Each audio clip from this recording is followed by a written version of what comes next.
Spearmint Chewing Gum, the refreshing, delicious treat that gives you chewing enjoyment, presents for your listening enjoyment, The Lineup.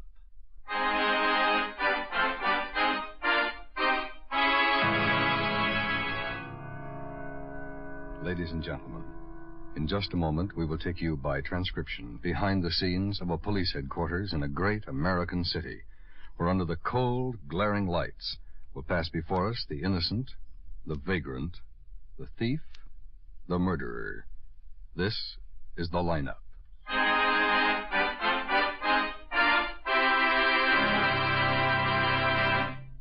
Wrigley's Spearmint Chewing Gum refreshes you. Wrigley's Spearmint Chewing Gum gives you real chewing enjoyment. Yes, for chewing enjoyment plus refreshment, it's Wrigley's Spearmint Chewing Gum. The lively, delicious flavor of Wrigley's Spearmint cools your mouth, helps keep your throat moist, and gives you a nice little lift. The good, smooth chewing of Wrigley's Spearmint helps keep you feeling fresh and alert, adds enjoyment to whatever you're doing. So for chewing enjoyment plus refreshment, treat yourself often to Wrigley's Spearmint Chewing Gum. Healthful, refreshing, delicious.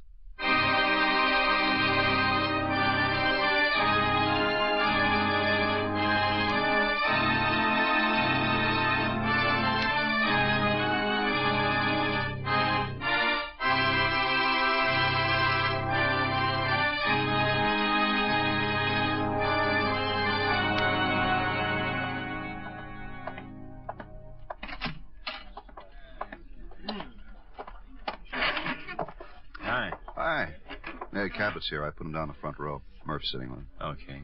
Want one? Yeah, thanks. How many tonight? 32. Hey, what'd you think of that ball game today? I've got a theory. Yeah? You win a pennant in spring training camp when everybody's anxious to play ball. Well, what about the regular games? Routine. DeRocher know about this? I'm going to call him tonight and tell him. May I have your attention, please? You people out there on the other side of the wire in the audience room, may I have your attention, please? I'll take it back here. Okay, then. Thank you. My name is Karger, Sergeant Pete Karger. I'll explain the lineup to you. Each of the suspects you will see will be numbered. I'll call off a number, their name, and charge. If you have any questions or identifications, please remember the number assigned to the prisoner as I call his name. At the end of each line, when I ask for questions or identifications, call out the number. If you're sure or not too sure of the suspect, have him held. The questions I ask these suspects are merely to get a natural tone of voice, so do not pay too much attention to their answers, as they often lie. All right, bring on the line. Keep it moving, boys. Right over here to the end of the stage. Come on, come on. Now turn and face the front. Hands at your sides. When I call your number, step out to the circle and face the audience. Keep your head up, eyes straight ahead. Talk right out so everybody can hear what you have to say. Number 1, Earl Shell, Grand Theft Auto. Step out, Earl. Right there. Yeah. Now, where do you live? 14 in Arapahoe. Don't look at me, Earl. Look at the audience. That's it. What's the house number there? 1480 Arapahoe. How long you lived in this city? All my life. Are you married? We're separated, but I guess I'm still married. You own a car? No. Driving a new Buick around town a couple of nights ago, weren't you? Yeah. Stand up straight. Take your hands out of your pockets. You own a gun? No. What about the Webley Fosbury automatic you were carrying when the officers arrested you? Not my gun. I don't own it. Never owned a gun in my life. What do you do? Huh? What's your business? How do you make a living? I work in hotels, mostly. Doing what? Last time I hopped bells at the Piermont over on Curtis. How long did that last? 3 weeks. Okay, Earl, step back. Yeah. Number 2, Stanley Goodman, armed robbery. What's your address, Stanley? 216 Comer Avenue. What's that? Oh, motel. The Edelweiss, I think's the name of it. Take off your glasses. You wear them all the time? Most of the time. Were you wearing them yesterday afternoon? I don't remember. Talk up, Stanley. It's a long way to the back of the room. I don't know if I was wearing them or not. That's better. Put them back on. How long you been in town? I got here day before yesterday. Can you people out there hear him? You'll have to talk louder, Stanley. Come on, don't be afraid. I'm not afraid. Anybody arrested with you? Yeah. Fellow back there. Him. Number 8? Yeah. Who is he? Name's Jack something. Where'd you meet him? At the motel yesterday. Number 8, Jack Kiefer? I don't know. It sounds like it. I only met him yesterday. Any weapons? No. You don't own a gun? No, I don't. He had it. What about the car? It's mine. What kind is it? Okay. Thanks. 47 Ford convertible, white sidewalls. How do you make your living? I'm a musician, drummer. Van? Haven't worked for a Hot while, shot though, came 6 over. weeks. Shooting in about. Park Hill. How old are you, Stanley? 19. A pretty good drummer? Pretty good, yeah. Should have stuck with it. I wish I had. 1738 North Albion. Victim's name, Alfred Brown. How bad is it? Dead when they found him, Ben.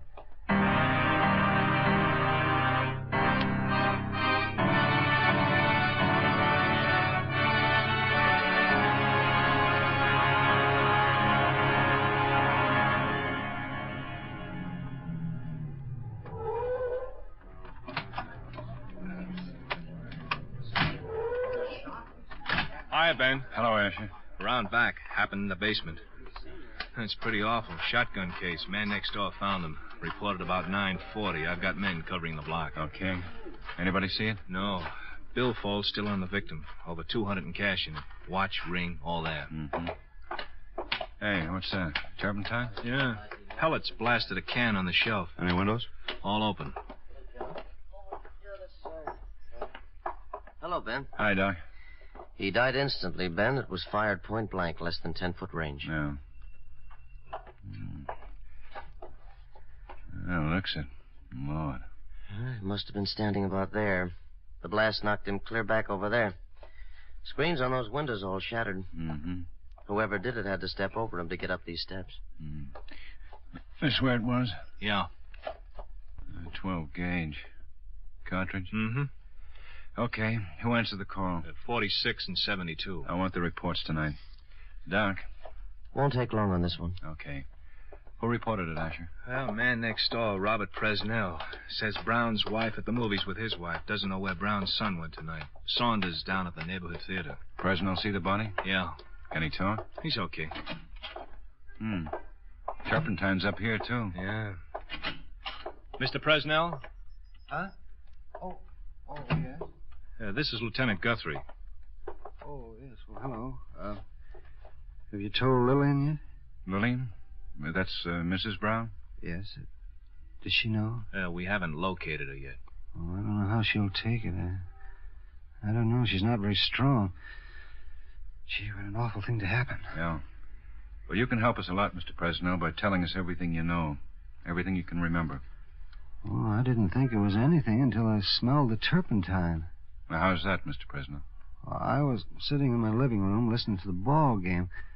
I heard a noise like an explosion. It was kind of muffled, and I didn't think anything about it until I smelled that turpentine. Then I thought that maybe that some stuff I had downstairs had exploded or something in the heat, you know. Yeah. But everything was okay down there, and when I went outside, I could tell it was coming from Al's house. And then I smelled gunpowder. Al didn't answer the door when I knocked, and so I walked around to the back of the place. There was a light on in the kitchen, and I was pretty sure he was home. Then I saw there was a light on down the basement. Mm-hmm. Well, I knocked on the screen a couple of times, and then I called, and no one answered me. So I looked down the stairs, and I saw his leg at the bottom of the stairs. I went down. Then I came back, and I phoned the police. Was Mr. Brown dead? Well, sure he was dead. Did you examine him? Oh, no, but I could tell just the way he was. Mm-hmm. How about a smoke? No, thank you. I don't use them. But tell me, anybody besides you in your house tonight, Mr. Fresno? No, I was alone. You were alone in your house, and Mr. Brown was alone in this house. Is that it? Mm-hmm. Your wife went to the movies with Mrs. Brown. Yes, that's right. You know what time they left? Well, it was 8 or 8:30. I'm not sure. Mm-hmm. Well, now, think back. Before you heard the sound of explosion, did you hear voices? No. Car, maybe? No, nothing. No. Well, what about afterward? No, not a thing. It's a very quiet neighborhood. Have your set on loud, did you? Well, it was a ball game, you know. Is that Mr. Brown's car in the driveway? Oh, you mean the little Chevy? No, that's Bobby's car. Bobby? Mr. Brown's son? Uh-huh. Al has... Well, he had a Chrysler, a new one. Not around, Ben. Do you know where the Chrysler is tonight, Mr. Fresno? No, I don't, unless maybe Lillian and Alice used it to go to the movies. Pretty good friends, are they? Your wife and Mrs. Brown? Well, neighbors. Yeah, we're good friends again. How about you and Mr. Brown? Oh, yes, we were neighbors, you know. Happen to notice if anyone came to visit him here tonight? No, I didn't. What do you do, Mr. Fresno? Oh, I'm an accountant. I've got my own office on Cedar Boulevard. I see. How long have you lived in Park Hill? Oh, 6, 7 years. We bought the house right after the war. Let's see, that's the early part of 47. And you've known Mr. Brown all that time? No, I didn't. You see, he didn't move here until a year ago. The people named Hanley built the house, and he bought it from them. Mr. Brown always get along with people around here? Oh, sure, yes. Well, who lives on the other side? Well, the other side, that's Abe Levy. He's an insurance man. He's out of town for the summer. He's retired. House vacant? Well, as far as I know. You saw the 12-gauge shotgun down in the basement, didn't you? Mm-hmm. It's Al's gun. Lillian gave it to him last Christmas. Ready to go here, Ben? Okay, Doc. Asher, you want to... right, Ben. Are they taking him away? Yeah. Where? Downtown. To the morgue. Oh. Mr. Presnell, can you think of anybody who might have been angry with Mr. Brown? Someone he was having trouble with? Well, I told you he got along with everybody around here. Well, yes, I know, but, I mean, somewhere else. In his business, maybe. Oh, no. Well, he never said anything to me, anyhow. Oh, no! What? That's Lillian. Stay here. Well, now, take it easy, Mrs. Brown. Take it easy. No, that can't be Al. That can't be him. You walked in on a cold, Ben. Oh, no, it can't be. Let's get her outside. It can't be. Mrs. Brown, take my arm, will you? I want to... Sure, yeah. Got it. Doc? Yeah, Ben. Oh, okay, let her down. Be right there.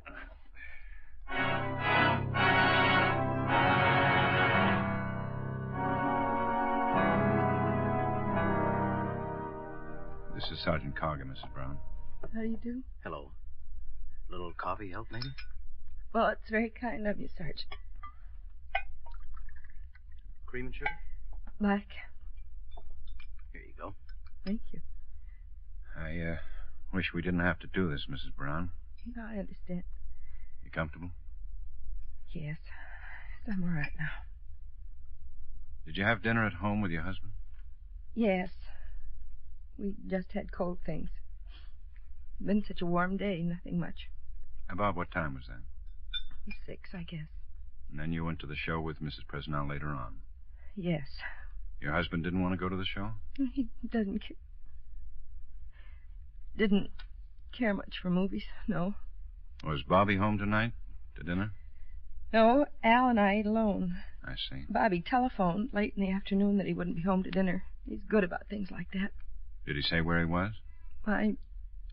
No, I don't remember. Did he say where he was going to be tonight? I think he said he had a date or something. I don't know. He doesn't know about his father yet. Easy now, easy. Pete, get that window, will you? And tell me, your son drives a Chevrolet coupe, is that right, Miss Brown? Yes. The same one that's in the driveway? Yes. I understand you have a new Chrysler in the family. Yes. You didn't take it to the movies?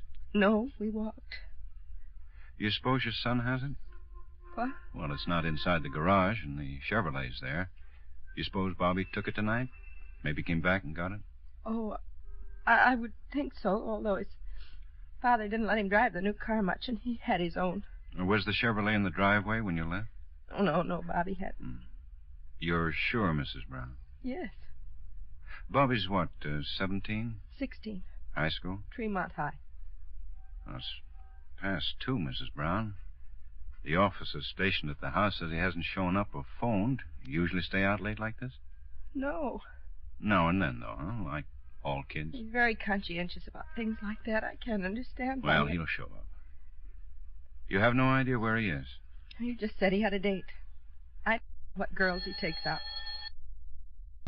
Excuse me. Guthrie. Lab just finished on the gun, Ben. 3 good prints. Yeah? They found 2 more on the basement door, blood-stained. Anything check out? Yeah, with the ones we got on the Chevy. They all belong to the boy.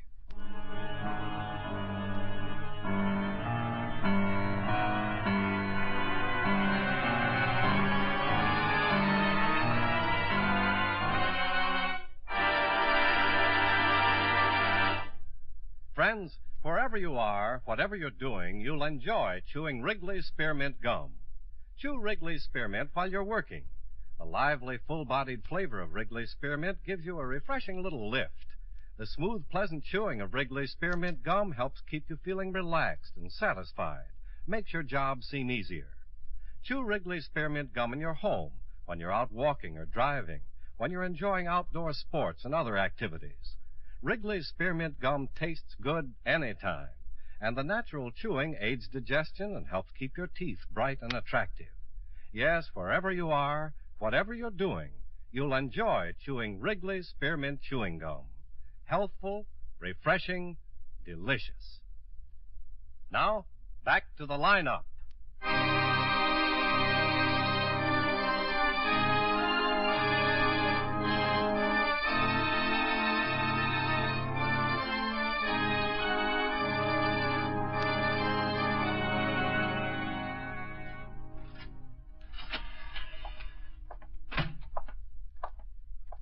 I got an APB out for the boy. You got a license number on the Chrysler? Yeah, supplementary's checking. Shouldn't take too long. Well, he could have gone a long way by now. Yeah. ME finish? Mm-hmm. There it is. Collapse of both. Huh? Ain't that something? He made sure. He sure did make sure. Yeah, Ben. Want to come in here a minute? Right. Ugh. Gosh, I'm bushed. Yeah, me too. You getting hungry? Yeah. What's up? Murph and Crockett can go on out there. Want to call Asher and tell him to get back in? Okay. And here. Well, what's this? Night number from Mrs. Brown's doctor. Better get him out of bed and tell him what's happened. Okay. Anything else? Oh, that'll make it. See you in the morning. Yeah. Night, Pete. Night. Night. How's Mrs. Brown? Oh, same. Doctor finally gave her something. We'll have to talk to her again. Yeah. Fresno thinks we're barking up the wrong tree. Told me how Bobby and his father play golf every Saturday. Always get along. Mm-hmm. Why do you think he'd do it, Ben? I'd like to ask him. Wouldn't we all? Well, let's do it. Yeah.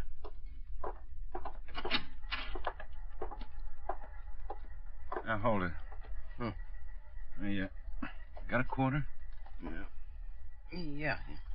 Okay, I owe you. Oh, what? Hit it. I'm being robbed. It's my quarter. I'm being robbed. Oh, nuts. Well, I'll get it. Hello, Sergeant Karger. When? Okay, thanks. Arvada Division. They found the Chrysler parked on Rolls Boulevard, out of gas. Oh, that was quick. How about the kid? Combing the area now. We better go on out. Yeah.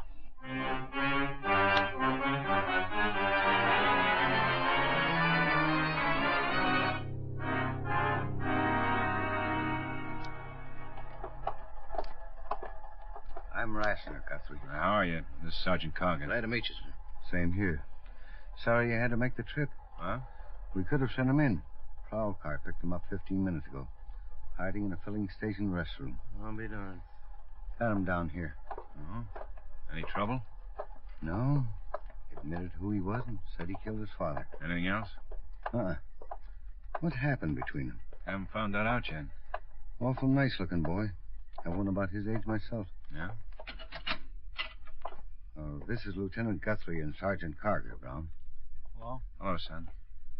I suppose you're going to ask me the same things he asked me. Well, we're just going to try and clear this thing up, Bobby. What's there to clear up? I told him I killed him. I'll tell you. There isn't anything that has to be cleared up. You've got me. Well, that's pretty much what we know already. How did it happen, Bobby? I shot him with a 12 gauge tonight. I shot him dead. He deserved it. Why do you think he deserved it? I didn't say I think he deserved it. I know he deserved it.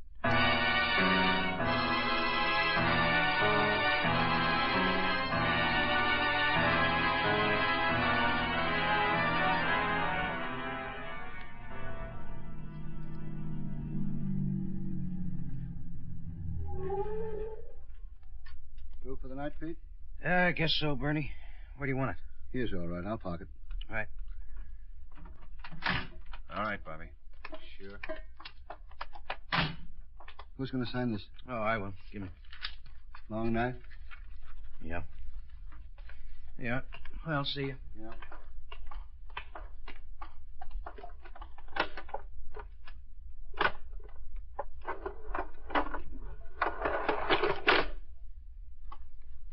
No, up. Oh.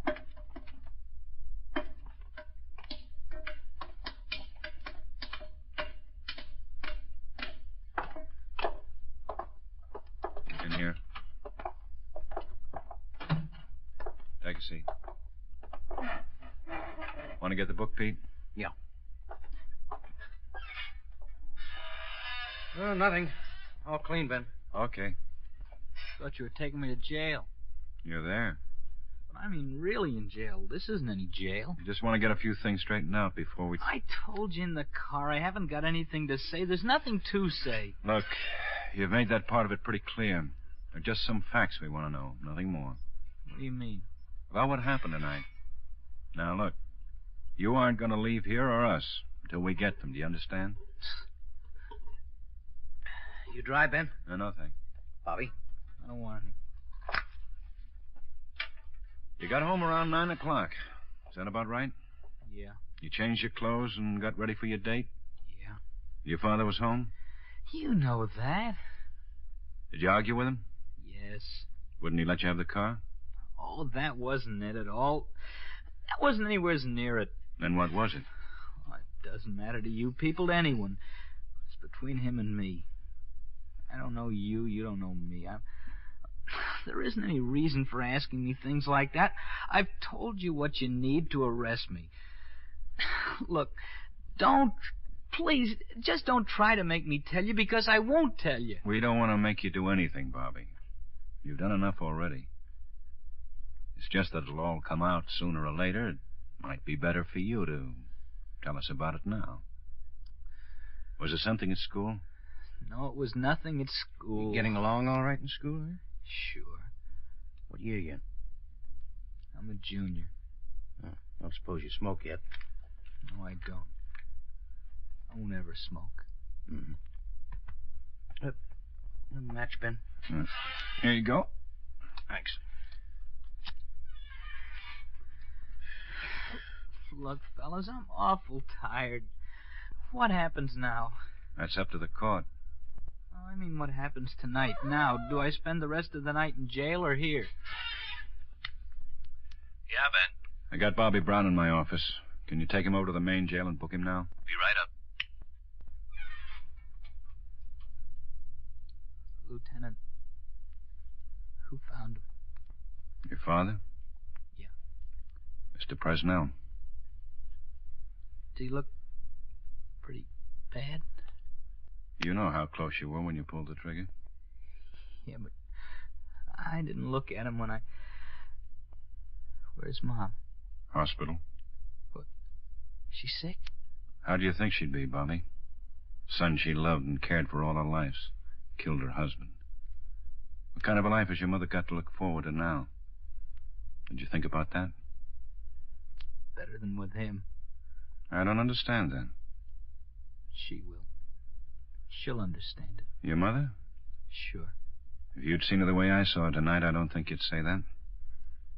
I don't think you'd say that at all. She feels pretty bad. I did it for her. For your mother? I wouldn't take it because of her. She knew that it was going on, that it had been going on ever since we moved from Chicago. And she didn't say anything to him about it. But you did, is that it? When I came in tonight, he was talking to that woman on the phone. He was telling her he loved loved her right in Mom's house. Oh. I've seen him with her a couple of times. Once I was at the movies with my girl. We ran into them in the lobby. My own dad out with someone who wasn't my mother. This what started it tonight? I told him he had to stop it, and he said I should mind my own business, that I didn't understand. Then he slapped me. I went down to the basement. I don't know why. We're in the kitchen, and I guess it was the closest place to run to. He followed me down. He came for me. Did he attack you, Bobby? Try to hurt you? He tried to put his arms around me and make up.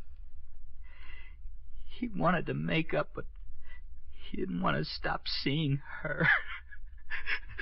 Okay, Ben. Yeah. Come on, son.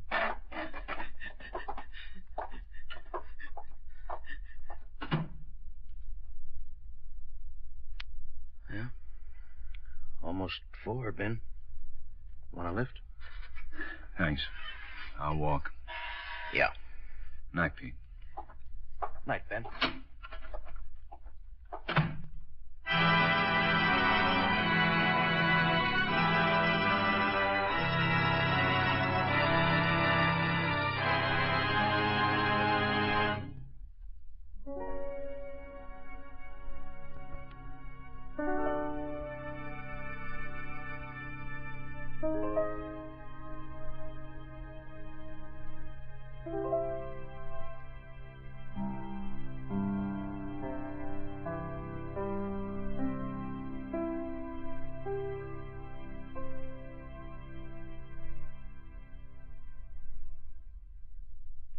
Remember, friends, Wrigley's Spearmint Chewing Gum refreshes you. Wrigley's Spearmint Chewing Gum gives you real chewing enjoyment. The lively, full-bodied flavor of Wrigley's Spearmint cools your mouth, freshens your taste, sweetens your breath. The smooth, pleasant chewing of Wrigley's Spearmint helps keep you feeling relaxed and satisfied, makes whatever you're doing more enjoyable. Yes, for refreshment plus chewing enjoyment, treat yourself often to Wrigley's Spearmint Chewing Gum. Millions enjoy it daily. Get a few packages and always keep some handy. That's Wrigley's Spearmint Chewing Gum. Healthful, refreshing, delicious.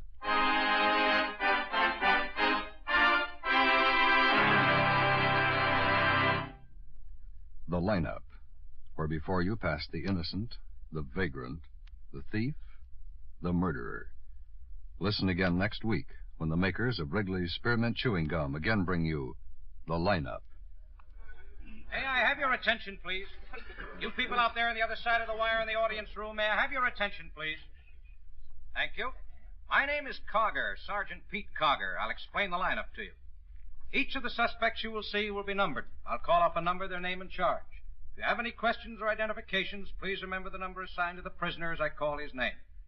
At the end of each line, when I ask for questions or identifications, call out the number. If you're sure or not too sure of the suspect, have him held. The officers will do the same.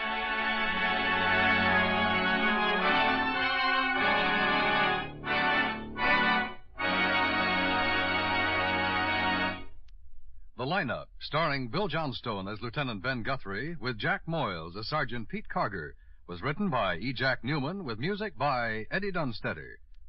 Featured in tonight's cast were Hy Averback, Peter Leeds, Harry Lang, Sidney Miller, Howard McNear, Virginia Gregg, Gil Stratton Jr., and Jim Nusser. The Lineup was transcribed in Hollywood by Jaime Del Valle.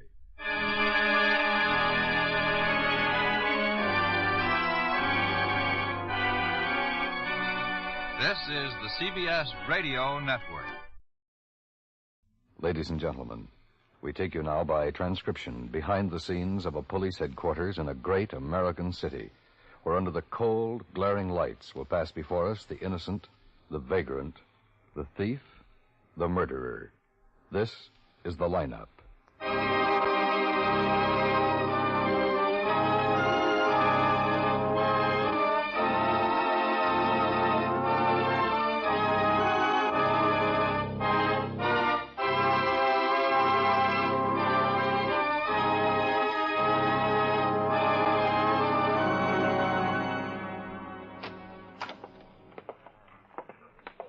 Hi, Ben. Hi. Well, did you see him? Yeah, I just came from there. Spent an hour in the chair. Did he pull it? No, he thinks he can save it. Says the nerve's dead. Says I must have hit it against something recently, cup, Coke bottle or something like that.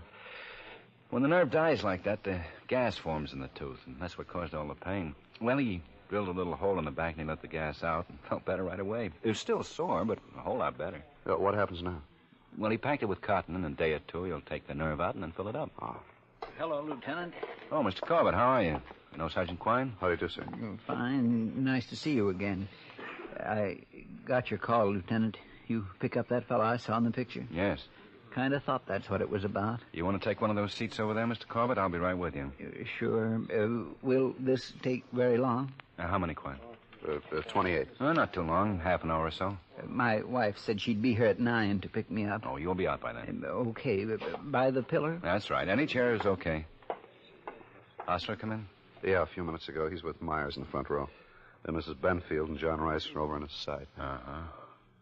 Sam Gilbert and John LeWine couldn't get in. Well, we might have enough with Osler, Benfield, and Rice. Yeah, might. Okay, see you. Yep.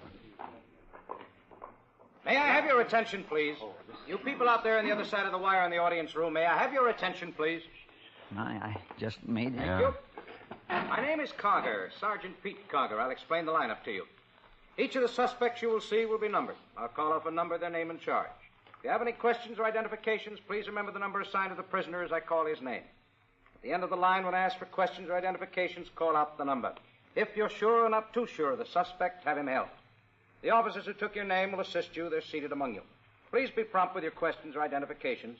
The questions I ask these suspects are merely to get a natural tone of voice, so do not pay too much attention to their answers, as they often lie. All right, bring on the line.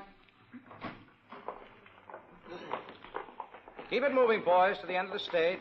All the way. Now, turn and face the front, hands at your sides. When I call your number, step out to the circle and talk up. It's a big room out there. I want everybody to hear you.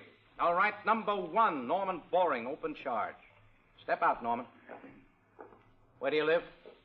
2555 East Mariposa Street. You'll have to speak up, Norman. Try it again. Talking as loud as I can. Repeat your address. 2555 East Mariposa Street. I don't feel so good. You're doing fine. Where do you work? No place. Well, what kind of work do you do? Tire shop. I change tires. You're not working now? No. Why, Norman?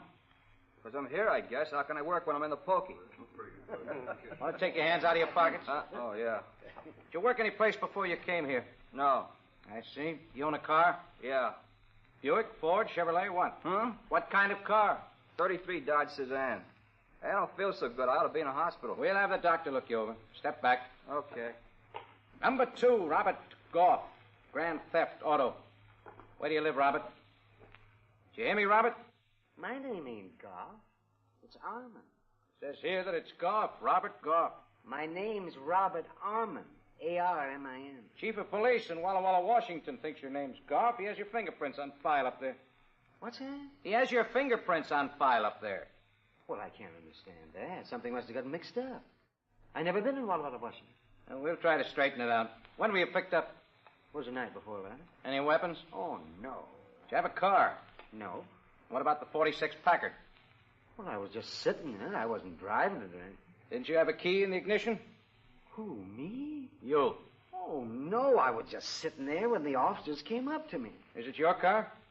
No. At 4 o'clock in the morning, you were just sitting around in someone else's car? I was cold. Well, I was. Okay, Robert, slide on down. Number 3, Claude Yeager, robbery. Your address, Claude? 213 North 66th Street. Don't look at me. Look out there through the screen. Is that an apartment house, hotel, or what? Apartment house. That where you were arrested? Yeah. Speak right up. What do you do, Claude? I sell clothes. I work for Brockman's Men's Clothes. How long you worked there? 4 months. Sergeant Karger. Yeah. We have a profile on this man. Move up under the light, Claude. Yeah. Now do a quarter turn. No, a full quarter turn. All right. That's it. Now another one. Once more. Now front. Hey, what is this? Never mind. No visible scars. Mole high on left cheek. Thank you, Sergeant. Hold out number 3 for interrogation. Okay, Claude, step over there. Lieutenant, All that's right, my man. Number 4. Number 3, that's the one I saw in the mug picture.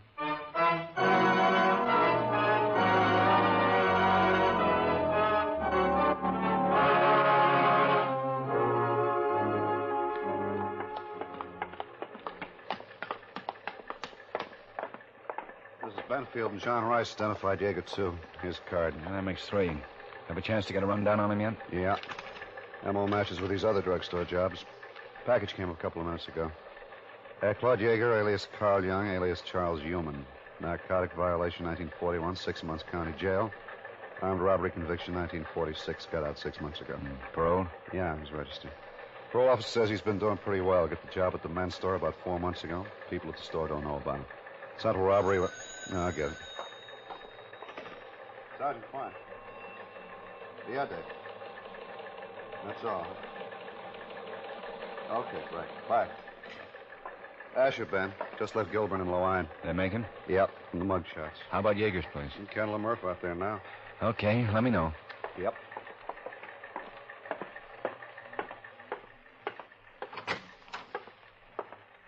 You got any matches, Ben? I don't think so. Yeah, here. Thanks. You want one of these, Claude? No, thanks. You, know why you're being held, Claude? Quite a build-up. Dragging a guy out of his place of work, sticking him in a lineup. What are they going to think down at the store? Well, they talk pretty nice about you at the store, Claude. Yeah, but what about now? What about after all this? I'll get canned, that's what'll happen. And just because you guys can't think anybody else to pick up. In the last 10 days, 6 different drugstores have been held up by a single man. Over $1,200 been taken. All the victims of these holdups have gone through our mug book of parolees previously convicted for armed robbery. 5 of them have identified your picture as the man who held them up. I don't know nothing about any drugstore holdups. Tonight, 3 of these victims picked you right out of the lineup. Crazy people. We want to know how you've been spending your nights, Claude. Let's start with Monday. Where were you? I was home. I went fishing during the day, got home about 7 o'clock, and went to bed. That's where I was. Don't you work on Mondays? My day off. Where'd you go fishing? Piedmont Pier. Rent a boat, did you? No, right off the pier. Anybody with you? No. Catch any fish? No. But you came home early and went to bed, is that it? That's it. Can you prove any of this? Who proves they went fishing? How about Friday night, Claude? Saturday's a big day. I went to bed early again. What do you mean by early, Claude? Early, just early. 9 o'clock, 10, 1? Before 10. Can you prove it? Look, I don't know. I haven't tried. I was alone. How can I prove I was in bed? Anybody see you come in your place or call you? No, I don't. Well, maybe the landlady saw me come in. She sees everything. How about last Wednesday night, Claude? Wednesday? I don't know. Who remembers what they do? Claude, this is important to you. Yeah, sure it is. But I can't remember what I do every night in the week. Well, you remembered what you did Monday night. You remembered what you did Friday night. Try Wednesday. Monday, I was off. Friday's always the same with me. Try, Claude. I went to a movie. Where? The Rialto over on Grand Street. They had bank night. That's Wednesdays. I saw Singing in the Rain. What time did you go to the movie? The second show, 8:30 or 9, I guess. And what time did you get out? Way after midnight. Probably 1. The double feature. Look, I was there all right. I can tell you all about With somebody, were you? Yeah.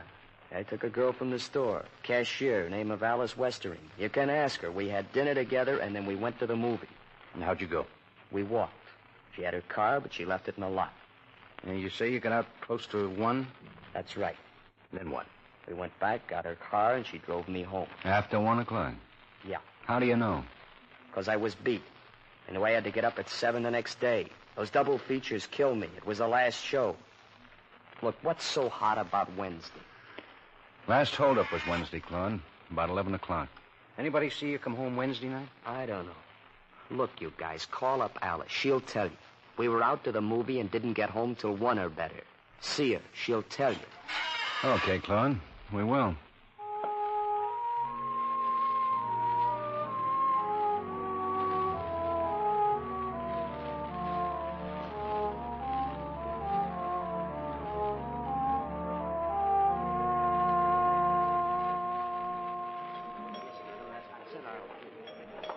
I checked with the store manager, Ben. She's on the main floor here. He's sent in the back. Yeah. Stop in on your way? Yeah. Quine's still working on him. Yeager's landlady wasn't much help either way. Small talk to her. Does he have a locker or something like that here in the store? No. I'd like to find a Lugar and $1,200, huh? Yep. Hey, Pete. Good looking. Yeah. Yeah, I could use a couple of dozen shirts, too. Me, too. Yes, ma'am. That'll be all right. Pardon me, we're looking for Alice Westering. Oh, that's my name. Police officers like to talk to you. Do you have a few minutes? Yeah, sure. Just a minute till I get this thing out of the way. Take your time.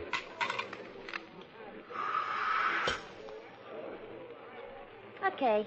Oh, why don't we go back there? I can sneak a smoke. Fine.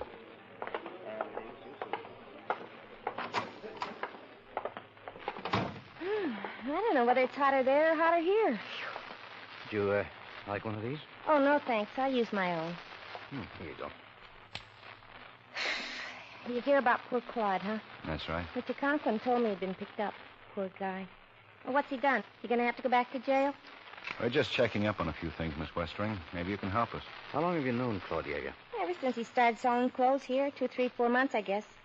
I never knew he was a con until Mr. Conklin told me yesterday. I never tell, you know. But that didn't make no difference to me. Claude's been pretty nice. You know, nothing wrong. Hope he doesn't have to go back. What are you holding him for? He take you out much, did he? Oh, you know, lunch sometimes, dinner. You know, we kind of hit it off. Of course, him having a criminal record and all that sort of changes things. I wasn't serious about him or anything like that, but he's taken up some of my time, you know. Well, just how much have you been seeing him? Once, twice a week, maybe. What do you do when you go out? Well, not much. He told me he couldn't drive a car, that he never learned, and that's why he didn't have one. Well, that sounds funny, but I guess it's because he's on parole and isn't allowed to have a car for a while or something. We'd take my car. I got a nice car. My brother-in-law sold it to me, 49 Ford. It's pretty nice.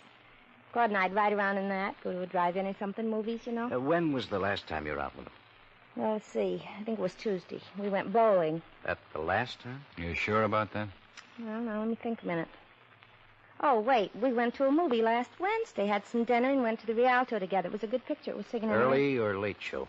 Well, we had some dinner down the street and went right to the show. Got in right in the middle of the newsreel. You know what time it was? Well, it was still light out when we got there, so it couldn't have been more than 7:30. What time did you get out of the movie? Oh, 10, maybe. I had to be in early. I live with my aunt. Wasn't it a double feature? Yeah. Well, it seems it'd take a little more time than that to see a double feature, Miss Westering. 3 hours? Oh, well, we only stayed for one picture. We were out by 10.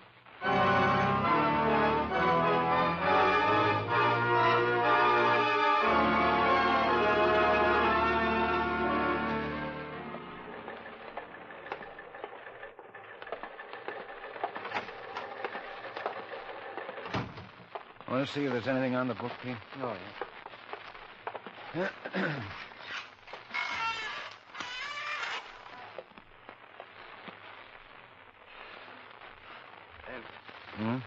Small found a deposit slip in Yeager's apartment. Banked $830 this week.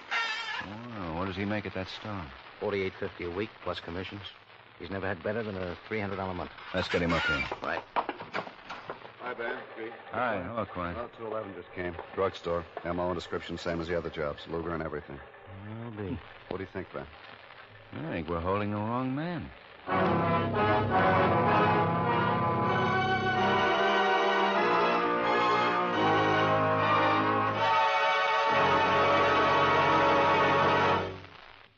Political history is being made in Chicago, and every day this week the CBS Radio Network brings you complete convention coverage, plus a special hour and a quarter of convention highlights. Listen to Lowell Thomas, Convention Digest, with transcribed excerpts of highlight speeches of the day, Alastair Cook, brilliant correspondent of the Manchester Guardian, and Edward R. Murrow. Don't miss this special hour and a quarter of convention roundups by radio's greatest news team on the CBS Radio Network.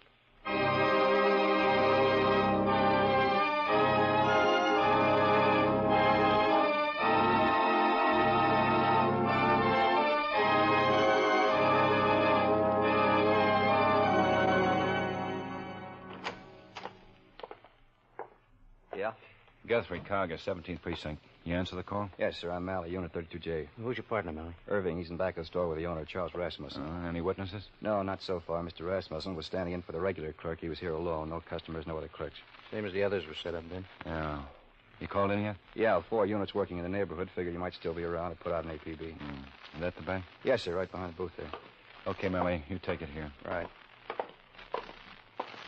Malley. Yes, sir? What about this? Oh, Mr. Rasmussen said the hold-up man stumbled when he started out of the store, smashed into the glass case right over there and broke it. Blood, Ben. Yeah. Mr. Rasmussen says a man cut himself on the hand and the leg somewhere. Jagged edges here, Ben. You better call the crime lab and ask them to send somebody out. Might have a print. Yes, sir. Watch it. Yeah.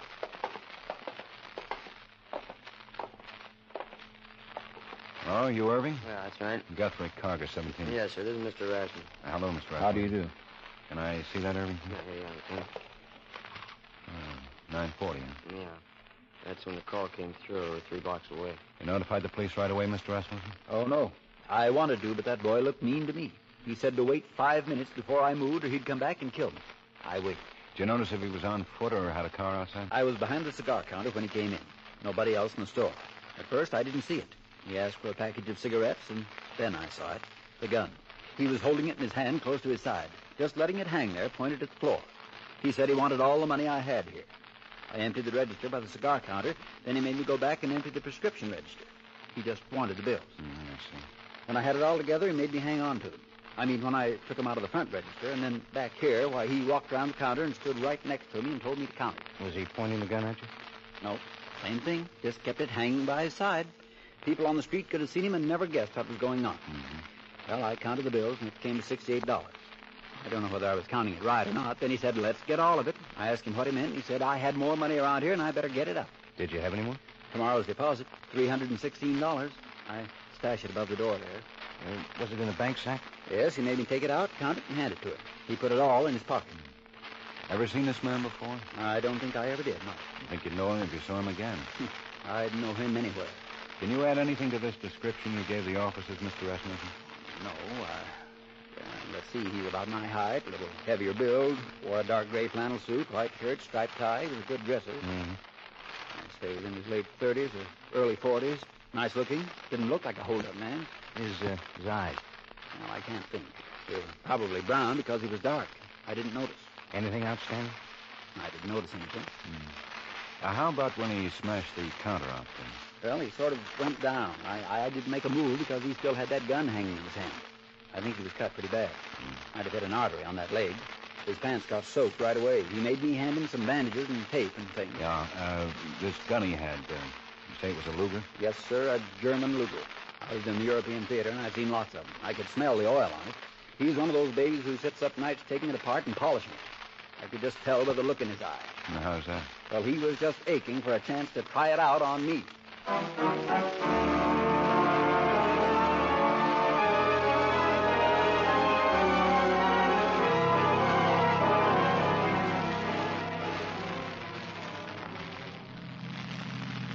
There's an empty slot. Yeah. Yeah. Hey. What's that? Oh, right next to the mayor's car. Oh, that thing? Don't you wish you had it?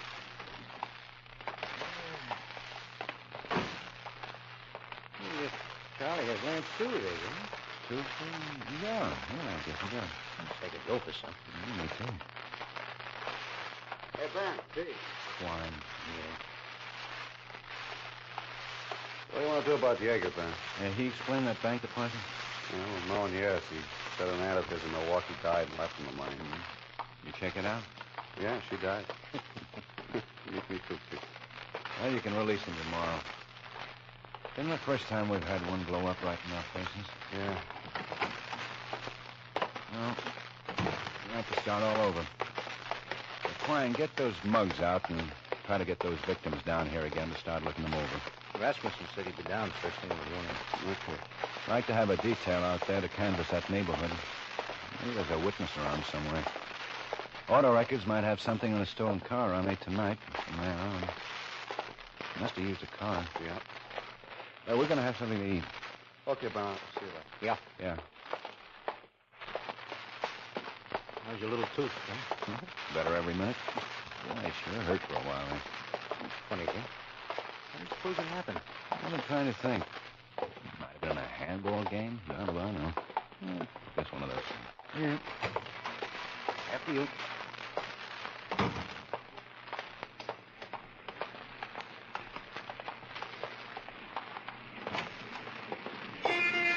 Okay, 2 cups of large. Hello, Charlie. Stew special? Yep. Make it 2. More solid tea? Yeah, I guess so. Heart's a letter. Mm-hmm. How about you, Ben? Okay. Excuse me. Hello. Oh, yeah, just a minute. Hold on. Ben. Fine. For you. Thanks. Hello, Quinn. Hi, Ben. A man named Renfro runs a motel in Alvarado. Said a man checked in tonight bleeding pretty bad. Had cuts on his arms and one leg. Renfro got sore about the blood all over the place and complained about it when the guy was trying to fix himself up in the room. Said he'd been in an accident. Description's pretty close to our boy. Good. He left there about half an hour ago. Renfro got his license number. Motor vehicle's checking it out.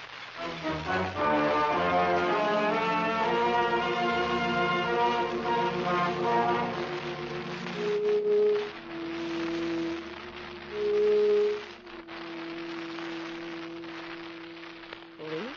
That's right, ma'am. Well, what on earth? No routine. I'd like to ask you a few questions. I guess so. Oh, come in. Thank you. Okay. Would you like to sit down? I don't want to take up a lot of your time, Mrs. Palmer. You know it's late. You own a black Ford Coupe 49, license number 2F40657? Yes, I guess so. I suppose that's my license number. Something wrong? Just trying to straighten out a little matter we're investigating, Mrs. Palmer. Have you been using that car lately? Of course. I use it practically every day. You drive it tonight? Yes, I drove home. I was downtown till after 7. Does your husband use the car? No, we're not married anymore. We've been divorced 5 years. What time did you get home tonight, Mrs. Palmer? I don't know. After dinner, 8, maybe later. Am I in trouble? I have a right to know. About 8. No later than that. Look, I've lived here for 18 years.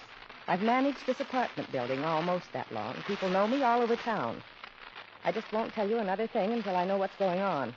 Mrs. Palmer, we think your car was used by a man who held up a drugstore tonight. Ridiculous. That's the most ridiculous thing I ever heard. Yes, ma'am, but we checked out the registration. I don't care what you did. My car's in the garage downstairs. I brought it in before 8 o'clock. It's still there. Bernie saw me bring it in. He'll tell you. Who's Bernie, Mrs. Palmer? Bernie Johnson. He works in the garage, takes care of the cars. Now, I'm not going to answer any more foolish questions. Bernie's still around the garage? Not this time of night. No, of course not. I can give you his phone number and address. You can call him and ask him. He'll tell you. Okay. Here. He is right here.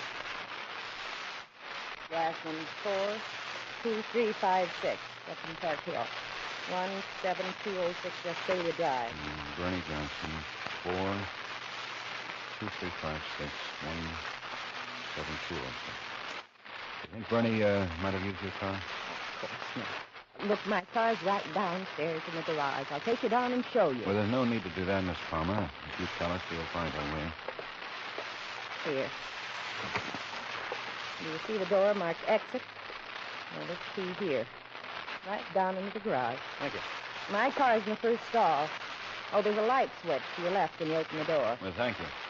Well, if you'll wait a minute, I'll get my coat. That's all right, Miss Palmer. Well.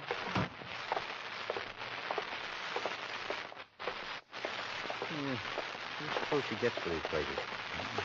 $250 at least.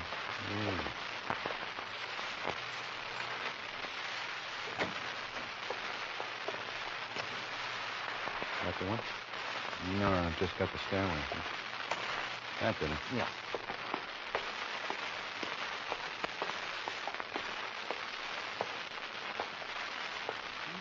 Kind of like that. Yeah. Oh, no. There it is, then. 2F40657.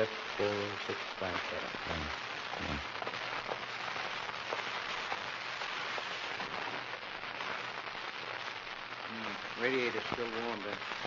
And look at this. Huh. Oh, soap. Must have got an iron. Better phone in, Pete. Can't get far in that shape. Tell Klein we'll want it, huh?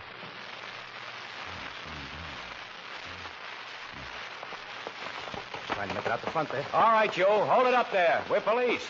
Pretty good. Hey, ducked in between those cars. Hey.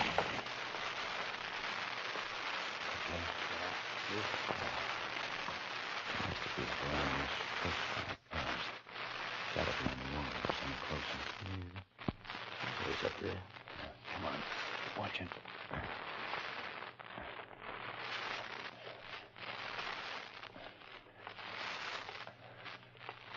anything? Nothing. Up there, but listen. Where'd he come from? There he is. You! Hold it up there! Okay, Pete. Give it up, you! You haven't got a chance! He's tagged. Yeah, come on. Yeah. They didn't do it very smart, mister. How's it look, Ben? Neck, chest. Better phone in for an ambulance. Yeah. Bernard Johnson, that your name? Hey, Ben. Yeah? Here's the Luger. Uh-huh. He did want to use it at that. Yeah.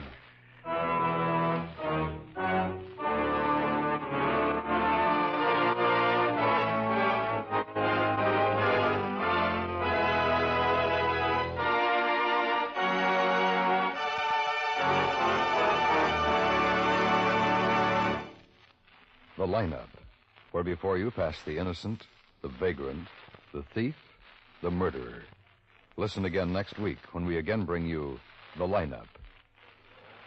May I have your attention, please? You people out there on the other side of the wire in the audience room, may I have your attention, please? Thank you. My name is Karger, Sergeant Pete Karger. I'll explain the lineup to you. Each of the suspects you will see will be numbered. I'll call off a number, their name and charge. If you have any questions or identifications, please remember the number assigned to the prisoner as I call his name. At the end of each line, when asked a question.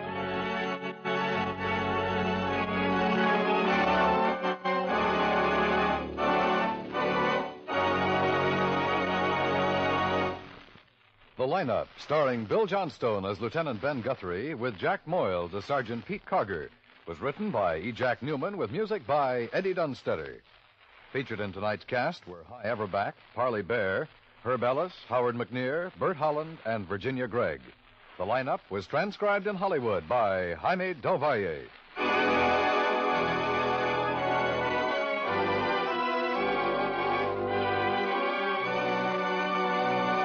You mystery fans have a triple date for mystery and adventure every Thursday night on CBS Radio.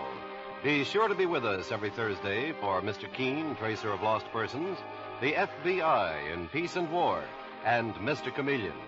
Thrillers 3, packed tight with action and tension. Remember, Thursday nights on most of these same CBS radio stations.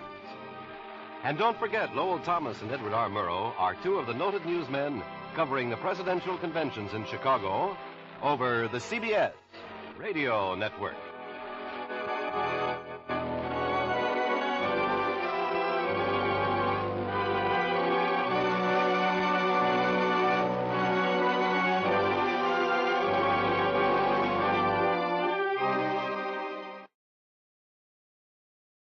Wrigley's Spearmint Chewing Gum, the refreshing, delicious treat that gives you chewing enjoyment, presents for your listening enjoyment, The Lineup.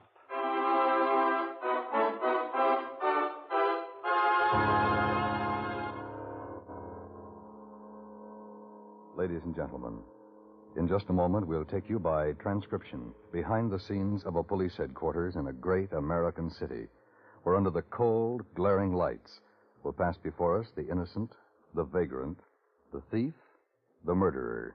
This is the lineup.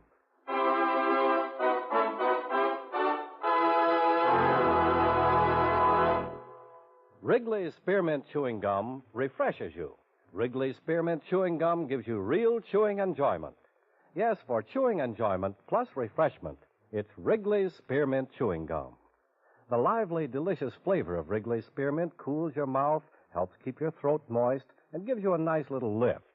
The good, smooth chewing of Wrigley's Spearmint helps keep you feeling fresh and alert, adds enjoyment to whatever you're doing. So for chewing enjoyment plus refreshment, treat yourself often to Wrigley's Spearmint Chewing Gum. Healthful, refreshing, delicious.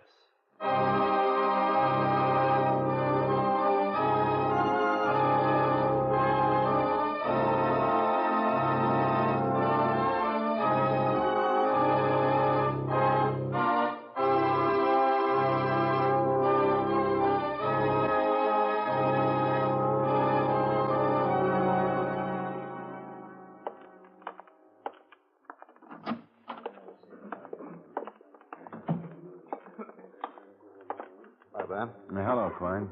A witness get here? Yeah, right over there. I put him up front. How many in the line? Quite a few. 38. Well, see you later. Right. Oh, Mr. Sweeney? Oh, hello, Lieutenant. Any word about the girl yet? No, not yet. We're hoping you can identify the man you saw pick her up. Well, it sure isn't going to be easy. Like I told you, I didn't get a really good look at his face, just the car and the coat he was wearing. Mm-hmm. Well, there's just a chance you might recognize him. May I have your attention, please? You people out there on the other side of the wire in the audience room, may I have your attention, please? Thank you. My name is Karger, Sergeant Pete Karger. I'll explain the lineup to you. Each of the suspects you will see will be numbered. I'll call off a number, their name, and charge. If you have any questions or identifications, please remember the number assigned to the prisoner as I call his name. If you're sure or not too sure of the suspect, have him held. The questions I ask these suspects are merely to get a natural tone of voice, so do not pay too much attention to their answers, as they often lie. All right, bring on the line. All right, keep it moving. Right over here to the end of the stage.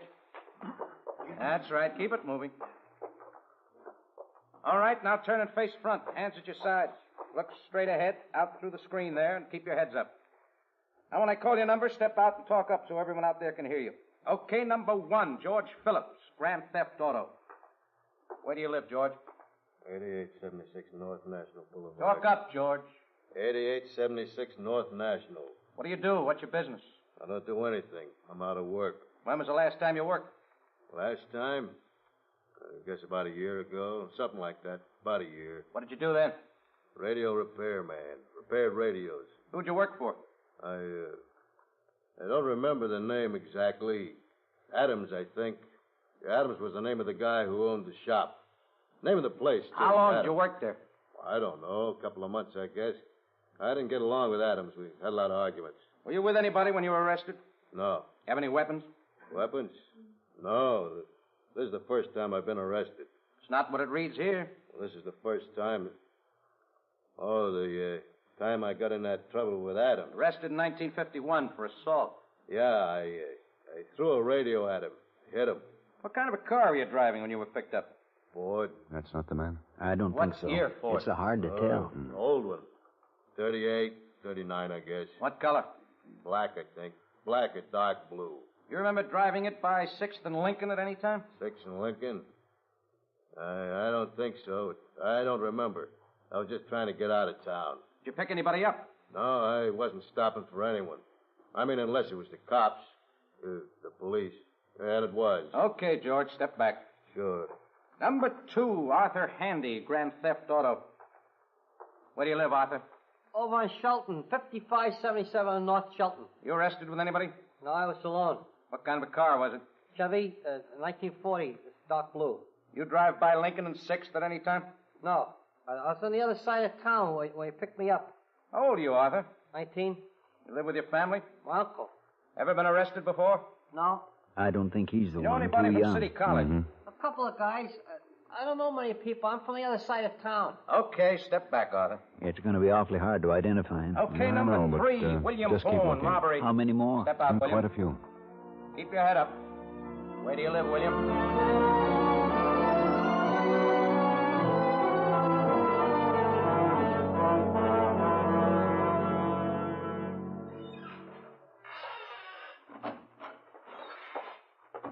Hi. Right, Pete. No identifications? No. Couldn't really expect him to identify anyone. He saw him at a distance. Guy had an overcoat on. Best lead is the car. Did he have a look at the cars we're holding? Yeah. Says the old Ford looks like it, but he can't be sure. Yeah, it's been 3 days. Should get something in the girl soon. Her family's been checking in every 5 minutes. I don't know. Talked to everyone who knew her. It just doesn't sound like the type who would let a stranger pick her up. Hey, you know what we'll find out? What? We'll find out she eloped or something stupid like that. Well, that's one of the first things I thought about. Who's going to elope with her? How do I know? We've checked everyone she knows. Maybe she met some guy she didn't tell anyone about. If our witness hadn't seen her get into that car, this could be just another case for missing persons. All right, let's take a look at it. I've taken a look at it. Haven't you been getting enough sleep? Sorry. Okay. Mary Jane Cummings goes to a show 3 days ago. The 15th. Right. John Enright, friend of the family, spots her getting into the car. Old car. Yeah, probably anywhere from 37 to a 44. Dark, black, green, or blue? Next morning, the family reports a girl missing, and John Enright comes in and describes the man he saw in the car. Medium build, wearing glasses and a tan topcoat. Never seen him before. Now she's been missing 3 days, and that's what we got to go on. With that much information, we could wrap it up in the next 5 minutes. Sam? Yeah, Klein. Just got a call from a guy in a gas station. He was with this girl on Lakeview Road. They got out of the car to take a look at the lake and found a body. Huh? Mary Jane Cummings? I don't know. It's a girl. He was too excited to give me much. Lakeview Road, eh? Yeah, he said he thought the girl had been shot to death.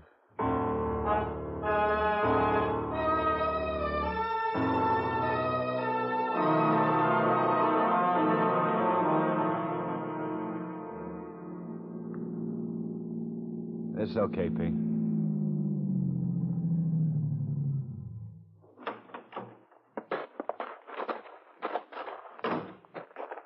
You the police? Yeah. Over here. She's down by the lake. That way. Okay, show us. Okay. My girl and I were parked up there and took a walk. Where's your girl? Oh, she's up in the car. She's scared. Now, who are you? I'm Atwell, Stan Atwell. My girl's name is Nancy Holloway. It's right over there. I mean, she is. The body. Right there. You see? Give me a light, Pete. Uh-huh. We just stumbled on her. Nancy ran back to the car, and I took a good look. She looks like she'd been shot. She has. You ever seen anybody shot before? Yeah. Where? In the service. It's not like this, though. Out here, you don't expect to find something like that. Yep. Somebody's coming. Oh, it's Quine and the lab boys. Pete, take him back to his car and talk to his girl. Right. Circle around that way so you don't mess the ground up. Yeah, let's go, Sam. Okay. How long ago did you find it? Oh, I guess about... Sam? Pete? Down here. Go around that way.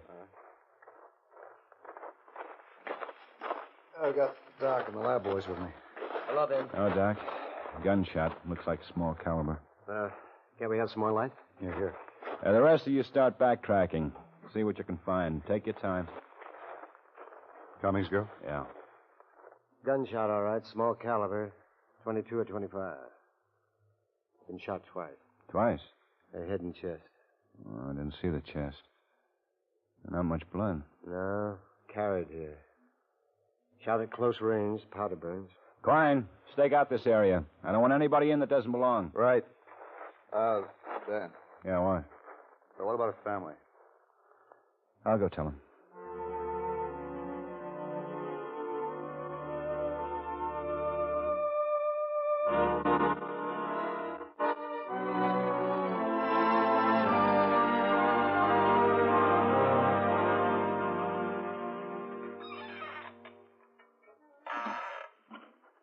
Fred Gary, Lieutenant. Oh, come in, Mr. Gary.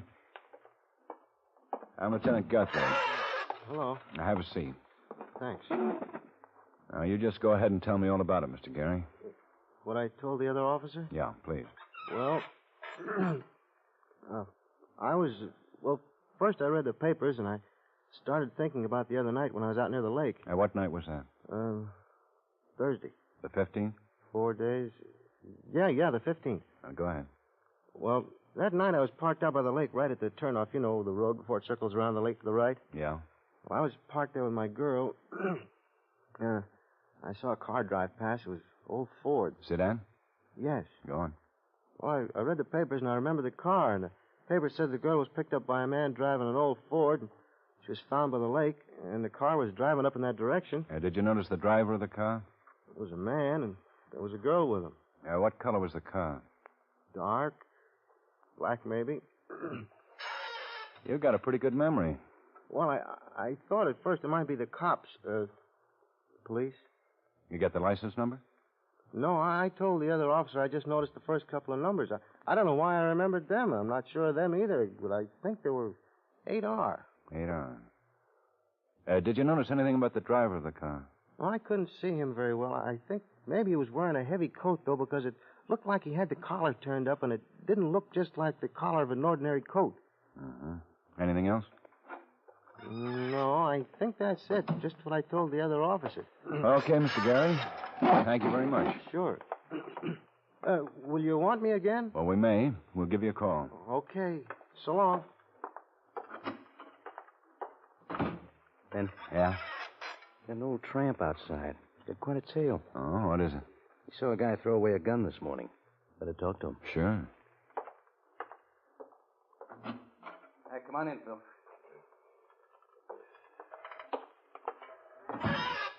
This is Lieutenant Guthrie, Phil. Yeah, how are you? Hello, Phil. Tell the lieutenant what you told me. Why, sure. Yes, well, I was flopping under a bridge. The one out on Oakdale. Want me to tell him? Sorry. Oh, yes. But I was flopping under a bridge, the one out on Oakdale. One of you fellas got a smoke? Oh, sure. Here. Oh, thank you. Light. Mm-hmm. Yeah, thank you. Ah, well. Now, I don't much like long, drawn-out yarns, but I was flopping there, you see, under the bridge, the one out on Oakdale, and I was sleeping. Well, I hear a car stop on the road, so I get up, and I seen this fella getting out of the car. Oh, my. Well, he walks down to the river and throws a gun out in it, and then he climbs back up and he gets into his car. That's all. Now, what did the man look like? Well, he was a short fellow. He was maybe about my size. What was he wearing? Clothes. What kind of a car was he driving? Well, I couldn't see the car. He parked over me on the bridge, and You get the gun? No, I can't swim. I read the paper. Well, come on. Show it. Yeah, where he threw the gun? Yeah. Oh, well, I'm a little hungry. I'll buy you lunch. I need breakfast. I'll buy that, too.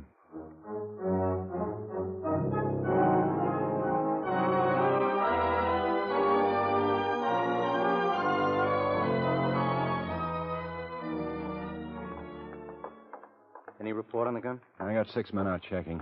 It's a new one. I think we'll locate the seller. Hello, lad. Ben? Pete? I don't know how much good I can do you. That ejected shell they found on the road has been mashed too flat to get any markings. Mm-hmm. Gun's the same caliber, all right, but I need the slug to compare with the riflings. Both slugs passed through. Well, this is what I've got. The girl had been dead for about 3 days. I guess she was shot on the road and either staggered or was carried to the spot where you found her. A wound in the head. Could she have staggered? I don't think so, and neither does Doc. Not that far, anyway, so your best bet is to figure she was carried. Just on a hunch, Doc checked the blood smear on her leg. It's not her blood type. Here's the lab report. Type H. Yeah, it's rare. Now, here are the samplings we took from her person and clothes. A lot of stuff is from the area, and then there are some other things. We went through her house and eliminated some, but there are a couple of items we can't account for. Might be stuff off the seats of the car. Might not. You know about these things. If we can match them, fine, but she could have picked them up anywhere. You think that gun could have done it? Yeah, so does Doc. I fired a couple of rounds in the box, and if you can locate the slugs that killed her... Did you see where she was found? No, but I just said as if you can find Well, them. that's all open country, like looking for a needle in a haystack. Well, if you could locate the other ejected shell, maybe it's intact. I could get the ejector markings. Well, I've still got men out there. We're trying to find it. We made some casts of prints and tire tracks. None of them were too good. That road was traveled since she was killed. Well, if we can find the guy who picked her up and he's got type H blood... We've got a pretty good case. Got it, Van. What? Asher and I located the store where the gun was purchased. Clerk sold it to a man 8 days ago. Who's the man? Name's Waller Holt. Lives at 9932 South Jefferson. Let's go talk to him.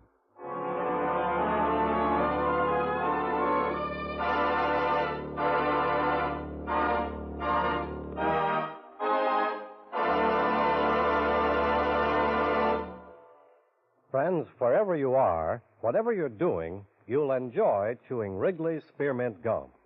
Chew Wrigley's Spearmint while you're working. The lively, full-bodied flavor of Wrigley's Spearmint gives you a refreshing little lift. The smooth, pleasant chewing of Wrigley's Spearmint Gum helps keep you feeling relaxed and satisfied. Makes your job seem easier. Chew Wrigley's Spearmint Gum in your home, when you're out walking or driving, when you're enjoying outdoor sports and other activities. Wrigley's Spearmint Gum tastes good anytime, and the natural chewing aids digestion and helps keep your teeth bright and attractive. Yes, wherever you are, whatever you're doing, you'll enjoy chewing Wrigley's Spearmint Chewing Gum. Healthful, refreshing, delicious. Now, back to the lineup.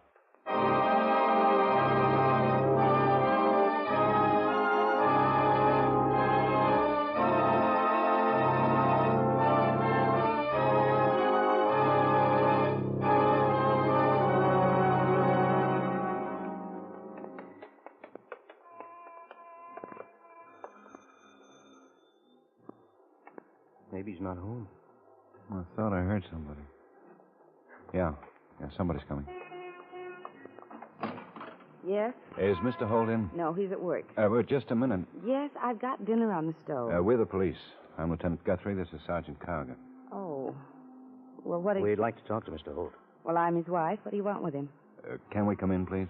Well, the place is a mess. All right.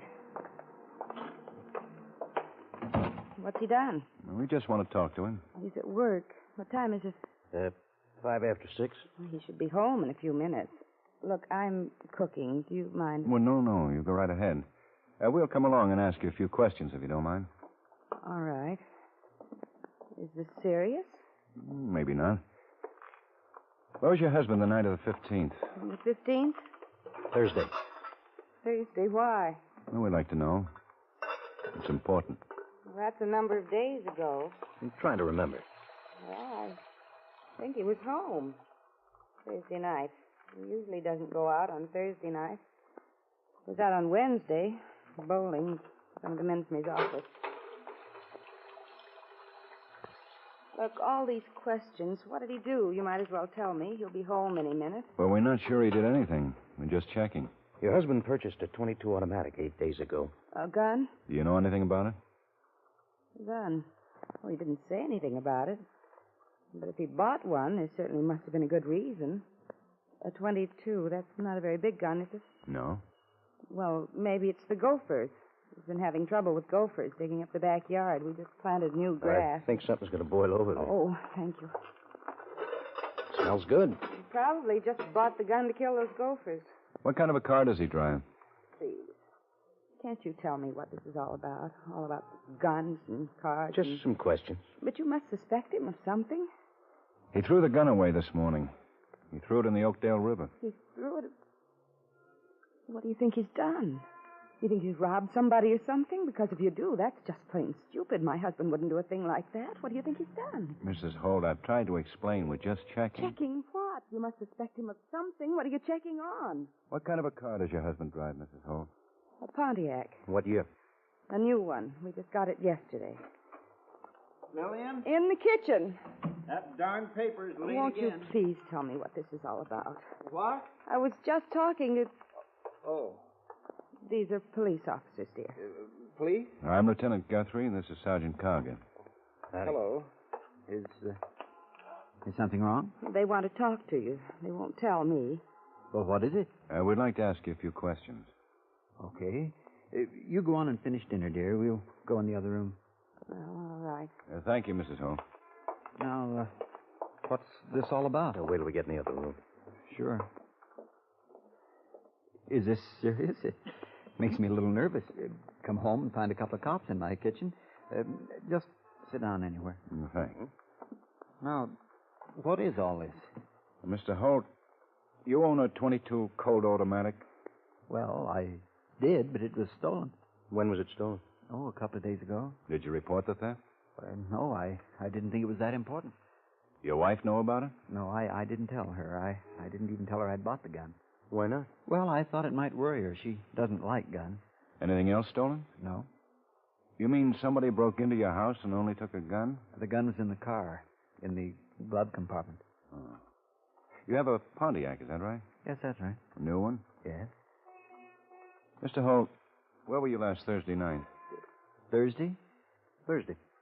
Why, I was at home. I think let me think. I was at home most of the evening, if I remember correctly. Did you go out at all? Thursday.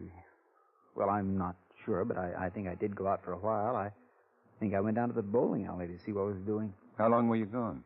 Oh, maybe an hour and a half. Look, what is all this? Do you think I've done something? We just want a few facts. A man was observed throwing a .22 pistol in the Oakdale Lake early this morning. Well, did you catch him? No. You didn't throw that gun away, did you, Mr. Holt? Me? Why, of course not. I told you it was stolen. You wear glasses all the time, Mr. Holt?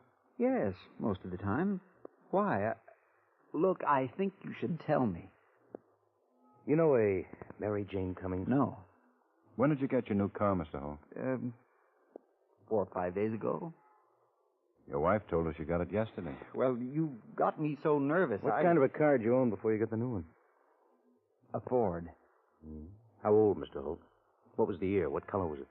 It was a 39. It was black. Where'd you sell it? Place over on Lincoln, a regular dealer. Now, look, I'd like to know what this is all about. All right, Mr. Holt. I'm surprised you haven't read about it. Been in all the papers. What? Mary Jane Cummings. Oh, the girl who was killed. Oh, no. Oh, no, you don't think I had anything to do with it? We're just checking. You say the gun was stolen. When? A couple of days ago. 2 days ago? That's right. Out of the new car? Yeah. Your wife says you only got the new car yesterday. I think you better come along with us.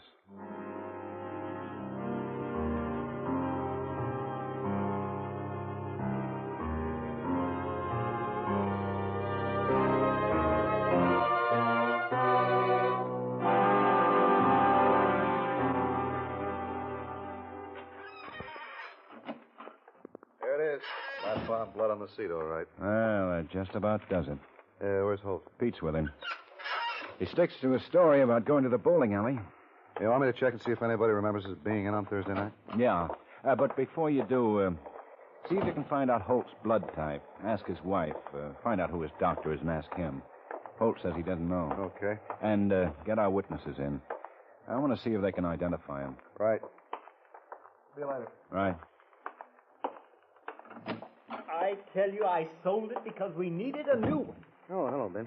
You guys have been asking me questions now for 3 hours. I'm tired. I Mr. want... Holt, our lab found bloodstains on the seat of your old car. They must have been there when I bought the car. Weren't that old. Only about a week. Well, I don't know how they got there. Mr. Holt, we've got a couple of witnesses that saw the man who picked up Mary Jane Cummings. We've also got a witness that saw the man who threw your gun in the lake. You were at home and you went to the bowling alley for about an hour, is that right? Yes. You didn't drive out to Lakeview Road? No. You don't know any Mary Jane Cummings? I told you no. No, I did not know her. Have you cut yourself in the last week, Mr. Holt? Cut myself? No. Why? Take him down and have him examined, Pete. Okay. Wait a minute. I cut my knee, but I forgot it. Let's see. I hit it on a nail in the garage. Bad cut. It doesn't bother me. I forgot all about it. We found a blood smear on the dead girl. It wasn't her blood. I hurt my knee in the garage. Okay, Mr. Holt. Take him back, Pete. All right, let's go. Wait a minute. Yes, Mr. Holt? What's the use? I killed her. Want to tell us about it? I met her about 3 months ago. We didn't tell anybody. Naturally, my wife... We met in out-of-the-way places, usually Wednesday nights. My bowling night. I think I better sit down again. Thanks. Cigarette? No. Yeah, there's not much to it. Boy, this is going to be tough on Lil. I guess maybe I'd have told you sooner if it hadn't been for Lil. Nice girl. Been married quite a while. I feel better, though. Tell us all about it. Well, there's not much. I picked her up and we drove out on that road. We hadn't been getting along, fighting a lot. She was sure a funny girl. Pretty, the wildest temper in the whole world, and I get pretty hot myself, too. Lil's left me a couple of times. Mary was going to tell her. You know, it's hard to tell. It's hard to explain how much I hated her, but I couldn't stay away. It does make sense now. It stopped making sense when I shot her and I knew she was dead. It was like a bad dream. I didn't buy the gun to kill her. We had some gophers. And...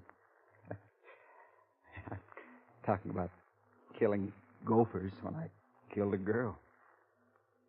We sat there in the car and she hit me. I don't know what I did. I went wild, I guess. I don't remember it too well. I just grabbed the gun. She laughed her stupid head off, and I shot her. I just wanted to stop her laughing.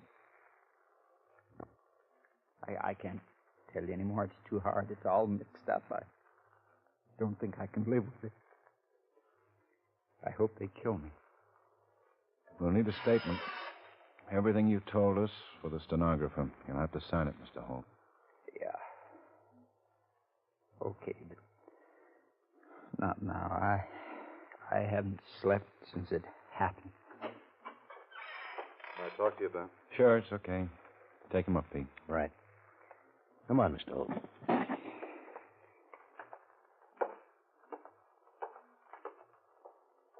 I found his doctor and got his blood type. It's all right. He's already confessed. Oh? He sure doesn't look worried about it. He's not now.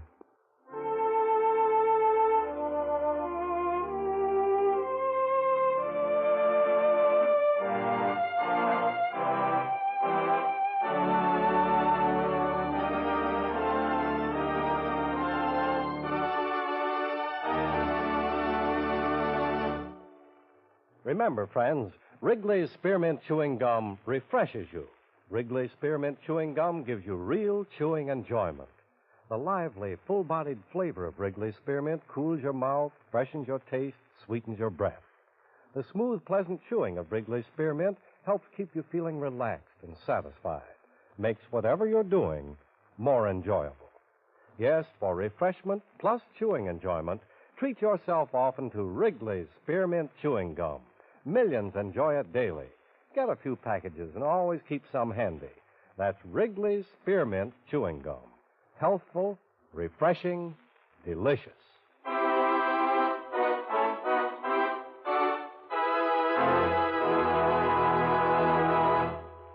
The Lineup, starring Bill Johnstone as Lieutenant Ben Guthrie with Jack Moyles as Sergeant Pete Karger, was written by Blake Edwards with music by Eddie Dunstetter. Featured in tonight's cast were High Everback, Parley Bear, Clayton Post, Bob Sweeney, Peter Leeds, Howard McNear, and Virginia Gregg. The Lineup was transcribed in Hollywood by Jaime Del Valle.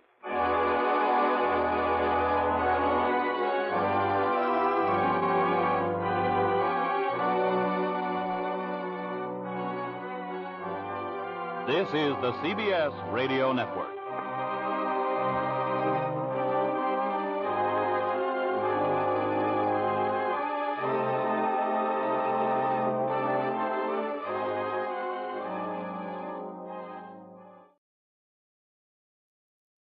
There has been a delay in the start of this evening's session of the Democratic National Convention.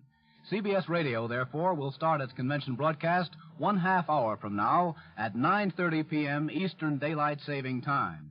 Meanwhile, we resume our regularly scheduled program. Ladies and gentlemen, we take you now by transcription behind the scenes of a police headquarters in a great American city, where under the cold, glaring lights will pass before us the innocent, the vagrant, the thief, the murderer. This is the Lineup.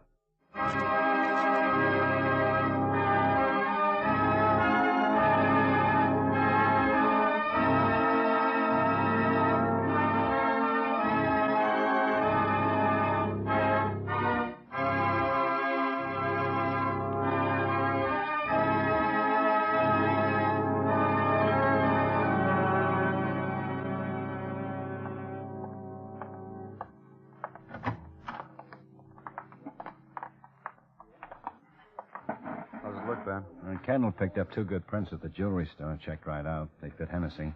Well, how about the mug? Bertram Goldberg and Carlisle made him right away. Murph went through Hennessy's room, found most of the stuff from the McClure Hall. The rest of it's bound to turn up.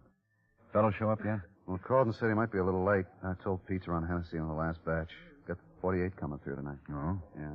Hennessy fell from Colorado Springs 4 years ago. The same stuff, jewelry store? Cattle rustling. Huh? Yeah. Well, this boy's been around. He still owes him 5 for breaking parole in Cannon City. I'll be done. Well, I'll grab one over here. When fellows come in, show him over, will you? Right, Ben. May I have your attention, please? You people out there on the other side of the wire in the audience room, may I have your attention, please? Thank you. My name is Karger, Sergeant Pete Karger. I'll explain the lineup to you. Each of the suspects you will see will be numbered. I'll call off a number, their name, and charge. At the end of each line, when I ask for questions or identifications, call out the number. Please be prompt with your questions or identifications. When the prisoners leave here, they're sent to the washroom and dressed back into their jail clothes. It makes it quite difficult to bring them back after they leave here. The questions I ask these suspects are merely to get a natural tone of voice, so do not pay too much attention to their answers, as they often lie. All right, bring on the line. Keep it moving, boys. Right over here to the end of the stage. Spread out, stand facing the screen. Look straight ahead, no talking. Okay, number 1, Saul Greenberg, Grand Theft Auto. Get your hands out of your pockets, Saul. Yes, sir? Where do you live? Omaha, Nebraska. The last place you slept, Saul. Yorkshire Armed Departments. It's in the Riverside District. I don't know the address. Any weapons when you were picked up? Yeah? What? Well, I had a gun and knife. Well, let's start with the gun. What kind? What make? A little .22 pistol, single-shot Smith. How big was the knife? Oh, about this long. 10 inches? 8 inches? About 10 inches. How long you been in town, Saul? Since last Thursday. Don't look at me. Look out there through the screen. Were you alone when you were arrested? Yeah, I was alone. What kind of work you do? I don't work exactly. Mean you've never worked in your life? Oh, sure, but I mean not on a job, you know. No, I don't know. What do you mean? What do you do to make a living? I steal cars. Thank you, Saul. Next, number 2, James Shanks, burglary. Up to the circle. Yeah. Living any particular place these days, Jimmy? Oh, nah. Now, you know me, Sergeant. KARGER, huh? Yeah. I ain't so good no more. How you been? Fine. Where'd you sleep last night, Jim? Last night? Yeah, last night. Over on Glenview in a parked car. How about the night before? Oh, same street and different car. Ever think about getting a job, Jimmy? Oh, sure. I thought about it a lot. That all? I had a job once, KARGER. I'd like to kill you. I'm Sergeant KARGER, Jimmy. Oh, no offense. Anybody with you when you were arrested? I was going to tell you about when I worked. Answer the questions. Anybody with you when you were arrested? Yeah. A guy named Donald. You don't know the rest of his name? Just Donald. I don't know him very long, an hour or two. Donald Rhodes? Well, he's in the next room. I saw him here just before I come out here. He's a nice kid. You know how old he is? No. He's 17, Jim. This is his first lineup. No, honest? Honest? His first, huh? Well, what do you know about that? I know he won't like it very much, Jim. Number 3, Rudolph Tate, open charge. Where do you live, Rudolph? 43, 356 North 107th Street. What do you do? I'm a butcher. Where do you work? Lansdowne Market. When were you arrested? This morning at the market. Anyone else arrested with you? Yeah. Him, and him. You know these men? Sure. George Zimonetti, right there. Frank and Paul Dorsey, the other two fellas. And Vic Spade. How long you known them? Which one? Zimonetti. Well, all of my life. How about the Dorsey brothers? Oh, let me see. It's about 5 years, maybe 6. And Spade? Just a couple of weeks. It's his fault. What's his fault? It was all his idea. He come in and asked us to Waldo do wants it. you in his office. Did he make you do it, Rudolph? I'm telling you, he had the idea in the first place. The whole thing was his idea. Quine. But did he make What's you up, do it? man? That's what I want Take to care know. of fellows when he comes in. I'll be Well, with Rudy. Waldo. Here's the sheet. All his idea. Okay, Asher. We'll see you, That's Ben. all I All can right. say. All right, slide on down. Number 4, George Zimonetti. Whew, it's hot in there. Air conditioning went out. Again? It's a mess. I ought to pull the whole system out and start over. Oh, you said it. Well, maybe someday. Maybe. Bill? Keep working on him and check with me later. Ben's starting from this end. Come in, Ben. Answer. Yeah, that's right. He just came in. Okay. Bye. Ben, Ed Drinkler's been snatched. The restaurant man? Yeah. His wife got this telegram at 8 o'clock tonight. Western Union people notified us. I have your husband.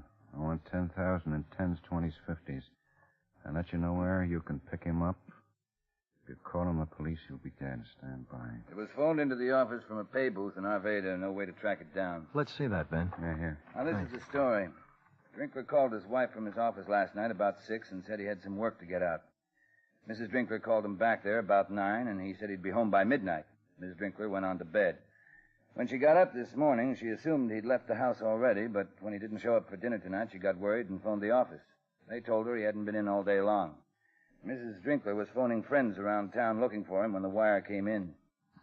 Small got there about half an hour after the messenger boy. He's still there. Any leads? No, I sent a detail down to Drinkler's office. Murph and Crockett talked to his secretary and office manager. They weren't much help. People who work in the building, night watchmen and scrub ladies, said Drinkler had a visitor about 10 o'clock last night. Tall man, well-dressed. Gave a pretty hazy description. Could have been anyone. We're checking it out. That all? That's about it. Drinkler's car is still parked in the rear of the building. Something may turn up later on. Right now, we're going to have to play along. Well, what happened? Mrs. Drinkler didn't have any trouble getting the money. It's being marked right now. The boys are working on it. You know what we're up against, Ben. Can't spend too much time. We'll have to figure it out as we go along. Yeah. Here's the address, 313 Cherry Drive, straight out York, till you get to the Parkway, then right, 2 blocks beyond the golf course. Take 17K. It's cleared with motor pool. Okay. Place might be watched. Park down the street and go in the alleyway. I've got units here, and here. Radio controls all set up. Right. A contact will be by phone or message again. It's the only way right now we can depend on getting any kind of lead. Small, Adler, Papish, and some men from the crime lab are out there. Federal man should be along pretty soon. I'll bring Karger and Quine out with me later on. Okay, that's it. Right. Now, use anything, anyone. Do anything that occurs to you, Ben. I'll be right with you all the way. Okay. Oh, Bill. Huh? How's Mrs. Drinkler taking it? She wants her husband back.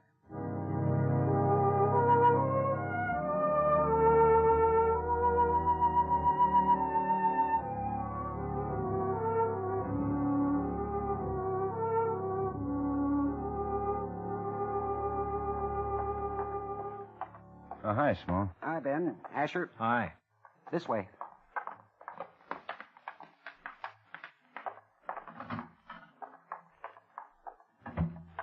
Mrs. Drinkler's in the next room. She's scared silly. Can you blame her? No, but we're going to need her if they happen to call. Yeah. The lab put in another line here and 3 extensions on the original line. This one in here, one on the floor below us in the kitchen, and one in the hallway. All right. Asher, take the extra line and check the telephone company. And keep all the lights out except in the living room. Right, Ben. They tricked up a tape recorder.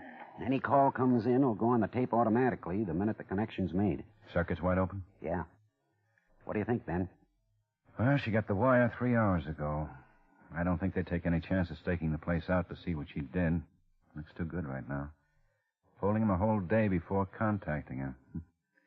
Well, there's a chance they'll call in tonight sometime, if they cased it at all. You got a smoke, Ben? Here.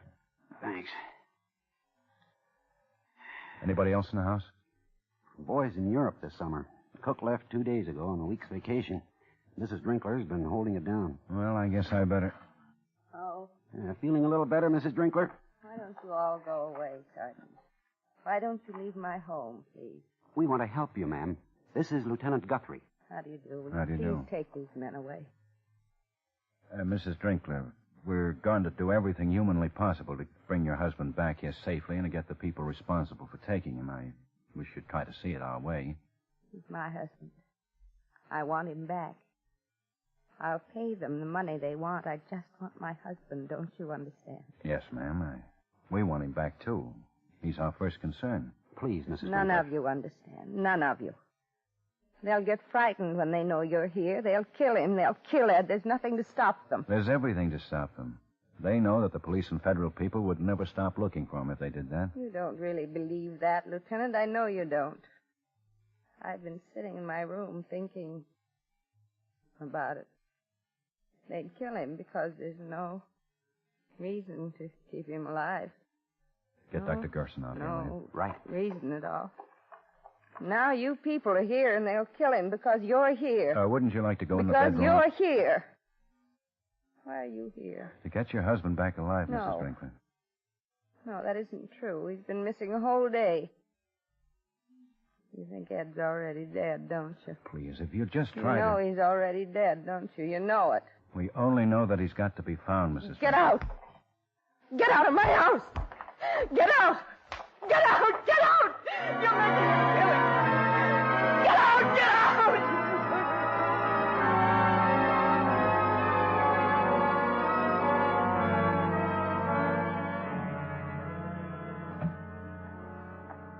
Well? Gerson wants to take her down to the hospital. Is she out of it? Yeah. Well, this is Officer Grace Hanley, Ben. Hello, Grace. How do you do, Lieutenant? You know the setup? Yes, sir. Everything may depend on the way you answer that phone if the kidnapper calls in. I know, Lieutenant. I try to stall him. Do anything. So he'll stay on the wire long enough to trace it. I understand. You can take it in here. I'll be downstairs. Make yourself comfortable. Thank you. Okay, Pete. Oh, don't jump it if he rings. I want to hear his voice. So we'll have to pick it up together. I know. Anything more on that description? Quine took a crew and went to work on it. The man who runs an all-night diner remembered a black caddy sedan out in front of the building.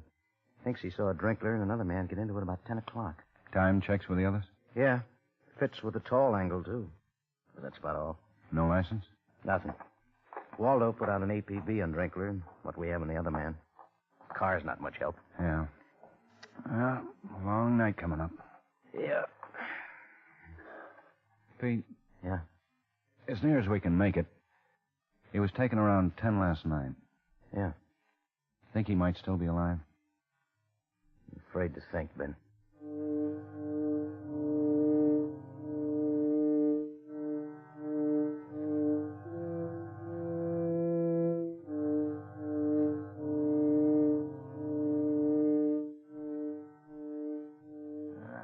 What?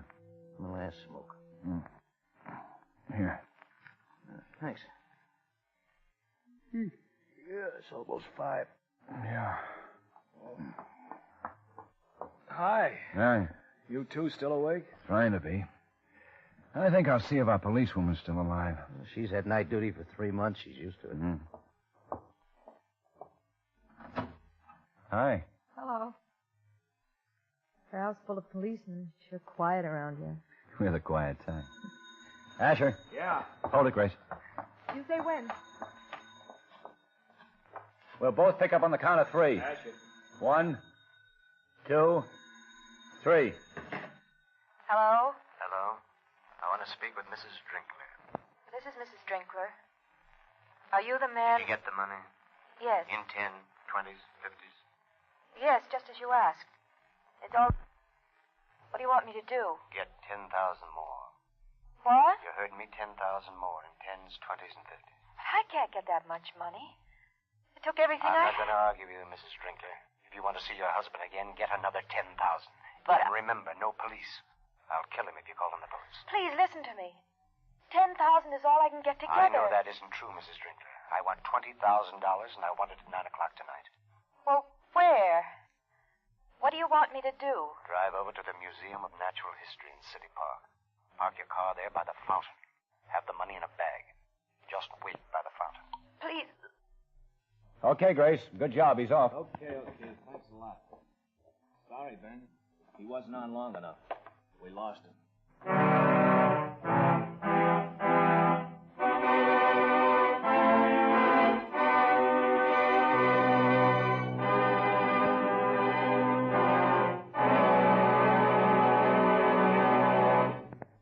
Almost 300 specialists, reporters, writers, technicians, and engineers are on the job for CBS Radio at the Democratic Convention. That's one reason why CBS Radio convention coverage is complete, bringing you not only the meetings on the floor, but also the highlights and news breaks all around Chicago at convention time.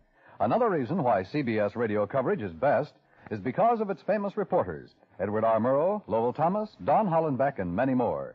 Stay tuned to CBS Radio for the whole story of the Democratic Convention.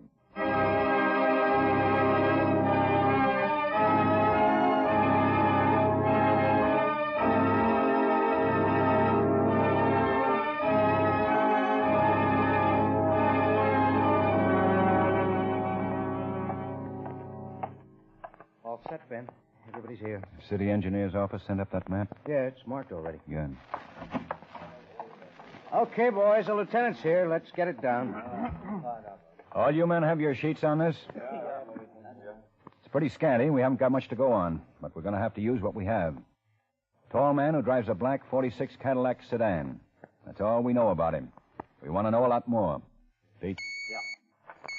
All right, come on up a little closer here. This is City Park.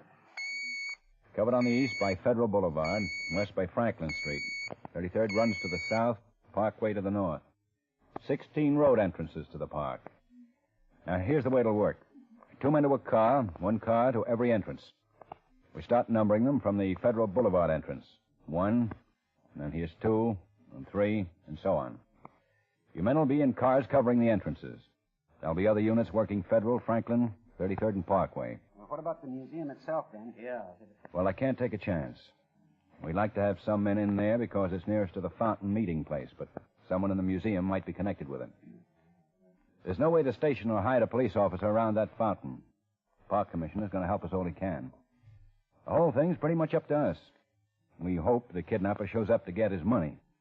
We hope he'll drive the black Cadillac. We hope he's a tall man and that we recognize him. How's the other part of it going to work?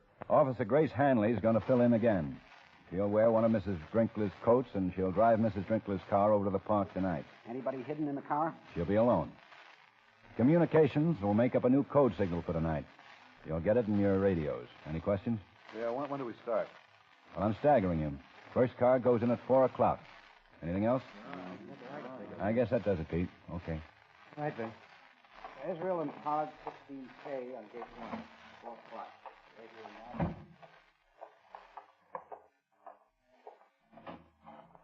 How's it look, Ben? Well, seems like the best thing we can do. Try to sucker him into a trap. I don't like it. Neither do I, Bill. This bird's really done a slick job. Not one lead. Nothing we can get hold of. Yeah. Anything new in the car? Not even a possible. Benny's got us. The whole force has been alerted. Drinkler's description's been broadcast every half hour since 9 o'clock last night. The kidnapper and the car's on the wire all over the country, and still he's got us. I don't want anybody taking a break until we get him. Right, Bill. Waldo. Hold it, Ben. Yeah? Yeah? Okay, let's check it out. Bye. Small. Man at the diner picked one. Hmm? A guy named Charles Newton. Says he looks like the man who was with Drinkler.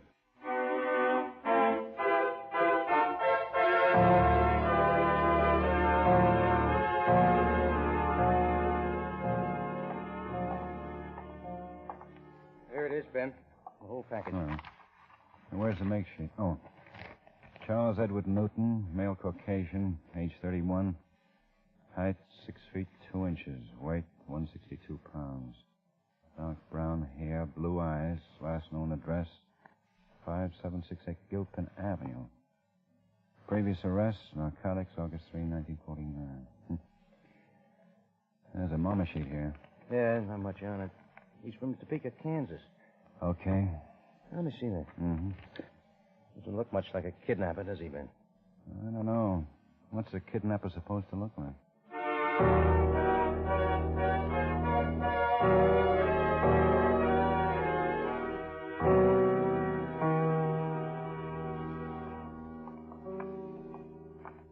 Here it is, Pete. 5768. Yeah. Well, at least the dog's at home. Yeah. Yeah, what is it? Police officers, we'd like to ask you a few questions. Police, you say? Yeah. Would you like to come in? Well, thank you very much. What is it? What's wrong? We'd like to know your name. Julie Newton, Ms. Newton. Why? What's your husband's name? Thad Newton. I'd like to know why you're here. We're trying to locate a man named Charles Edward Newton. We understand he lived here once. Oh, no, you're mistaken. Charlie never lived with us. Oh? Well, then you know him. Well, Charlie's Thad's brother. But he just had his mail sent here. He never lived here. Well, do you know where he's living now? Is he in trouble? We just want to talk to him, ma'am. You know his address? Oh, yeah, I have it written down. I have it somewhere here. Let's see. Oh, yeah, here it is.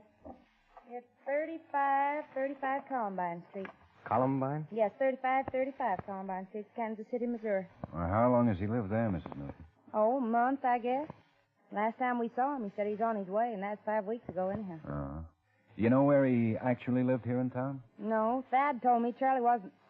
Well, he got in trouble now and then. Charlie only came here twice. Now and then he'd call us if he had any mail or phone calls, but he never let us know where he lived. Did he have any mail or phone calls? Once, a girl called up. I think she was from a used car lot in town, but that's all. Charlie called up later, and I told him about it. Now, when was this? Just before he left. Did Charlie have a car? No, I think he bought one from that lot. Do you remember the name of the used car deal? Empire Motors, I think it's called. I'm not sure. Do you know what kind of a car he bought? Well, it's the one he drove by, and it's a real nice one. Hmm? He came by to give us this address just before he left. He was driving a real nice car. When I asked him if he's going to buy it, he said he thought he would. It was a used one, but it was very nice. Cadillac, a big black sedan.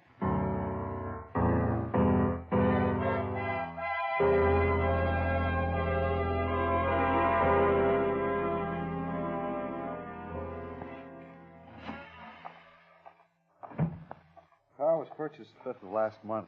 Man at the used car lot identified the mug, but sales slip showed Newton used the name Raymond Atlas. Same address on Gilpin. Yeah. Put out a supplementary APB. Turns out a lot better now. Got a complete description on Newton and the car. Well, he's somewhere in town. At least he was yesterday. Anything from Kansas City? Yeah, it just came in. No Columbine Street there. Yeah. Well, 3:30. You going out to the park pretty soon? I hope we don't have to. Get anything out of Newton's brother? He said he didn't have much to do with Charles. Thought he might have worked as a cook in one of Drinkler's restaurants once. Didn't know. Checking it now. You set it up all right. Yeah, he sure did. Hi, Ben, Quine. Hi. I talked to the bartender and owner of the Curtis Bar. He remembered Newton coming in there off and on for a year. Says he came in about a month ago and told everybody he was leaving town. Haven't seen him since. Oh, excuse me. Yeah, that's about the only place we had listed on his mama sheet. Yeah. Yeah. Well, Right. he's covered up Ben. everything. Yeah? Pete's waiting for you in the garage. Oh, okay. Oh, did Small check in? Yeah, Mrs. Drinkler had a stroke. Bad? She's paralyzed on one side. Can't recognize anybody.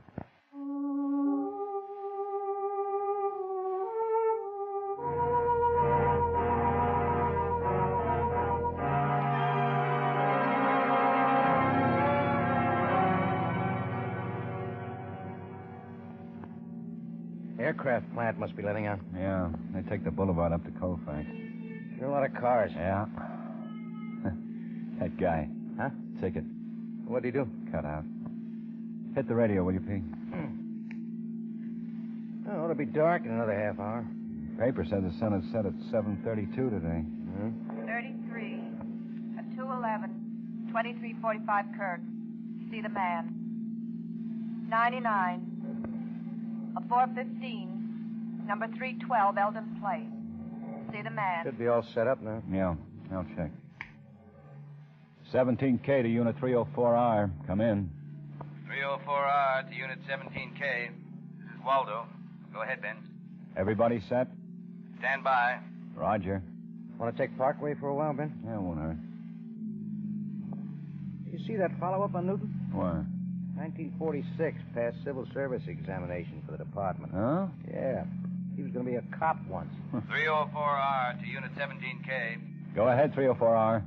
Everyone's posted here, Ben. Nothing so far. Okay, Bill. Hey, Ben. Huh? Up there. Hold on, Bill. 34 early, 678? Yeah, that's the car. 17K to 304R. Spotted suspect. License number 34 early, 678. Black Cadillac sedan. Headed east on Parkway. Roger. 304R to Control 4. 304R to Control 4. Suspect traveling east on Parkway. He turned off, Ben. Yeah. 17K, suspect turned right at 27th Street, now traveling north. We're following. 304R to Control 4. All units stand by. Seen us, Ben. We'll have to run him, P. Let her go. Unit 66, 68, 53 cover intersections at Randall Boulevard and 27. Units 35 and 22 move in on the nearest crossing to Randall and 27. 105A, 116K, 118K cross in on intersections at Up City ahead. Highway and 2 police Federal. cars. He's seen him.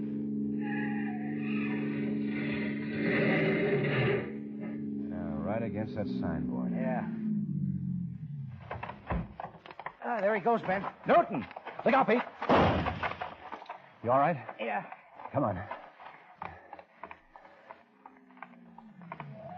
Which way? Toward those houses. No. He's doubling back for the street. Yeah.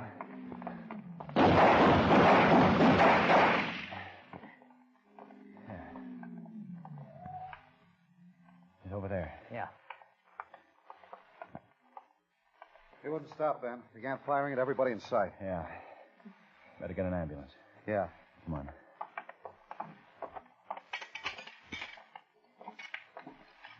Sure smashed up the front of it. Yeah. Ben, over here. Find something? Drinkler. Stuffed in the trunk. Ah. He was going to deliver him. Yeah.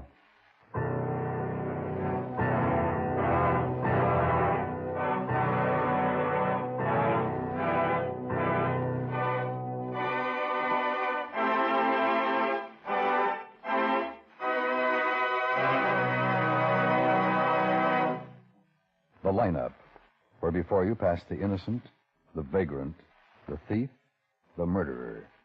Listen again next week when we again bring you The Lineup. May I have your attention, please? You people out there on the other side of the wire in the audience room, may I have your attention, please? Thank you. My name is Karger, Sergeant Pete Karger. I'll explain the lineup to you. Each of the suspects you will see will be numbered. I'll call off a number, their name, and charge. If you have any questions or identifications, please remember the number assigned to the prisoner as I call his name. At the end of each line, when I ask for questions or identifications, call out the number. If you are sure or not too sure of the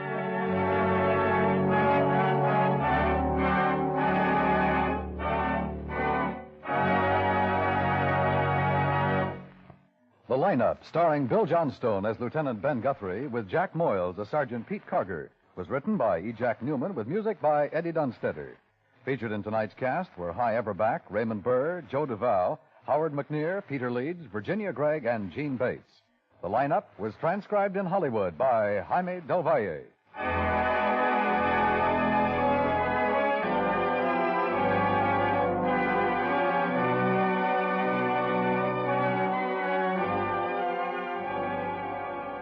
Many people may not have enough money to contribute to our national campaigns, but today the American at the battle lines of Korea is pitifully thin. American men may be suffering, perhaps dying, because of a lack of that life-giving plasma. Make your blood contribution now. Give to America's bloodline a lifeline to Korea. Tune in history. Hear the Democratic Convention on the CBS Radio Network.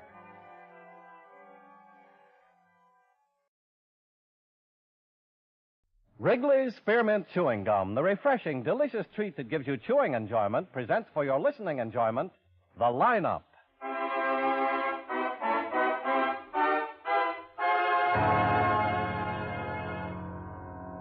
Ladies and gentlemen, in just a moment we will take you by transcription behind the scenes of a police headquarters in a great American city, where under the cold, glaring lights will pass before us the innocent, the vagrant, the thief, the murderer.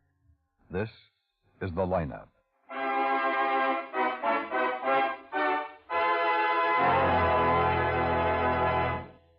Wrigley's Spearmint Chewing Gum refreshes you. Wrigley's Spearmint Chewing Gum gives you real chewing enjoyment. Yes, for chewing enjoyment plus refreshment, it's Wrigley's Spearmint Chewing Gum. The lively, delicious flavor of Wrigley's Spearmint cools your mouth, helps keep your throat moist, and gives you a nice little lift. The good, smooth chewing of Wrigley's Spearmint helps keep you feeling fresh and alert, adds enjoyment to whatever you're doing. So for chewing enjoyment plus refreshment, treat yourself often to Wrigley's Spearmint Chewing Gum. Healthful, refreshing, delicious.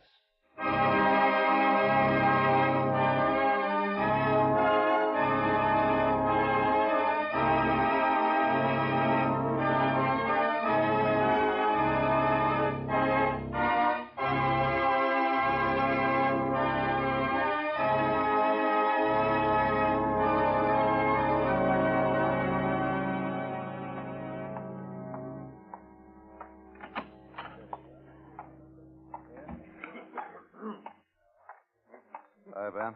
Hello, Quinn. Hey, you look tired. I am tired. I was on a 24 that worked into a 48. I don't think I've had 6 hours sleep since Wednesday. The Biolotti stakeout? Yeah. And this weather. Sure hot. Yeah. You have some witnesses? No, just looking around. Dull upstairs. I'm glad we can use a lull. May I have your attention, please? I'll see you later. Yeah. You people out there on the other side of the wire in the audience room, may I have your attention, please? Thank you. My name is Karger, Sergeant Pete Karger. I'll explain the lineup to you. Each of the suspects you will see will be numbered. I'll call off a number, their name, and charge. If you have any questions or identifications, please remember the number assigned to the prisoner as I call his name. If you're sure or not too sure of the suspect, have him held. The questions I ask these suspects are merely to get a natural tone of voice, so do not pay too much attention to their answers, as they often lie. Okay, bring on the line. All right, keep it moving. Right over here to the end of the stage. Now turn and face front, hands at your sides. Now when I call out your number, step out and face the screen. Keep your head up so everyone can get a good look at you, and talk up so everyone can hear you. Okay, number 1, Leonard Strickland, robbery. Where do you live, Leonard? 7765 Orange Grove. What's your business? What do I do? Yeah, what do you do? What kind of work? Well, I'm not employed. I I used to be a carpenter. When was the last time you worked as a carpenter? The last time. Well, I guess that was about 5, 6 years ago. Oh, yes, at least. What kind of jobs have you had since then? Oh, well, I've done lots of odd things. I was a window washer for a while. I worked at gas stations and labor gangs for the city. Oh, I've done a lot of things. Who were you with when you were picked up? Oh, a guy, Stanley Halloran. He was picked up, too. Is he in the line? Sure. Point him out. Him. First one. Number 2, Stanley Halloran. You want I should step out? No. Call my number. Stay there. When? When what? Will I step out? I'll tell you. He was just pointing you out to the people out front, Stanley. Oh. You're next. Okay. I'll take care of it, Leonard. He ain't so bright. Oh, wait. You ain't. Okay, knock it off. I'm sorry. You just don't understand things. Who don't? You don't. Now shut up. Just answer my questions. That's enough. Sorry. He talks too Shut much. up. All right. Now, when you were arrested, Leonard, Yeah? did you have any weapons on you? Weapons? Guns, knives. You had the biggest shotgun you ever saw. Now listen. I told you not to talk unless you were asked. Stupid. He's just plain stupid. Oh, yeah?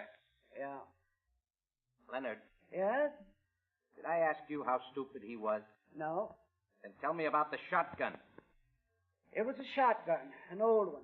Double barrel, pump, what? A pump. I bought it. What was the caliber? 16 gauge. Okay, Leonard, step back. Number 2, Stanley Halloran, robbery. Well, come on. Now? Yeah, step out. See? Stupid. Get him off the stage. Take him down to the tank. Okay. Now, where do you live, Stan? Alone. I said where? Where do you live? I live down by Jefferson. You live down by Jefferson? Yeah, Jefferson, big long street. What's the address? 2365 East Wilton. It's up from Lincoln. I guess it's really not down so much, kind of in between. This is turning out to be my lucky night.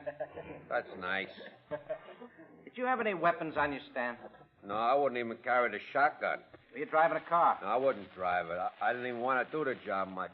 I didn't feel good. Was Leonard driving the car? Yeah, that's when he wanted me to hold the shotgun, but I told him, not on your life. And he had to put it in the back seat. What kind of a car was Leonard driving, Stan? I don't know. Was it a sedan, a coupe? It had a back seat. I suppose it was a sedan. What color was it? The back seat? The car. Oh, I don't know. All right, step back. Did I talk loud enough? Yeah, you did just fine. Now step back. No, the other end of the line. Did I get my same place? The other end, Stan. Okay. Number 3, Arthur Willoughby, robbery. Where do you live, Arthur? 99 North, 109. I got a cold. What do you do, Arthur? I'm a painter. What kind of a painter? House painter. Where do you work? I'm not working now. I work for Ajax. Yeah. Oh, Were you arrested with anybody? Can I see you? No, I was alone. Any weapons? No. You have a car. Yeah, 37 Ford Coupe. Pete really had himself a couple tonight. Yeah? Oh, what's up? Just got a call from Small over on Adams. Oh, what is it? Homicide. Officer on the beat found a dead man in an alley. Okay, let's go.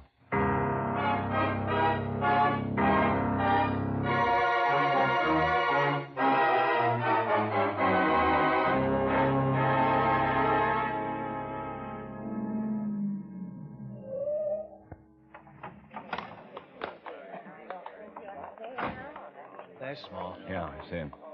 Hi. It's down here. Come on, let us through, please. Let us through.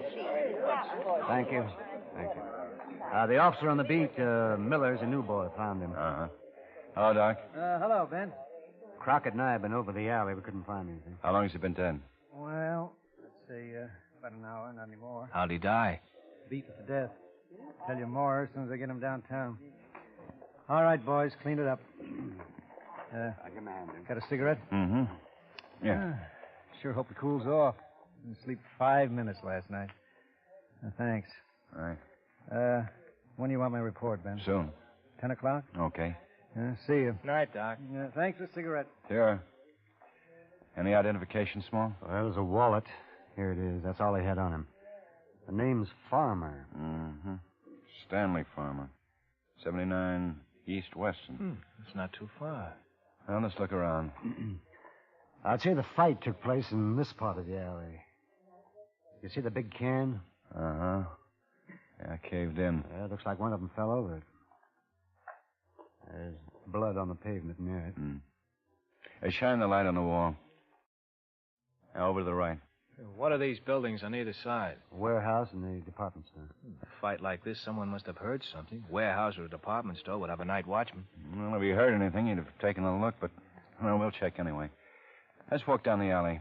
Right. Cover the wall on this side and this part of the alley with your lights, will you? How about the other end of the alley? Where does it lead? It's a dead end. Wonder what the other guy looked like. The dead one was really worked over. Might have been more than one guy working him over. Yeah, hold it a minute. They were even fighting here. More blood. Scuff marks. Rubber-heeled shoes. They're fresh marks. Well, biggest part of the struggle looks like it took place back there. Well, shine it down here. What's that? What? Where? Shine your light down there. Down there, Small. No, over by those cans. There. Oh. Feathers. Feathers? Yeah. Looks like part of a woman's hat or something. It's a pretty funny-looking hat. The cans are dumped over here. Oh, this might be something. A lot of junk in this alley. Well, we'll go through every bit of it. Any other time it would be just junk. We'll check it all. Keep the alley blocked off. I'll call in and have them send some boys down to keep it clear until morning. Oh, okay. Well, let's go, Dave. If you find anything, we'll be over at Farmer's house, then back to the station. I'll call from Farmer's and give a phone number. All right.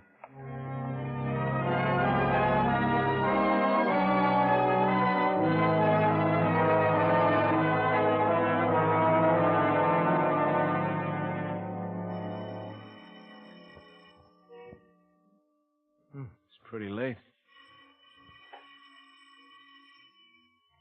Maybe he doesn't live with anybody. Boy, it's hot. Ring it again. Oh, wait a minute. There's a light.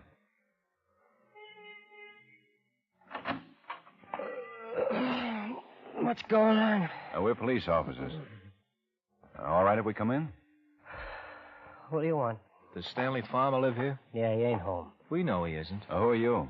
Frank Farmer. I'm his brother. Come on, what is it? What's wrong? Stan get into trouble or something? I'm sorry I can't tell you this any other way. Your brother's dead. Huh? I'm sorry. We'd like to talk to you about it. Maybe you can help us. If you don't feel like it now, we No, can... no, it's okay. I guess maybe I should break up or something, but I don't feel anything. I guess I should feel awful, but I don't. Or maybe if you had a drink. I don't drink. Stan's dead? He was found in an alley. Look, come on in the other room and sit down. I can't think too straight.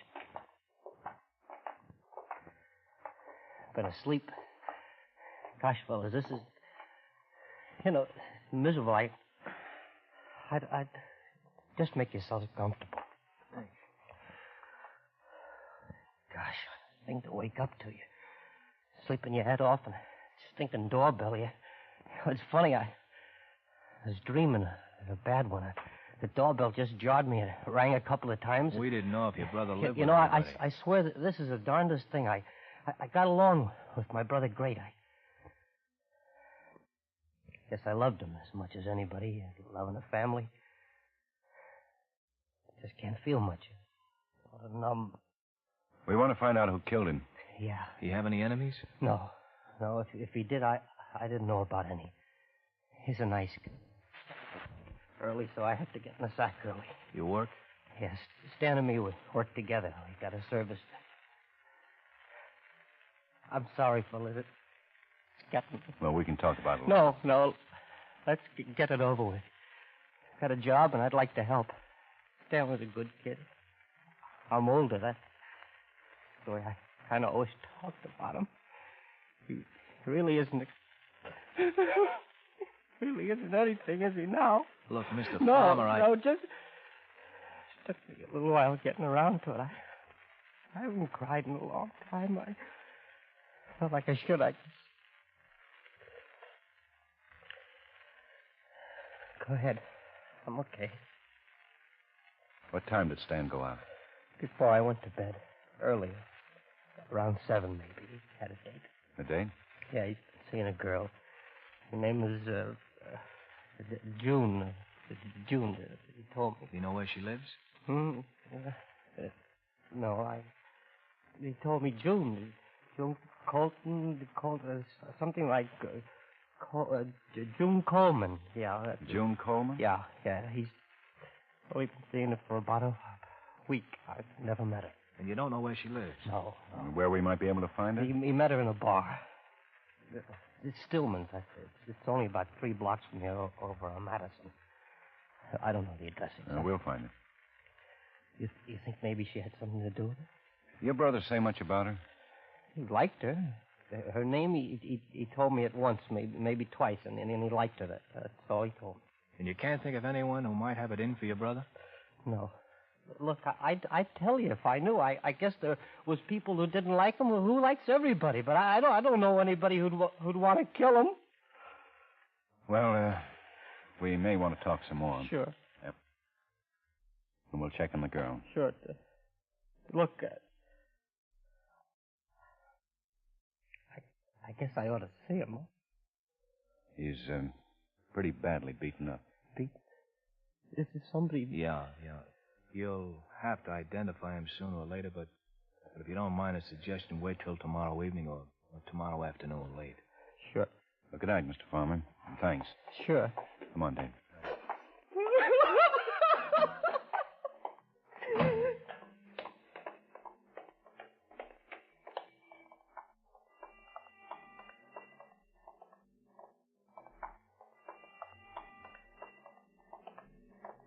Think it'll ever cool off? I don't know.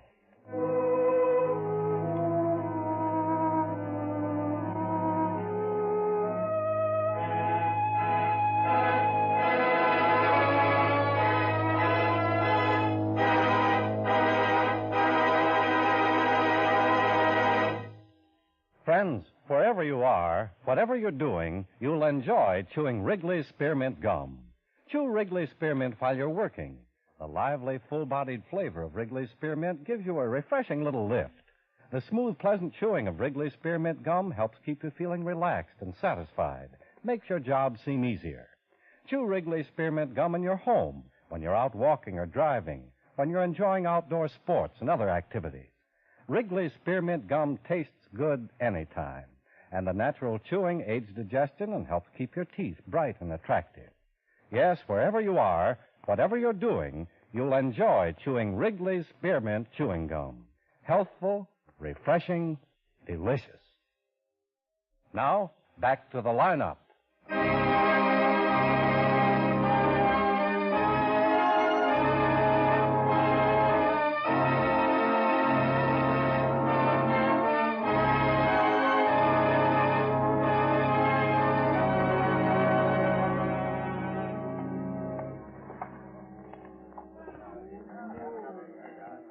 What'll you have?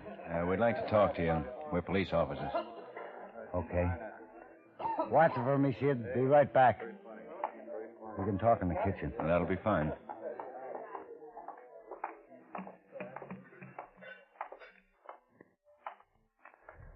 Okay. You know Stanley Farmer? Stanley Farmer? Yeah, I know. A regular customer? Pretty regular. Been coming in for about a year, I guess. Know his brother? Yeah. A girl named June Coleman? June Coleman? Yeah. Blonde? We don't know. Friend of Staines. Good-looking blonde. Well, she's a friend of Stan's. He had a date with her tonight. Yeah, I know her. Real good-looking doll. Blonde, like I said. She came in with Stan tonight. You know where we can find her? No. Mind if I ask what this is all about? Stan's been killed. Stan? You say he was in here tonight with the girl? Yeah, that's right. What was she wearing? Huh? Do you remember what she had on? What kind of a dress, hat? I don't pay much attention to those things. Stan's dead? She was a pretty nice kid. That's too bad. How'd it happen? That's what we're trying to find out. Did the girl have on anything with feathers on it? Feathers? Yeah, like these. Oh. Hey, yeah, she did. Funniest looking hat I ever seen. Feathers like that on top. What time does Stan come in with the girl? Came in about 9 or so. Left around, well, I guess I was here for a half hour or so. About 9:30 I left, I guess. And you don't know where she lives? No. How long has she been coming in here? Oh, about 5-6 weeks. She come in alone? No. First time she came in with Charlie. Charlie? Charlie Phillips. Been a customer for a long time. Was Charlie with her the night stand met her? No. She'd been coming in for 2 or 3 days without Charlie. I figured they had a fight or something. And where does Charlie live? I don't know for sure, but he's a fisherman. Commercial fisherman. He's out sometimes on the boat for 2, 3 weeks at a time. When I saw the blonde come in alone, I figured Charlie was out with the boat. He have his own boat? No, I know for a fact he don't. He always talks about getting his own boat when he's in here lust to the eyeball. Always he's going to get his own boat someday and make a lot of money. I always tell him as long as they make booze, he ain't going to save enough to buy nothing. He just laughs and just keeps on getting more and more tank. He catches fish and he drinks like him. Who does he work for? A fellow named Cassidy. Nice old guy, brogue and everything. I don't know what the name of his outfit is. Probably Cassidy, something or other. He's proud of his name, and he probably uses it every time he gets a chance. If his business is named anything, you can bet it's Cassidy something or other. Well, look, if Cassidy or Phillips or the blonde come in, I want you to call the 16th precinct. The 16th precinct? Yeah, ask for Guthrie, and if I'm not there, ask for Quine. Guthrie or Quine? That's right. 16th precinct, Guthrie or Quine. I got it. Thanks for your help. Sure. Stop in again. Yeah, we'll probably do that.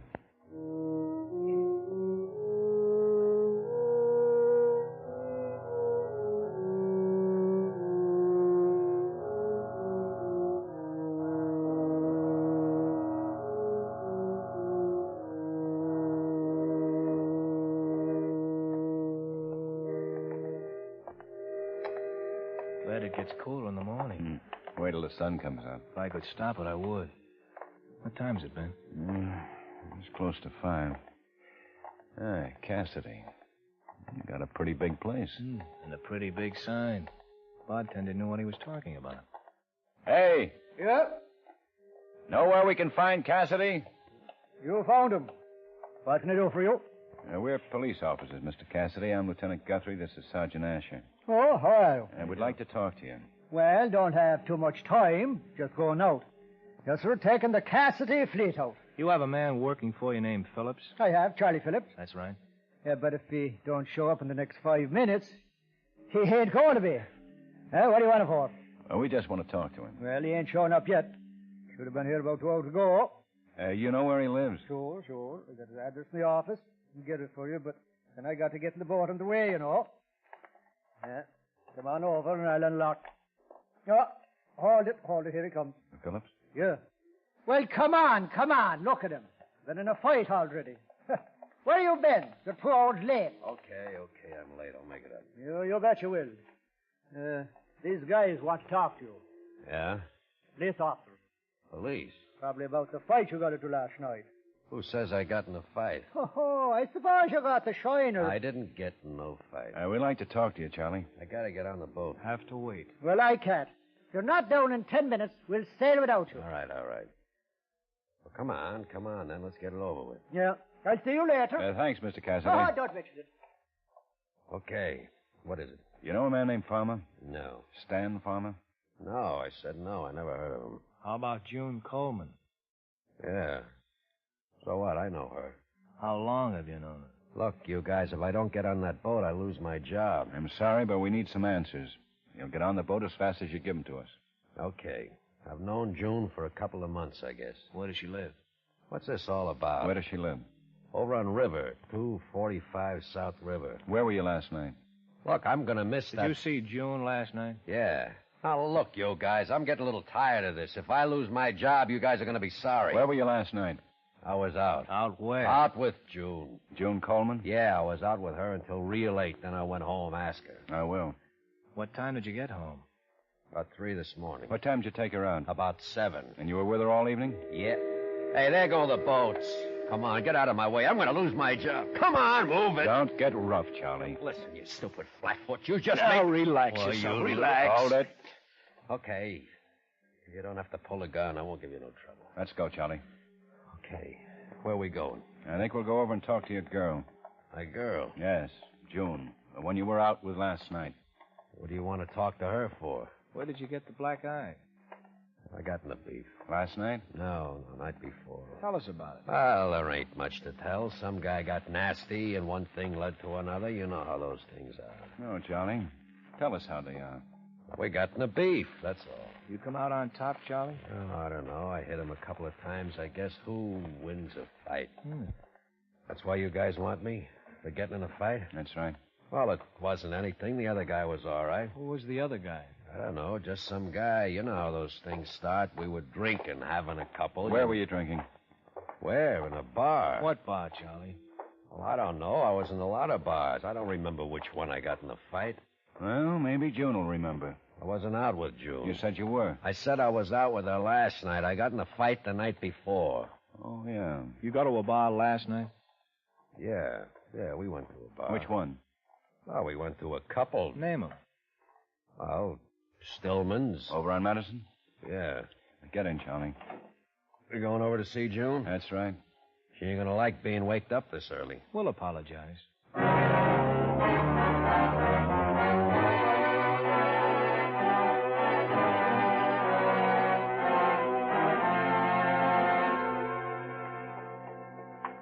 It's down further, 309.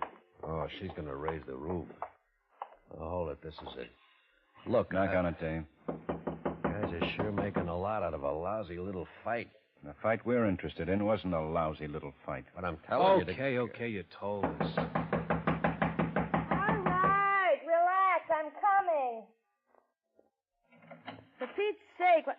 Charlie. These are cops. We can handle it, Charlie. Cops? Can we come in, please? I just got out of bed. I told him I was out You with don't you. talk, Charlie. What is all this? Can we come in? Or do you want to come down to the station with us? Oh, I just got up. Well, come on in.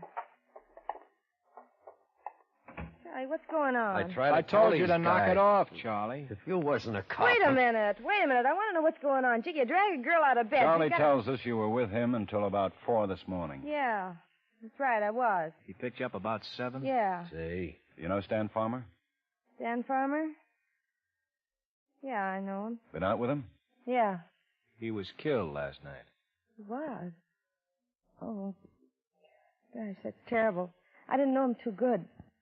He killed? And you were in Stillman's bar with him last night. She was with me. Yeah, I was. You were in the bar from about 9 o'clock to 9:30 with Stan Farmer. Charlie? And you were wearing a hat with feathers on it. These feathers. I told you. And we found those feathers in the alley where we found Stan Farmer's dead body. I don't know anything about it. Where did Charlie get the black eye? I got it. You shut up. Look, you... Charlie, for Pete's sake, tell him. Shut up. No.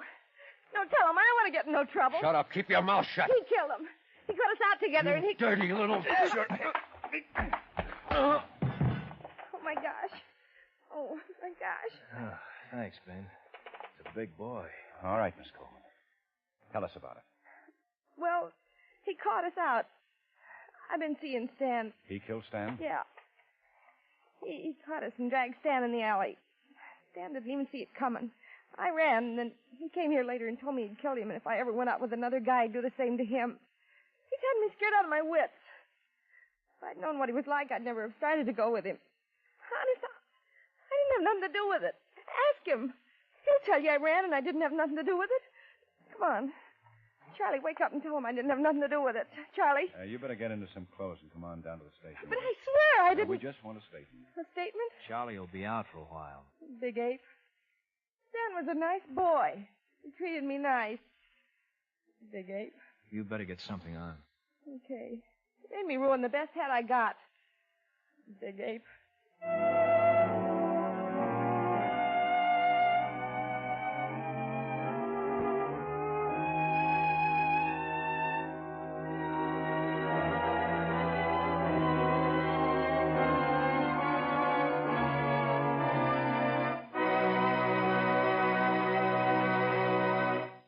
Remember, friends, Wrigley's Spearmint Chewing Gum refreshes you. Wrigley's Spearmint Chewing Gum gives you real chewing enjoyment.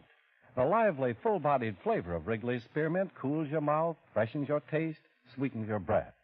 The smooth, pleasant chewing of Wrigley's Spearmint helps keep you feeling relaxed and satisfied, makes whatever you're doing more enjoyable. Yes, for refreshment plus chewing enjoyment, treat yourself often to Wrigley's Spearmint Chewing Gum. Millions enjoy it daily. Get a few packages and always keep some handy. That's Wrigley's Spearmint Chewing Gum. Healthful, refreshing, delicious.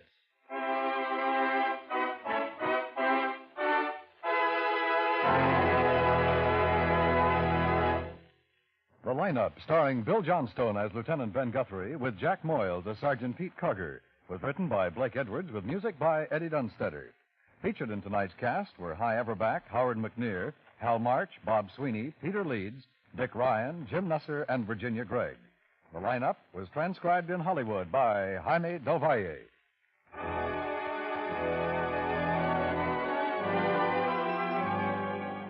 This is the CBS Radio Network.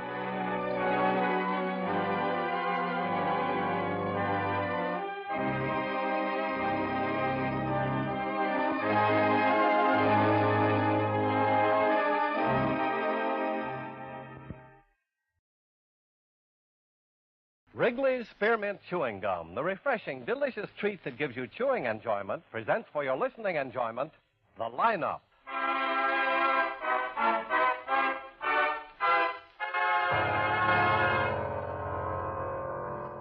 Ladies and gentlemen, in just a moment we will take you by transcription behind the scenes of a police headquarters in a great American city, where under the cold, glaring lights will pass before us the innocent, the vagrant, the thief, the murderer. This is The Lineup.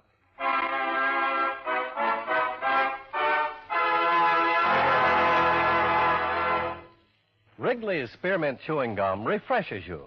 Wrigley's Spearmint Chewing Gum gives you real chewing enjoyment. Yes, for chewing enjoyment plus refreshment, it's Wrigley's Spearmint Chewing Gum. The lively, delicious flavor of Wrigley's Spearmint cools your mouth, helps keep your throat moist, and gives you a nice little lift. The good, smooth chewing of Wrigley's Spearmint helps keep you feeling fresh and alert, adds enjoyment to whatever you're doing. So for chewing enjoyment plus refreshment, treat yourself often to Wrigley's Spearmint Chewing Gum. Healthful, refreshing, delicious.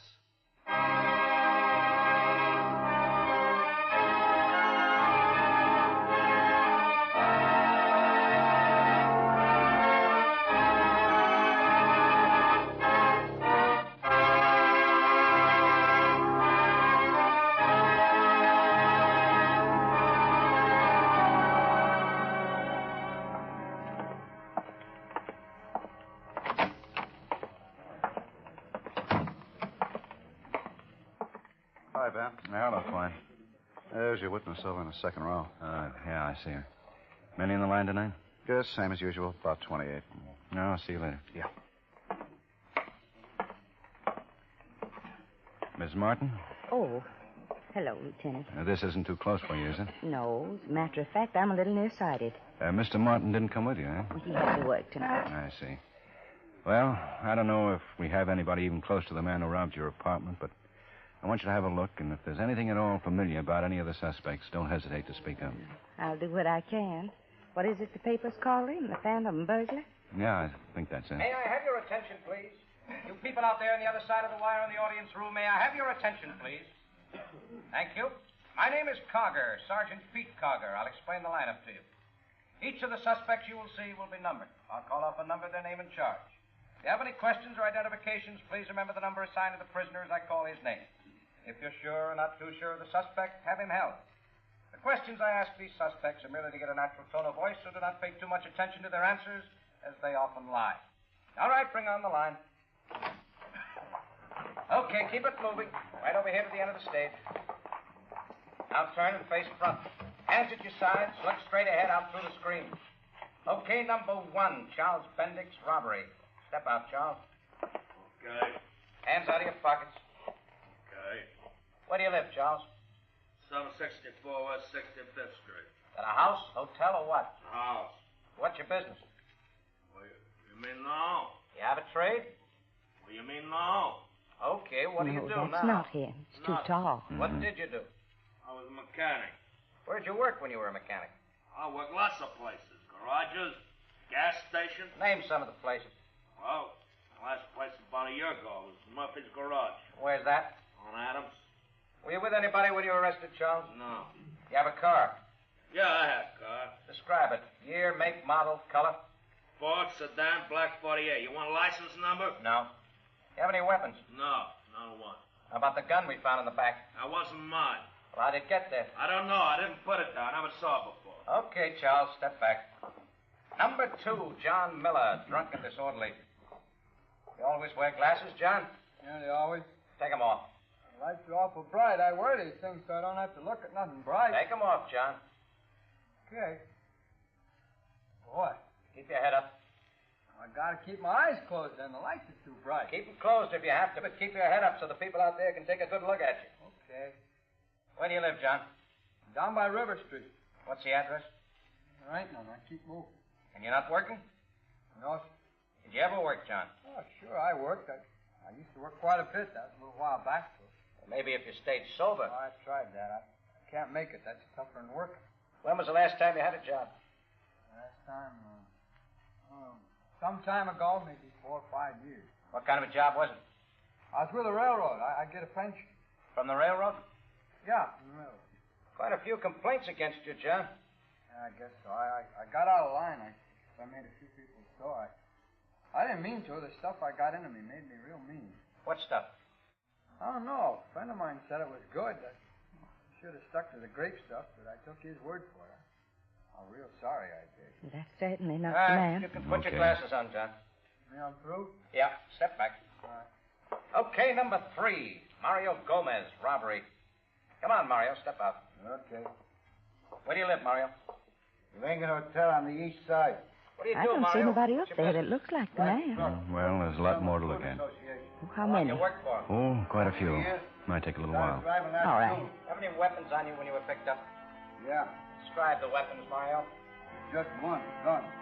45. Automatic, revolver, what?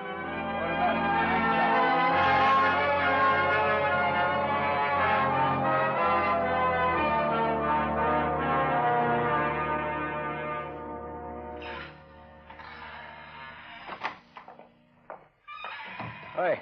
Yeah, hello, P. Hey, you look a little tired. A little. Oh. No identification from Mrs. Martin, huh? No. She looked at the whole bunch. Well, we better get this guy. He's got the whole section on the north side locking their doors at 6 o'clock. Every time a housewife hears a stray cat, we get a call. I know it. 4 robberies in 4 weeks. All with the same M.O. I've got the whole neighborhood staked out, 5 cars and a half a dozen men on the streets. Funny how a guy will stick to one neighborhood like that. A pretty wealthy neighborhood. Yeah, but he's certainly no dummy. Professional all the way. You'd think a guy like that would keep moving. The more he works that area, the more chance he takes of getting picked up. You'd think he'd figure on that. That's why we've got M.O. files. A lot of guys work like that. Get a good psychologist to tell you about it.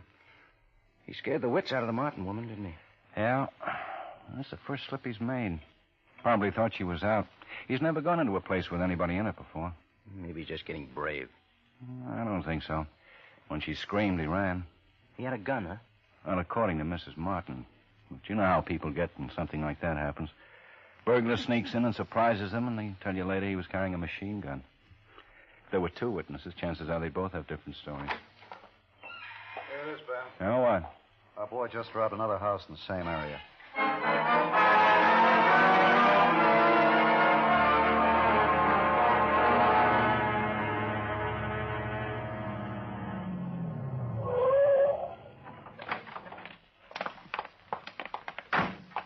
There's Asher. Yeah. Hi. Hi. When'd you get here? A couple of minutes. The woman who owns the house came home about 15 minutes ago, put in the call. Talk to her? Yeah. Got a little history. Crockett's around back. Guy got in through the bedroom window. You get much? Quite a bit, according to the woman. Name's Strickland. Her husband's out of town. Boy, I don't know how he did it. We got this neighborhood covered like a blanket. Now, this guy's smart. He's proved it 5 times now. Yes? Oh, come in. Yeah, thank you. Mrs. Strickland, this is Lieutenant Guthrie and Sergeant Carger. How do you do? How do you do, Miss How do you Strickland? do? Well, this is certainly something new in my life. I've never been robbed before. I was frightened for the moment when I saw the house was such a mess and that things were missing. Oh, won't you sit down? Thank you. Did he take much, Mrs. Strickland? Well, quite a bit. I don't know for sure, but I'll be able to tell better after I make a complete check. I think I saw him. Saw him? Yes, the burglar. I think I saw him run around the house. You get a good look at him? Well, it happened so fast, it startled me. And the only thing I could think about were my antiques. We've had a number of burglaries in this neighborhood. Well, then you didn't see him very well. I don't think I could identify him if I saw him again. It happened too fast. And very frankly, I was too frightened. Crockett out back now, Dave? Yeah, Ben. You want him? No. Lab boy's coming over? Put in a call right away. Could I make you some coffee or something? Well, thank you. I'm sorry, but we're liable to be here for a little while. This might take some time. Oh, that's quite all right. Anything I can do? Now, don't touch anything until we're done. We want to check for prints. Well, I'm afraid I've already. Well, that's all right, but try to leave everything just as it is now, will you? All right. I'll go put a pot of coffee on. Well, thank you very much. Nice. Yeah. Wish everybody was that cooperative. Well, let's go out and see if Crockett's turned up anything. Pete, call in and make a report, will you? Right.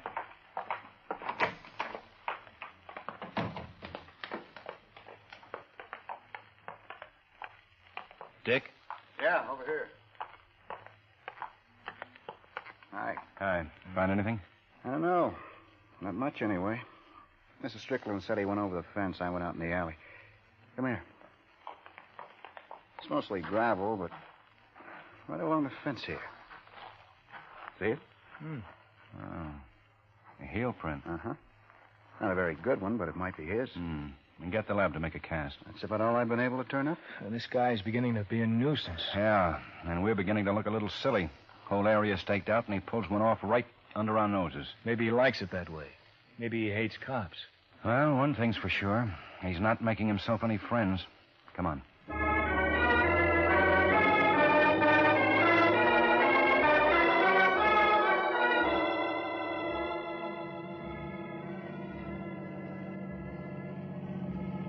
What time has it been?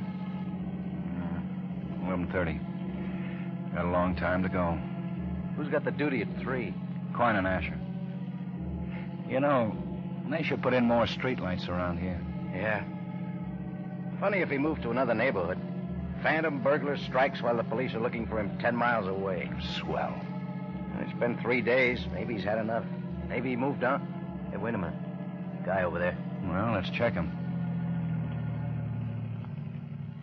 Hey. Me? Yeah, come here. What's wrong? You live around here? Yes, right down the block. What's the address? 205 East Maple. You any identification on you? My driver's license. May I see it, please? Certainly.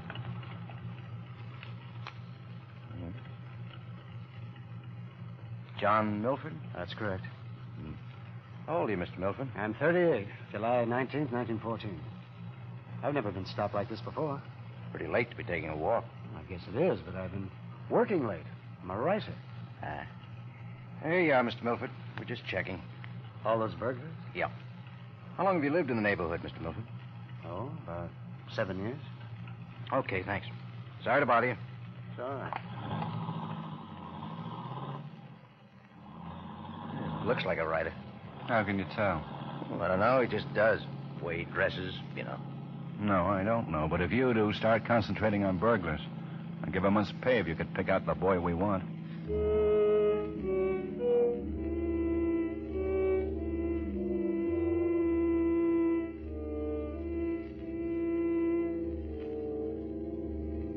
Oh, it's nearly 3. Boy, am I going to sleep. Yeah.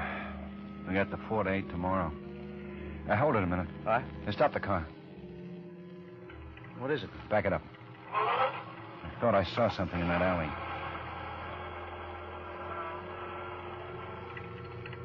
See anything? Well, wait till I throw the light down. Looks clear to me. I could have sworn. Hey, there. Hey, you! Stop! Hey!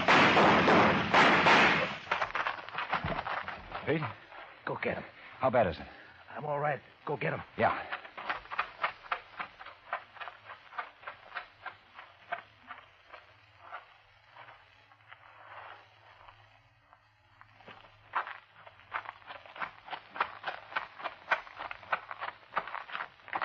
I lost him. Pete. I think I got one in the hip. Hey, you're bleeding pretty bad. Here, let me take a look. Maybe I can stop it. Pete. Pete. Come on, boy. Pete.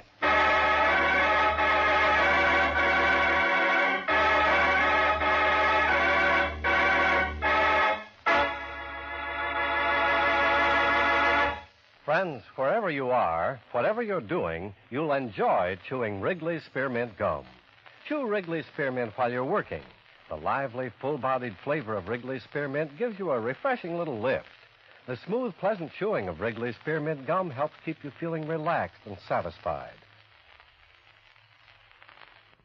Makes your job seem easier.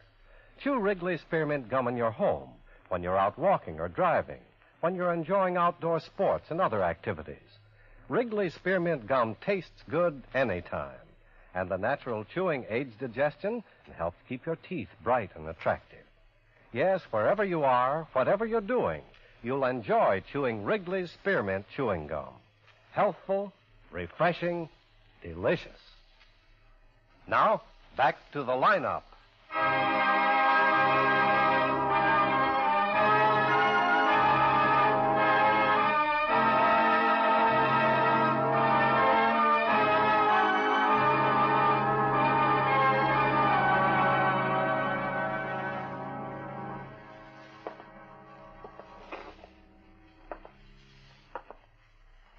Dr. Gorson, report to second floor desk. Dr. Gorson, second floor desk, please.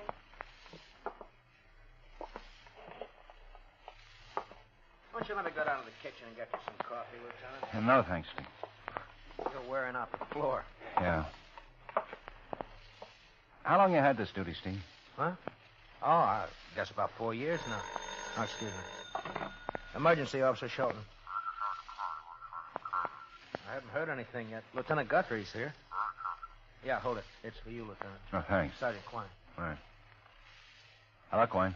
No news, huh? He's been in surgery for nearly an hour now. How bad it'll look to you? I don't know. You get a lab report on that heel print yet? Uh-huh. Got a good cast. We're checking it. Got the whole area covered good. Feet must have hit him. We found some blood at the end of the alley. I wish I'd gotten a better look at him. One thing's sure, he can run. I don't think he's very old. Well, I'll keep in touch. I'll let you know as soon as I hear something. Right, fine. Thanks, Steve. You sure you wouldn't like some coffee or some tea or something, Lieutenant? Oh, thanks. You like tea? Oh, not much. I never drink it much. Sometimes iced tea when it's real hot, you know. Iced tea's good on picnic. Yeah, I guess it is. Yeah, but so's beer. I think I like beer better. Except on picnics, they usually bring their kids and the wife makes iced tea. What time is it? It's 10 minutes later than the last time you asked. You'll be okay, Lieutenant. Gunshot takes a long time. Yeah, it sure does. Oh, here comes the doc. Hello, Ben. Hi. You look like you ought to be in bed. He's walked 20 miles. How's the patient? Gonna be all right. Who's got a cigarette? Here. It's a bad wound. You can lay up for a while. You got a match? Yeah, lighter. Thanks. He's lost some blood. I don't think it'd be wise to see him until tomorrow. But he'll be all right. You got the slug? Mm-hmm. Yeah. Pretty flattened out. I'm not going to tell much for that. He'll be okay, though, huh? Sure. Well, thanks. Thanks for the cigarette. I'll see him in the morning. So long. Yeah, he's a good doctor. Yeah. Well, I'll see you, Steve. You gonna get some sleep? I'm going to get the guy who shot Pete. Then I'll get some sleep.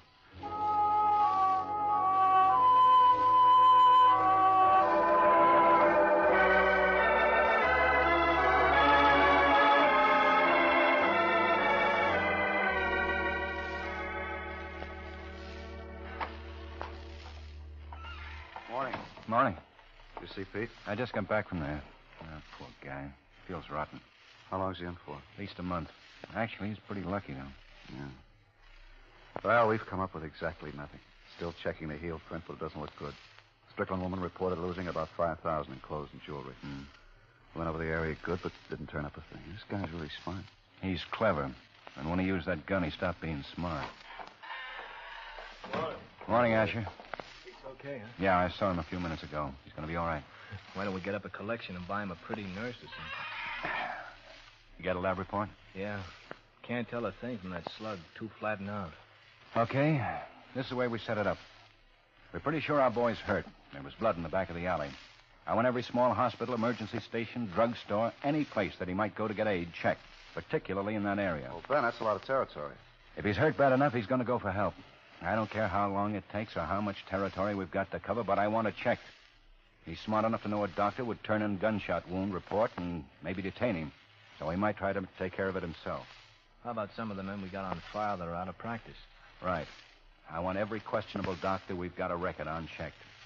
I don't think he'll try any more jobs, even if he isn't hurt badly, but we know he hasn't tried to unload any of his takes, so he just might try to do it now, get some money and skip. Well, we've got all those sources covered and distributed circulars to every hawk shop in the city. Well, that's what I want. Hospitals, drugstores, pharmacies, pawn shops, all our potential connections checked and double-checked. I want this guy. I really want him. Guthrie. Ben, think we got something. What? Dr. Brennan over on Temple called in about a man he just treated for a gunshot wound. Right. I'll meet you down there in the garage. Let's go, boys.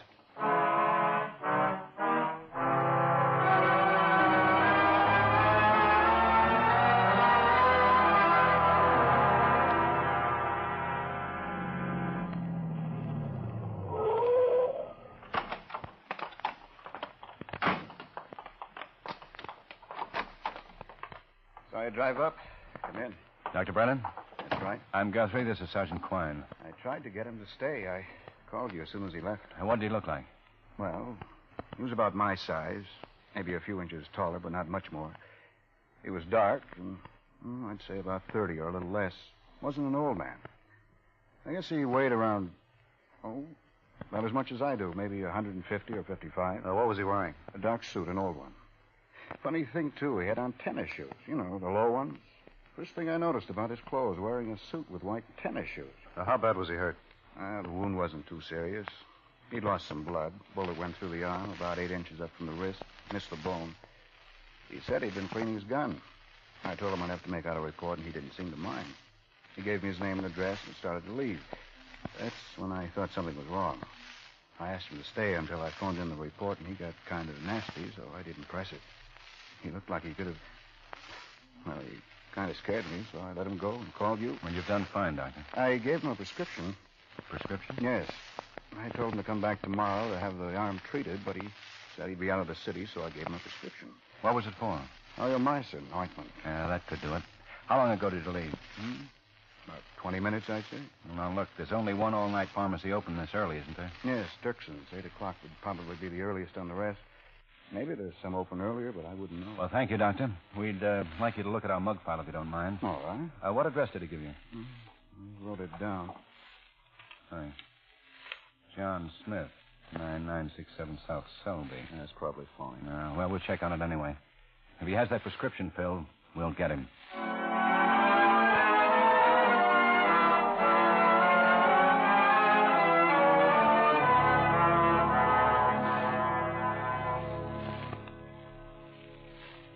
Well, he isn't any of these. Well, here's another batch, Doctor. Crime flourishes in our fair city. I hate to admit it, but you're right. The man you're looking for shot a policeman. Let's hope I find him. How's it coming? Nothing yet. No, just a slight case of astigmatism. Well, if he fills that prescription, we'll nail him. I put out an APB, and every precinct in the city is cooperating. Now, what about the address? Yeah, phony like we figured. Building there, all right, but it's a gas station. How are they covering the drugstores and pharmacies? Circulars, and most of them will be staked out. Anyone filling a prescription for aureomycin ointment will be immediately held. Here. What? This is the man. Oh, Richard Davis, alias Richard Davy. Anyone know him?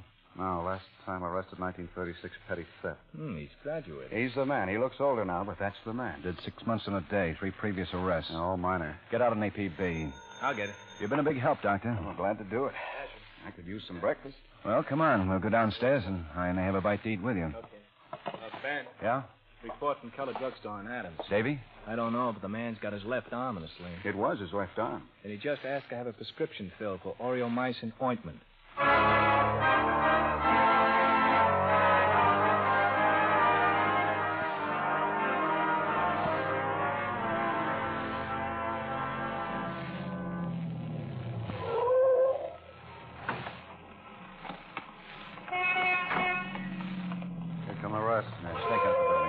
Inside. Right.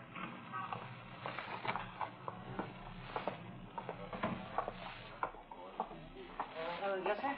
Where's the manager? Well, I'm the day manager. Is there something I can do for you? You, Mr. Simpson? Yes. I'm Lieutenant Guthrie. Oh, the man left. How long ago? Well, not more than 3 or 4 minutes, sir, just before you came in. Did you see which way he went? No, but he'll be back. Well, how do you know that? Well, he has to pick up his prescription, the aureomycin. I told the prescriptionist to tell him it'd be about 20 minutes, and he said he'd be back. I got the circular this morning when we opened, and the minute he ordered the prescription, I called you. His arm was in a sling. Well, look, tell me, does he look like this picture? Yes. Yes, that's the man. Yeah. What's he done? Now, look, if he comes back... Oh, he will. I purposely told him it'd be 20 minutes. So I'd have time to call you, and you'd have time to get him. All right, now, when he comes back, we'll take him as quietly as possible. Ben? He's not here. Oh, no. Yeah, but he should be back to pick up his prescription. This is Mr. Simpson, the day manager. How do you do, sir? This is Sergeant Quine. He'll be with me. Won't be any shooting, is there? I don't think so, Mr. Simpson. Just go about your business and don't mention this to any of the other employees. All right. Now, take me over and introduce me to your prescriptionist.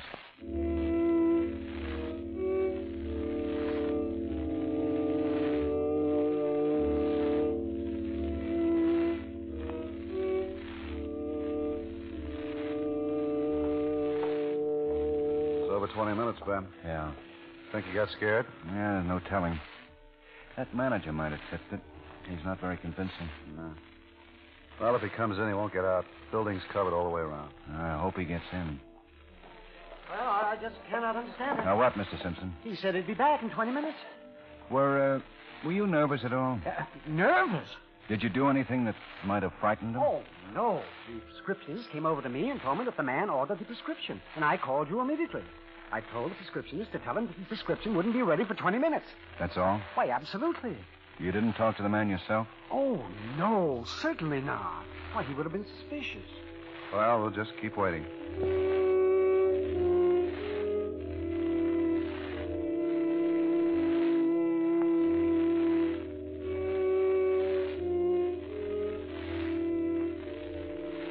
Been in here for over an hour. Why don't you go get some coffee? You can watch the door. Yeah, it's not a bad idea. This could go on all day. Go ahead. Wait a minute. Huh? Just come in. Yeah, he's coming this way. Yeah, that's Davis, all right. The way he's carrying that arm in the sling, he could have a gun in it. How do we do it? Walk up and take him. If he starts swinging that arm, stop him.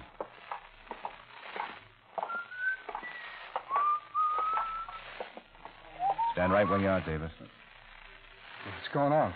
For the police. Well, what do you want? Let's have a look at that swing. Don't move it. Don't move it, Marshal. We don't want to scare the people in the store. What is this? All right. Now turn around and walk with us out of the store. Don't make any trouble. Wait a minute. I want to know what this is all about. You're under arrest. Now turn around and start walking.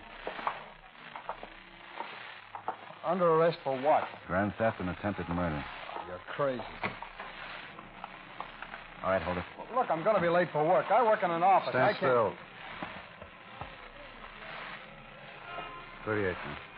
You always carry your gun to work? Okay, I won't get any trouble. I start walking. Car's down the street. I got a prescription back in there. Did you pay for it? Yeah. That's too bad.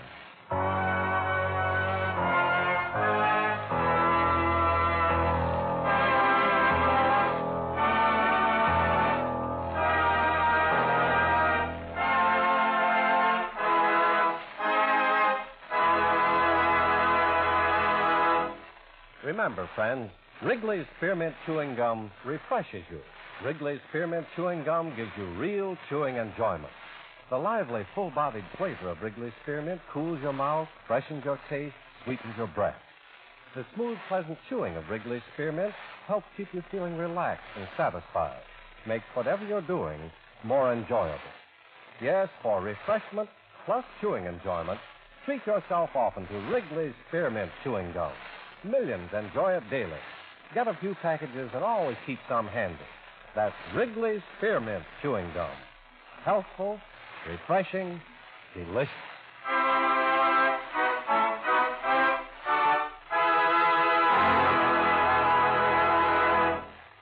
The Lineup, starring Bill Johnstone as Lieutenant Ben Guthrie, with Jack Moyles as Sergeant Pete Karger, was written by Blake Edwards with music by Eddie Dunstetter. Featured in tonight's cast were Hy Averback, Virginia Gregg, Bill Conrad, Stacey Harris, Harry Lang, Peter Leeds, Gene Bates, John Stevenson, and Howard McNear. The Lineup was transcribed in Hollywood by Jaime Del Valle. Next week at this same time, you'll hear J. Carrol Naish once again, starring as the lovable Luigi. Remember, Life with Luigi returns next week at this time over the CBS Radio Network.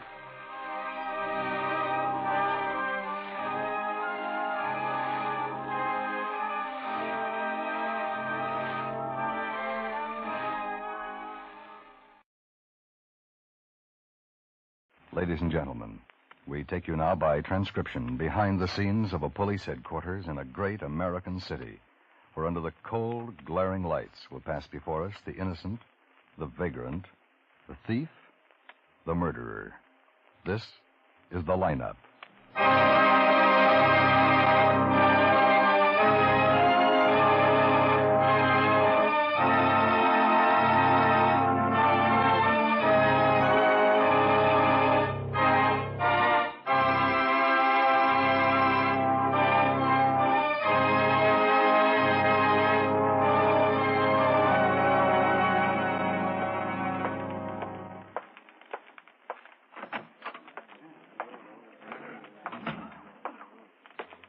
Hi. Oh, hi, Ben. See the wire on Pappas? No. Still owes him 7 years in Oregon. Armed robbery. Hold order on him from Chief of Police in Salem. Denver wants him, too. Same thing. Well, I'll be darned. Lippincott here yet? Yeah, Obler's up the front room. Over there. Oh. How about the others? Jensen, Romberg, Keffer, and Ramachenko. Full house, huh? Yeah. If all of Papa's victims showed up here, we'd have to hire the Civic Auditorium. May I have your attention, please? You people out there on the other side of the wire in the audience room, may I have your attention, please? Thank you. My name is Karger, Sergeant Pete Karger. I'll explain the lineup to you. Each of the suspects you will see will be numbered. I'll call off a number, their name, and charge. If you have any questions or identifications, please remember the number assigned to the prisoner as I call his name. At the end of each line, when I ask for questions or identifications, call out the number. If you're sure or not too sure of the suspect, have him held. The officers who took your name will assist you. They're seated among you. Please be prompt with your questions or identifications. When the prisoners leave here, they're sent to the washroom and dressed back into their jail clothes. Makes it quite difficult to bring them back after they leave here. Now, the questions I ask these suspects are merely to get a natural tone of voice, so do not pay too much attention to their answers, as they often lie. All right, bring on the line. Okay, move it right along, boys. All the way to the end of the Since when the hold it? I thought I'd try it. Yeah, that's New good. kind of filter. Now turn and face the front. You got a match? Yeah. Take your hands out of your pockets. Keep your eyes straight ahead. When I call Yeah, out Ben. your number, step up to the white Thanks. circle in the center of the stage. It's a big room out there, so talk right up when I ask you questions. All right, number 1, Andrew Damon, Grand Theft Merchandise. Right out in the circle, Andrew. Tell us where you live. Jackson Heights. The street address, Andrew. 320 South Kilburn. Any weapons on you when you were picked up? No weapons. What's your profession? Salesman. Look right out through the screen, Andrew. That's it. Now, what do you sell? Food. Frozen food in deep freezers. How long you been selling food in deep freezers? About 6 months. Anyone with you when you were arrested? No. You own a car? No. Those are clothes you were wearing when you were booked? Yeah. Take off the coat, Andrew. Take off the coat. Okay, put it back on. Step over to the side then. Number 2, Bernard Karst, burglary. Oh, yes, sir. What's your address? 65 Galapagos Street, apartment 10. What do you do for a living, Bernard? Oh, anything. Shovel work sometimes. I dig. You know a man named Frank Krieger? Oh, yeah, I know Frank. I've known him for a long time. Turn around. You see him in the line anywhere? Oh, yeah, that's him right back there. It's number 7. How about David Junta? You know him? Oh, sure, yeah. You see him in the line anywhere tonight? Yeah, he's standing right there next to Frank. Why? The officer's report states that Frank Krieger and David Junta were with you at the time of arrest. How do you explain that, Bernard? Beats me, Sergeant.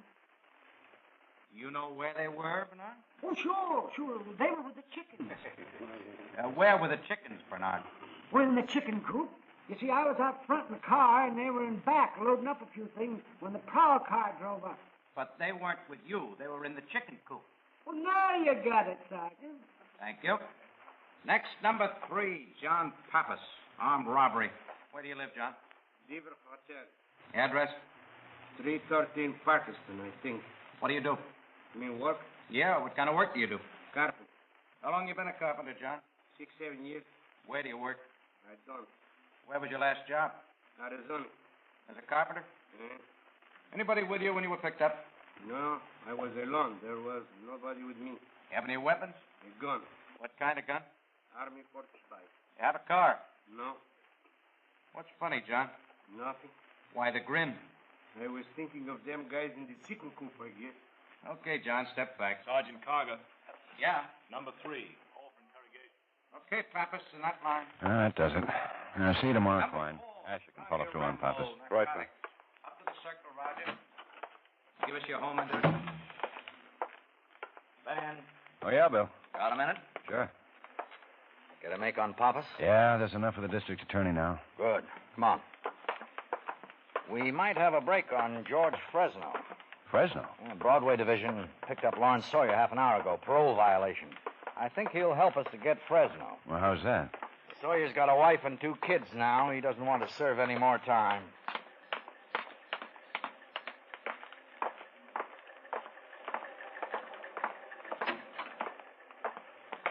Hello, Larry. You know Lieutenant Guthrie. Hi. Hello, Lieutenant. Oh, hand me that, Ben. Oh, yeah. Thanks. Assault, huh? Yeah. Who's Herman Pollard? Just some Jake standing around in a bar I was in. I had to hit him, capped me with needling me. You're on parole, Larry. You know you weren't supposed to be in a bar, don't you? Oh, I work till almost 9 tonight. I stopped in there for beer, and this Raymond, whatever his name is, started needling me. So I popped him, and they picked me up. And you broke parole.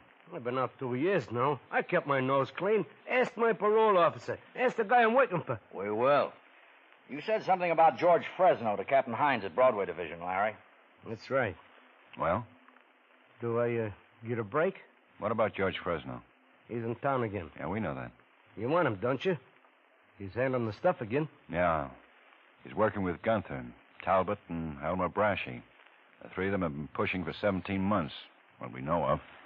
Stuff's from Turkey and Greece. Tests out anywhere from 30 to 50%. We've got half a kilo of it down the lab right now. Can I have some water? I'll help yourself.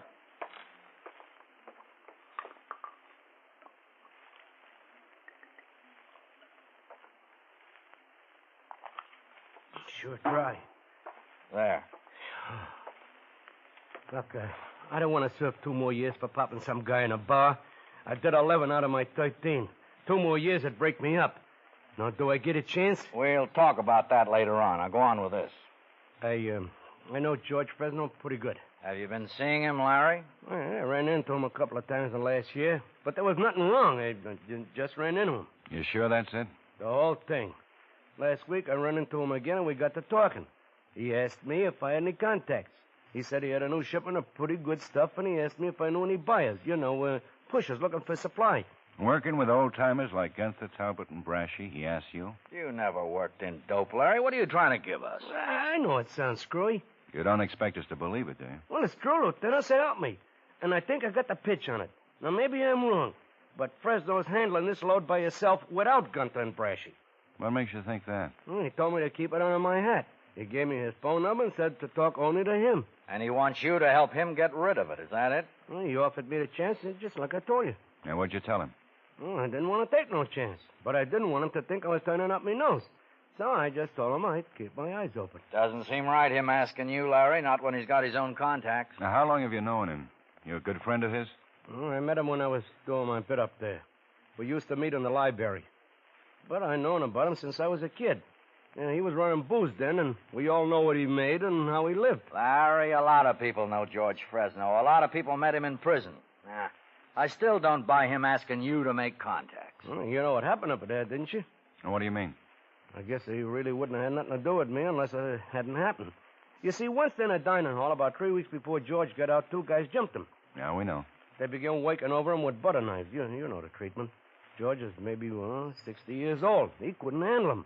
I happened to be standing right by, I give him a hand. I yelled for the guards, and otherwise the guy might have been killed. I guess he liked me for it. Anybody else in on it? There were other guys around, but nobody else helped him. He wasn't liked. Yeah, but you helped him. That's right, I helped him. That made you a pretty good friend of his, huh? That's right. And now you want to help us get him? Yeah. How do you suppose George would feel if he knew you were down here talking to us like this, Larry? Who cares how he feels? Well, I care. Maybe some of his friends, Larry? Those guys who handle heroin ain't got no friends. Gunther, Talbot, and Brashy? Yeah, maybe you could get them, too. They don't worry me, neither. If all that worries me is keeping my job toting them centuries of cement every day, I don't want to go back to prison. I had enough. I stepped out of line tonight when I smacked that guy. I'm willing to get back in line and stay there. You guys got a smoke? Sure.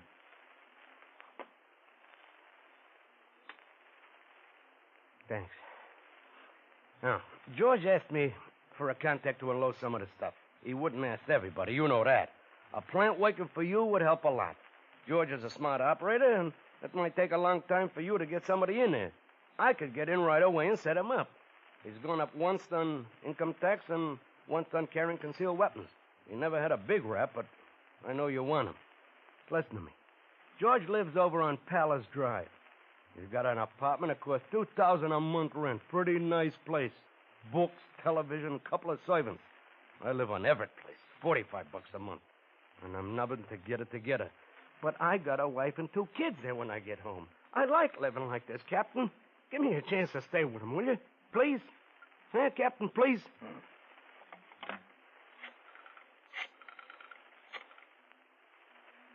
Harry? This is Waldo. I want a package on Lawrence Sawyer. Yeah, everything. Check the parole office. That's right away.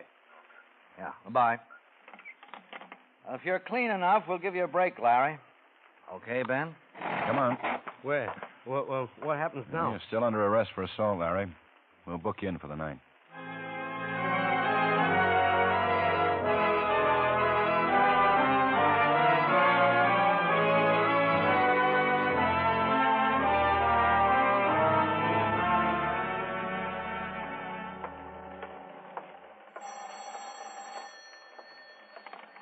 Hello, Ben. Hi. Everybody's in your office. Okay, you can get Sawyer up. Right. Hi, fellas. Pete? Yeah, they got it all, Ben. Good. All right, boys. Let's get this over with. Captain Waldo's decided to use Lawrence Sawyer on this. Sawyer's convinced us that he has the confidence of George Fresno and can be useful in making the arrest. Sawyer's willing to do anything we ask him. Now, all of you men have been pulled off your current assignments to concentrate on this case. Looks like the first break we've had in trying to get Fresno. You'll do nothing but work on this until it's completed. What are the teams, Pete? Asher and Quine, Crockett and Murphy, Ollinger and Costello, Vickers and Manning. Okay. Now, 2 of you will be with Sawyer 24 hours a day. He's going to be in danger right away. We don't want him to get hurt, and we don't want any of you to get hurt. What about Sawyer's place, man? Well, he's given us permission to tap his telephone line. Technical will have 2 men at his home all the time. We don't have to worry about that part of it. 2 others will be at the cement works. The district attorney drew up these sheets, Pete. Yeah, Ben. 4 charges we might be able to get Fresno on. Importing, concealing, selling, or transporting.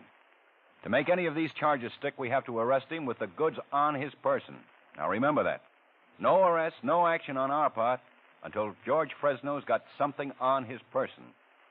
Now, that may happen tomorrow, may happen a year from tomorrow. But we're going to stop him this time. Okay, Ben? Yeah? All right, Larry. This is Lawrence Sawyer. Some of you know him, some of you don't. How do you feel, Larry? Okay, Lieutenant. Okay, sit down. Yeah? Yeah, right there. Oh, thanks. Okay, Larry. You have an outside line. Yeah.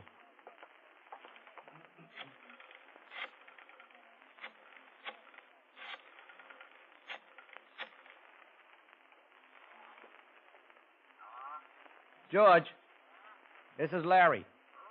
Larry Sawyer. I've been thinking about that, you know what we talked about last week? How about having a drink, George, and talking about it? Okay, George, I'll be there. So long. I'm going to meet her for a drink this afternoon at Amos's Bar and Grill. That's on 17th, right below Grant. Asher, Quine? Yeah, Ben. You be there, too.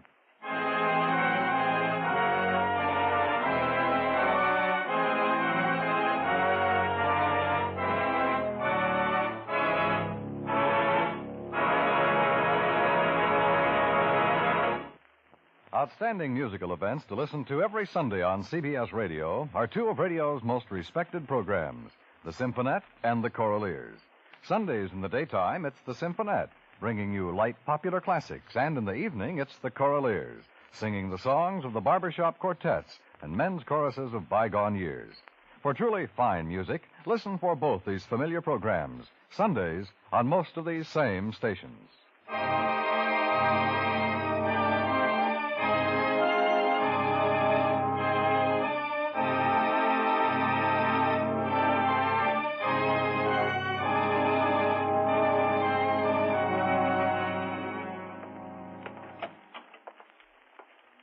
Morning.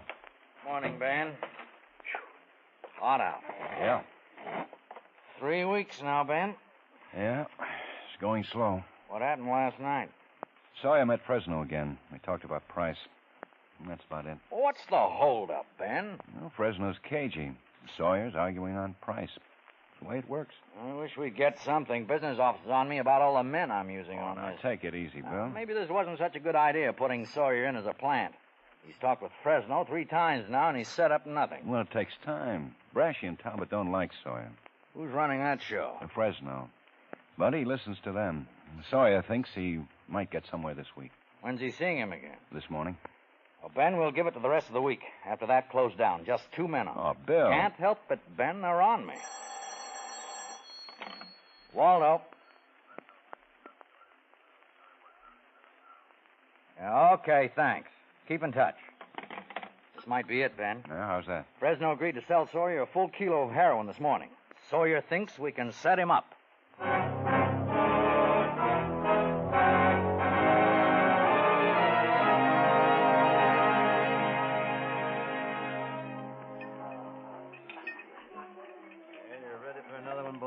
No, thanks. Oh? What's the matter? Something wrong with it? Oh, it's okay. Just taking our time. Okay. I'd like to. Yeah. There he is. Yeah. Hello, Lieutenant. Sergeant. Hi, Larry. Sit down. What do you have? Beer. Here. Drink mine. Thanks.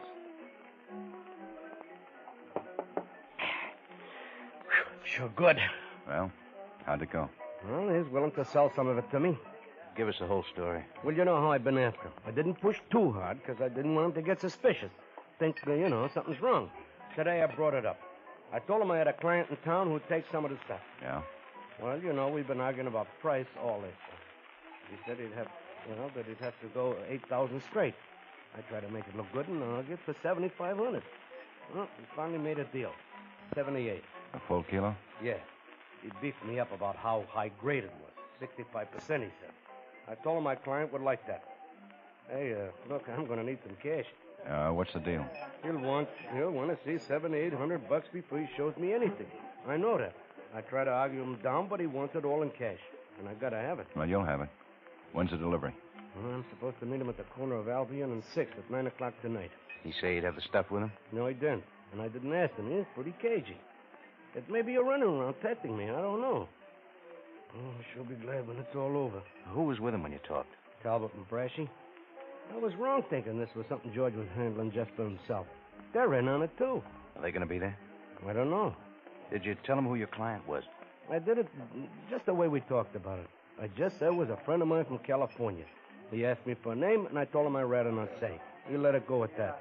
He was more interested in arguing about money than anything else. 9 o'clock, Albion and 6th, huh? That's it. Okay, Larry. Yeah. Thanks for the beer, Sergeant. Yeah. Hey, you know something? What? That guy'd kill me if he knew what I was up to. Well, you've known that all along. Yeah, but I just began to think about it a minute ago.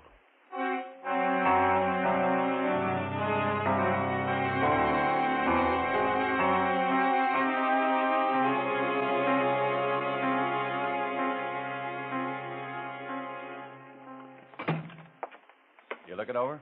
Yep. Doesn't look like too much of a problem, Ben. Straight intersection, filling station on one corner, apartment house across the street, another on the opposite corner, and a vacant lot.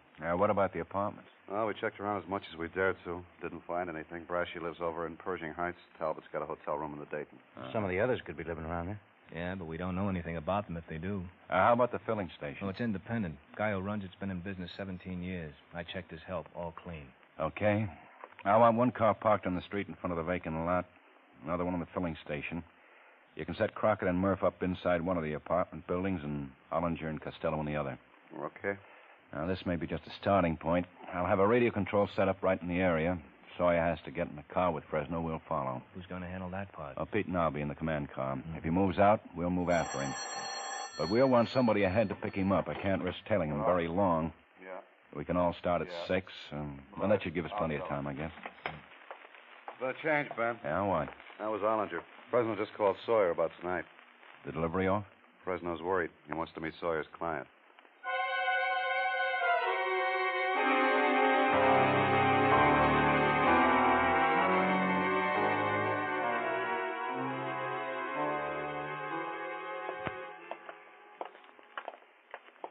I don't know about this, Lieutenant. It's the only thing we can do.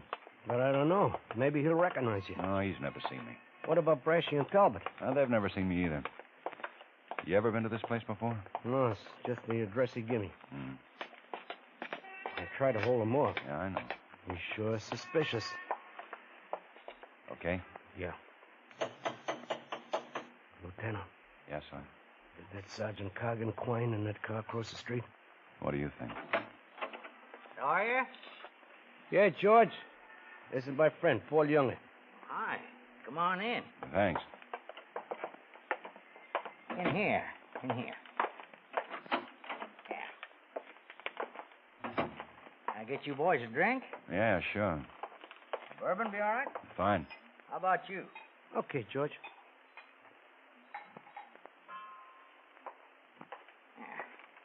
Thanks. Thanks. Sit down. Get comfortable. How long you been in town, Younger? 3 weeks. Los Angeles? Santa Cruz. Where you staying? Friends. Anybody I'd know? I didn't ask him. Look, Sawyer, you said this was all set up. What's the shakedown? Well, he just want to meet you, Paul, that's all. Yeah, I gotta be careful. So do I. Do I get delivery tonight? No. Okay. That does it. I gotta catch a plane. Hey, wait a minute, Paul. Wait for him. I can buy elsewhere. I don't have to go through this kind of thing. I don't know you from Adam. Well, that's the way I like it, Fresno. How long you been in business? You're too nosy for me. And Sawyer came up with a proposition that he could put me next to some 65% stuff. I like the idea. I can use it. I'm willing to pay the dough. But not this kind of thing. If you want to do business, we do it right now. No more questions, no more stalling. What do you say, Fresno? You, got the money? Show him. Yeah. This is it, George. I'll take half right now. You can give me the rest when the stuff's delivered. Paul? What'll that be? Less than an hour. What do you say, Paul? Well, give him 2,000. Okay. Okay. When can he pick it up for me? He doesn't have to. Huh? You can do it yourself, Younger. Just get your hat and follow me. Sawyer, you can go home. Mr. Younger and me'll handle it now.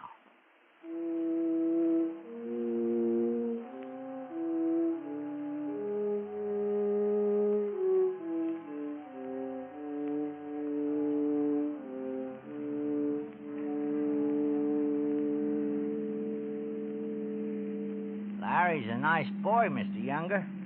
Always been good to me. Yeah. He says you're all right. Well, I think you're all right. That's the way I feel about him. Mm-hmm. No hard feelings about me asking to meet you. No. Yeah, Larry's a nice boy. I gotta be careful, though. Boy, everybody does, you know. Mm-hmm.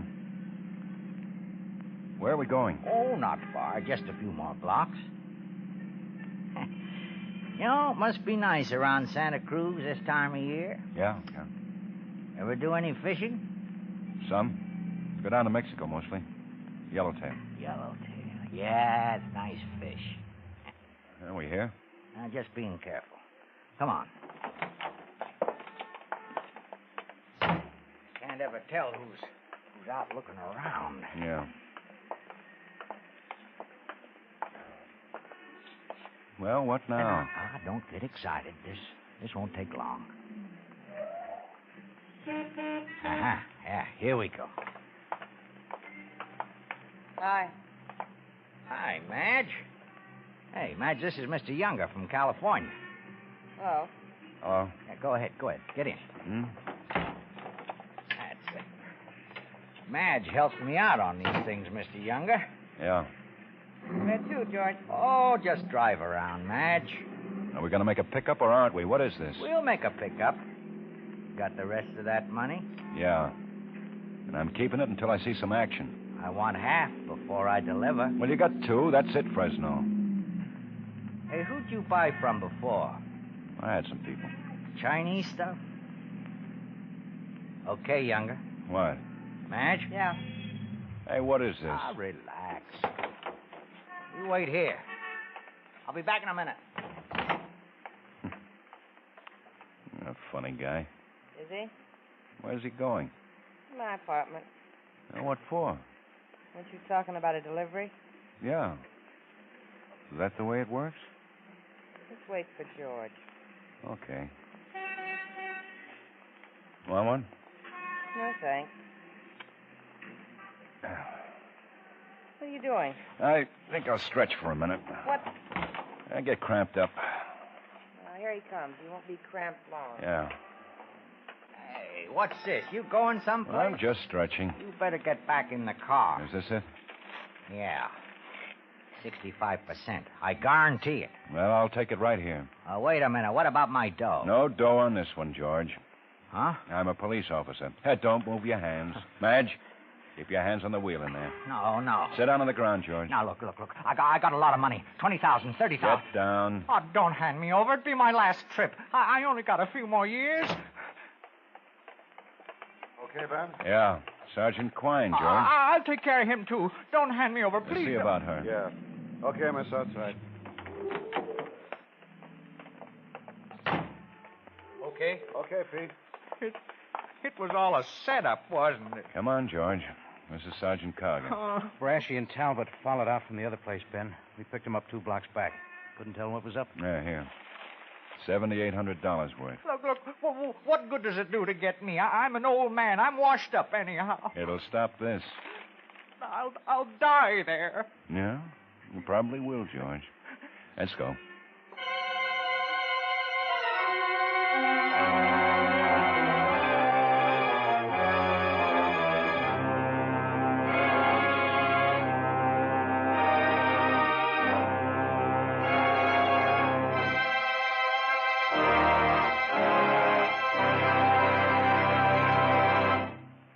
The lineup, where before you pass the innocent, the vagrant, the thief, the murderer.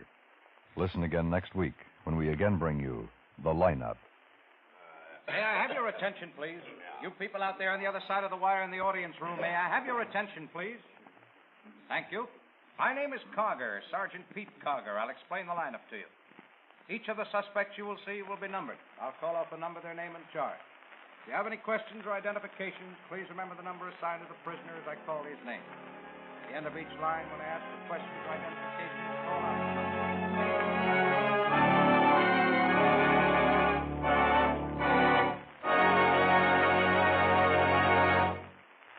The lineup, starring Bill Johnstone as Lieutenant Ben Guthrie, with Jack Moyles as Sergeant Pete Karger, was written by E. Jack Newman, with music by Eddie Dunstetter. Featured in tonight's cast were Hy Everback, Peter Leeds, Howard McNear, Benny Rubin, Joseph Kearns, and Virginia Gregg. The lineup was transcribed in Hollywood by Jaime Del Valle.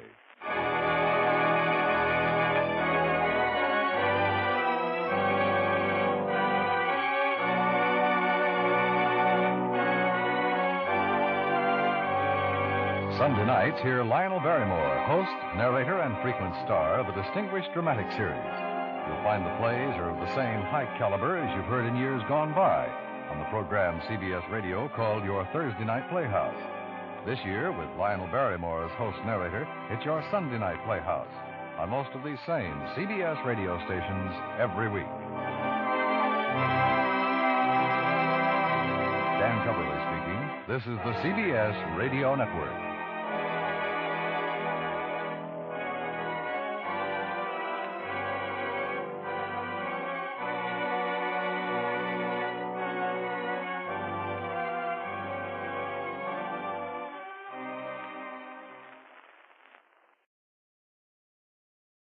Ladies and gentlemen, we take you now behind the scenes of a police headquarters in a great American city, where under the cold, glaring lights will pass before us the innocent, the vagrant, the thief, the murderer. This is the lineup.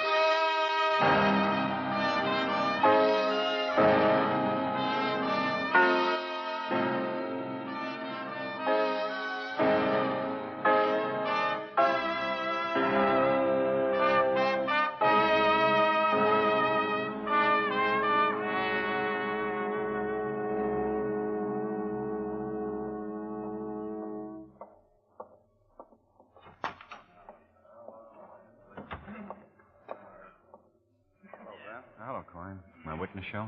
Yeah, over there. Second row came in about 15 minutes ago. Anything happen? Well, they made Francisco's prints on the showcase and safe. If she identifies him, he can be arraigned in the morning without any trouble. How many tonight? Well, 42. Huh? Yeah, and Masterson's been picking up narcotic suspects all day.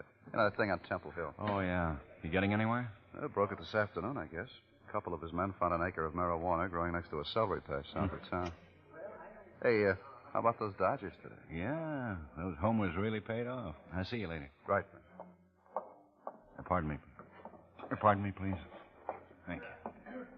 Ah, hello, Shirley. Oh, hi. Sit down, sit down. Well, thanks. Tom told me to sit here. Said you'd be along pretty soon to take care of me. Tom? Sergeant Quine, you know. Oh, Sergeant Quine. Yeah. And here you are, huh? Uh-huh. Now, Shirley, if you see anybody in the line you recognize Oh, didn't you tonight, get it? Didn't you arrest the one I saw in the picture? Well, we want you to identify the man you saw breaking into the store, if you can. I picked out his picture, didn't I? That's right. Now we want you to identify him in person. It's the way we make sure on these things. Oh. Hey, Hmm? I know him, don't I? Sergeant Karger? Pete. Yeah, Pete. May I have your attention, please? Oh, he's so businesslike. You people out there on the other side of the wire in the audience room, may I have your attention, please? Thank you. My name is Karger, Sergeant Pete Karger. I'll explain the lineup to you. Each of the suspects you will see will be numbered. I'll call off a number, their name, and charge. If you have any questions or identifications, please remember the number assigned to the prisoner as I call his name. At the end of each line, when I ask for questions or identifications, call out the number. If you're sure or not too sure of the suspect, have him held. The officers who took your name will assist you. They're seated among you. Please be prompt with your questions or identifications. When the prisoners I've leave never here, seen they're anything sent like to the this washroom before. and dressed back into the jail. It's exciting, you know, for a girl Makes like it me. quite difficult to bring them You know? back after they leave Yeah, here. yeah. Now, the questions I ask How these long have you been a suspects are merely to policeman? get a natural tone of voice. Do not 13 pay years. too much attention to That's their a long answers, time, as isn't they it? often lie. Yeah. All right, bring on the line. All the way to the end of the stage, boys. Over here, all the way to the end. That's right. Now turn and face the screen. There he is. Take your hands out The of your tall pockets, one. look straight Like the man I ahead. saw in the picture.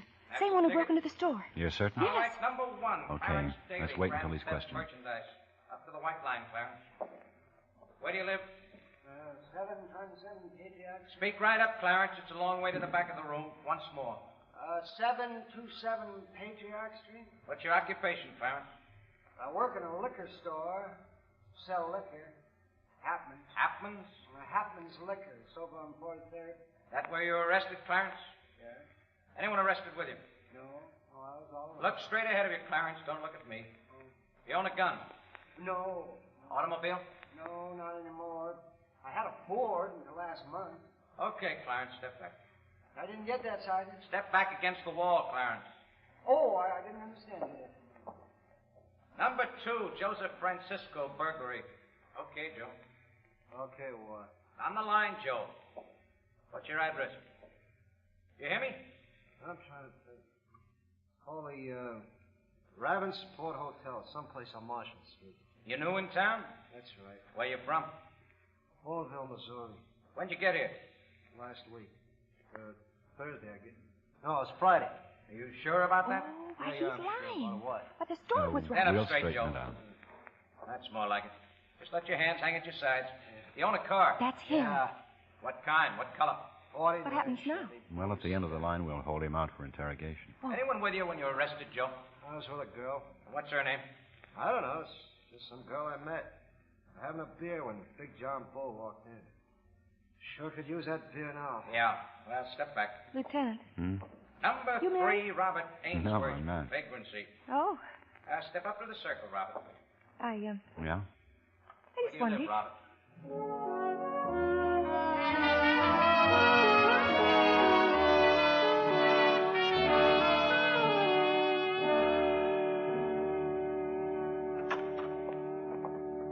Only take a minute. It's all right. I got plenty of time. I'd like to have you sign this verification card. Oh, sure. Yeah. Thanks. What'll happen now? Oh, we'll ask Francisco for a statement. You mean you'll ask him to confess? Oh, amounts to that. It's not for him. Suppose you don't want to confess. I think he understands. We have him pretty cold on these burglaries he's been pulling. If he makes a statement, he'll get a quicker hearing. I might be calling you back in a few days to appear. In court? Well, sort of. Magistrate's court. That's when the complaint will be presented. Oh, Well, thanks for coming down. Really appreciate it. I'm glad to do it. Hello, Pete. Oh, hello. How are you? I'm fine. A hotshot called, Ben. Now, what's up? Double murder. When? 10 minutes ago. Quine's out there now. I see you in the garage. Right. Bye. Oh, yeah, so long. Well, goodbye. Goodbye, Shirley.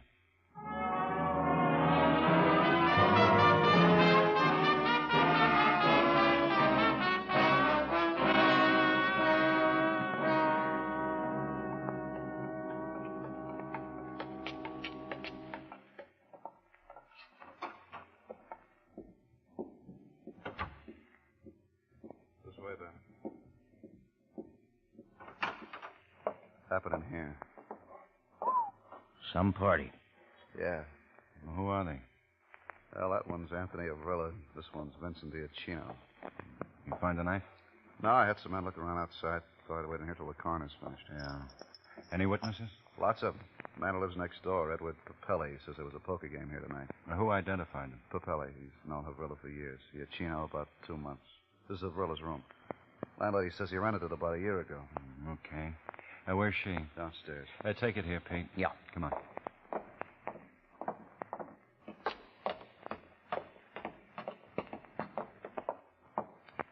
To your right, Ben. All right. Terrible thing. Is that her? Yeah, that's her. Terrible. Mrs. Kanapka, this is Lieutenant Guthrie. Oh, the terrible king. Such nice boys, all of them. Such nice boys. Playing cards and living and talking. I understand Anthony Havrilla's lived here for a year. Is that right, Mrs. Konopka? Yes. Yes, that is. You've known him all that time? Oh, yes. Poor Anthony. The other victim, Vincent Diacino. You know him, too? Friend of Anthony's, I know this. Anthony's little friend. They work together. Where? I do not know. Do you know where Diacino lives? Yes. Yes, he lives in Gorman. Well, 10 minutes ago, you didn't remember that, Mrs. Kanapka. Now I do. How about the others who were here? Did you see them? Yes. I see. Well, did you know them? No.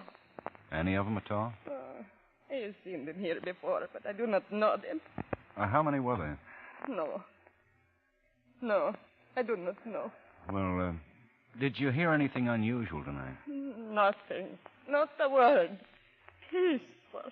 I was sitting reading my paper. No loud voices from up there? Oh, no. Any sounds of a struggle? Struggle?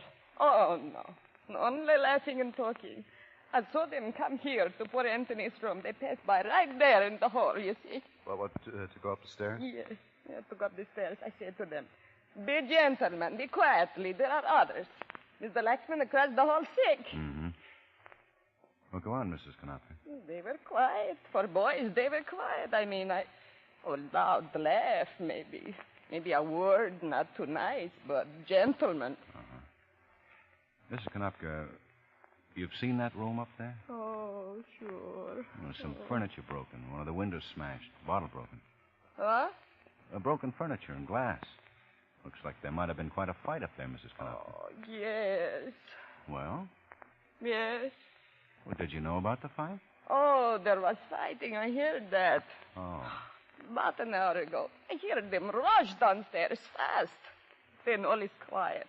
I wait a moment, then I go up to Anthony's room to see what terrible.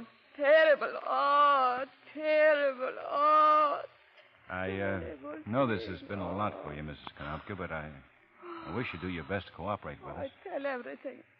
Nothing to hide. Well, did you say anything to them when they came down the stairs? Oh, no. Ben? Who is this? A police officer, Mrs. Kanopka. Oh, yeah. Coroner's waiting for you. Okay. Keep on here, Clyde. Yeah, Ben. You come back. Yeah. Thinks it might have been a screwdriver instead of a knife. Oh? Gonna post them tomorrow. You talked to Laxman, man who lives in that one? Yeah. He says he knew Havrilla and Diacino. Told me a man named Charles Bender, another one named Bob Fisher were in the card game tonight. Might be a break. Huh? Yeah, I phoned in. R&I got to make for me. Fisher did 2 years for car theft, out last November. 5 arrests previous to that. Burglary, theft, nothing big. Bender's had 13 arrests, 2 convictions, both narcotics. 6 months county jail, 1939. 6 months county jail, 1946. Okay, check them out. Now we need at least one more. Huh? Takes 5 men for a poker game.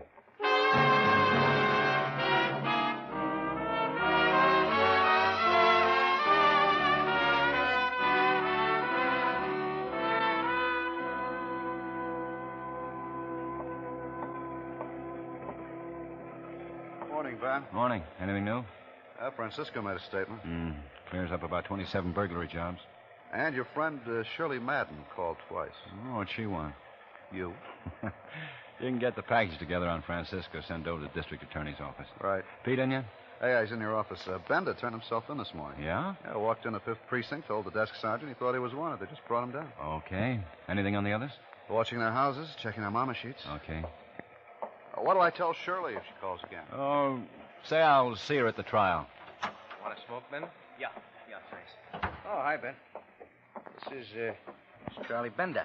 Oh, hello, son. Hello, Lieutenant. Understand you turned yourself in. Yes, sir. I didn't want any part of this. No part of it at all. He was just about to tell us what happened last night. Well, go ahead.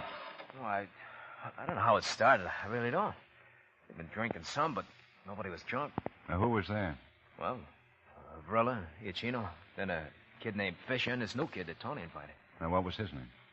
Tony just called him Pinky. He was already there when Fisher and me come in. Sitting there with Tony and Vince. Mm-hmm. They just called him Pinky, and we sat down to play. You don't know his full name? No. And I had nothing to do with it. It was Pinky. He was the one. You mean he did the killing? Yeah. You don't know any more about him other than that they called him Pinky? No. Go on. Well, we were playing 5-card. Me and Fisher dropped out after the openers. Pinky and Vince and Tony played it out. Tony won the hand. Then Pinky got mad about it, said he'd been sandbagging. Began calling Tony names, kept needling him. Pinky dealt the next hand, lost that too. He blamed Vince for it. Then he started swinging him. Vince went after him. Pinky picked up a screwdriver sitting on a windowsill and... What? Right in his chest. We all got scared. Tony tried to get his arms around Pinky, and Pinky let him have it, too. I guess you saw where. That's about the way it happened. Why'd you run, Charlie? Pinky looked at me and Fisher and said we better get out of there before somebody called the cops. He said we were all in it together. Did he threaten you? He still had the screwdriver in his hand. Did he threaten you? Did he say he'd kill you if you didn't go with him? He just killed 2 guys. He had the screwdriver in his hand. Did he threaten Fisher? No, he just said we'd all be hauled in if we didn't get out of there. Can I have a light? This thing went out. Oh. Yeah. Thanks. Look, don't you guys believe me? Just trying to get all the facts. Well, I'm telling them to you. What happened after you left the house? We all piled in Fisher's car, started driving. Pinky said we headed for Chicago. Fisher didn't want to, but Pinky kept talking. Crazy kind of. Fisher said, okay, we do that. Pinky said he had a gun at his place. He wanted to stop, pick it up, so Fisher drove him over there. And where was that? Clover Street, I think. He went in, come right out. He had a gun with him. What kind? I don't know, just a gun.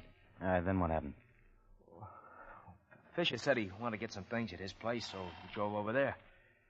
But there was a prowl car out in front when we went by, so he just kept on going. That's really what started me thinking. I knew we were in for it real good. Fisher and me didn't have anything to do with it, but they already wanted us. They knew who we were. I just took a chance when we stopped for a light on Federal. I piled out a car, began running. Pinky yelled at me, but I just kept on going. I ran an alley, climbed a fence. Then I hid in a filling station. It was closed for the night. I just stayed there till I thought it was safe, and then I found the nearest police station. The whole thing started when Vincent Iachino won a hand from Pinky. Yeah, that's right. Pinky went after Vincent with a screwdriver, and then he got Tony. Uh-huh. All over that one hand? Yeah. How much money did Pinky lose on that hand, Charlie? 19 cents.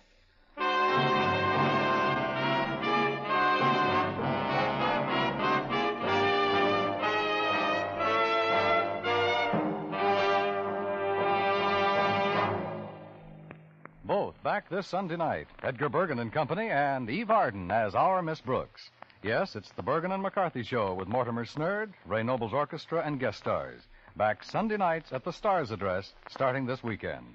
Returning the same night is Our Miss Brooks, starring Eve Arden as an English teacher ever seeking her special degree in romance. For comedy galore, enjoy Bergen and McCarthy and Our Miss Brooks on most of these same stations back this Sunday night, presented by CBS Radio.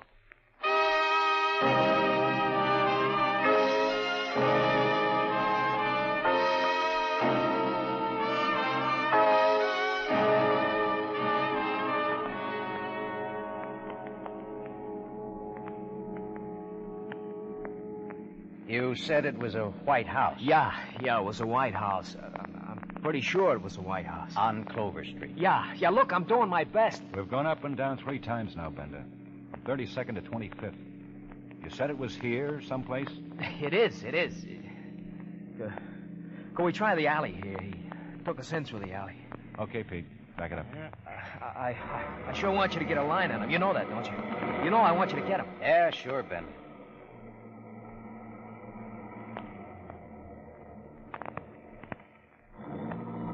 It's almost 6. Is it? I'm getting hungry. Yeah, me too. Hey. You spot it? Oh, we turned left in the alley just like we did in this one. He made Fisher stop the car right by a big garage. Then he went into the house while we waited. Hey, look, this could be it. All right, take a good look, Bender. I think this is the place. It was dark, but I remember there was a high fence, and he went through a gate like that one. Okay, Pete. Give it a try. Yep. Be right back. All right. You said you didn't have a chance to talk to Fisher? I didn't, Bill.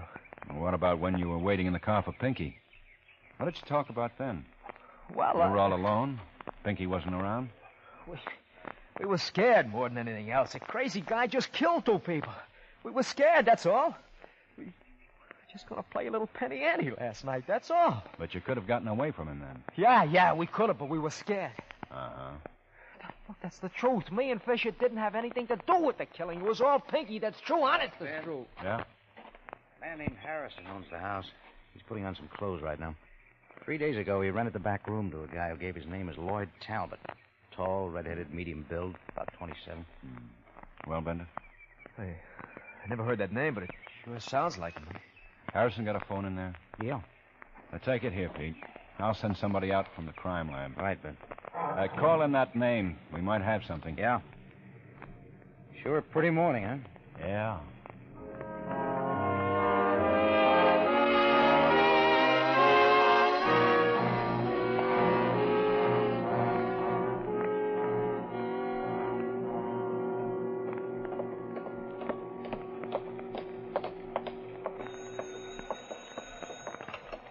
Investigation, Sergeant Klein. To the right, Charlie.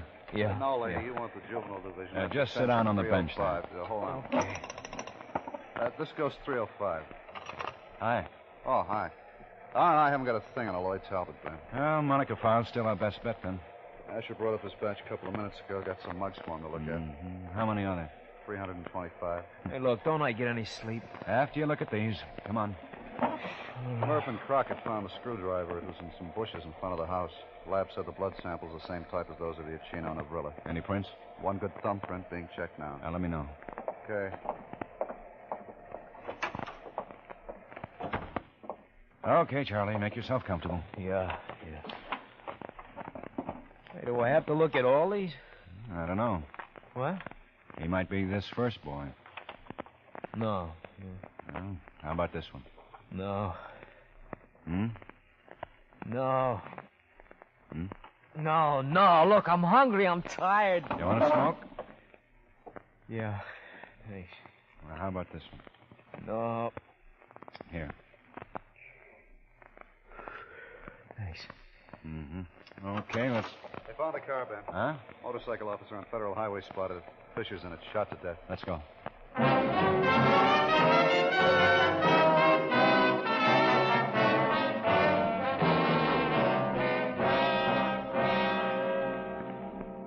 My bike started to go haywire about there. I pulled over to the side of the road to have a look. I saw it sticking out in those trees. Yeah. Must have rolled it down from up there. Cracks across the shoulder of the road. All this brush broken around here. Yeah. What time did you come on, Nevers? 6 o'clock this morning, sir. Figure it must have happened before sunrise, because there are a lot of trucks on the highway early in the morning. Pretty busy. And he needed a minute or two to get out of the car and push it over. Yeah. Dead about 4 hours, Ben. Oh, that'd make it around 2 or 3 this morning, huh? Yeah. What? Burrs all over the place. Yeah. This patrolman Nevers, he spotted the car, Sergeant Klein. Oh, Nevers. Well, Sergeant. We want it roped off from about there to there, over to there. Yeah. Soft ground around here. Might be a footprint somewhere that'll help. Cover the shoulder of this road on both sides. He might still be around. Lots of cafes and roadhouses up the road, sir. Motels and places he could stay. A walking distance? 5, 6 miles, maybe, yeah. Yeah, we better cover all those, Glenn. Right. Where'd you call from, Nevers? Filling station, half a mile down. How much longer the coroner going to be? Another hour or so. Oh, here's Pete. Yeah. Just came from the office, Ben. Got to make on Pinky. Oh, Ben to find him? On that thumbprint. Name is Lester Richard Thompson.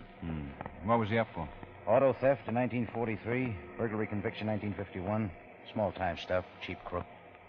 Oh, what about this here? Looks like he killed Fisher in the car, then pushed it over the side and took off. Lester Richard Thompson, eh? Yeah. He's growing up. Still cheap. Huh? He's killed 3 men for nothing.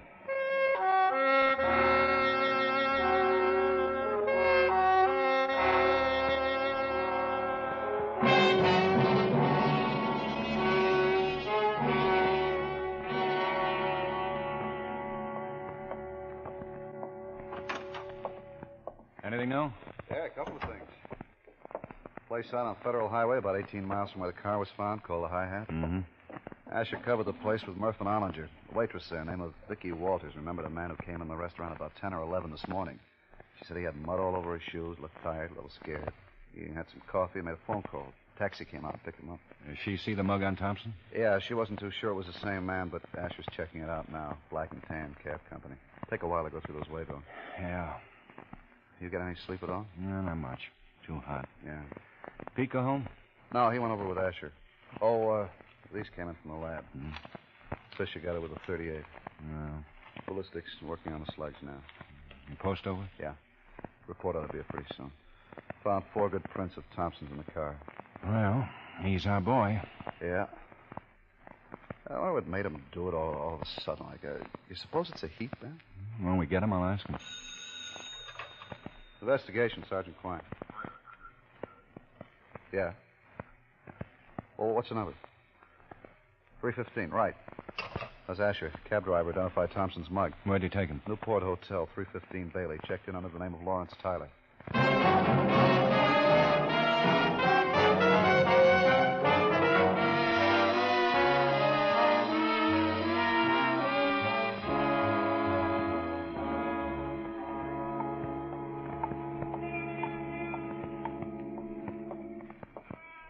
Hi. Hi.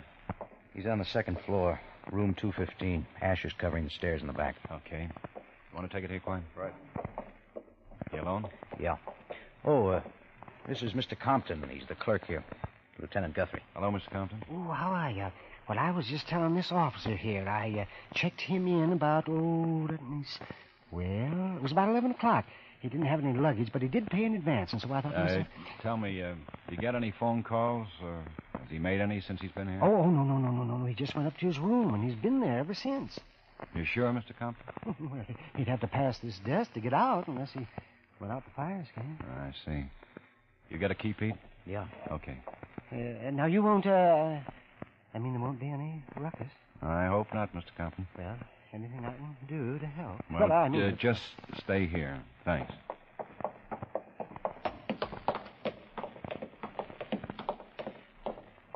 That's to the right, Ben. Yeah.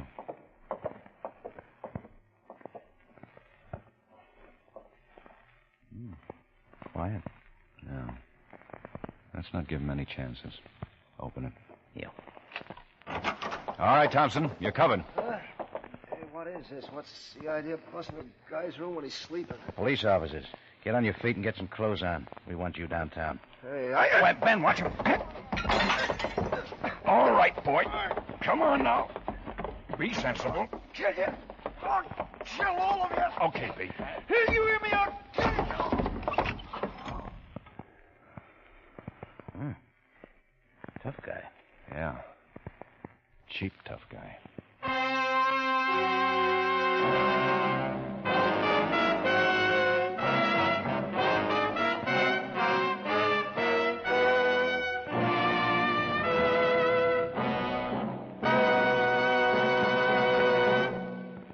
The lineup, where before you pass the innocent, the vagrant, the thief, the murderer. Listen again next week when we again bring you The Lineup. May I have your attention, please? You people out there on the other side of the wire in the audience room, may I have your attention, please?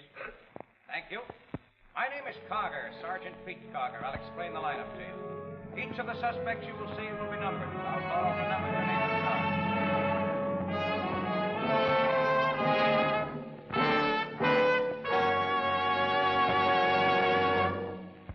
The Lineup, starring Bill Johnstone as Lieutenant Ben Guthrie with Jack Moyles as Sergeant Pete Karger, was written by E. Jack Newman with music by Eddie Dunstetter.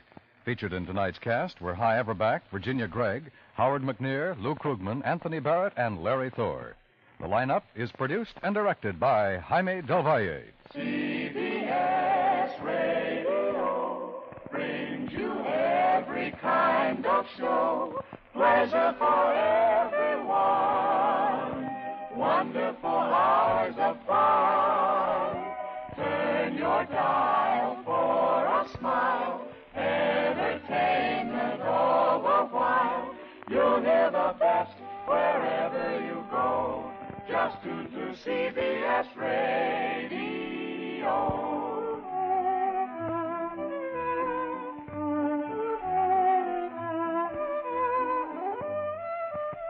Wherever you go, tune into CBS Radio.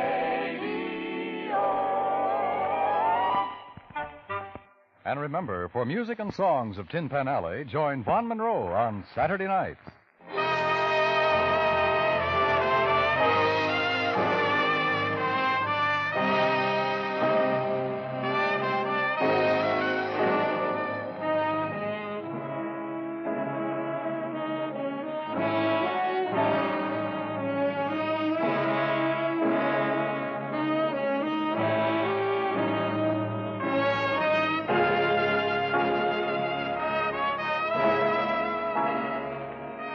This is the CBS Radio Network.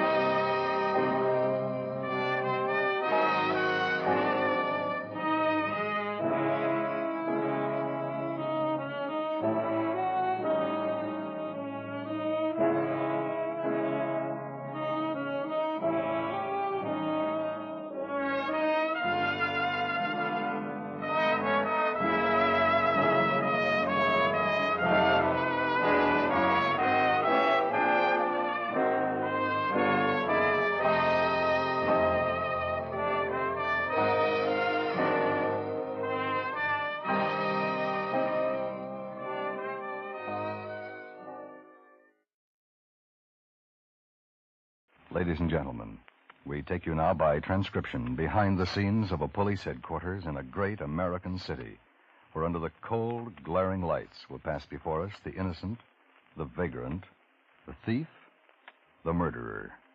This is The Lineup.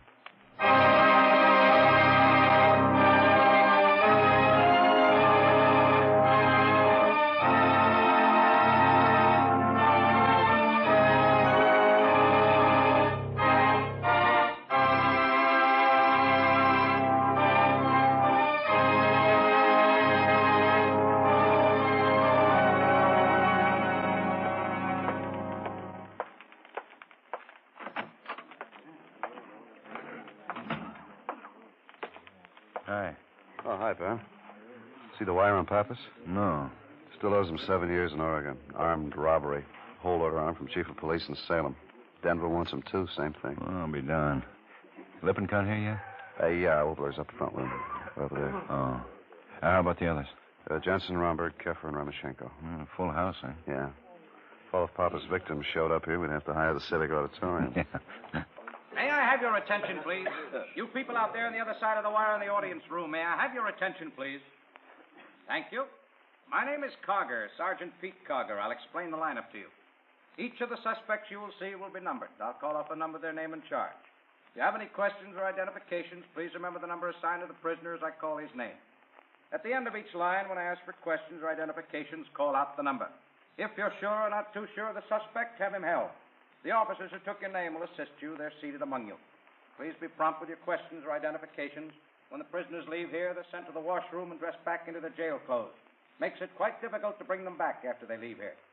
Now, the questions I ask these suspects are merely to get a natural tone of voice, so do not pay too much attention to their answers, as they often lie. All right, bring on the line. Okay, move it right along, boys. All the way to the end of the Since when to hold it? Oh, what's that I tried? Yeah, that's New good. kind of filter. Now turn and face the front. You got a match? Take your hands out of your pockets. Keep your eyes straight ahead. When I call Yeah, out Ben. your number, step up to the white Thanks. circle in the center of the stage. It's a big room out there, so talk right up when I ask you questions. All right, number 1, Andrew Damon, Grand Theft Merchandise. Right out in the circle, Andrew. Tell us where you live. Jackson Heights. The street address, Andrew. 320 South Kilburn. Any weapons on you when you were picked up? No weapons. What's your profession? Salesman. Look right out through the screen, Andrew. That's it. Now, what do you sell? Food. Frozen food in deep freezers. How long you been selling food in deep freezers? About 6 months. Anyone with you when you were arrested? No. You own a car? No. Those are clothes you were wearing when you were booked? Yeah. Take off the coat, Andrew. Take off the coat. Okay, put it back on. Step over to the side then. Number 2, Bernard Clark's burglary. Oh, yes, sir. What's your address? 65 Galapago Street, apartment 10. What do you do for a living, Bernard? Oh, anything. Shovel work sometimes. I dig.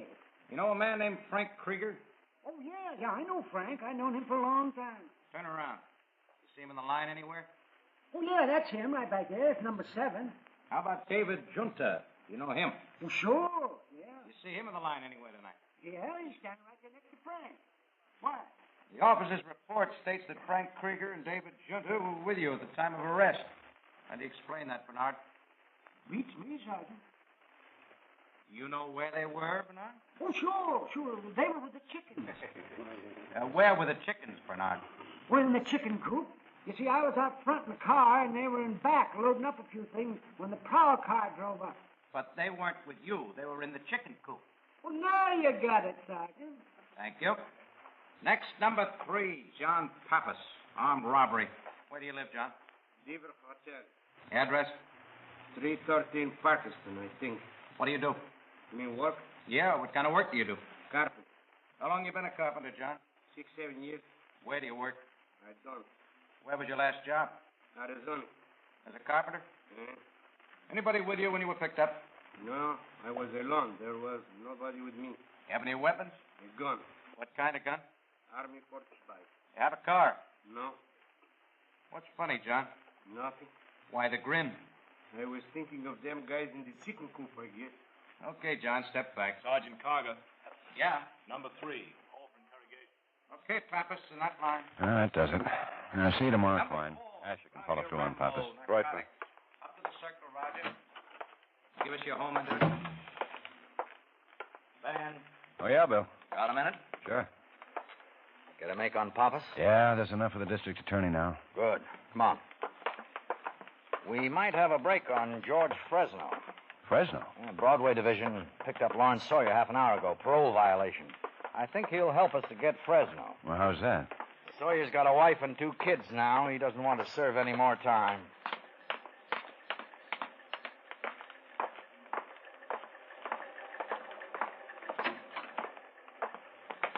Hello, Larry. You know Lieutenant Guthrie. Hi. Hello, Lieutenant. Now, hand me that, Ben. Oh, yeah. Thanks. Assault, huh? Yeah. Who's Herman Pollard? Just some jerk standing around in a bar I was in. I had to hit him, capped me with needling me. You're on parole, Larry. You know you weren't supposed to be in a bar, don't you? Oh, I work till almost 9 tonight. I stopped in there for beer, and this Raymond, whatever his name is, started needling me. So I popped him, and they picked me up. And you broke parole. I've been out 2 years now. I kept my nose clean. Ask my parole officer. Ask the guy I'm working for. We will. You said something about George Fresno to Captain Hines at Broadway Division, Larry. That's right. Well? Do I get a break? What about George Fresno? He's in town again. Yeah, we know that. You want him, don't you? He's handling the stuff again. Yeah. He's working with Gunther, Talbot, and Elmer Brashy. The 3 of them have been pushing for 17 months, what we know of. Stuff's from Turkey and Greece. Tests out anywhere from 30 to 50%. I got half a kilo of it down the lab right now. Can I have some water? I'll help yourself.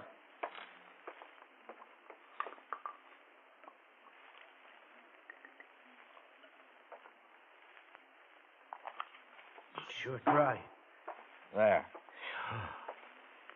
Look, I don't want to serve 2 more years for popping some guy in a bar. I did 11 out of my 13. 2 more years would break me up. Now, do I get a chance? We'll talk about that later on. I'll go on with this. I know George Fresno pretty good. Have you been seeing him, Larry? I ran into him a couple of times the last year, but there was nothing wrong. I just ran into him. You sure that's it? The whole thing. Last week, I ran into him again, and we got to talking. He asked me if I had any contacts. He said he had a new shipment of pretty good stuff, and he asked me if I knew any buyers. You know, pushers looking for supply. Working with old-timers like Gunther, Talbot, and Brashy, he asked you? You never worked in dope, Larry. What are you trying to give us? I know it sounds screwy. You don't expect us to believe it, do you? Well, it's true, Lieutenant. So help me. And I think I got the pitch on it. Now, maybe I'm wrong, but Fresno's handling this load by himself without Gunther and Brashy. What makes you think that? Well, he told me to keep it under my hat. He gave me his phone number and said to talk only to him. And he wants you to help him get rid of it. Is that it? Well, he offered me the chance, just like I told you. Now, what'd you tell him? Well, I didn't want to take no chance, but I didn't want him to think I was turning up my nose. So I just told him I'd keep my eyes open. Doesn't seem right, him asking you, Larry, not when he's got his own contacts. Now, how long have you known him? You a good friend of his? Well, I met him when I was doing my bit up there. We used to meet in the library. But I known about him since I was a kid. Yeah, he was running booze then, and we all know what he made and how he lived. Larry, a lot of people know George Fresno. A lot of people met him in prison. Nah, I still don't buy him asking you to make contacts. Well, you know what happened up there, didn't you? What do you mean? I guess he really wouldn't have had nothing to do with me unless it hadn't happened. You see, once in a dining hall, about 3 weeks before George got out, 2 guys jumped him. Yeah, we know. They began waking over him with butter knives. You know the treatment. George is maybe 60 years old. He couldn't handle him. I happened to be standing right by him. I give him a hand. I yelled for the guards, and otherwise the guy might have been killed. I guess he liked me for it. Anybody else in on it? There were other guys around, but nobody else helped him. You know, he wasn't liked. Yeah, but you helped him. That's right. I helped him. That made you a pretty good friend of his, huh? That's right. And now you want to help us get him? Yeah. How do you suppose George would feel if he knew you were down here talking to us like this, Larry? Who cares how he feels? Well, I care. Maybe some of his friends, Larry? Those guys who handle heroin ain't got no friends. Gunther, Talbot, and Brashy? Yeah, maybe you could get them, too. They don't worry me, neither. If all that worries me is keeping my job toting them centuries of cement every day, I don't want to go back to prison. I had enough. I stepped out of line tonight when I smacked that guy. I'm willing to get back in line and stay there. You guys got a smoke? Sure.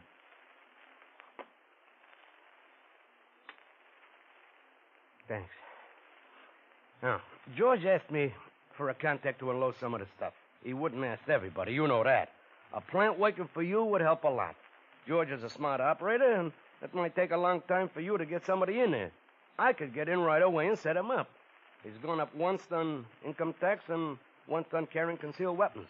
He never had a big rap, but I know you want him. Listen to me.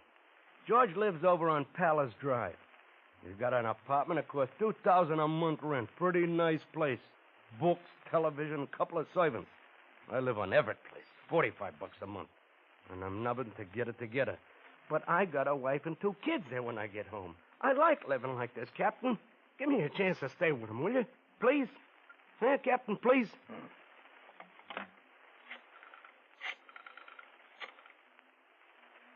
Harry? This is Waldo. I want a package on Lawrence Sawyer. Yeah, everything. Check the parole office. That's right away. Yeah, bye. If you're clean enough, we'll give you a break, Larry. Okay, Ben? Come on. Where? What happens now? You're still under arrest for assault, Larry. We'll book you in for the night.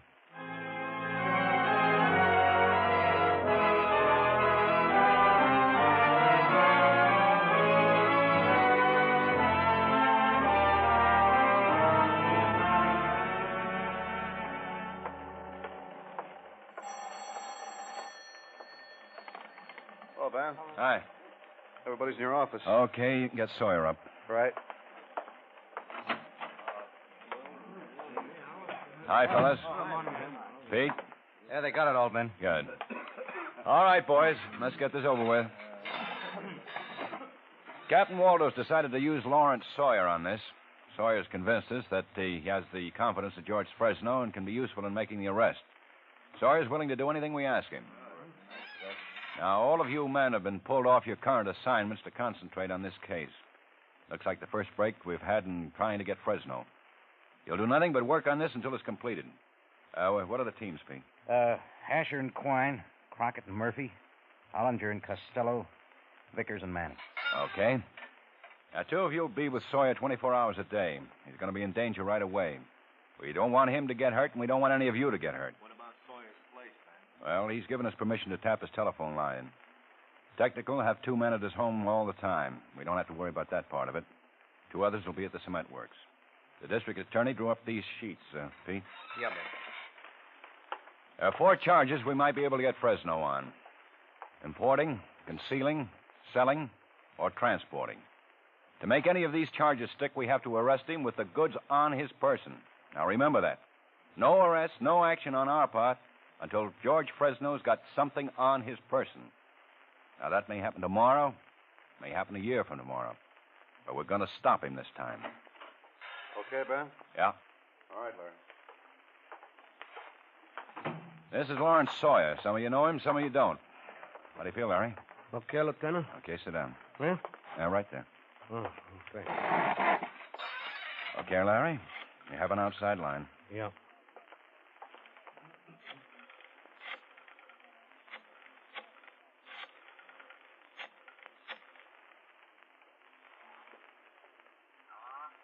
George, this is Larry. Larry Sawyer. I've been thinking about that, you know what we talked about last week? How about having a drink, George, and talking about it? Okay, George, I'll be there. So long. I'm going to meet him for a drink this afternoon at Amos's Bar and Grill. That's on 17th, right below Grant. Asher, Quine? Yeah, Ben. You be there, too.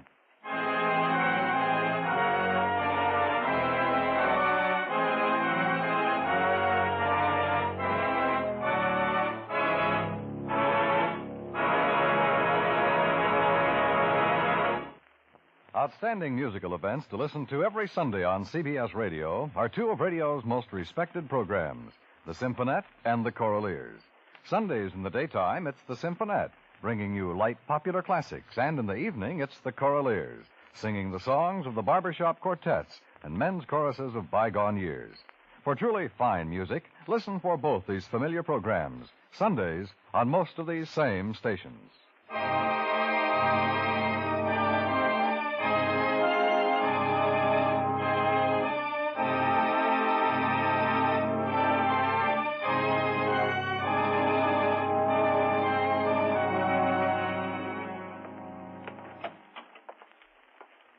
Morning. Morning, Ben. Hot out. Yeah. 3 weeks now, Ben. Yeah. It's going slow. What happened last night? Sawyer met Fresno again. We talked about price. And that's about it. What's the holdup, Ben? Well, Fresno's cagey. Sawyer's arguing on price. It's the way it works. I wish we'd get something business officers on me about all the men I'm using on Now, this. take it easy, Bill. Maybe this wasn't such a good idea, putting Sawyer in as a plant. He's talked with Fresno 3 times now, and he's set up nothing. Well, it takes time. Brashy and Talbot don't like Sawyer. Who's running that show? Fresno. But he listens to them. Sawyer thinks he might get somewhere this week. When's he seeing him again? This morning. Well, Ben, we'll give it to the rest of the week. After that, close down. Just 2 men on. Oh, Bill. Can't help it, Ben. They're on me. Waldo. Yeah, okay, thanks. Keep in touch. This might be it, Ben. Yeah, how's that? Fresno agreed to sell Sawyer a full kilo of heroin this morning. Sawyer thinks we can set him up.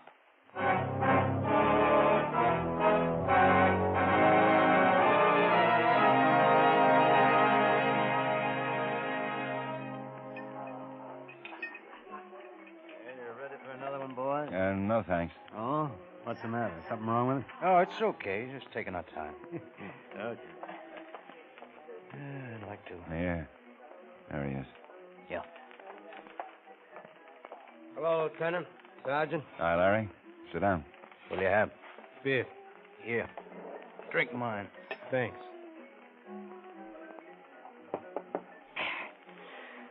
Sure good. Well, how'd it go? Well, he's willing to sell some of it to me. Give us the whole story. Well, you know how I've been after him. I didn't push too hard because I didn't want him to get suspicious. Think, something's wrong. Today I brought it up. I told him I had a client in town who'd take some of the stuff. Yeah? Well, we've been arguing about price all this. He said he'd have to go 8,000 straight. I tried to make it look good and argued for 7,500. Well, he finally made a deal. 78. A full kilo? Yeah. He beefed me up about how high grade it was. 65%, he said. I told him my client would like that. Hey, look, I'm going to need some cash. What's the deal? He'll want to see $700-800 before he shows me anything. I know that. I try to argue him down, but he wants it all in cash. And I got to have it. Well, you'll have it. When's the delivery? Well, I'm supposed to meet him at the corner of Albion and 6th at 9 o'clock tonight. He say he'd have the stuff with him? No, he didn't. And I didn't ask him. He's pretty cagey. It may be a running around testing me. I don't know. Oh, I sure be glad when it's all over. Who was with him when you talked? Talbot and Brashy. I was wrong thinking this was something George was handling just for himself. They're in on it, too. Are they going to be there? I don't know. Did you tell him who your client was? I did it just the way we talked about it. I just said it was a friend of mine from California. He asked me for a name, and I told him I'd rather not say. He let it go at that. He was more interested in arguing about money than anything else. 9 o'clock, Albion and 6th, huh? That's it. Okay, Larry.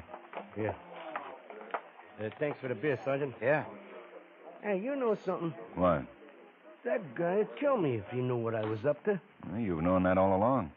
Yeah, but I just began to think about it a minute ago.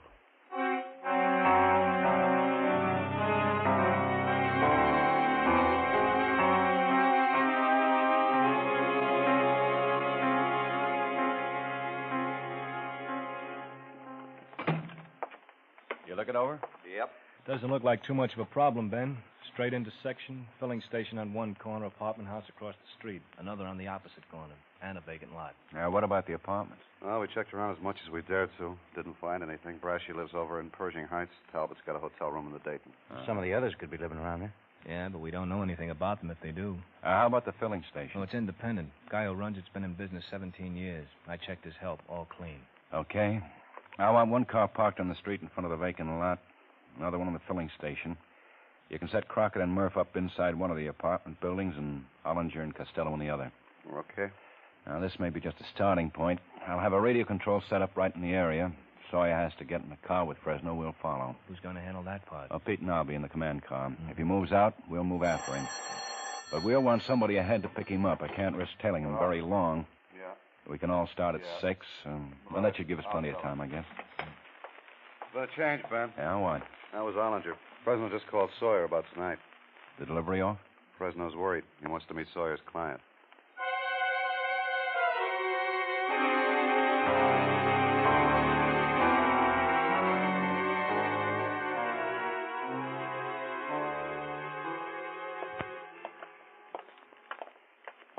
I don't know about this, Lieutenant. It's the only thing we can do. But I don't know. Maybe he'll recognize you. No, he's never seen me. What about Brashy and Talbot? They've never seen me either. You ever been to this place before? No, it's just the address he gave me. I tried to hold him off. Yeah, I know. He's sure suspicious. Okay? Yeah. Lieutenant. Yes, sir. Did that Sergeant Cargan Quine in that car across the street? What do you think? Are you? Yeah, George. This is my friend, Paul Younger. Hi. Come on in. Thanks. In here. In here. Yeah. I get you boys a drink? Yeah, sure. Bourbon be all right? Fine. How about you? Okay, George.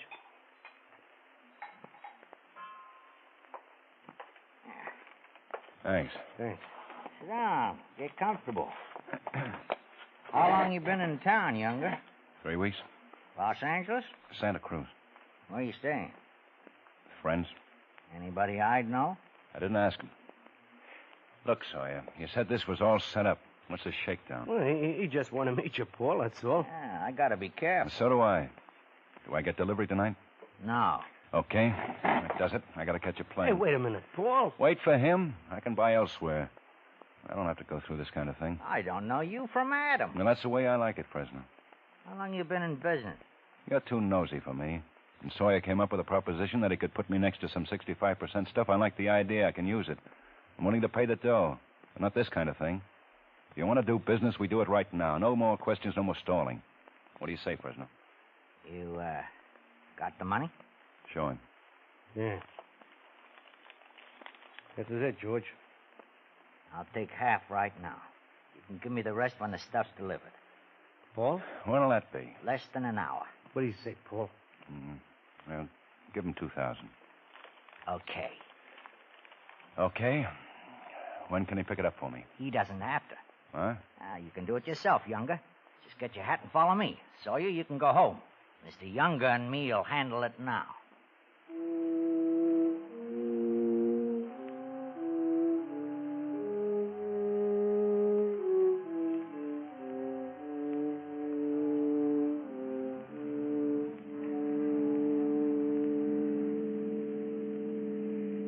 Larry's a nice boy, Mr. Younger. Always been good to me. Yeah. He says you're all right. Well, I think you're all right. That's the way I feel about him. Mm-hmm. No hard feelings about me asking to meet you. No. Yeah, Larry's a nice boy. I gotta be careful, though. Boy, everybody does, you know. Mm-hmm. Where are we going? Oh, not far. Just a few more blocks. You know, it must be nice around Santa Cruz this time of year. Yeah. Ever do any fishing? Some. Go down to Mexico, mostly. Yellowtail. Yellowtail. Yeah, it's nice fish. Are we here? Just being careful. Come on. Can't ever tell who's out looking around. Yeah. Well, what now? Don't get excited. This won't take long. Yeah, here we go. Hi. Hi, Madge. Hey, Madge, this is Mr. Younger from California. Hello. Hello. Yeah, go ahead. Get in. That's it. Madge helps me out on these things, Mr. Younger. Yeah. Where to, George? Oh, just drive around, Madge. Are we going to make a pickup or aren't we? What is this? We'll make a pickup. Got the rest of that money? Yeah. And I'm keeping it until I see some action. I want half before I deliver. Well, you got 2. That's it, Fresno. Hey, who'd you buy from before? I had some people. Chinese stuff? Okay, Younger. What? Madge? Yeah. Hey, what is this? Relax. You wait here. I'll be back in a minute. A funny guy. Is he? Where's he going? My apartment. What for? Weren't you talking about a delivery? Yeah. Is that the way it works? Just wait for George. Okay. Want one? No, thanks. What are you doing? I think I'll stretch for a minute. What? I get cramped up. Here he comes. He won't be cramped long. Yeah. Hey, what's this? You going someplace? I'm just stretching. You better get back in the car. Is this it? Yeah. 65%. I guarantee it. Well, I'll take it right here. Wait a minute. What about my dough? No dough on this one, George. Huh? I'm a police officer. Hey, don't move your hands. Madge, keep your hands on the wheel in there. No. Sit down on the ground, George. Now, look. I got a lot of money. 20,000, 30,000. Get down. Oh, don't hand me over. It'd be my last trip. I only got a few more years.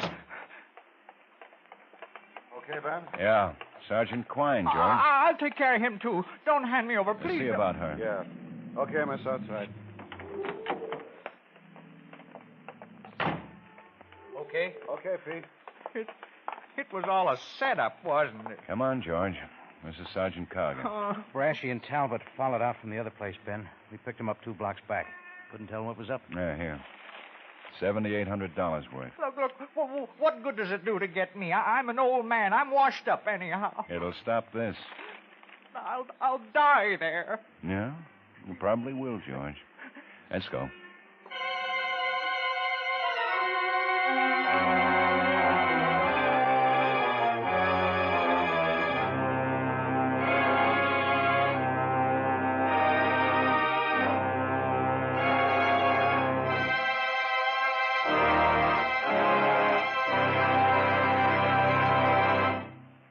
The lineup, where before you pass the innocent, the vagrant, the thief, the murderer.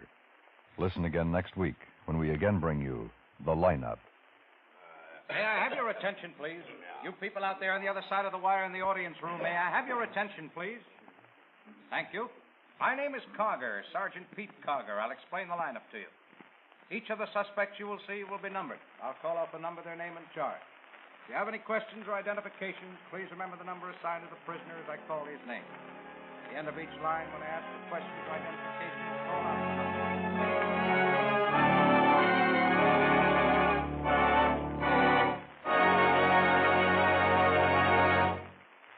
The lineup, starring Bill Johnstone as Lieutenant Ben Guthrie, with Jack Moyles as Sergeant Pete Karger, was written by E. Jack Newman with music by Eddie Dunstetter.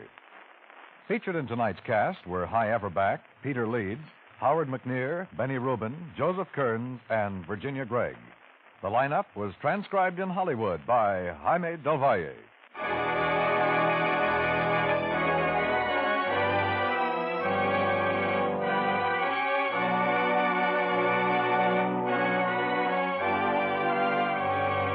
Sunday nights, hear Lionel Barrymore, host, narrator, and frequent star of a distinguished dramatic series. You'll find the plays are of the same high caliber as you've heard in years gone by on the program CBS Radio called Your Thursday Night Playhouse. This year, with Lionel Barrymore as host-narrator, it's your Sunday Night Playhouse on most of these same CBS radio stations every week. Dan Coverly speaking. This is the CBS Radio Network.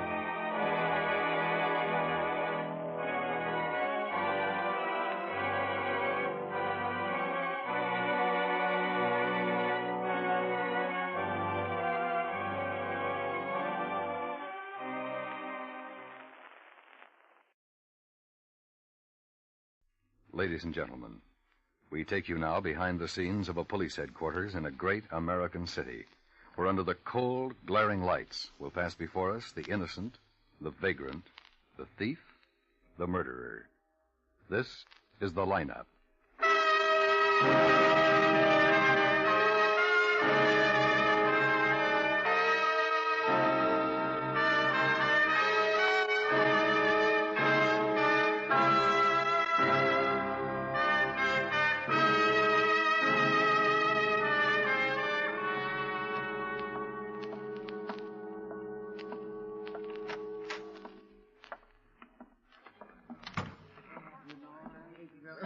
Hi, Ben. Hi, Dave. How's Sandy? Oh, she's fine, thanks. We brought her home this morning. Well, that's good. Yeah, you gotta hand it to her. Doc said there wasn't a peep out of her. Behaved better than most grown-ups. Proud father, huh? Oh, sure. If you had any kids, you know what it's like. Mrs. Weiss here yet? Oh, I don't think so. Did Klein come in? I haven't seen him. Sandy's always been brave about things like that, though. Even the dentist doesn't bother her. Hi, Ben. Oh, hi. Hi, Klein. How's Sandy, Dave? Don't ask him. You'll get a lecture on brave children. Oh, she's fine, thanks. Didn't you have any Never trouble mind. with- I believe you. Oh, hello, Miss Weiss. Hello, Lieutenant Guthrie. How are you feeling? Oh, much better, thank you. You remember Sergeant Klein, Sergeant Asher? Oh, yes, how do you do? How do you do, Miss White? I'm sorry I'm late. Seems like there's so many things to do now that Daddy is gone. Oh, that's all right. Here, this'll do. Lieutenant, did you find the men that did this awful thing? Well, we're not sure. We picked up one man that fits your description. Oh, but there were two men, Lieutenant. Yeah, I know, but if we can get one, we can usually get the other. May I have your attention, please? You people out there on the other side of the wire on the audience room, may I have your attention, please? Thank you. My name is Karger, Sergeant Pete Karger. I'll explain the lineup to you. Each of the suspects you will see will be numbered. I'll call off a number, their name, and charge. If you have any questions or identifications, please remember the number assigned to the prisoner as I call his name. At the end of each line, when I ask for questions or identifications, call out the number. If you're sure or not too sure of the suspect, have him held. The officers who took your name will assist you. They're seated among you. Please be prompt with your questions or identifications. When the prisoners leave here, they're sent to the washroom and dressed back into their jail clothes. It makes it quite difficult to bring them back after they leave here. The questions I ask these suspects are merely to get a natural tone of voice, so do not pay too much attention to their answers, as they often lie. All right, bring on the line. Okay, keep it moving. Right over here to the end of the stage. Come on, boys, move it. Now turn and face front, hands at your sides, and look straight out through the screen. That's it. Now, when I call your number, step out. Keep facing front and talk up so everybody out there can hear you. I want all those people out there on the other side of the screen to get a good look at you and be able to hear what you say. So stand up and talk up. All right, number 1, Ernest Fitz, grand larceny. Okay, Ernie, step out. Ernest, if you please. All right, Ernest. What's your address? Well, my mailing address is 1263 South Griffith Road, Miami, Florida. And when I ask for your address, I want to know the address where you slept last. 614 Oak Lane. House or apartment? It's an apartment. I'm staying with a friend of mine. And we know all about your friend. Oh, really? How long have you been in town, Ernest? Yes? I think that's one of the men that hurt one. It's a You 51 sure? Cadillac. I would like to see him closer. Wait till he's called, when you'll be able to get a better Not look at this him. season. When were you in Palm Springs? Well, last year I was. For how long? Well, really, now, must we go through this foolishness? How long were you in Palm Springs? Well, about 3 months. What kind of work do you do? I'm a salesman. What kind? A very good one. All right, Ernest. What do you sell? Real estate, securities. What firm do you represent? What firm? Yes, what company? Well, I suppose you would call it my own. Business been good, Ernest? Oh, it's very good. Well, that is up until this afternoon. Okay, Ernest, step back. Number 2, Herbert Emery, robbery. Where do you live, Herbert? 304 East Federal. Where do you work? I ain't working right now. Been looking, though. What were you doing at 434 East Collins early this morning? Looking? Just looking, that's all. For work? Yeah. I go out early in the morning and line up places to ask for a job during the day. But the store wasn't open for business and you were inside. The door was unlocked. I was going to close it. Oh. Where you from, Emery? Oregon? You ever been in trouble before? No, sir, nothing serious. How old are you? 41. I ain't in any trouble now, am I? A little. Oh, I ain't done nothing. The door was open. I was going to close it. You own a car? Oh, sir. How long you been in town? Been there 2 weeks. All right, Emery, step back. Number 3, Roger Fitzgerald, open charge. Okay, Roger, stand up straight. That's it. Where do you live? 4677 North 40th. You own a car? No, sir, you know that. I was waiting for a bus when you picked me up. Where'd you get the typewriters, Roger? I found them. Where? In the bushes. You find a lot of typewriters? Yeah, quite a few. We found 12 more typewriters in your room, Roger. There were that many? Yeah. You ever been picked up before? On this town. How long you been in town, Roger? About 8 months. Where you from? Dayton, Ohio. Hey, you think I stole those typewriters? That's right. You kidding? Afraid not. Okay, step back, Roger. Could we move Number up a little 4, Carl closer, Lindell, Lieutenant? robbery. Sure. Okay, Carl, move it. I'm sorry, my eyes Where do you aren't live? as good as when I was young. On Washington Boulevard. Lived there long? 4 days. You own a car? No. How long you been in town? 10 days. Where'd you come from? Texas. What city? Dallas. What kind of work do you do? Mechanic. You folks out there hearing? Okay, Carl, speak up. Stand up straight. How old are you? 24. Any weapons on you when you were picked up? 32 revolver. Nickel-plated or blue steel? Blue. Not very talkative, are you, Carl? No. Any questions or identifications? I'm sure of for? it You now, guys nuts? Lieutenant. All right, quiet down. He was you one guys of make them. me sick. You all Believe me, I would never say it if I'm not sure. I believe you, Mrs. Weiss. Something as serious as this, I would be sure if I said anything. Surely. Sergeant Karger. Yes, Lieutenant. Number 4, hold for interrogation.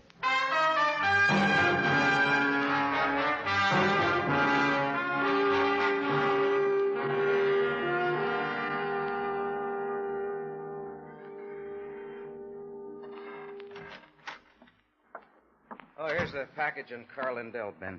Just came in on the teletype. Thanks. Been a busy boy, hasn't he?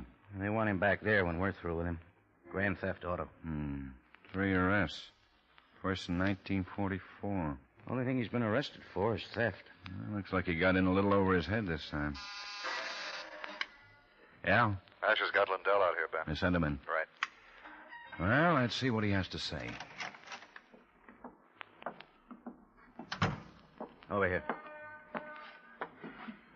Okay, what's the beef? Don't you know? Now I'm supposed to be a mind reader. Okay, have it your way. We'll bring you up to date.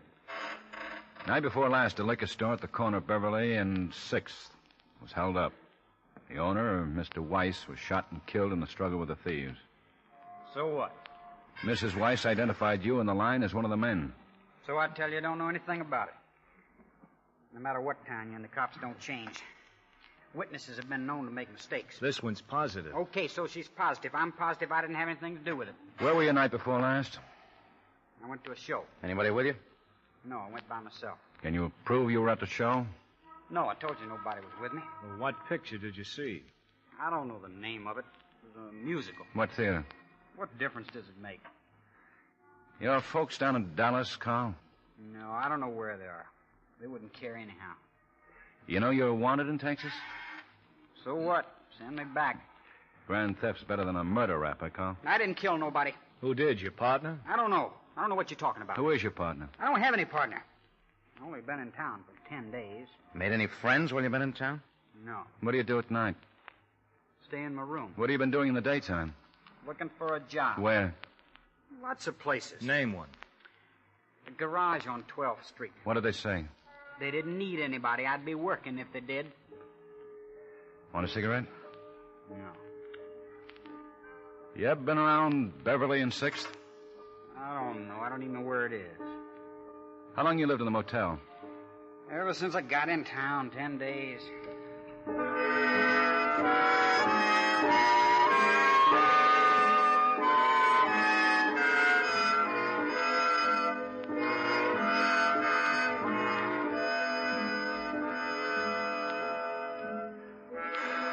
Where did your partner go? I don't know. I thought you didn't have a partner. I didn't. What picture did you see 3 nights ago? I told you I don't remember the name. It was a musical. Why don't you guys let up? I'm telling you the truth. You said you saw the musical night before last. I did. You went to a show 2 nights in a row? No. You guys got me talking to myself. Just because some half-blind old dame gets a liquor store stuck up, you guys trying to make me the patsy. How did you know she was half-blind? All right, I was in on it. But I didn't kill the old man. Earl did it. Earl who? Earl Bentley. Crazy jerk. He didn't have to either. The old man didn't even have a gun. Whose car did you use? I don't know who it belonged to. Earl stole it. Where does Bentley live? I don't know. Really, I don't know. I met him in a bar at 3rd and Washington. Hi Ho. He's got a girlfriend who works there. Hey, what's her name? Jean Hillard. You seen Earl since the robbery? No. Okay, Ash, I'll lock him up.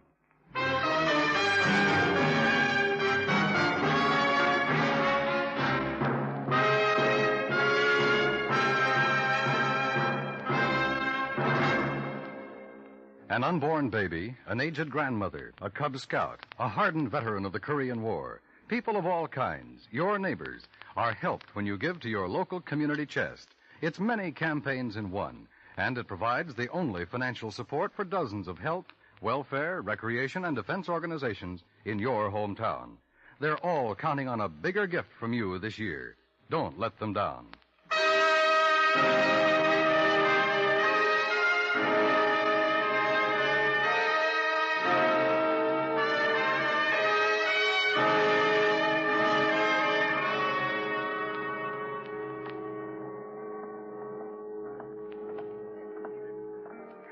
Only one bar girl in the whole place. Yeah. Jean Hilliard? Yes, that's right. Police officers, Miss Hilliard. I'm Lieutenant Guthrie. This is Sergeant Karger. Oh, you want to see the owner? No, we'd like to talk to you. What in the world for? You know an Earl Bentley? Sure, I know Earl. When was the last time you saw him? Well, it's been pretty nearly a week. He told me he was going out of town. What's the matter? Is Earl in trouble? Did he say where he was going? No, he just said he was going out of town. He never tells me much about what he does. Mm-hmm. Oh, excuse me. Certainly. Good looking. Uh-huh. Vodka Collins and a bourbon and water. You never did answer me. Is Earl in trouble? We'd just like to talk to him. Did he say when he was coming back? No, he didn't. But he's never gone for more than a week at a time. Does he go out of town often? Oh, about once a month. You know a Carl Lindell? No. No, I don't think so. He's 5'11", dark brown hair, brown eyes. From Texas. Oh, yeah, I remember him now. He came in with Earl a couple of times last week. Excuse me. Looks like we better go back and have another talk with Lindell. Nothing like setting up an alibi. I think Lindell leveled with us. Maybe so. Oh, Gene, does Earl own a car? Yeah, a maroon Ford. Sedan? Coupe? Yeah, coupe. Do you know what year it is? It's a 1949, I think. It's pretty new. And where does he work? Well, I don't know for sure. For his father, I think. He must do all right, though. He always seems to have money. What does his father do? He has a restaurant. Earl mentioned it just the other day. Said he was sick and tired of working in a hash house and was going to get into something better. You know where the restaurant is? Over on Washington, the Coffee Cup, 900 block north. I see. Well, thanks, Miss Elliott. What if Earl should come in? Just don't mention our being here. Oh, I won't if you don't want me to. No, we don't want you to. All right, but I still can't understand what you want with Earl.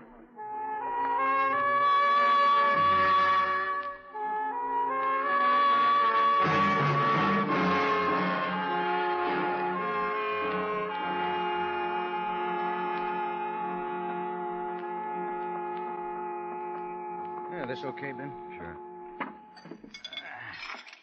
What'll it be, gentlemen? Coffee for me, please. Same. All right. Clean place, isn't it? Uh-huh. Not much business, though. There you are. 2 coffees. Anything else? Is that pie any good? Yeah, better be. I make it myself. Give me a piece of the berry. Sure. You run this place by yourself? Practically. Wish I could get some good help. Even my own son thinks he's too good to work in a lunch counter. This ain't too much of a place, but it's been good to me.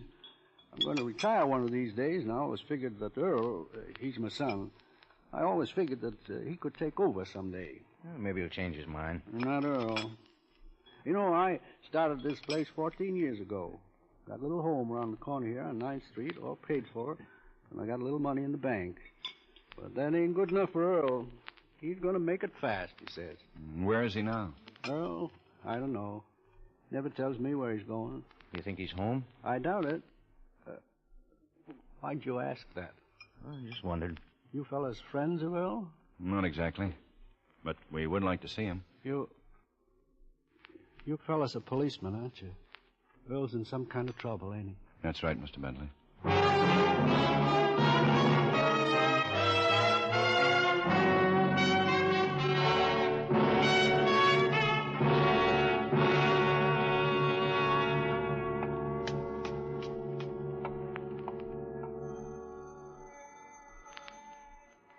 Just a minute. Yeah? Mrs. Bentley? Yeah. Police, Mrs. Bentley. Oh, want to come in? Thank you. Is Earl here? Nope. He left about 2 hours ago. Did he leave in his car? Uh-huh. You know when he'll be back? Nope. Earl don't tell me nothing about what he does. He's in trouble, ain't he? We'd like to talk to him. I knew it. I knew it was bound to happen. How's that? A smart aleck punk. I told his father he was going to get in trouble. Isn't he your boy, too? Nope. He just married his old man last year. How old is Earl? 24. He's old enough to know better. You mind if we have a look around? Nope. But he ain't here. Pete? Yeah, Ben. Check the house. All right. Where's his room, Mrs. Bentley? Right down the hall. What'd he do? We think he shot a man. He'd have the guts, all right. Smart aleck jerk. Here. Take a look. Do you have any idea where he might be? Nope. I told you he don't tell me nothing. Nothing here, Ben. Of course he ain't here. I'd have told you if he was. May I use your phone, Mrs. Bentley? Sure, help yourself. It's in the kitchen.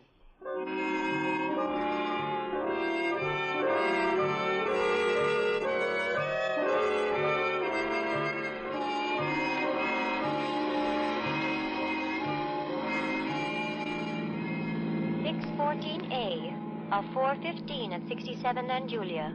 See the man. Keep the peace. You think he'll come back home, Ben? Sure. Didn't take any clothes. Probably doesn't even know we got Lindell. T43, 914. Code 5 at 631 Cedar. Pick up Suspect Earl Bentley, age 24, male, Caucasian, 5'9", 165 pounds, brown hair. Probably driving 1949 maroon Ford coupe. If he comes back, they'll get him. You think he'll try anything else? Oh, maybe. If he's as cocky as Mrs. Bentley thinks he is, he won't quit now. T23, a 390W at 5441 Garden Street. See the man. I asked Asher how his kid was. Yeah, so did I. It sure burns Quine up the way Dave goes on about his kid. There's one good thing about being single. You never have any trouble like that. You want to go up, Madison? Okay. You ever been around Asher's kid? No. Oh, fine. You would go up, Madison. Looks like it just happened. Better stop. Is anyone hurt? No, I don't think so.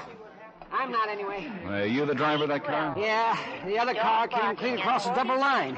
Took me in the rear fender. Guy sit down and turned me over. Didn't he stop? No, I saw him going around the corner, but by the time I got there, well, he was gone.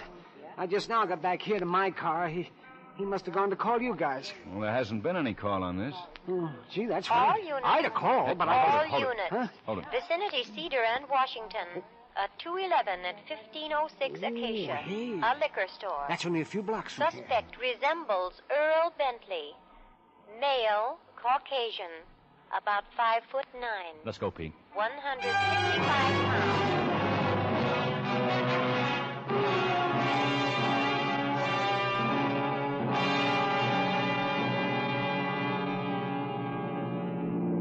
Take this street over, Pete. Cuts into Washington. Right.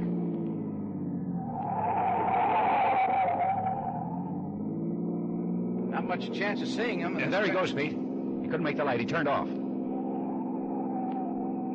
See if you can make it, Pete. Gonna be close, Ben. You see us, Ben? I don't think so. Yeah. Hey, he's not going to make it.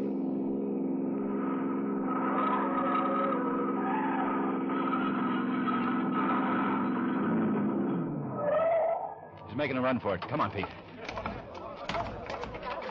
In that garage. Cover the alley. Right. Hey, mister, you a cop? Yeah. Some guy just came running in the garage. He's got a gun. Yeah, I know. Anyone else in there? No. Well, keep on the cover. Don't worry, that guy's crazy.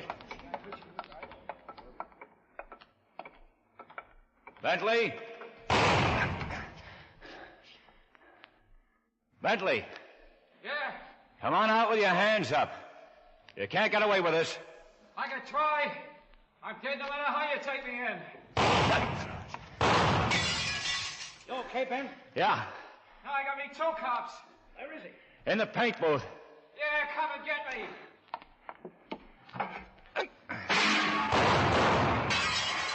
Nervous, Bentley?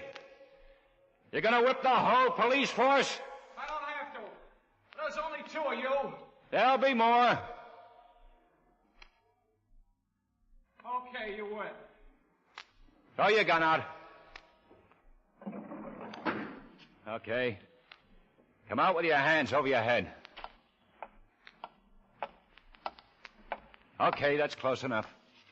Face the wall. Put your hands in back of you. Sure. Take it easy, Bentley. Okay, Pete, come on in. Well, you That didn't make much sense, Bentley. Got an ambulance, Pete.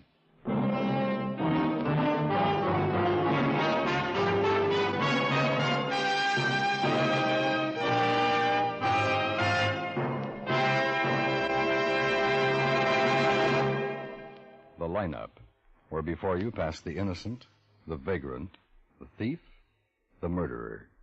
Listen again next week when we again bring you the lineup. May I have your attention, please? You people out there on the other side of the wire in the audience room, may I have your attention, please? Thank you. My name is KARGER, Sergeant Pete KARGER. I'll explain the lineup to you. Each of the suspects you will see will be numbered. I'll call off a number, their name and charge. If you have any questions or identification...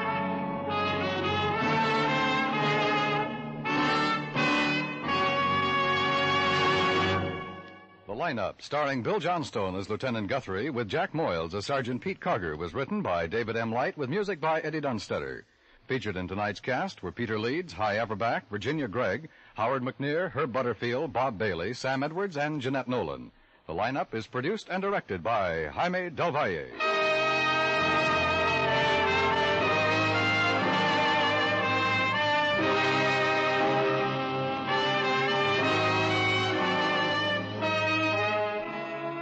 Presidential election night. As the voting returns pour in from coast to coast, CBS Radio will be ready with one of the most comprehensive reporting jobs in election history.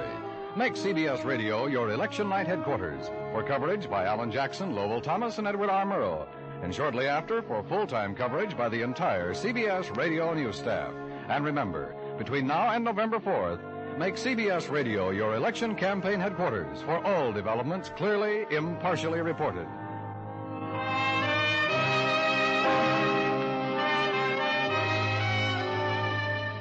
Dan Coverly speaking. This is the CBS Radio Network.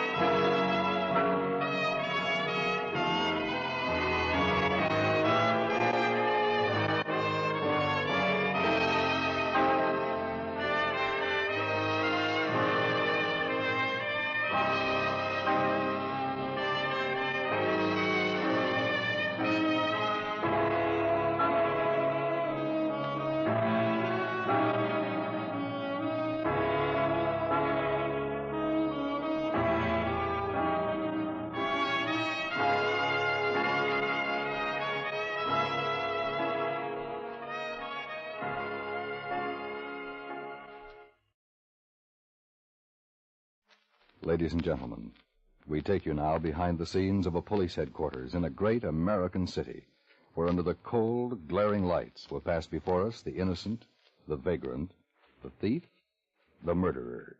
This is the Lineup.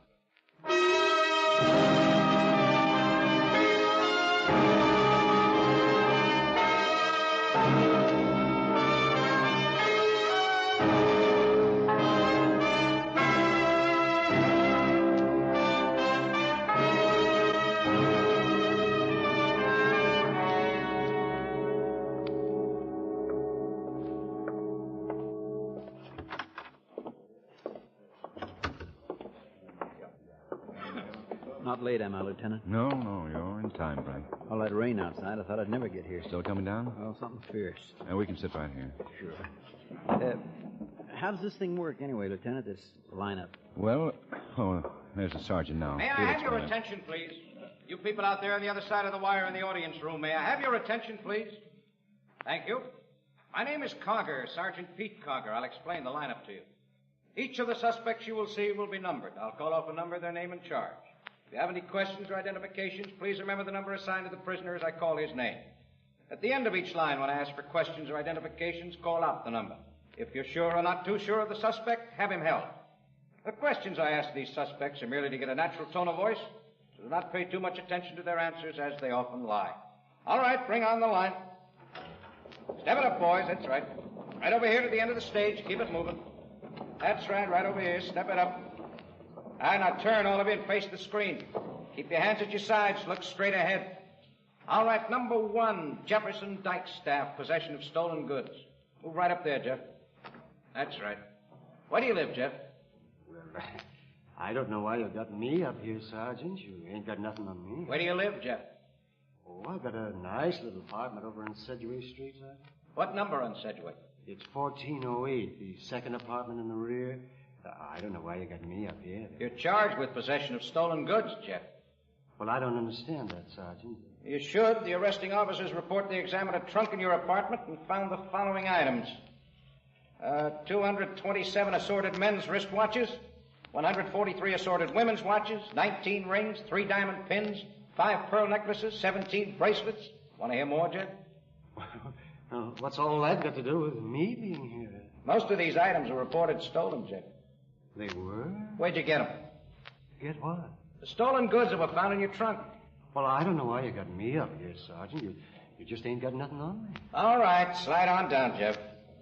Number 2, Ralph Crapella, assault with a deadly weapon. Step right up there, Ralph. That's right. Where do you live, Ralph? Freight yards. How long you been in town? Long enough. How long, Ralph? I don't have to answer no questions. And you didn't have to slug that railroad detective with a piece of lead pipe. I saw I slugged him. Why'd you do it, Ralph? He had it coming.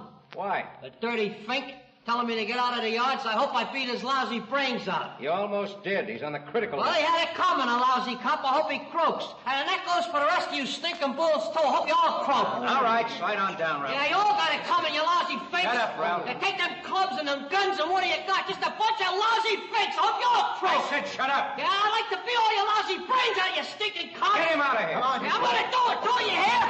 And your boy's the only one. I'll get more of you. Take him in the tank to cool off. Yeah, you get it, all right. I'll fix your lousy brains on you, lousy stinking thing. All right, number 3, William Goodsall, open charge. Step right up, Bill. Take your hat off. That's right. Where do you live, Bill? Hacienda Motel. Sing out, Bill. It's a long way to the back of the room. Where do you live? Hacienda Motel. Where's that? Out of the 105th and Lexington. How long you live there? 3 days. Keep your head up, Bill. Look at the screen. Where'd you live before that? Jennings Motor Court, Washington and Price. For how long? 2, 3 days. Hey, Lieutenant. What kind of work do you do, That Bill? guy. Recognize him? He looks like him, all right. When's the last The time? guy that held me up. You sure? Yeah, that's him, Now, what Lieutenant. kind of work, Bill? See how that scar in his nose sticks out now? Oh, yeah, that's him, all right. Okay. What were you doing? Sergeant Karger. Yes, sir. Hold number 3.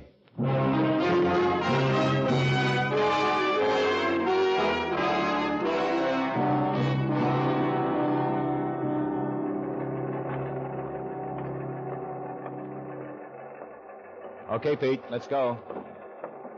Took you long enough, Ben. Number 3 decided to copper. Didn't have to pick a bowling night. Where'd you get him on? Restaurant holdup. Frank's Cafe. Over on Drexel Street? Yeah.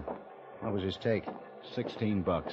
Frank's business can't be so good. If you ever ate there, you'd know why. Well, hold it, Ben, Pete. Yeah? Something up, Klein? Yeah, 211 shooting, gas station at Harper and 67th. Captain Warlow wants you to cover. Why us? The attendant's dead.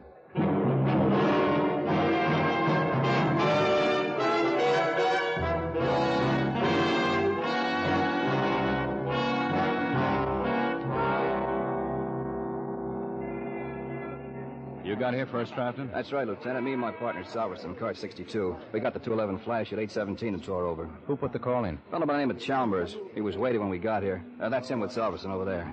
Want to get him, Pete? Yes, sir. I can pin down the time pretty close, Lieutenant. How's that? Well, been 2 holdups here in the past couple of months. We got orders to keep an eye on the place. We came by about 8:12. Everything was okay then. So it happened between 8:12 and 8:17. Yeah, that's right. The attendant dead when you got here? Yeah, that's right. This is Mr. Chalmers, Lieutenant Guthrie. Hi, Mr. Chalmers. Well, I'm okay now. I guess kind of excited. I guess I never saw a dead man You put in the before. call for the police? You'd think I would have seen one at my age, but I never saw one before. You're the one who called the police? Yes, sir, I called in, Lieutenant. I didn't touch anything. I know about not touching anything. There's a pay booth over there, so I called in from there. How'd you happen to find him? Well, sir, I drove in here to get some gas. That's my car right over there, that 51 Chevy. Lights were all on and everything, but nobody was around, so I waited for a while, and when nobody come out, I got out of the car and went into the office. Mm-hmm. He was on the floor with all that blood around. I come out again fast and called the police from that pay booth. Well, thanks, Mr. Chalmers. Stick around for a few minutes, will you? I want to ask you a couple of more questions. Oh, sure, Lieutenant. Be glad to. I'll be in my car. It was kind of a shock. I never saw a dead man before, you know. I'll be in my car. Let's see how the lab boys are doing, Pete. Yeah, sure. Get anything from traffic? Only the approximate time, between 8:12 and 8:17. How's it going, Fuller? Oh, hi, Lieutenant. It'll take us another half, 3/4 of an hour. Quite a mess in here. Yeah, must have put up quite a fight. At least 3 slugs in him, maybe 4. Mm-hmm. What's that under the ladder over there? Huh? A green cap. The attendants? Don't know. We'll check it at the lab. Must have been counting his receipts just before it happened. Yeah. Ledger book. Lots of small change and bills scattered around. Looks like whoever did it couldn't have taken anything. Yeah, only the attendant's life. Can you come out here a minute, Ben? Sure, Quine. This is John Pashley, Lieutenant, company supervisor for the service stations in this area. They came down to see if he could help. Lieutenant Guthrie. I'm glad to know you, Lieutenant. Nice of you to come down, Mr. Pashley. It's my job. Even if it wasn't, I'd be here. Brennezer was one of our best men. Oh? That was his name? Yeah, William Brennezer. Been with us since October of 45. We put him on as night manager of the station here at Harper and 67th a little over a year ago. You know anything else about him? Well, let's see. He's 38, married. Wife's name's Mary. 2 children, girl 14, boy 7. It's going to be tough on them. Yeah. You know what happened here yet? Well, looks like an attempted robbery. The Brenners are trying to put up a fight. Yeah, but our men are all warned not to resist if any such attempts are made, Lieutenant. Have you seen the inside of that office? I guess there was a struggle, all right, but I didn't think Brennizer would put up a fight. Why not? He thought too much of his wife and kids. He'd been trying to get off night work because of them. Asked for a transfer to a day job upstate. Too bad he didn't get it. Well, he did. He was going up there next week.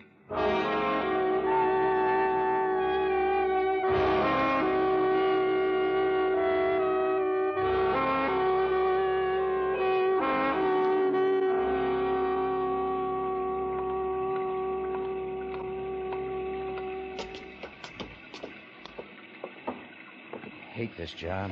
Yeah. Somebody's got to do it. Sure is a lousy night. Yeah. Hello there. Mrs. Brennizer? That's right. We're police officers.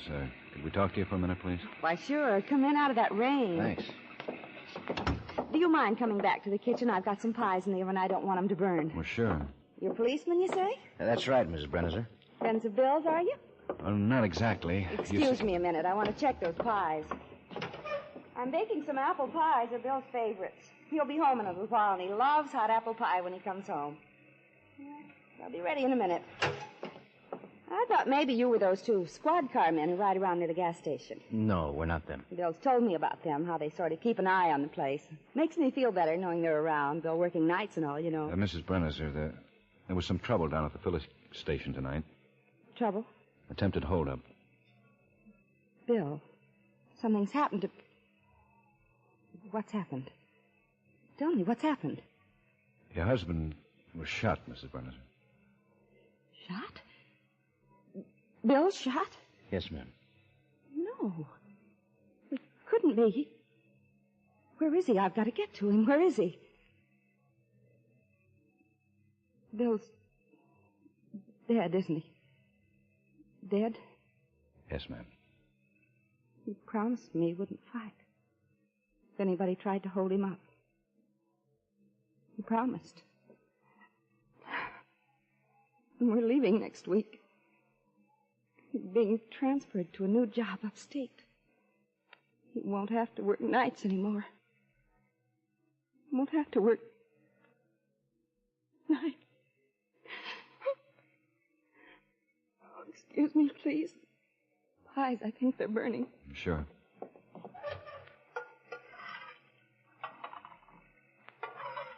Children were looking forward to it.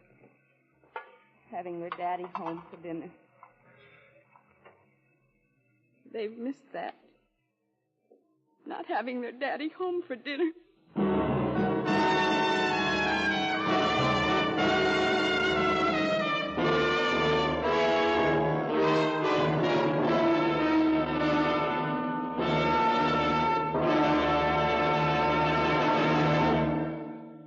Tomorrow night, most of these same CBS stations will present another lineup. A great lineup of musical shows. The Jack Smith Dinah Shore Show, the Peggy Lee Show, the Doris Day Show, and the Bing Crosby Show, with Jimmy Stewart as Bing's special guest. So, for a great musical lineup, be with CBS tomorrow night.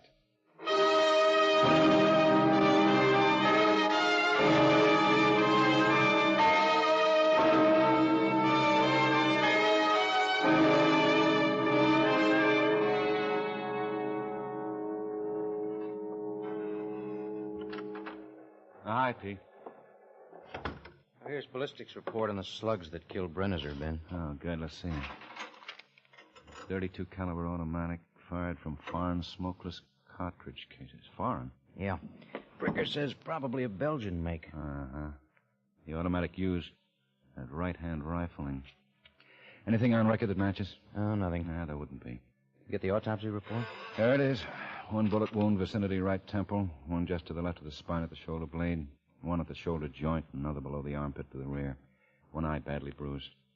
4 shots, 3 in the back. Uh-huh. How do you figure it happened? Well, Brennizer must have started counting his receipts around 8 o'clock. At 8:05, Traft and Salverson came by in car 62. A couple of minutes later, somebody walked in with a gun. Must have cased the joint. Knew about 62 and waited till it got clear. Yeah, could be. Brenner's put up a fight for a while, and that's when the ladder turned over and the killer lost his cap. Are you sure the cap wasn't Brenner's? His wife and brother-in-law say no. Oh, you want some coffee, Ben? Not now. What about all those shots? Brenner's must have tried to break away. That's when he got the 3 in the back. And the 4th one in the temple after he hit the deck? Yeah. There wasn't any hold-up, Ben. No. Something's phony. Has to be. All those shots, no money taken. Brenner puts up a fight when company orders are to relax. Must be great to work out a homicide. Nothing to do but guzzle coffee all day.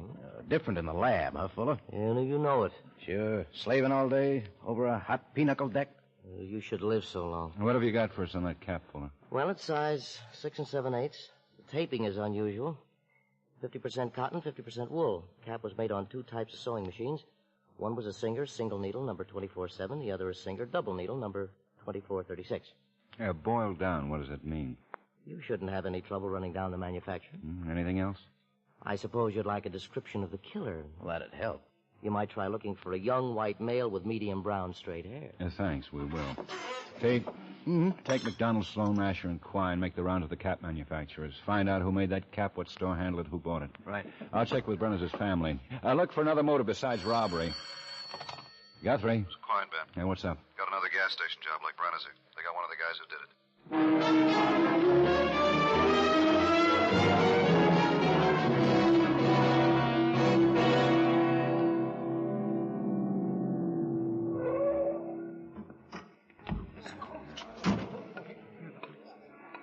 Hi, Ben. Hi. Another Brenner's deal, all right. Stick up, shooting, no dough taken. The attendant dead? Yeah. 2 punks pulled the job. Lieutenant shot one of them before he died. Other one got away. He was wearing a green cap then. The twin of the one we found at Brenner's. Where's the one who was shot? Over there. They're loading him into the ambulance. Now, let's get on. Sure. He's in a bad way. They figure he'll be DOA. Easy. Can he talk? Little. Doesn't make much sense. Okay, that does it. Let's get moving, Mike. How is he, Doc? Don't bet on him. Can he talk? And nothing can hurt him now. I'll ride along, all right? Sure, hop in. Bring back my car, Pete. Okay, Ben. Let's go, Mike.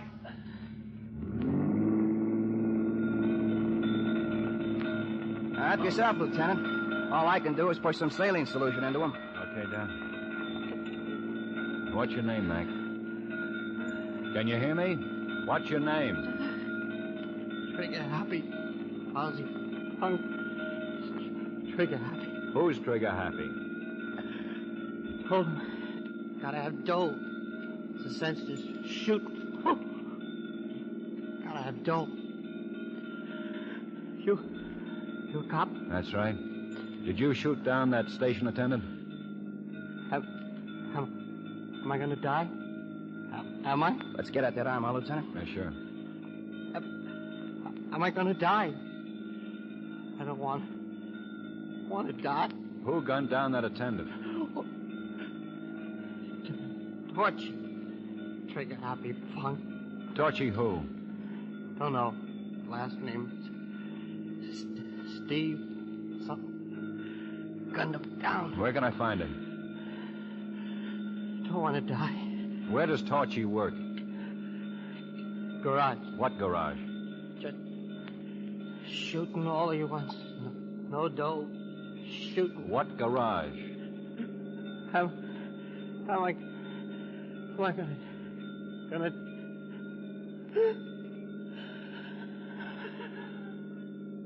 Let me get that needle out, Lieutenant. No use wasting any more of this stuff.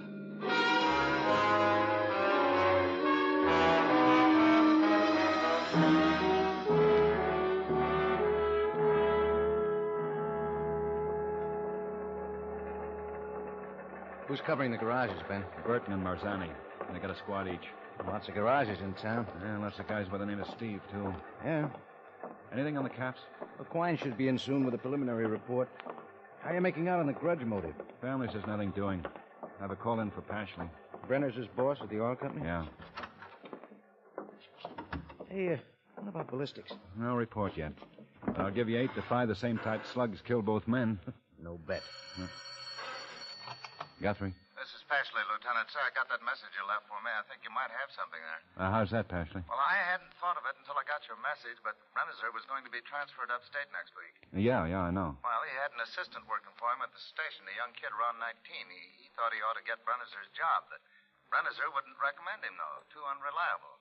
They threw a few punches about it. What's this man's name? Well, I went along with Brennizer, of course. Had to fire the boy. He blamed Brennizer for it. Said something about getting even. What's his name? Oh, well, I looked it up as soon as I got your message. It's Warren. Steve Warren. Pretty unsteady kid emotionally. How bad. Do they ever call him Torchy? Oh, that I wouldn't know. You got an address for him? Yeah, we have, but it's no good. How's that? Mailed out his severance pay, and it came back unknown at that address. Oh. Well, what about references, relatives, anything like that? I might have something better for you. What? Well, one of the boys here ran into him a couple of days ago, said he was working at Rutger's garage, 1900 block on Halverson. You think that might help? It might.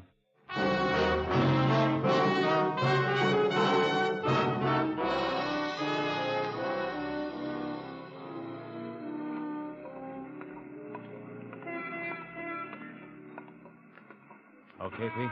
Nobody's come out here. And Warren's still in there. What's the pitch? Holland and Travis have the exit ramps covered. Burton at the rear door, Johnson Asher at the sides. How do we take him? He's working the grease pits. Main floor in the rear. Floor manager's got everybody working as usual. Shouldn't be any trouble. Let's go in. Yeah.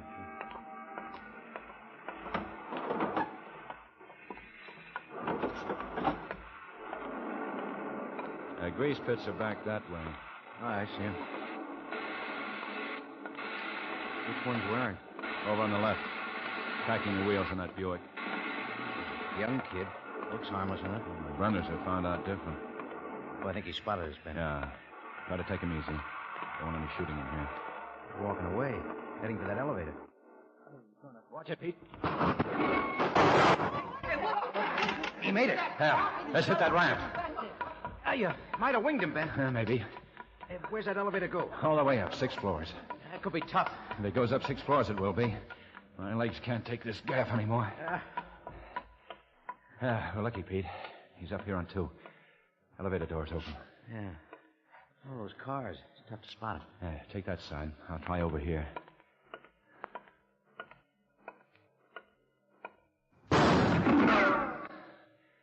It's no good, Warren. You're all through. Toss down that gun and come out. I see him, Ben, back of that yellow Chevy. Better make it easy for yourself, Warren. Toss that gun and come out with your hands over your head. You'll never get out alive, Warren. We have men all over the place. Better come out before we go in after you. I'm getting closer, Warren. There'll be no second chance.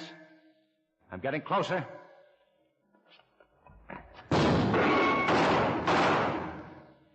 Get him, Pete? Okay, Ben.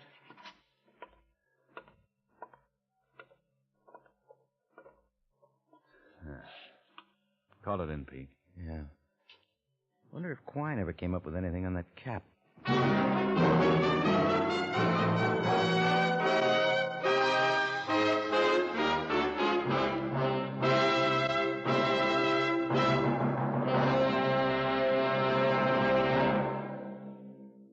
The lineup, where before you pass the innocent, the vagrant, the thief, the murderer. Listen again next week when we again bring you the lineup. May I have your attention, please?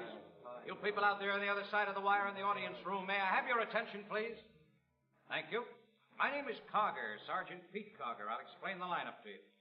Each of the suspects you will see will be numbered. I'll call off a number, their name, and charge. If you have any questions or identifications, please remember the number assigned to the prisoners. I call his name.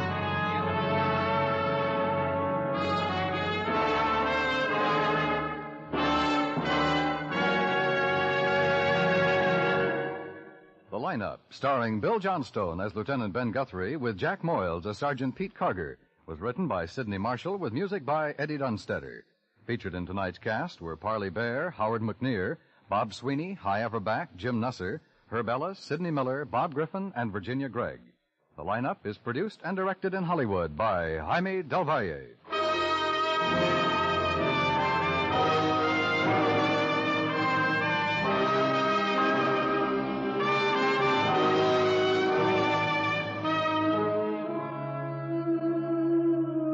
If ever a gal labored too long to land her mate, that gal is Millie, and Millie's mom. There's an unselfish, devoted mother. Does she ever think of herself?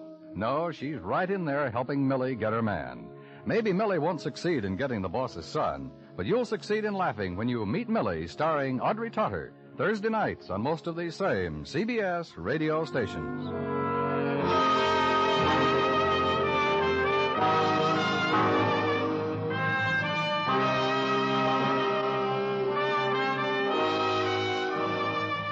Dan Coverly speaking, and remember, the star's address is the CBS Radio Network.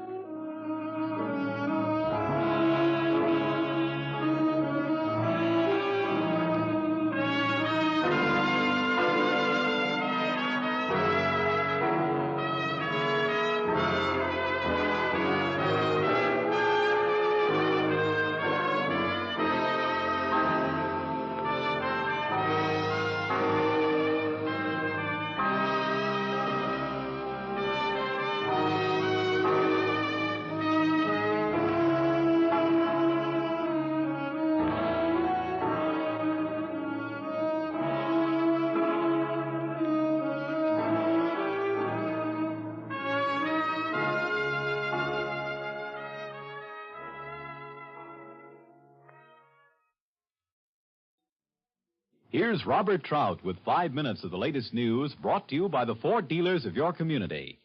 Big in everything but price. That's the all-new Ford. It's your best car buy for $52. You get a huge expanse of windows, including a curved one-piece windshield. You get more usable interior space than in any other low-priced car. And you get a smooth, level ride thanks to Ford's automatic ride control that takes bounce out of bumps, tilt out of turns. See the car that's taken America's heart. See the 52 Ford at your Ford dealers. Now, your nightly reporter, Robert Trout. The government cracked down tonight, on the leaders of the Communist Party in the United States, ordering the immediate surrender of 8 of them facing deportation, an action leading to the possible deportation of 10 more. Simultaneously, at the United Nations, Secretary General Trygve Lie was discharging an American employee of the UN who refused to tell a Senate subcommittee whether he's engaged in espionage against the United States. Another American employed by the UN was suspended on similar grounds, and 9 others placed on special leave pending a full investigation. The powerful political committee of the United Nations took an unexpected action tonight, voting 51-5 for an immediate debate on the touchy Korean question. We have no late report on the fighting in Korea, but the Defense Department in Washington reports 962 American casualties last week, which is the highest toll since July. The latest shots in the political war were fired a few minutes ago by President Truman in Pittsburgh, where he's fighting to win for Governor Stevenson the 36 electoral votes of Pennsylvania, which the president himself lost to Thomas Dewey 4 years ago. Before an enthusiastic Pittsburgh audience tonight, President Truman said he's glad to see that in recent days, General Eisenhower, speaking in the eastern states, has sounded somewhat less like an isolationist. But, said the president, I cannot trust a man who has played this kind of game with the grave issues of national security. And he urged his listeners to choose a man who maintains his principles under fire, and that is, he said, Governor Stevenson. In upstate New York, General Eisenhower finished a New England tour before enormous audiences with a speech tonight in Troy, where he devoted himself to the subject of the nation's finances. He accused the administration of systematically encouraging inflation and using inflation as a national policy. The general's remedy consists of 3 steps. 1, knocking down the administration idol of cheap money. 2, getting unified action from the government's economic agencies. And 3, slicing the fat out of the national budget. And General Eisenhower spoke scornfully of the administration's controls over prices. He said they're nothing but weak stopgaps. Governor Adlai Stevenson is in New York State, too, and we're just getting the reports of his speech in Buffalo, where he said General Eisenhower is guilty of a cruel hoax by holding out hope for the swift release of people who are now enslaved behind the Iron Curtain. And Governor Stevenson went on, it's a great tragedy that the Republican Old Guard has now succeeded in doing what Hitler's best generals never could do. They have captured General Eisenhower. 2 items from abroad. The coalition government of Austria has fallen after 7 years of running the country, the members of its various parties unable to agree on a budget for the coming year. And a note from Iran, which has now definitely broken off diplomatic relations with Great Britain. The Foreign Ministry of Iran borrowed a book from the British Embassy in Tehran, a book on the rules to be followed when a nation breaks relations with another. The Iranians borrowed the rule book several weeks ago, and when the British asked for it back last week, the Iranian government said they were still using it. But now the break is official, and Iran should be able to return to the British the book on how to break relations. This is Robert Trout in New York. Now here's Harry Clark for the Ford dealer in your community. Watch the buyers go Ford. Proof that the great new Ford is the standout car of the year, the only completely new car in the low-price field. It's the only car in its class to offer a choice of high-compression V8 or 6 engines, 3 great transmissions, 18 beautiful models, and a wide choice of body, upholstery, and color combinations. Visit your Ford dealers tomorrow. Test drive the 1952 Ford, the ablest car on the American road. Listen to Robert Trout in the news tomorrow night over the CBS Radio Network. Ladies and gentlemen, we take you now behind the scenes of a police headquarters in a great American city, where under the cold, glaring lights will pass before us the innocent, the vagrant, the thief, the murderer. This is the lineup.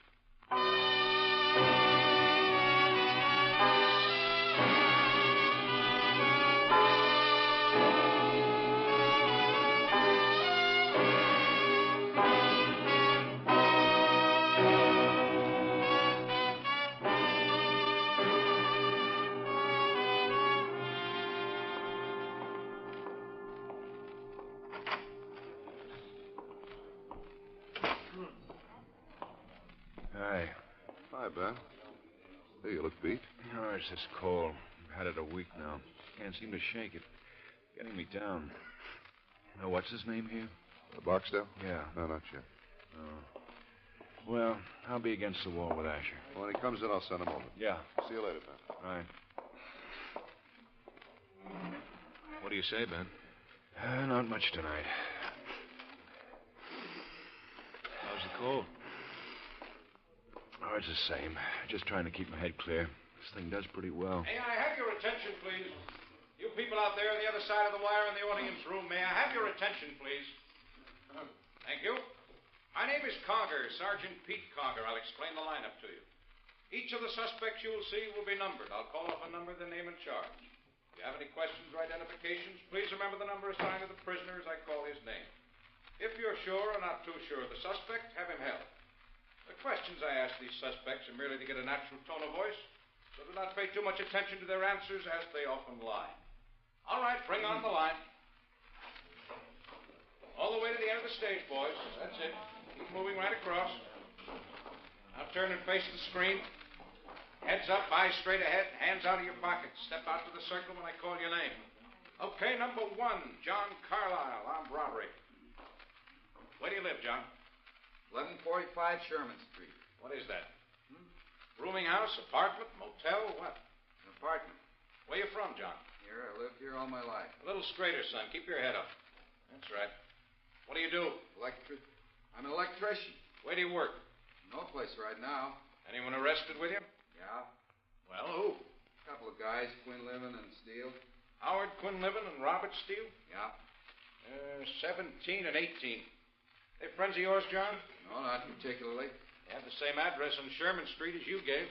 We lived in the same apartment, but we weren't very friendly. You drive a car? Yeah, 49 Merton. Sedan, coupe, what? Gray sedan. Okay, step back. Number 2, Claire Burness, burglary. Over to the circle, Claire. What's that? Step over to the circle, Claire. You've done this before. Come on, come on. Where do you live? Sure, yeah. Talk right out. Big room. Everybody wants to hear you. You live someplace, don't you? Oh, yes. I know Bigland. I live at the Seacoast Hotel. Oh, I got me a nice 75-cent room there. It's over on Arapahoe and 27. But, of course, the plumbing. How long you lived there, Claire? 3. Oh, it's nice. Where'd you live before that? Well, across the street. Well, what address? It's 2214 North, 27. My wife still lives there. We're breaking up. Sorry to hear that. What's your business, Claire? What do you do for a living? Oh, nothing. Stand up there. You own a car? Oh, no. I don't own a car. I don't know how to drive. Any weapons when you were arrested? No, nothing like that. What about the .22 automatic? That's a weapon, Claire. No. They got it all. I just found that thing. 22's no weapon. Since when? Well, I found it in a garbage can when I was out walking. I was going to make a cigarette lighter out of it with such a little gun. It looked nice on my coffee table. That's why. It was fully loaded when the officers took it from you. Was that gun loaded? Honest? That's what the officer's report says right here. Well, are you sure about that? Yeah. I wonder if I could just see that thing for just a second. Stay there. Well, I just wanted to see it, that's all. The man has... Get back there. Now go on. Number Leaving? 3, I think Alvin I'll go home, Richards, Doctor, Grand up and Theft hit the Auto. sack. Up to the Night. circle, Night, Alvin. Ben. Talk in a good, loud voice. Where do you live, Alvin?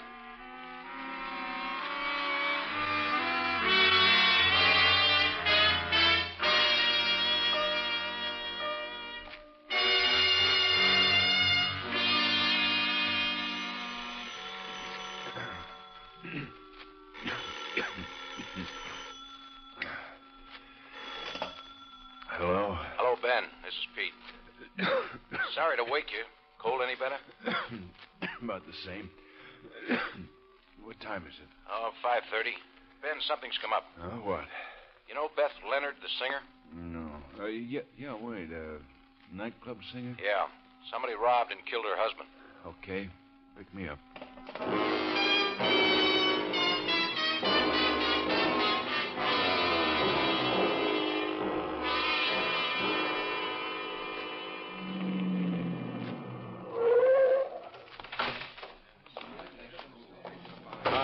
Hi, Ben.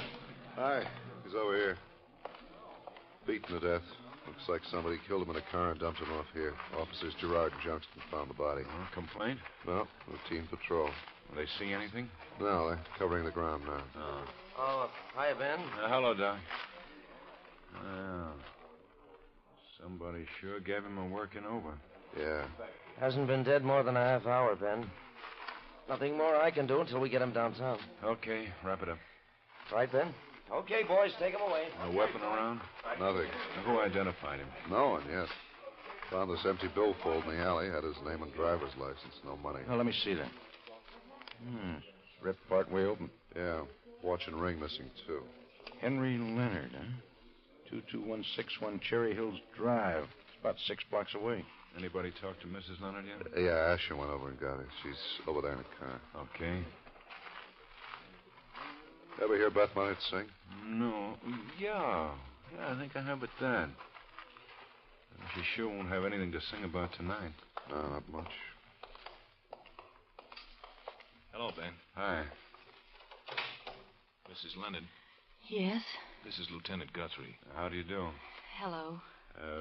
Did you see... Yes, I saw him. That's Hank, all right. Or what's left of him. I don't think I'm going to be able to... Oh, sure. I got it. Yeah, Ben. See if Dr. Gerson's still here. Right.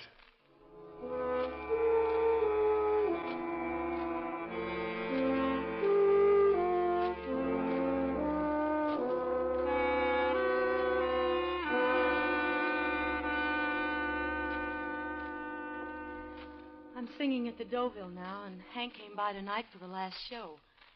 We closed about 2, and then we had something to eat. Then we went out to the house. Mm-hmm. And what time was that? Oh, about 3:30, I guess. 4 o'clock. Gone. Well, that's all.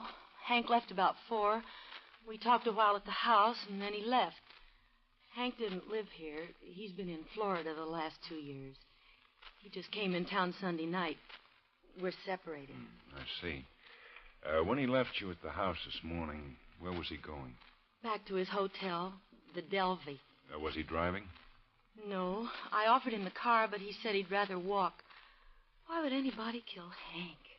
We're pretty sure the motive was robbery, Mrs. Leonard. Robbery? Yes, there was no watch or ring on the body, and his wallet had been emptied.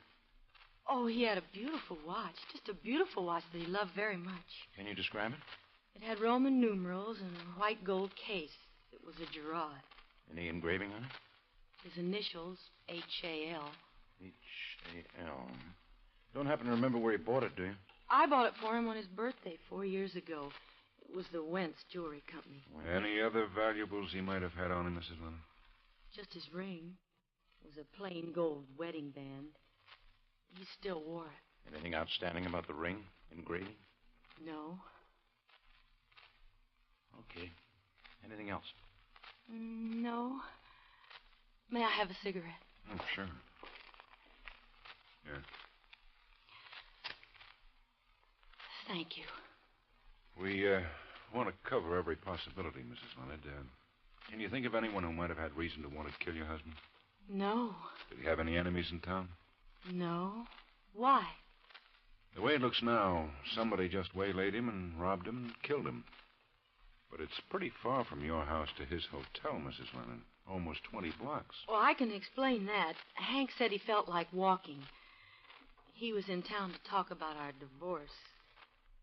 I've been thinking of marrying someone else. I see. And that's why he met you at the Deauville? Yes, to straighten out some things. It was beginning to drizzle when he left. I looked out the window and watched him go down the street. He looked kind of lonely.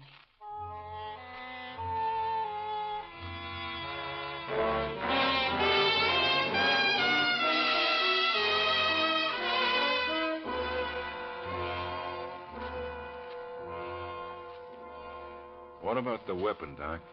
Blunt instrument is about the best we can do for you, Ben. Any way you can narrow it down? I don't know. Maybe something to this. It just came from the crime lab. Probably a copy on your desk now. I found some flakes in the wound. Specimen I sent to the lab's been analyzed. On the spectrograph, they found out it was a substance called ANSYS, corrosive protective product made by Union Petroleum. What's it used for? To spray tools and metal that might be out in the weather a lot. Like in a filling station. A lot of tools in the new cars have it. Oh, that might help. You pick up anything out there? No, nothing. No tire marks, no footprints. Toughy, huh? Looks like it. Well, somebody's car might have a little blood on it. Oh, excuse me. Pawn shop detail has the watch and ring on the hot list. Oh. That's about all we have to work on now. Yeah. For you, Ben. Thanks.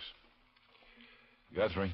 Ben, I'm at 22178 Cherry Hills Place, across from Beth Leonard's house, about 6 houses down. 22178? Yeah. What's up?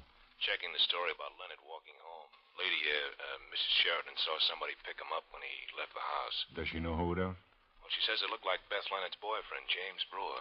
Okay, we'll check it out.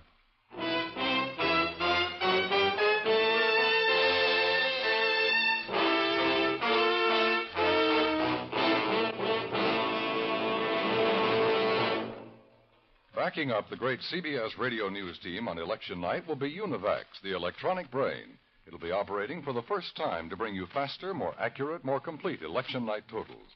On November 4th, make CBS Radio your election headquarters to hear the trends, the color, and the results.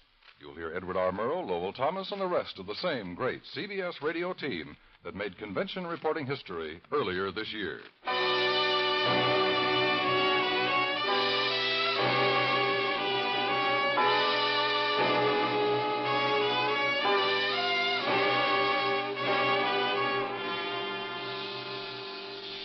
That's crazy. I was right here in bed. Any way you can prove that, Mr. Brewer? Prove I was in bed? Lord, no, I was here, that's all. I was home and in bed by 11 last night. I don't quite understand why you're here. Just checking. You drive a 51 Cadillac sedan? That's right. Black? Mm-hmm. This witness said it was your car. Well, a lot of people have cars like that. It wasn't mine. Well, now, understand, we have to look into all these things. Sure, I understand.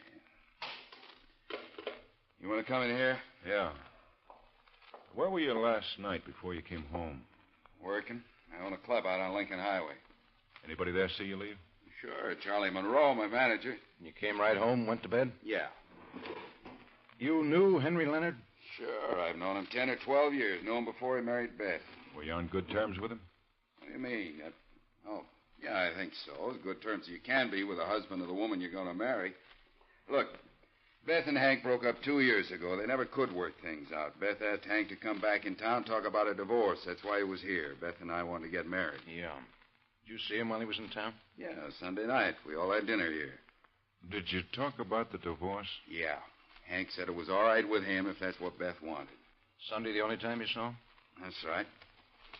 I know you have to look into all sorts of things, but I didn't kill him, if that's what you're driving at. You own a raincoat, Mr. Brewer? Sure. I'd like to see it. I sent it to the cleaners a couple days ago. You remember what cleaners? Windsor. Why? Just want to look at it. Now, listen, you two. I'm no criminal. I have no record. I've never been in trouble with the law. You have no reason to inquire into my personal life and the things I do. I've been pretty nice to you up to now, but I won't stand for this. I have a lawyer who might be able to make something out of your accusations. We aren't making any accusations, Mr. Brewer. Just looking for the facts. Well, look for them someplace else. This is my home, and until you have a warrant or something, you have no right to come here. Don't ever tell a police officer working on a homicide that he has no right to make inquiries. We'll contact you later.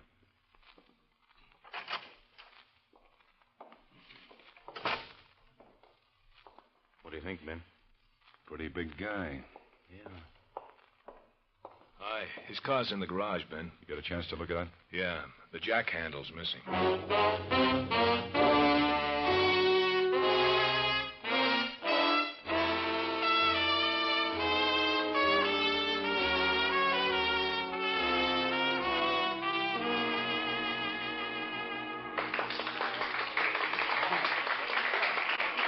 Miss Leonard? Yeah, that's right. Police.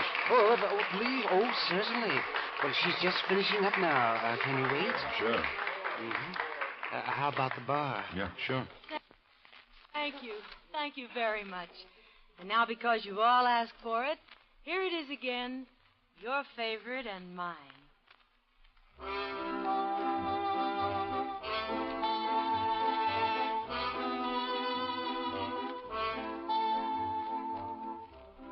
This lovely day will lengthen into evening.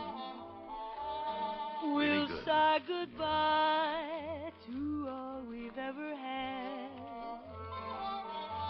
Alone, where we have walked together, I'll remember April and be glad. I'll be content. You loved me once in April. Your lips were warm, and love and spring were new. But I'm not afraid of autumn and her sorrow, for I'll remember April and you. The fire will dwindle into glowing ashes, for flames in love live such a little while. I won't forget, but I won't be lonely. I'll remember April, and I'll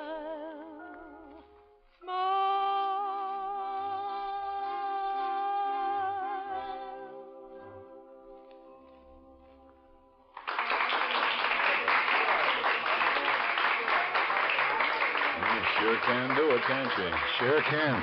Well, my kid has a record on that one. Yeah? Oh, yeah. Hey, did you see this? Huh? What? Cover $10 per person. Yeah. Oh, here she comes. Yeah. Hello, Lieutenant. Hello, I hate to bother you again, Miss Leonard, but we have to talk to you. Again? I'm sorry, Miss Leonard, but it's necessary. Well, not here. We can use Mr. Hanson's office.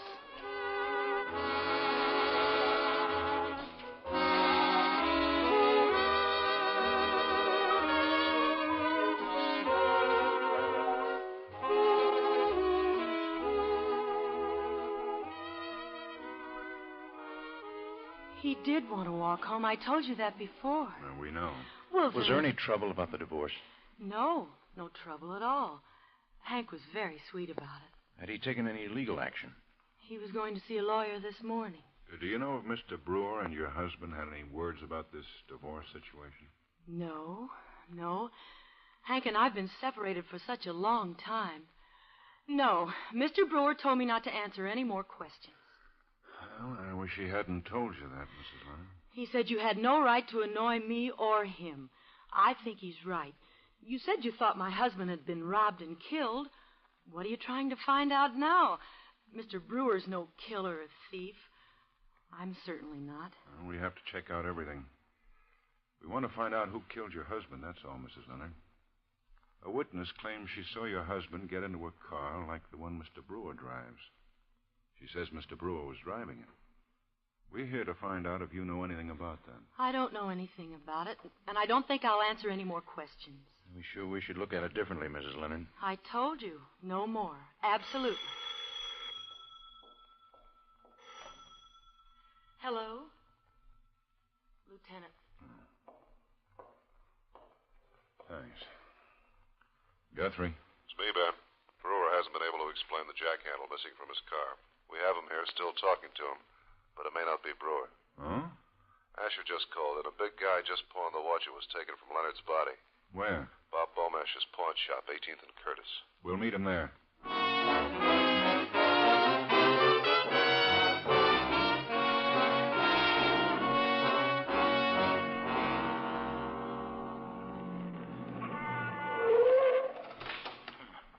There's Asher. Yeah. Hi, Ben. Hi.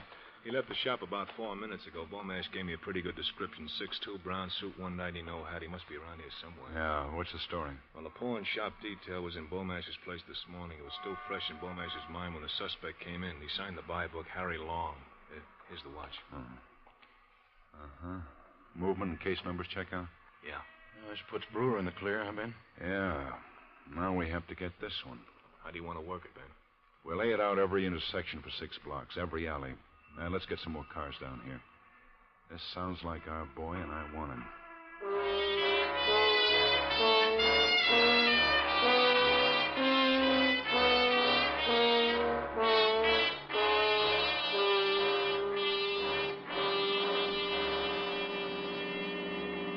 Unit 33K, code 1. Been an hour now, Ben. I know. He's in the area somewhere. He could be in any one of those stores. Might live around here, too. 66 at 205 at 617 Manning. See the woman? I'll check in. Yeah. 13K to Unit 17K. Come in. 17K to 13K. Go ahead, Ben. You do any good yet? Nothing, Ben. I'll check it around. Ben. Going into Market Town with the packages, huh? That's the description. Just spotted man answering description of suspect. Now entering southeast entrance of Market Town. Call it out. Cover every entrance, every street. Pete and I are going after him. Market Town, roger. Let's go. Pardon me, please. Pardon me. Sorry. Pardon me. He's going for the parking lot. Yeah, come on. Ben, that 49 Caddy's his. Yeah. Mr. Long? Huh? Your name Harry Long? No, you got the wrong fella, mister. Police officers. What is this? This your car? Well, yes. Hey, listen, We better go where we can talk. Come on. What about it? You pawned this watch a few minutes ago, Mr. Long. We'll talk about it for a starter. No, we won't. Watch it, Ben. I got him. All right. Be smart. Easy now. Okay. Yeah, attaboy. Okay, Ben. I'll come with you, but I ain't done nothing. Yeah, for a man who hasn't done anything, you fight pretty hard. Okay, Ben? Yeah, he's yours. All right, come on. Now, wait a minute. You got nothing on me. You got nothing on me. Ben. Huh? These look like bloodstains to you? Yeah. Better phone in. Tell him to let Brewer go.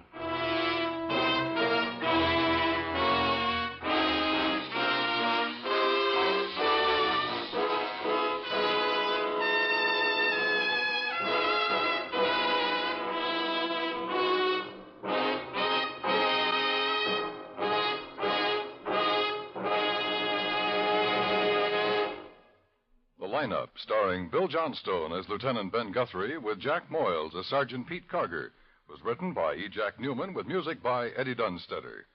Martha Tilton was featured as Beth Leonard. Others in the cast were Hy Everback, Peter Leeds, Victor Perrin, Howard McNear, Sidney Miller, and Virginia Gregg. The lineup is produced and directed in Hollywood by Jaime Del Valle.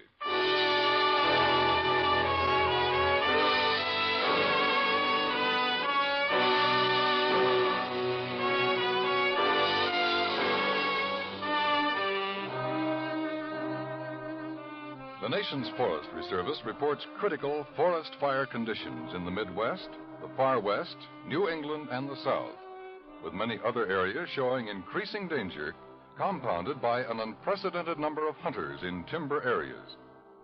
To all of you in or near timberland areas, these critical weeks take every precaution to avoid setting fires.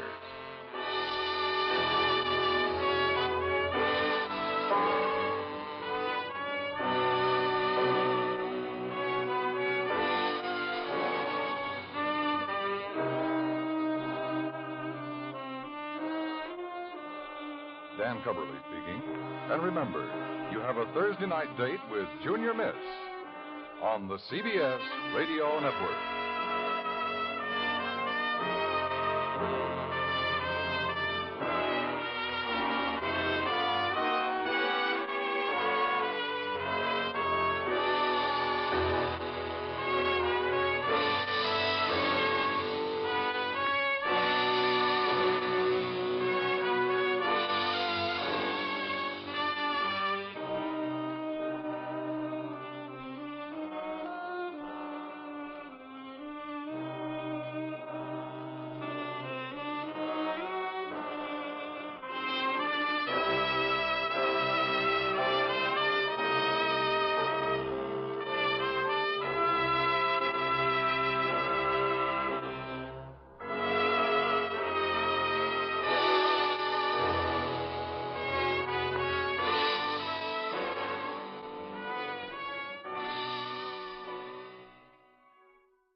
Ladies and gentlemen, we take you now behind the scenes of a police headquarters in a great American city, where under the cold, glaring lights will pass before us the innocent, the vagrant, the thief, the murderer. This is the lineup.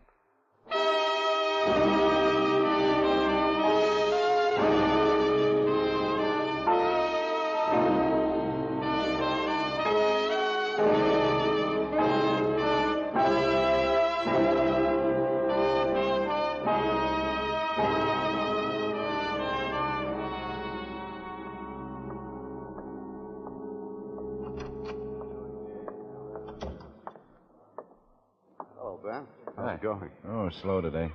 Oh, I wouldn't kick about that. Cigarette? Yeah, thanks. Where are you going on your vacation? No place. I'm going to paint the house. Some vacation? House needs painting. Peeling pretty bad. Hey, any brushes? Thanks, Quine. Neighbor's going to loan them to me. May I have your attention, please? You, people out there have on the other anyone? side of the wire in the audience room. No, May I have your just attention? thought I'd watch Carger work. Thank you. How's for lunch? My name Okay. is Karger, Sergeant Pete Karger. I'll explain the lineup to you. Each of the suspects you will see will be numbered. I'll call off a number, their name and charge. If you have any questions or identifications, please remember the number assigned to the prisoner as I call his name. The questions I ask these suspects are merely to get a natural tone of voice, so do not pay too much attention to their answers, as they often lie. All right, bring on the line. All the way to the end of the stage, boys. Keep it moving all the way. You in front there. Me? You mean me? Yes, you, over here, this end of the stage. Now get over here. All right, now turn and face the front. You again. Me? Yes, the front. Face the screen. Stop talking in the line. You, number one, shut up. Okay. All right, number one, Tony Laselli, alias Tom Leslie, 12 arrests, 3 convictions. Probation 6 months on the first sentence, 3 years on the second. Car theft and robbery. Step out, Laselli. I said step out. To where? You've been in lineups enough to do it blindfolded. Now step out. This suit you? Where do you live? In a dump. With my own man. What's the address, Tony? I don't know, someplace in the Bronx. What's the address, Tony? I ain't been here in 6 or 7 years. How you think I'm going to remember all that? What's your age, Tony? 23.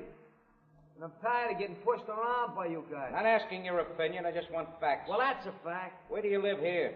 Here. I've been in this stinking town 2 hours.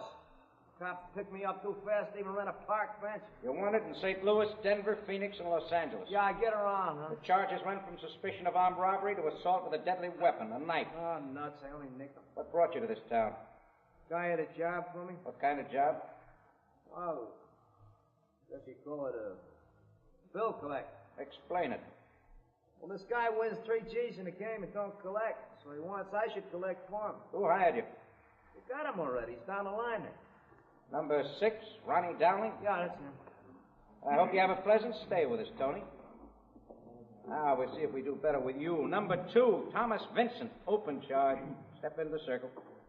Where do you live, Thomas? Well, 6,000 Parkway Terrace. Is that a house? Well, it's an apartment hotel. I'm in apartment C. What do you do for a living? That's on the 3rd floor, apartment C. Thank you, Thomas. Now, what do you do for a living? Nothing. You live in a pretty expensive neighborhood. Boy, you're telling me. What do you do for a living? You asked me that once. I didn't like your answer. Well? Well, what? What do you do for a living? I told you, nothing. What do you do for a living, Thomas? I keep books. What you mean is you make books. Yeah. I'm a bookie. Where were you arrested, Thomas? In a bar. What bar? Where? I don't know the name. Yeah? We're wanted in robbery Refresh your memory, detail. Thomas. Okay. Nixon Grill. It's on South Henry. Yeah, that's it. You have any weapon? Weapon? Karger sure had it today. So did a couple of other guys. Oh, who? 2 bank tellers. Dead. Where? 3 guys took the National Trust Bank. Submachine guns. Tore up the place.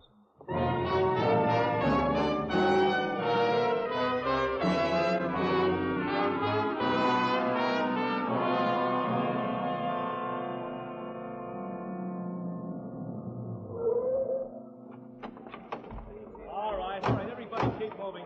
Jackson, keep it clear. Move it along. Hi, Ben. Hello, Asher. Well, that's pretty nasty in there. I expect. You're pretty well organized out here? Yeah, I'll have some more men here in a minute. They're roping off the side entrance now. Okay, rope it off here, too.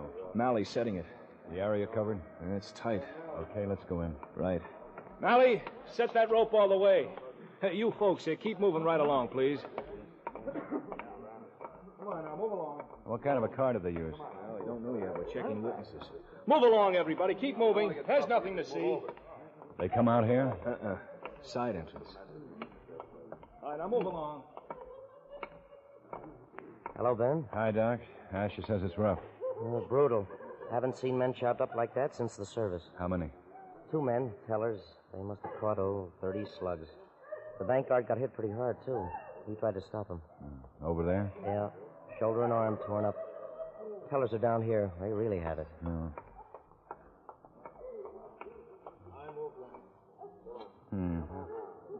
They'll cover them up. Lab men aren't through with their pictures. Oh, all right. I've given sedatives to the girl over there. Hysterical. I can understand that. Is the manager of the bank here? Oh, that's him over there, Ben. Name's Thomas Franklin. Oh, all right. Get the employees into his office. Keep the others over there. Right. And Asher? Yeah, Ben. Have the officials take account on what money's left. Oh, they're working on it now. Doc, can I talk to the guard? You can try. Dr. Walters is working on him. Mm-hmm. You'd better make it fast, Ben. Right. Can you hear me? Missed him. Clear shot. But I missed. You get a good look at them? Hit the alarm. Get police here. The police are here. Are you sure you missed? He's hit hard, Ben. Yeah, he's sure trying. Couple of ambulances in front, Doc. Okay, let's get this man on the way. Keep that plasma going. Think he'll make it, Doc? He'll lose that arm anyway. The teller's over there? Yeah. What's left of them? Doc, I want your lab reports as soon as possible. Slugs and cartridge cases.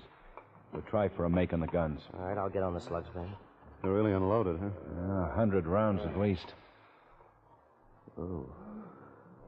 That's a tough way to get it. You know a good way? Where's Mr. Franklin's office, Doc? Oh, over there. Klein, let's go.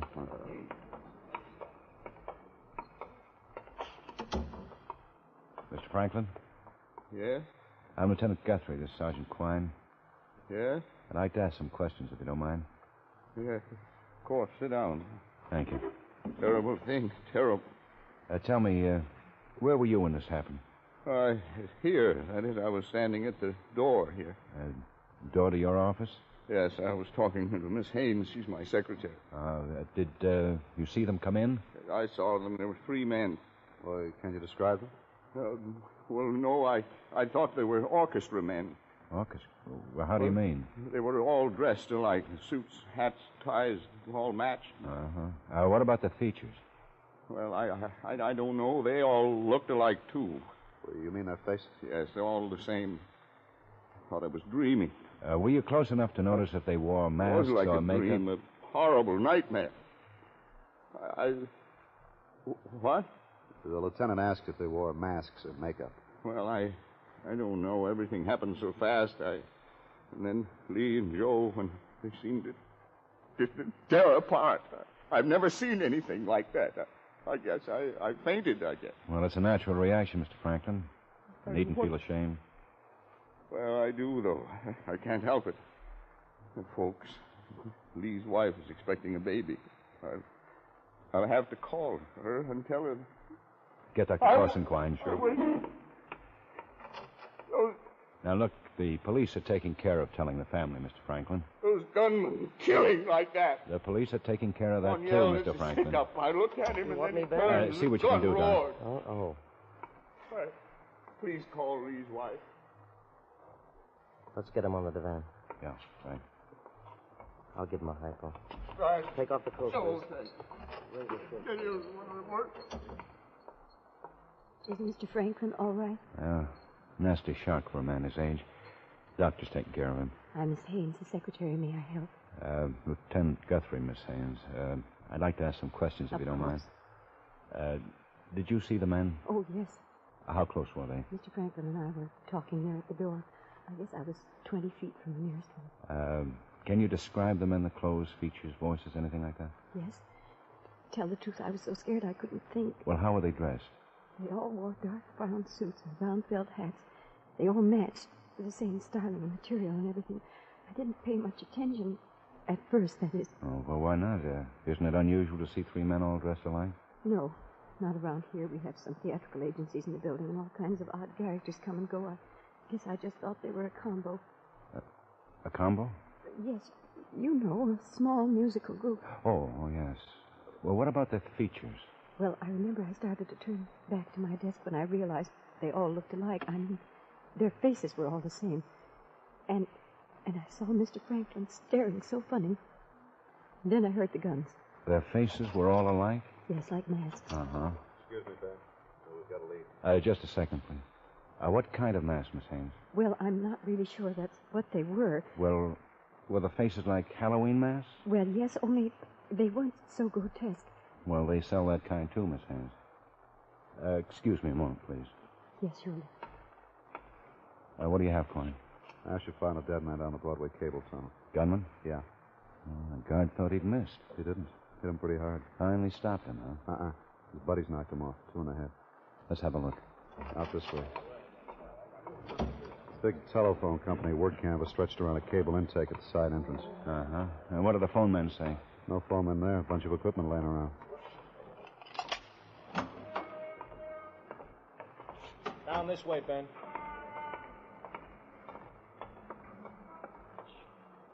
He started to bleed here. Uh-huh. Out of the bank. Behind his work canvas down that manhole. Sure no fuss with a getaway car. More blood here. Mally, call in. Get the phone people down here on the double. Let's go. Don't slip on that ladder. All right. Hey, what you're standing Give me a hand here. Hand me that flashlight. This puts us on the Broadway. Runs north and south. Turn your flash on. Right. Down this way. A bigger tunnel than I thought. Yeah, it carries all communications and power. Watch these pipes. Yeah. Oh! I told you to watch the pipe. I know it.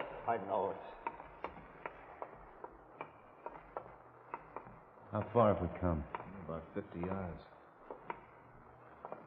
He's up here. Oh. I'll hold the lights steady. Oh, yeah. Guard caught him in the side. His partner sure messed him up. Can't tell much what he looked like. We'll get him make off the prints. They had it figured pretty good. Cigarette? Thanks. Ben? Yeah. I could use an aspirin.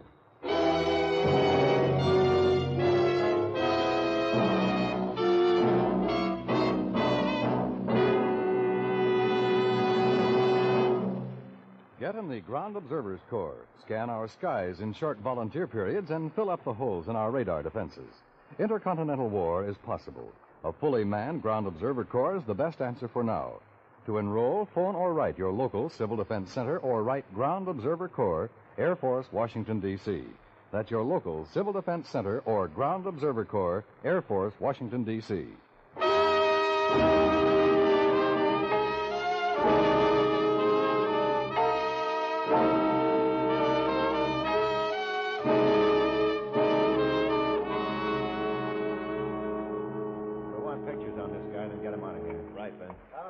Coming. They changed clothes here. Beginning to figure. Yeah. 2 suits, 2 masks. Uh-huh. More of these over something else. Yeah. There are exits down there. Mm-hmm. Hey, you see daylight. Yeah, tunnel takes a right angle. Look out for these beams. Now you tell me. You hurt? I tore my pants. Oh. Hey, what are you guys doing down there? Hi, Pete. Here, grab my hand. Right. Yeah. Still sore, Pete? Sore? Oh, you mean the lineup. Those guys had me going. They sure did. Phone equipment here, too, huh? Where are we? Alley parallel to Main and off Second. Second? That's 2 blocks from the bank. Yeah. Pete, see if the telephone people have gotten to the bank yet. If they have, get them down here. Right. Oh, say, Quine, you tore your pants. I know it. I got a headache, too.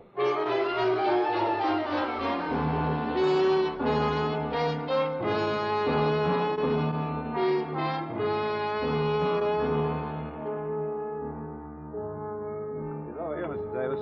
Ben? Yeah? This is Mr. Davis, division foreman of the phone company, Lieutenant Guthrie. Hello, Mr. Davis. I got your call, Lieutenant. Came right over. Thank you. Were you at the bank? Stopped there first. Certainly a tragedy. Yeah. Now, tell me, is that equipment down there yours? Oh, sure. Belongs to Truck 37. It's a sign of Jimmy Willard's crew. How long's Willard been with the company? 12 years. Good man. I hardly think he's mixed up in this. Well, somebody with cable experience is in on it. Has to be. Yes, you're right. I've ordered all drivers to report in. Good. Oh, excuse me, Mr. Davis. Lineman over there is holding a call from your office. Oh, thank you. Excuse me, Lieutenant. Sure. Karger, will you follow through on that guy? Tell him to rush the identification. Sure, Ben. Put out an APB on this truck. Here's the card. Right. Yeah, I guess that's all we can do here, Ben. Yeah. Lieutenant Guthrie. Yes, Mr. Davis. It's the office. They found the truck driver, Jimmy Willard. He's in the hospital. Been slugged. Get over there, Quine.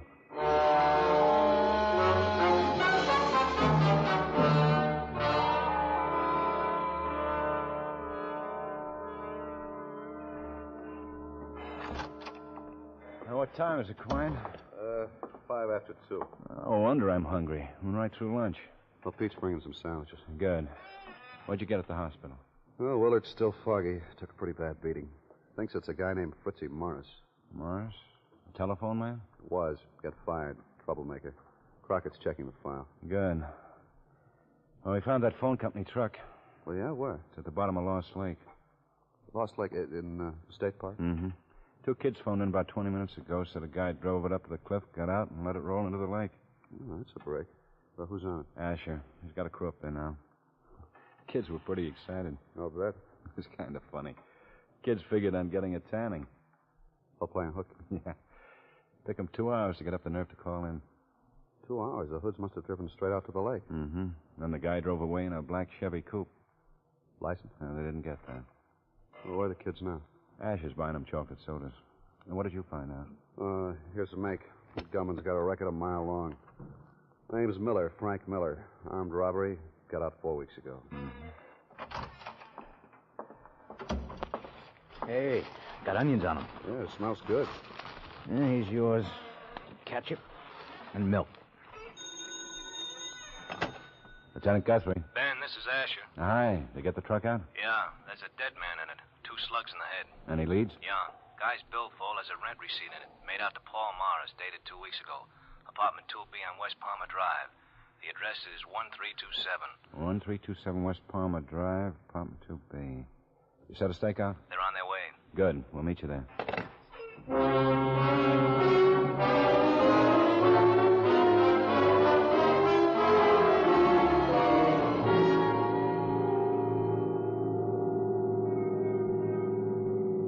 Got a match? Here. Thanks. I shouldn't have eaten that onion. Oh, I thought you liked onions. I do. They don't like me. Oh. There's Asher. Yeah.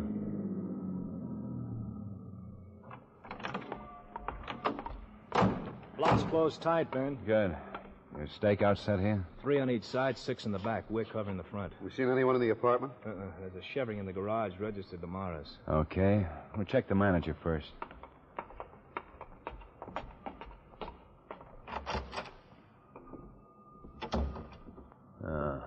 There it is. Let's see. This is Charles Carter. Just a minute. Yes? Mrs. Carter? Yes. We're police officers, Miss Carter. We'd like to ask you some questions, if you don't mind. Police? Why, my goodness, what's wrong? We're looking for someone, Miss Carter. Oh? Has anyone moved into the building recently? Only those 2 men in 2B. They moved in about 2 weeks ago. Mm-hmm. Can you describe them? Oh, yes. One's tall and dark, very handsome. Why, what have they done? You have those mugshots, Pete? Yeah. Yeah. Right. Is this the man? Yes. That's Mr. Morris. Is he a crook? Among other things, yes. Pete, go get Asher. Sure. Miss Carter, you stay in your apartment there. Maybe trouble. Oh, gracious. And keep your door locked. Yeah. All right, let's go. 2nd floor. You'd think the place would have an elevator. Yeah. You gonna bowl tonight? We drew a bye. All right, this way. Now walk easy. Easy.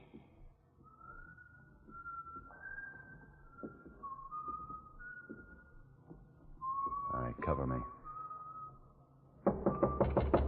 Open up, Morris. Police officers. Morris, the building's surrounded. We're giving you a chance. Come out with your hands up. Hit the lock, Asher. Stand back. Let him have it.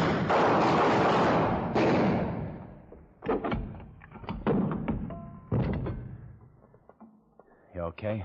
Yeah, got plaster all over me. Boy, he really had an armory here. Oh, come here, man. Huh? Oh, there's the money. He must have been counting it. Yeah. Ben. Huh? You been eating onions? Yeah. Want some gum? Oh, thanks.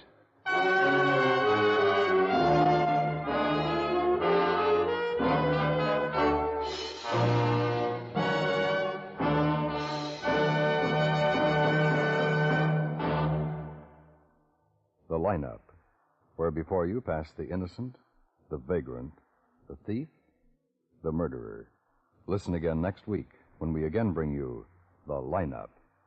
May I have your attention, please? You people out there on the other side of the wire in the audience room, may I have your attention, please? Thank you.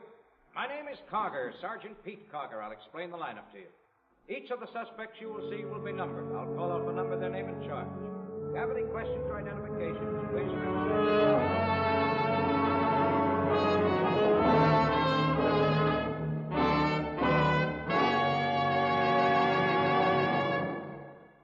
The lineup, starring Bill Johnstone as Lieutenant Ben Guthrie, with Jack Moyles as Sergeant Pete Karger, was written by William J. Ratcliffe, with music by Eddie Dunstetter. Featured in tonight's cast were Hy Averback, Peter Leeds, Tony Barrett, Howard McNear, Sidney Miller, John McIntyre, and Jeanette Nolan. The lineup was produced and directed in Hollywood by Jaime Del Valle.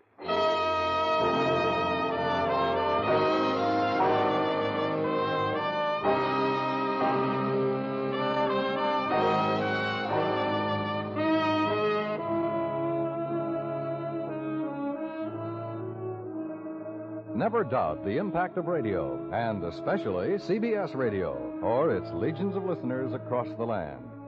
The last time anyone counted, there were over 105 million radio sets in America, and people really use them. How else could a phenomenon like this take place? Next Tuesday night in California, Gene Hersholt will receive an honorary M.D. degree, awarded to him in recognition of 15 years as country doctor on CBS Radio's Dr. Christian series. Radio, and especially CBS Radio, where America listens most, is proud to carry on its leading role in bringing America news, public service programs, and diversion day and night.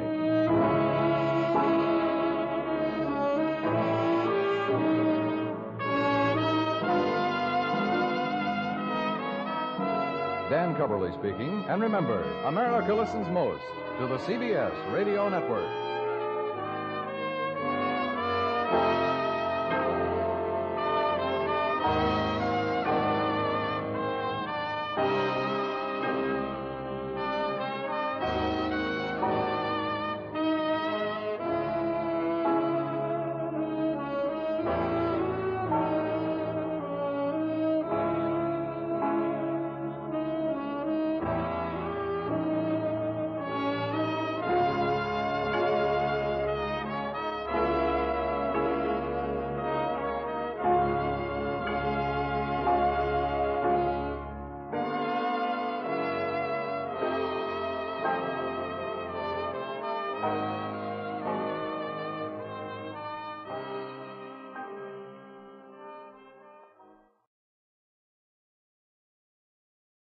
Wrigley's Spearmint Chewing Gum, the refreshing, delicious treat that gives you chewing enjoyment, presents for your listening enjoyment, The Lineup.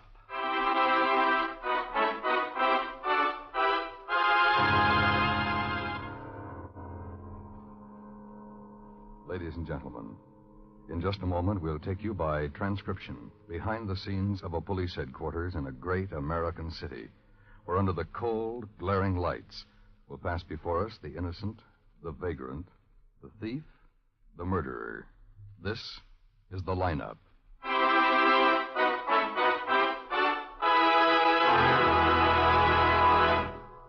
Wrigley's Spearmint Chewing Gum refreshes you. Wrigley's Spearmint Chewing Gum gives you real chewing enjoyment.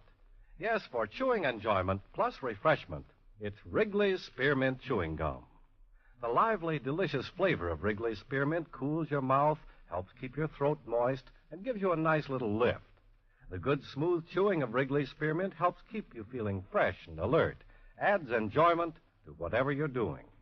So for chewing enjoyment plus refreshment, treat yourself often to Wrigley's Spearmint Chewing Gum. Healthful, refreshing, delicious.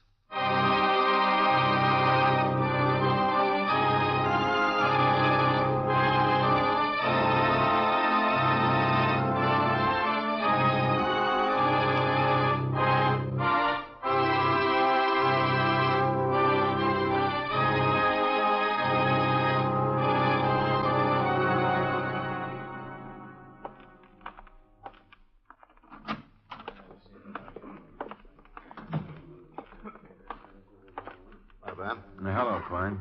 A witness get here? Yeah, right over there. I put him up front. How many in the line? Quite a few. 38. Well, see you later. Right. Oh, Mr. Sweeney? Oh, hello, Lieutenant. Any word about the girl yet? No, not yet. We're hoping you can identify the man you saw pick her up. Well, it sure isn't going to be easy. Like I told you, I didn't get a really good look at his face, just the car and the coat he was wearing. Mm-hmm. Well, there's just a chance you might recognize him. May I have your attention, please? You people out there on the other side of the wire in the audience room, may I have your attention, please? Thank you. My name is Karger, Sergeant Pete Karger. I'll explain the lineup to you. Each of the suspects you will see will be numbered. I'll call off a number, their name, and charge. If you have any questions or identifications, please remember the number assigned to the prisoner as I call his name.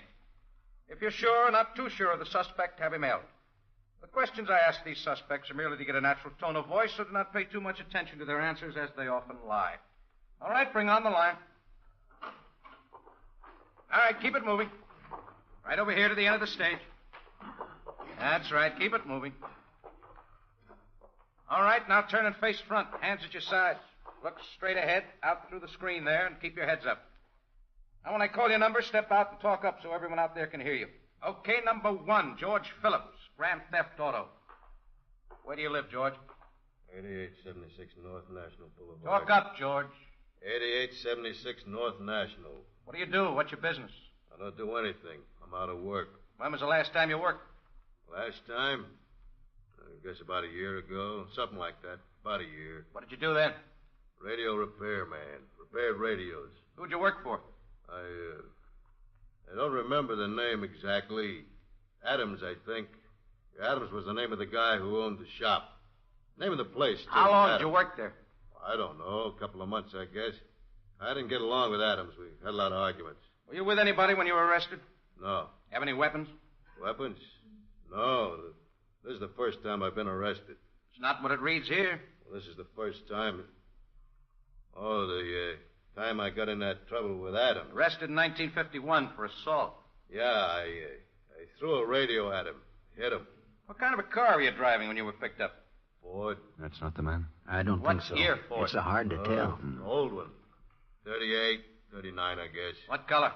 Black, I think. Black or dark blue. You remember driving it by 6th and Lincoln at any time? 6th and Lincoln? I don't think so. I don't remember. I was just trying to get out of town. Did you pick anybody up? No, I wasn't stopping for anyone. I mean, unless it was the cops. The police. And it was. Okay, George, step back. Sure. Number 2, Arthur Handy, Grand Theft Auto. Where do you live, Arthur? Over on Shelton, 5577 North Shelton. You arrested with anybody? No, I was alone. What kind of a car was it? Chevy, 1940. It's dark blue. You drive by Lincoln and 6th at any time? No. I was on the other side of town where you picked me up. How old are you, Arthur? 19. You live with your family? My uncle. Ever been arrested before? No. I don't think he's the You know one. anybody Too from young. City College? A couple of guys. I don't know many people. I'm from the other side of town. Okay, step back, Arthur. It's going to be awfully hard to identify him. Okay, number 3, William just keep Boone, looking. robbery. How many more? Step out, William. Quite a few. Keep your head up. Where do you live, William?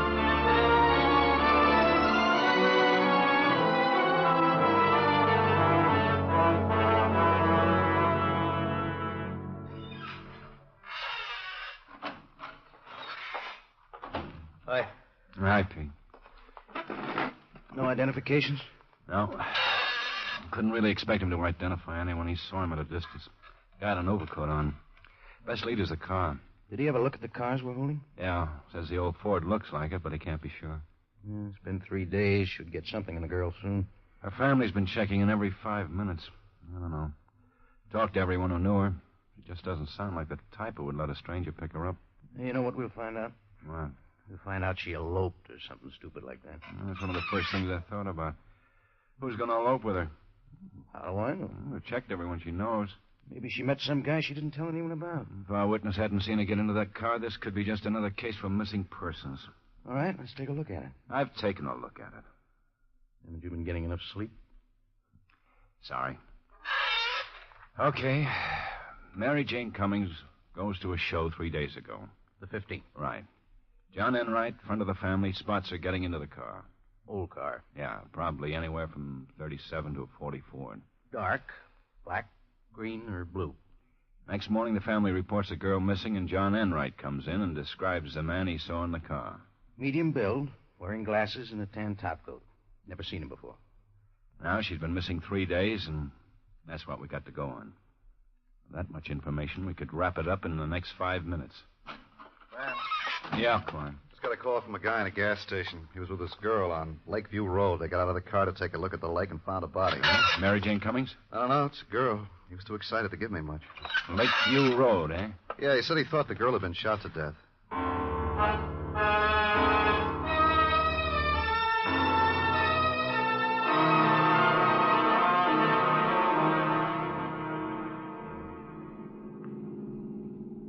It's okay, Pete.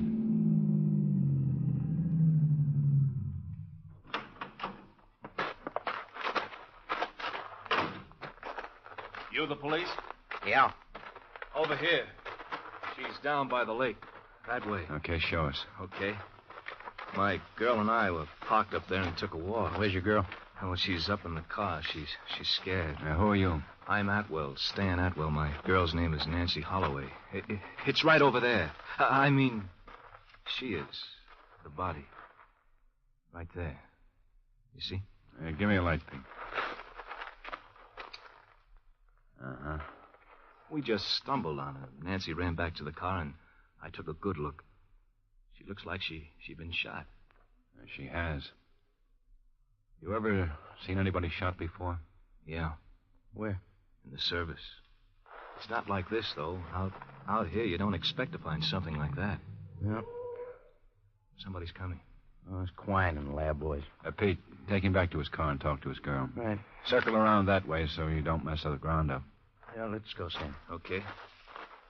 How long ago did you find it? Oh, I guess about... Sam, Pete? Down here. Go around that way. I've got Doc and the lab boys with me. Hello, Ben. Oh, Doc. Gunshot. Looks like small caliber. Can we have some more light? Yeah, here. The rest of you start backtracking. See what you can find. Take your time. Cummings girl? Yeah. Gunshot, all right. Small caliber. 22 or 25. Been shot twice. Twice? Head and chest. Oh, I didn't see the chest. Not much blood. No. Carried here. Shot at close range. Powder burns. Quine, stake out this area. I don't want anybody in that doesn't belong. Right. Ben. Yeah, what? What about a family? I'll go tell him.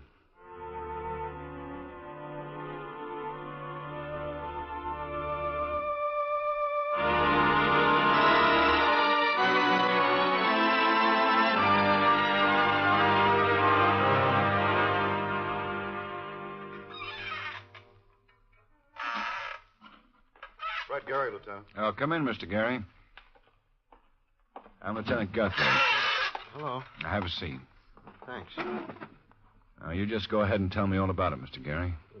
What I told the other officer? Yeah, please. Well, first I read the papers, and I started thinking about the other night when I was out near the lake. What night was that? Thursday. The 15th? 4 days. Yeah, the 15th. Go ahead. Well, that night I was parked out by the lake right at the turnoff, you know, the road before it circles around the lake to the right. Yeah? Well, I was parked there with my girl. I saw a car drive past. It was old Ford. Sedan? Yes. Go on. Well, I read the papers, and I remember the car. And the paper said the girl was picked up by a man driving an old Ford. And she was found by the lake, and the car was driving up in that direction. Did you notice the driver of the car? It was a man, and there was a girl with him. What color was the car? Dark. Black, maybe. You've got a pretty good memory. Well, I thought at first it might be the cops. Police. You got the license number? No, I told the other officer I just noticed the first couple of numbers. I don't know why I remembered them. I'm not sure of them either, but I think they were 8R. 8R. Did you notice anything about the driver of the car? Well, I couldn't see him very well. I think maybe he was wearing a heavy coat, though, because it looked like he had the collar turned up, and it didn't look just like the collar of an ordinary coat. Mm-hmm. Anything else? No, I think that's it. Just what I told the other officer. Okay, Mr. Gary. Thank you very much. Sure. Will you want me again? Well, we may. We'll give you a call. Okay. So long. Ben? Yeah? An old tramp outside. He's got quite a tale. Oh, what is it? He saw a guy throw away a gun this morning. Better talk to him. Sure. Hey, come on in, Phil.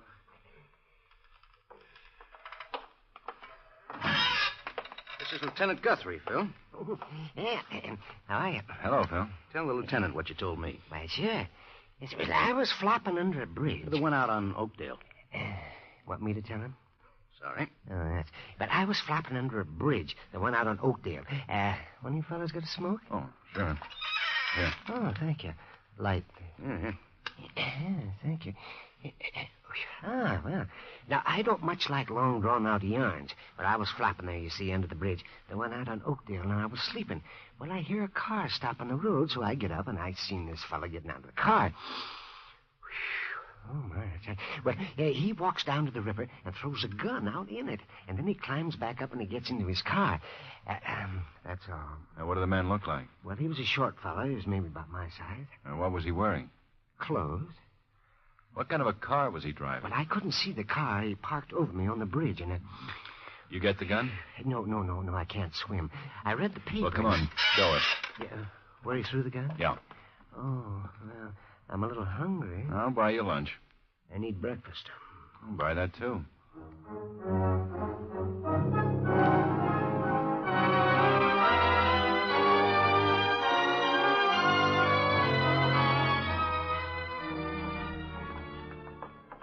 Any report on the gun? I got 6 men out checking. It's a new one. I think we'll locate the seller. Hello, lad. Ben? Pete? I don't know how much good I can do you. That ejected shell they found on the road has been mashed too flat to get any markings. Mm-hmm. Gun's the same caliber, all right, but I need the slug to compare with the riflings. Both slugs passed through. Well, this is what I've got. The girl had been dead for about 3 days. I guess she was shot on the road and either staggered or was carried to the spot where you found her. A wound in the head. Could she have staggered? I don't think so. Neither does Doc. Not that far, anyway, so your best bet is to figure she was carried. Just on a hunch, Doc checked the blood smear on her leg. It's not her blood type. Here's the lab report. Type H. Yeah, it's rare. Now, here are the samplings we took from her person and clothes. A lot of stuff is from the area, and then there are some other things. We went through her house and eliminated some, but there are a couple of items we can't account for. Might be stuff off the seats of the car. Might not. You know about these things. If we can match them, fine, but she could have picked them up anywhere. You think that gun could have done it? Yeah, so does Doc. I fired a couple of rounds in the box, and if you can locate the slugs that killed her... Did you see where she was found? No, but I just said that if you can find them... That's all open country, like looking for a needle in a haystack. Well, if you could locate the other ejected shell, maybe it's intact. I could get the ejector markings. Well, I've still got men out there. We're trying to find it. We made some casts of prints and tire tracks. None of them were too good. That road was traveled since she was killed. Well, if we can find the guy who picked her up and he's got type H blood... We got a pretty good case. Got it, Ben. What? Asher and I located the store where the gun was purchased. Clerk sold it to a man 8 days ago. Who was the man? Name's Waller Holt. Lives at 9932 South Jefferson. Let's go talk to him.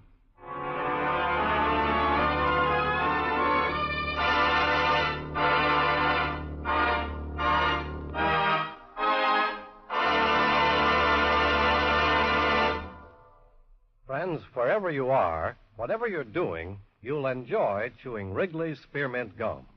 Chew Wrigley's Spearmint while you're working. The lively, full-bodied flavor of Wrigley's Spearmint gives you a refreshing little lift. The smooth, pleasant chewing of Wrigley's Spearmint Gum helps keep you feeling relaxed and satisfied. Makes your job seem easier. Chew Wrigley's Spearmint Gum in your home, when you're out walking or driving, when you're enjoying outdoor sports and other activities.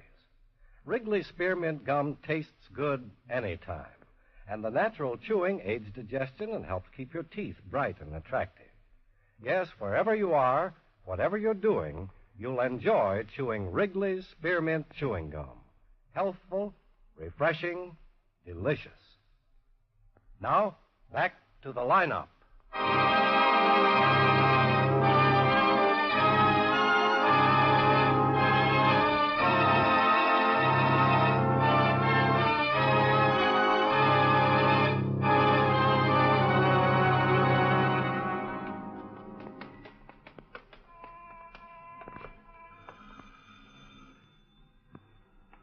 Maybe he's not home. I thought I heard somebody. Yeah, somebody's coming. Yes? Is Mr. Holt in? No, he's at work. Just a minute. Yes, I've got dinner on the stove. We're the police. I'm Lieutenant Guthrie. This is Sergeant KARGER. Oh. Well, what... We'd like to talk to Mr. Holt. Well, I'm his wife. What do you want with him? Can we come in, please? Well, the place is a mess. All right. What's he done? We just want to talk to him. He's at work. What time is it? 5 after 6. He should be home in a few minutes. Look, I'm cooking. Do you mind? Well, no. You go right ahead. We'll come along and ask you a few questions, if you don't mind. All right. Is this serious? Maybe not. Where was your husband the night of the 15th? The 15th? Thursday. Thursday, why? Well, we'd like to know. What's important? That's a number of days ago. I'm trying to remember. Well, I think he was home. Thursday night. He usually doesn't go out on Thursday night. He was out on Wednesday, bowling with some of the men from his office. Look, all these questions, what did he do? You might as well tell me. He'll be home any minute. Well, we're not sure he did anything. We're just checking. Your husband purchased a .22 automatic 8 days ago. A gun? Do you know anything about it? Gun. Well, he didn't say anything about it. But if he bought one, there certainly must have been a good reason. A .22, that's not a very big gun, is it? No. Well, maybe it's the gophers. We've been having trouble with gophers digging up the backyard. We just planted new grass. I think something's going to boil over there. Oh, thank you. Smells good. He probably just bought the gun to kill those gophers. What kind of a car does he drive? Please. Can't you tell me what this is all about? All about the guns and cars? Just some questions. But you must suspect him of something. He threw the gun away this morning. He threw it in the Oakdale River. He threw it. What do you think he's done?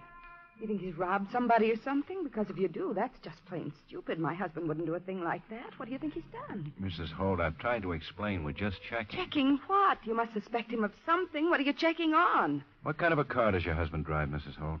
A Pontiac. What year? A new one. We just got it yesterday. Lillian? In the kitchen. That darn paper's late Won't again. you please tell me what this is all about? What? I was just talking to... Oh. These are police officers, dear. Police? I'm Lieutenant Guthrie, and this is Sergeant Karger. Hello. Is something wrong? They want to talk to you. They won't tell me. Well, what is it? We'd like to ask you a few questions. Okay. You go on and finish dinner, dear. We'll go in the other room. Well, all right. Thank you, Mrs. Holt. Now, what's this all about? Wait till we get in the other room. Sure. Is this serious? It makes me a little nervous. Come home and find a couple of cops in my kitchen. Just sit down anywhere. Thanks. Now, what is all this? Mr. Holt, you own a .22 Colt automatic? Well, I did, but it was stolen. When was it stolen? Oh, a couple of days ago. Did you report the theft? No, I didn't think it was that important. Your wife know about it? No, I didn't tell her. I didn't even tell her I'd bought the gun. Why not? Well, I thought it might worry her. She doesn't like guns. Anything else stolen? No. You mean somebody broke into your house and only took a gun? The gun was in the car, in the glove compartment. Oh. You have a Pontiac, is that right? Yes, that's right. A new one? Yes. Mr. Holt, where were you last Thursday night? Thursday? Thursday. I was at home. I think let me think. I was at home most of the evening, if I remember correctly. Did you go out at all? Thursday. Well, I'm not sure, but I think I did go out for a while. I think I went down to the bowling alley to see what I was doing. How long were you gone?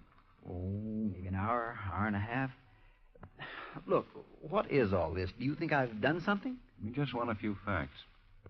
A man was observed throwing a .22 pistol in the Oakdale Lake early this morning. Well, did you catch him? No. You didn't throw that gun away, did you, Mr. Holt? Me? Why, of course not. I told you it was stolen. You wear glasses all the time, Mr. Holt? Yes, most of the time. Why? Look, I think you should tell me. You know a Mary Jane Cummings? No. When did you get your new car, Mr. Holt? 4 or 5 days ago. Your wife told us you got it yesterday. Well, you got me so nervous. What kind of a car did you own before you got the new one? A Ford. How old, Mr. Holt? What was the year? What color was it? It was a 39. It was black. Where'd you sell it? Place over on Lincoln, a regular dealer. Now, look, I'd like to know what this is all about. All right, Mr. Holt. I'm surprised you haven't read about it. Been in all the papers. What? Mary Jane Cummings. Oh, the girl who was killed. Oh, no. Oh, no, you don't think I had anything to do with it? We're just checking. You say the gun was stolen. When? A couple of days ago. 2 days ago? That's right. Out of the new car? Yeah. Your wife says you only got the new car yesterday. I think you better come along with us.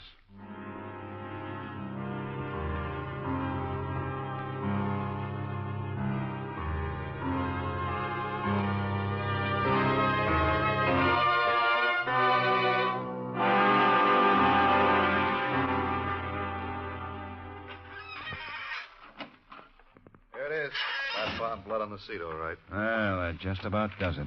Where's Holt? Pete's with him. He sticks to his story about going to the bowling alley. You want me to check and see if anybody remembers his being in on Thursday night? Yeah.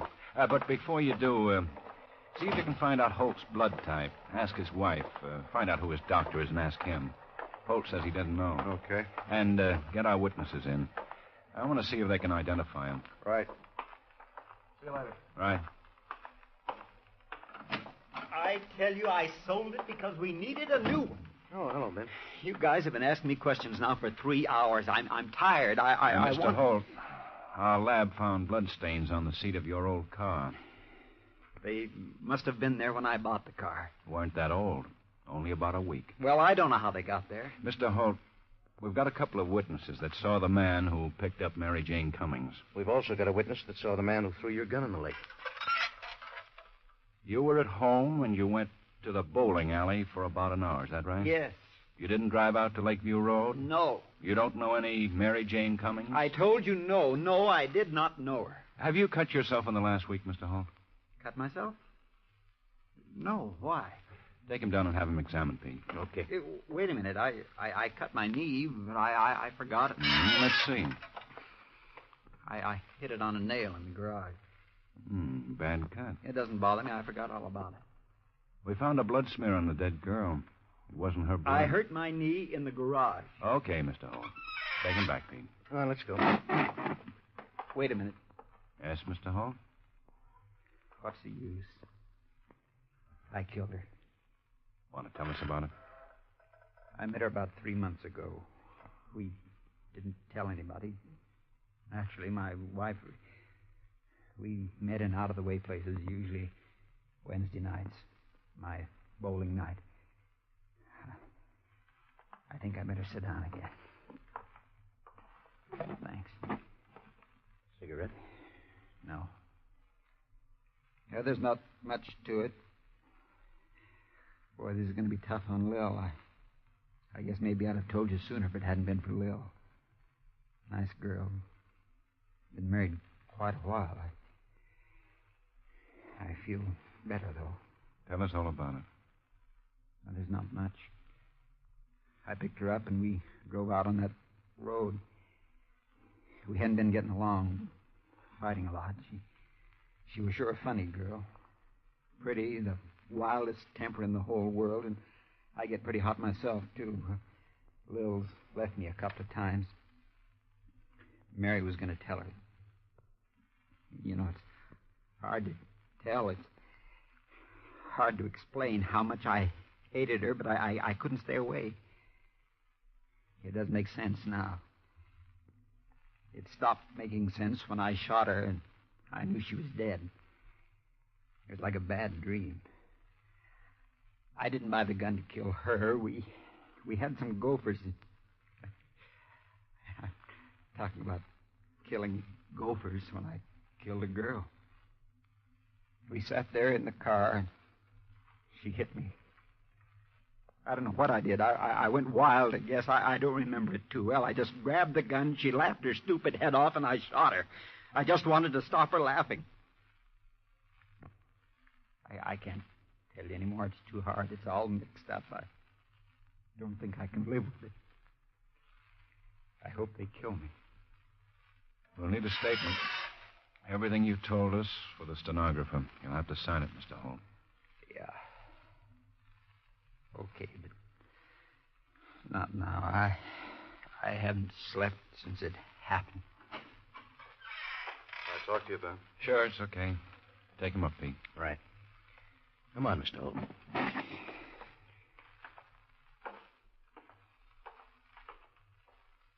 I found his doctor and got his blood type. It's all right. He's already confessed. Oh? He sure doesn't look worried about it. He's not now.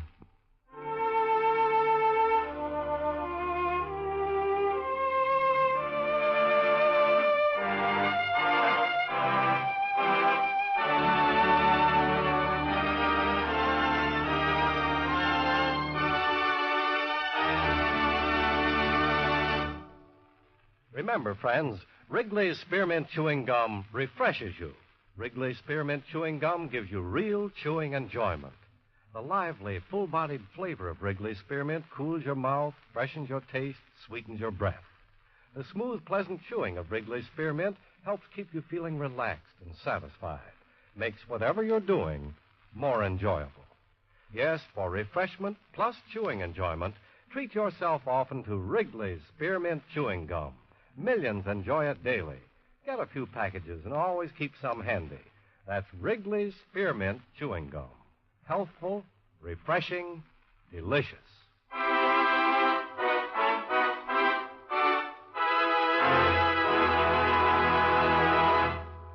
The Lineup, starring Bill Johnstone as Lieutenant Ben Guthrie with Jack Moyles as Sergeant Pete Karger, was written by Blake Edwards with music by Eddie Dunstetter.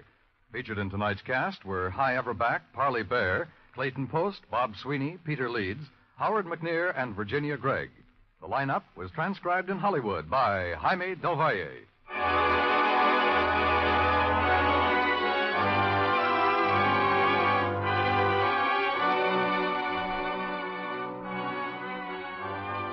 This is the CBS Radio Network.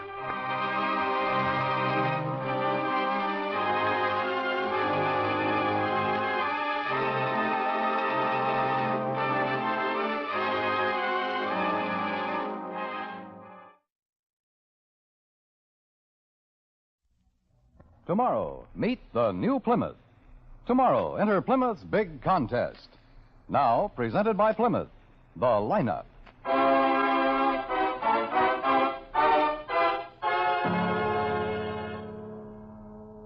Ladies and gentlemen, we take you now by transcription behind the scenes of a police headquarters in a great American city, where under the cold, glaring lights will pass before us the innocent, the vagrant, the thief, the murderer.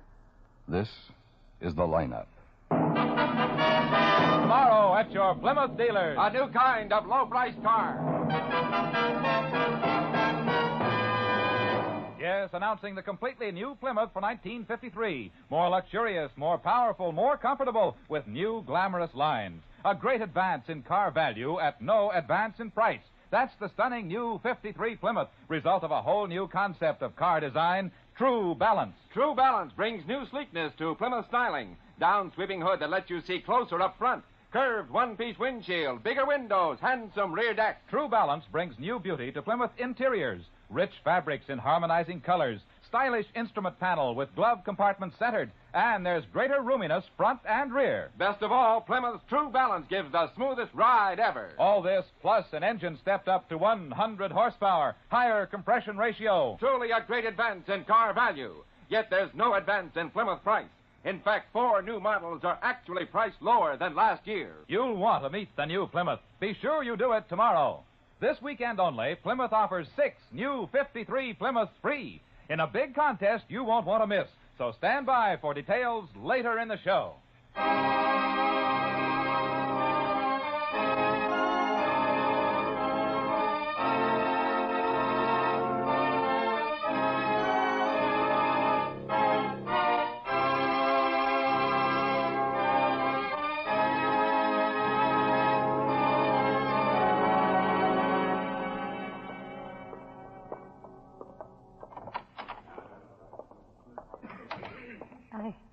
I've never been anywhere near criminals before, Lieutenant. Well, there's nothing to be nervous about, Mrs. Tyson. Well, I hope not. Here, sit right here. Oh, I can't help thinking about that poor girl. What happened to her? Now, don't worry, Mrs. Tyson. They can't see you. I hope not. May I have your attention, please? You people out there on the other side of the wire in the audience room, may I have your attention, please? Thank you. My name is Karger, Sergeant Pete Karger. I'll explain the lineup to you. Each of the suspects you will see will be numbered. I'll call off a number, their name, and charge. If you have any questions or identifications, please remember the number assigned to the prisoner as I call his name. At the end of each line, when I ask for questions or identifications, call out the number. If you're sure or not too sure of the suspect, have him held. The questions I ask these suspects are merely to get a natural tone of voice, so do not pay too much attention to their answers, as they often lie. All right, bring on the line. I thought Keep you it said moving, they fellas. couldn't Over the see end of us. the stage. Well, they can. But That's right. so close. Step it up right They over can't to see the end. through that screen. I'll turn all of you and face the screen. When you answer my questions, sing out. The people on the other side of the screen want to hear you. All right, number 1, David Shatlock, Grand Theft Auto. Step right up there, Dave. That's it. Where do you live, Dave? Scotland Town. Where do you come from, Dave? Detroit. Look at the screen, not the floor. What were you doing at the filling station? What filling station? The arresting officers picked you up at a filling station at 9th and Central. Is that what it was? Where'd you get the car, Dave? What car? The car you were driving when the officers arrested you. I wasn't driving no car. How'd you get here from Detroit? I drove. Car had California plates. It did? Where'd you get it, Dave? I don't own no car. Recognize him, Mrs. All right, No. slide down, Dave. No, that isn't him. Number Lieutenant. 2, Charles Whiteside, aggravated assault. Step right up, Charlie. That's it. Where do you live? Captain Street. Sing out, Charlie. Captain Street. What number? 2300 something. I don't know. How long you lived there? 2 days. Where'd you live before that? I was on the road. Anybody arrested with you? Yeah. Oh. Dutch. What's his full name? I don't know. I do. Francis Dutch Kramer. He'll be number 8 in the next line. Anybody else? Yeah. A couple of guys. Stu and Fink. Stu Humboldt, Fink Halverson. They'll be in the next line, too. You know why you're here, Charlie? Yeah. Why? Cops said we slugged the guy. Did you? I guess. Why, Charlie? Tried to roll us. One guy tried to roll the 4 of you? So he ain't bright. All right, number 3. Thomas Kreutzer, open charge. Step right up and face front, Tom. That's right. Where do you live, Tom? 6231 Grove Court, Sergeant. What do you do for a living? Building superintendent. A janitor? Yes. Know why you're arrested, Tom? Oh, I imagine it's about that girl who was found murdered, isn't it? That Jean Bellamy. What do you know about it, Tom? Well, read about it in the papers. It was a brutal thing, beaten to death like that. That's all you know? Yeah. Brutal thing, though. What were you doing at the Brent Freeway underpass, Tom? When you mean, Sergeant? When the officers picked you up? Oh, I was walking home from work. At 2 in the morning? Well, I often work late at night. That's what I was doing last night. I was working late. That girl was found dead in the underpass, Tom. Yeah, I know that, Sergeant. How do you know? Well, I read about it in the papers. Any questions or identifications from the audience? Just a minute, Sergeant. What do you think, Mrs. Tyson? I don't know, Lieutenant. It could have been him, the man I saw.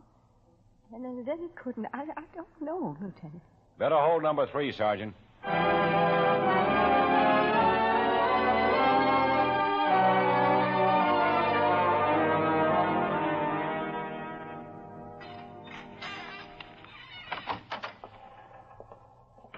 Oh, where's number 3, Ben?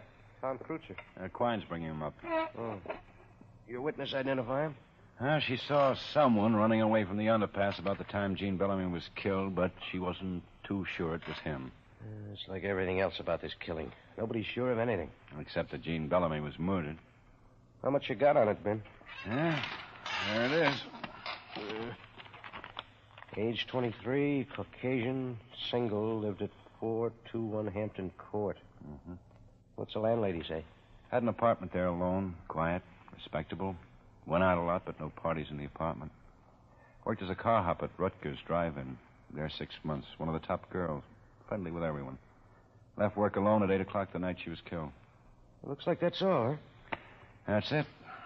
Can't find anybody who saw her from the time she left work until the squad car found her in the underpass at 1:17 the next morning. It makes it tough. A deal like this, no suspects, no motives, no witnesses. Maybe Kreutzer will clean it up for us. Pretty optimistic. I said maybe. Here, Tom. Sure, Sergeant. You met Sergeant Karger on the line, Tom? This is Lieutenant Guthrie. Glad to know you, Lieutenant. Sit down, Tom. Thanks. Know why you're here, Tom? Well, no, not exactly. No. Somebody out there identifying me for something? Should they have? Well, I don't know. After all, this big important murder and everything, it already made a big splash in the papers, didn't it? Murders usually do. Yeah, lots of publicity, all right. You said you read about the murder in the papers. That's right. I could hardly miss it, all the headlines and everything. That all you know about it? Well, why should I know anything else? Well, we're asking you. Yeah, coffee smells good. You want some? No, thank you. It keeps me awake. What do you know about the murder, Tom? Well, where do you want me to start, Lieutenant?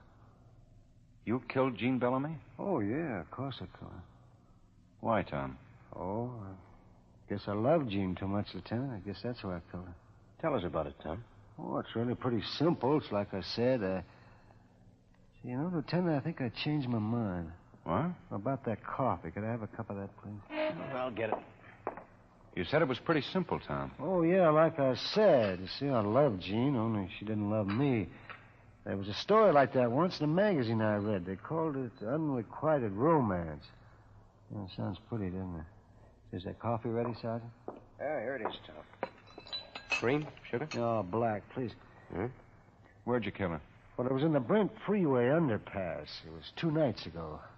You see, she'd finally agreed to go for a walk with me after she got through work.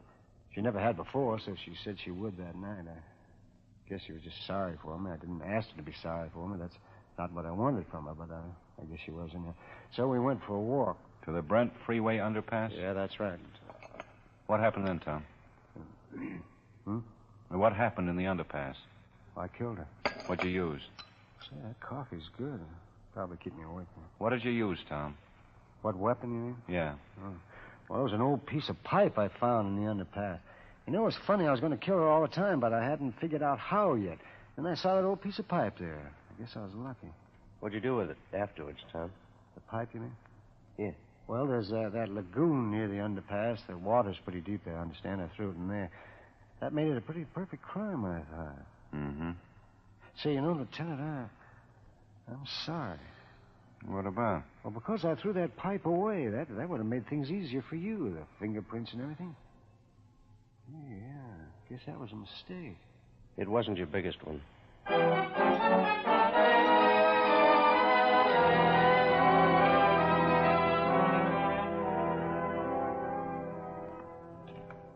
What do you think, Ben? Well, Kreutz's story checks out. Only you don't believe him. Everything he told us he could have read in the papers. All we've got is his confession. No corroborating evidence. Yeah. It'll make it tough on us if he's a confessing Sam. Well, Doc Gorson will know. Is he finished with him? Yeah, let's find out. Yeah, come in. Oh, Lieutenant Guthrie and Sergeant KARGER. What kind of troubles bring you here, gentlemen? Mental, physical, or romantic? Just tell us how romantic Kreutz's confession was, Doc. Oh, yeah. Thomas Alva Kreutzer. An interesting character, Thomas. Freud would have had a field day with him. He's a confessing Sam. Well, there's a day and a half shot. What makes a guy do a thing like that, Doc? Confess to a crime he didn't commit. It's a curious phenomenon. If you've a couple of hours to spare, I'd be happy to... We'll see you around, Doc. No intellectual curiosity, eh? All right. Chalk it up to an irresistible psychological need for attention. Why not boil it down that way in your reports? Taxpayers have fired me for not giving them their money's worth. Orson. Says he's right here, Captain. For you, Guthrie. Huh. Thanks. Guthrie. Waldo, Ben. Got something for you on that Bellamy girl. Be right there.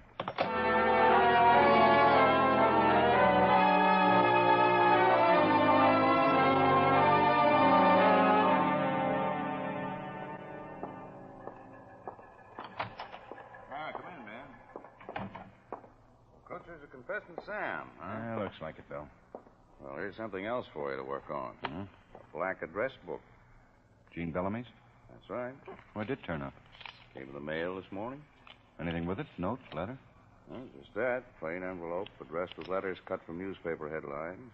Dropped at 5th and Central around 5 o'clock yesterday afternoon. Any prints? Letter carriers, sorters, Gene Bellamy's. Some partials from another woman's left hand. What did Leighton Prince say? No record. They're forwarding to the FBI. Hey, plenty of names in this book. All men. Must be 50, 60 of them. 77, Ben. Now find out which one killed her.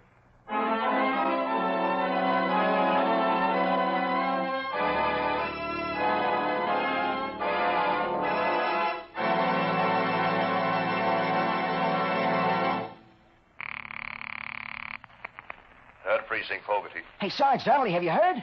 There's going to be a body found tomorrow and $25,000.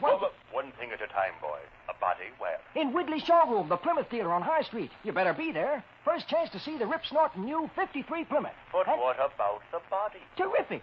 Completely new this year. That 53 Plymouth looks like no other car you've ever seen. It's smart, sleek. Enough of your shenanigans. All this talk about a body. This is just a car body? Just a car, Sergeant, what you said. This isn't just a car, it's a Plymouth. The new Plymouth. They're saying it's a milestone in automotive history. First car in the low-priced field with true balance. And you call it just a car. Sarge, listen, this Plymouth is completely new from the wheels up. 100 horsepower, new body, new chassis, new design, new ride. All right. Now, what were you saying about $25,000? Prizes in a Meet the New Plymouth contest. You get entry blanks from any Plymouth dealer starting tomorrow. But the contest closes next Monday midnight. So All right, boy, all right. I'll be there tomorrow. I'll enter the contest. Now, for the love of Mike, will you get back to your beat? Okay. But, Sarge, my feet hurt. What this police force needs is a new Plymouth.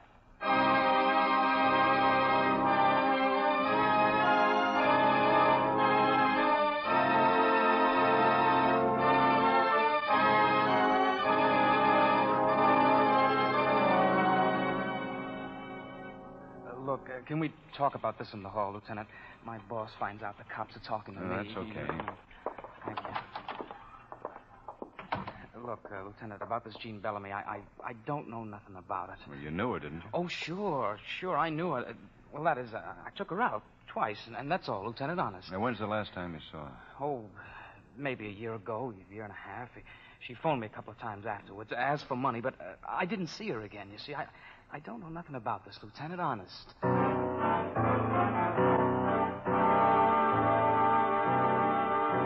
Yes, that's right, Lieutenant. Jean and I were quite friendly for a while. Now, how long ago, Mr. Haverkamp? We stopped seeing each other about 6 months ago. And why was that? I came to my senses, I guess. I'm a married man, 2 children in high school, an elder of my church. I'm quite ashamed of myself now, but a beautiful girl like Jean can have an awful hold on a middle-aged man, Lieutenant.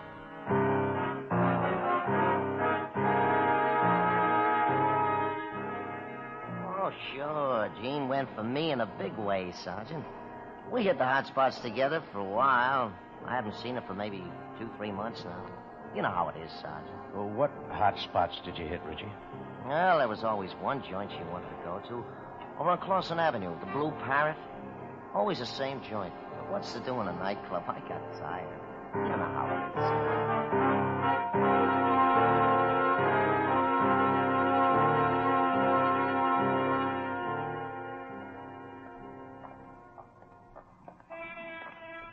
Blue Parrot. Looks like a dump. Uh-huh.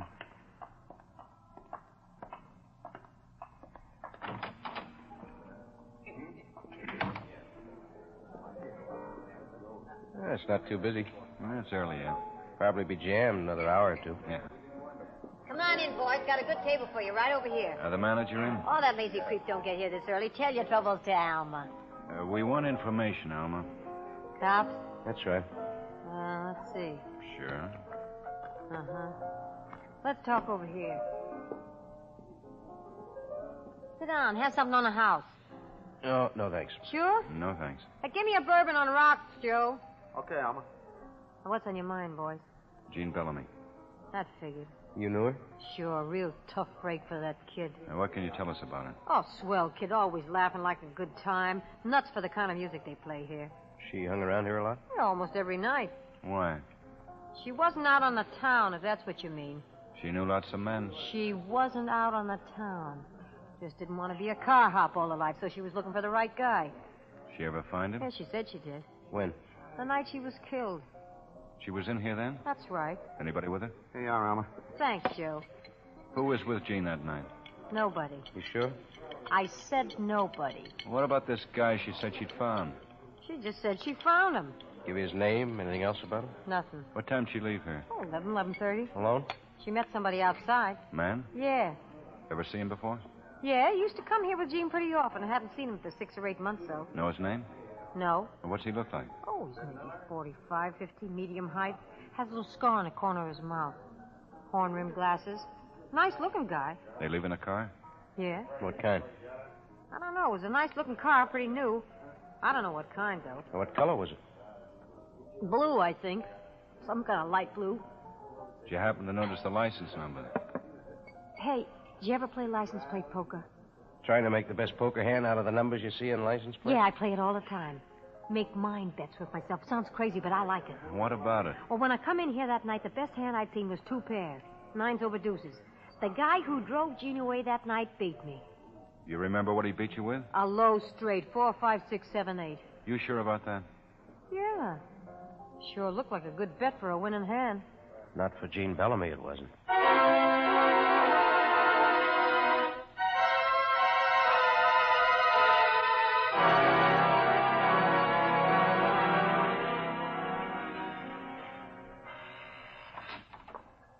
How'd you do, Pete? You were right about our man, Ben. Get the report from motor vehicle? Yeah. License number 10X45678. Issued to John W. Haverkamp, 611 Nestor Drive. Yeah, from Alma's description, it had to be him. He was driving a coupe the day we questioned him. Well, that was his wife's car. Neighbors say he hasn't been driving his sedan since the day after Gene Bellamy was killed. Anybody checking for it? Klein's been out all day. I gotta get some cigarettes. Oh, here, have one of mine. Oh, it makes me cough. That's not what the ads say. They still make me cough. Can we pin it on Haverkamp? I don't know. A good defense lawyer could blow Alma's testimony sky high. She got a record? Yeah.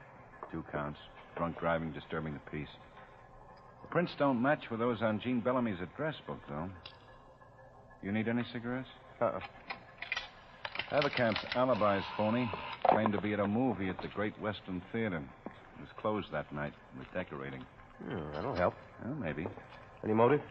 He told us he stopped seeing Gene Bellamy 6 months ago, for his family's sake, came to his senses. Only his wife filed a divorce action on November 10th. Mental cruelty. Just a week ago. Yeah. A couple of days after Gene Bellamy died. Want to talk to the wife? Yeah, just as soon as... Guthrie. Quiet, Ben. I found the Haverkamp sedan. Where is it? The Lester Upholstery Shop, 11th Central, having new seat covers put in. Bloodstains on the upholstery? Yeah, Haverkamp told him he had a bad nosebleed. We'll give him a chance to prove it.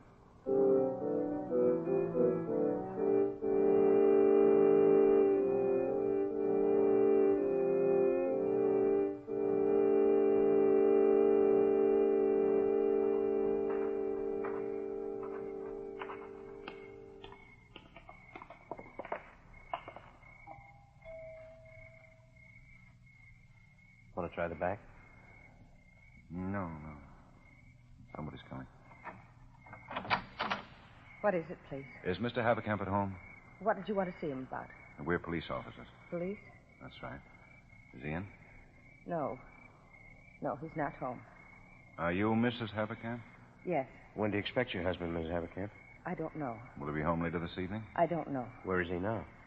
I don't know. Could we talk to you for a few minutes, Mrs. Haverkamp? I don't know anything about my husband's affairs. It'll only take a few minutes. All right.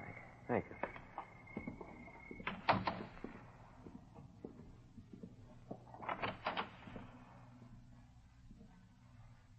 What is it, please? Mrs. Haverkamp, does the name Gene Bellamy mean anything to you? Yes. Could you tell us what you know about her? I know she was murdered about 10 days ago. Is that all you know? Yes. You sure, Mrs. Haverkamp? You said you wanted to talk to my husband. Why are you asking me all these questions? Did you know your husband and Gene Bellamy were friends? Yes. You knew he'd been seeing a lot of her the past year? Yes. What did you think about that? I didn't mind. Did you do anything about it? No. You sure? You've got no right to ask me questions A like girl's been murdered, Mrs. Haverkamp. that. I had nothing to do with it. Did your husband? Mrs. Haverkamp.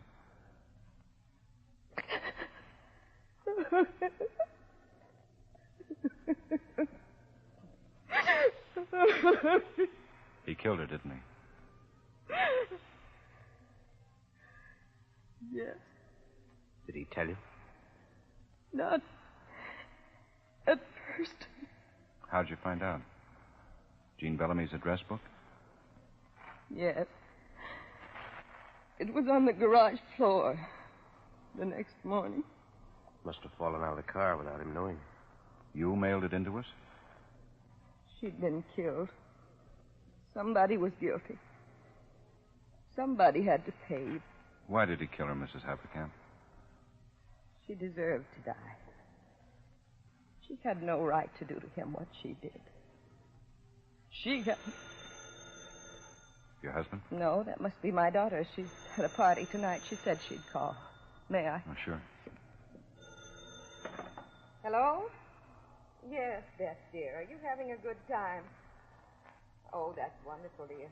You go ahead and enjoy yourself. Just try not to get back too late. Oh, yes, dear. We're all right. Just sitting around reading. Of course. Of course, I'll give Daddy a big kiss for you. Goodbye, Beth. That's one of the reasons Jean Bellamy deserved to die. Our children. Breaking up my husband's life and mine and our children. He was a wonderful man. A wonderful husband and father. Before he met her. Why'd he kill her? He'd given her up once. I thought he was all over it. Then, a week before it happened, he told me he couldn't fight it any longer. She was driving him out of his mind. He was going back to her. What happened then? He told me about it this afternoon. How he'd met her that night. Then she told him it was all off. She was going to marry somebody else. She laughed at him. I'll never forget his face as he told me about her laughing at him. I guess he went a little crazy after that. Where's your husband now? Out back in the garage. What's he doing there? We decided that would be best for the children. Looked like an accident. He's been there almost 15 minutes. Come on, Pete. Must be a back door in the kitchen. Yeah, there it is.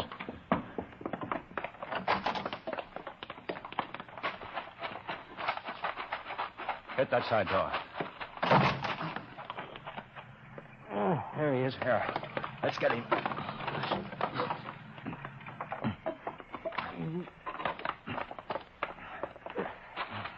Okay, put him down. How's he look, Ben? Not too bad. Better call in. Sure.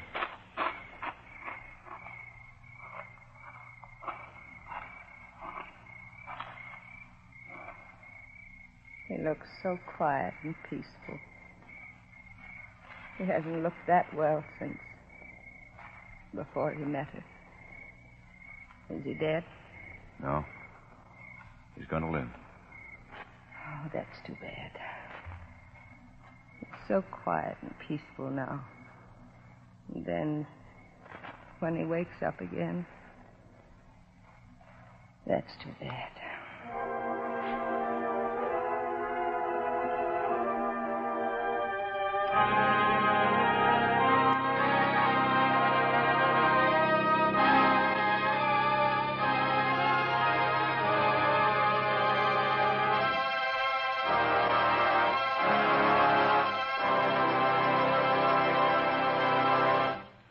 Like to win a sleek 53 Plymouth convertible? That's just one of hundreds of prizes offered in a big Meet the New Plymouth contest. Easy to enter. In 50 words or less, tell on an official entry blank what you like most about the new Plymouth. With 75 new Plymouth features, you'll find plenty to rave about. So visit your Plymouth dealers tomorrow. Meet the new 53 Plymouth and get your entry blank for the big $25,000 contest. But don't put it off. Contest closes next Monday.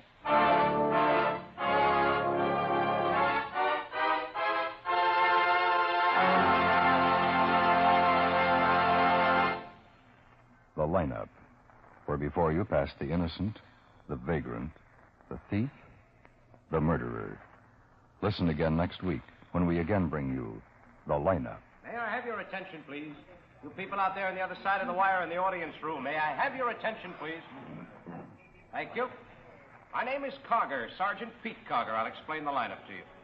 Each of the suspects you will see will be numbered. I'll call off a number, their name, and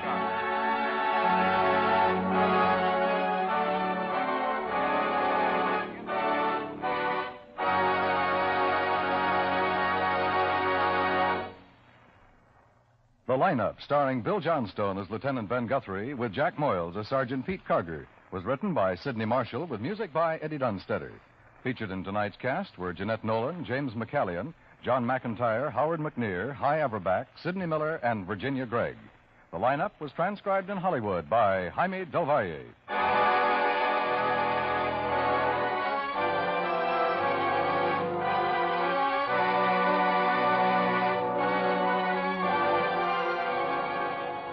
The lineup was presented tonight by Plymouth. Remember, tomorrow, visit your nearby Plymouth showroom to meet the new 53 Plymouth. A great advance in car value at no advance in price.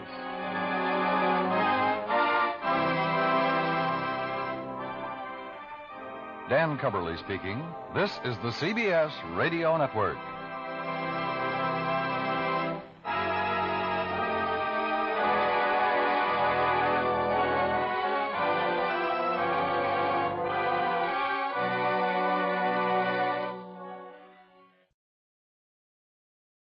Ladies and gentlemen, we take you now by transcription behind the scenes of a police headquarters in a great American city, where under the cold, glaring lights will pass before us the innocent, the vagrant, the thief, the murderer. This is the lineup.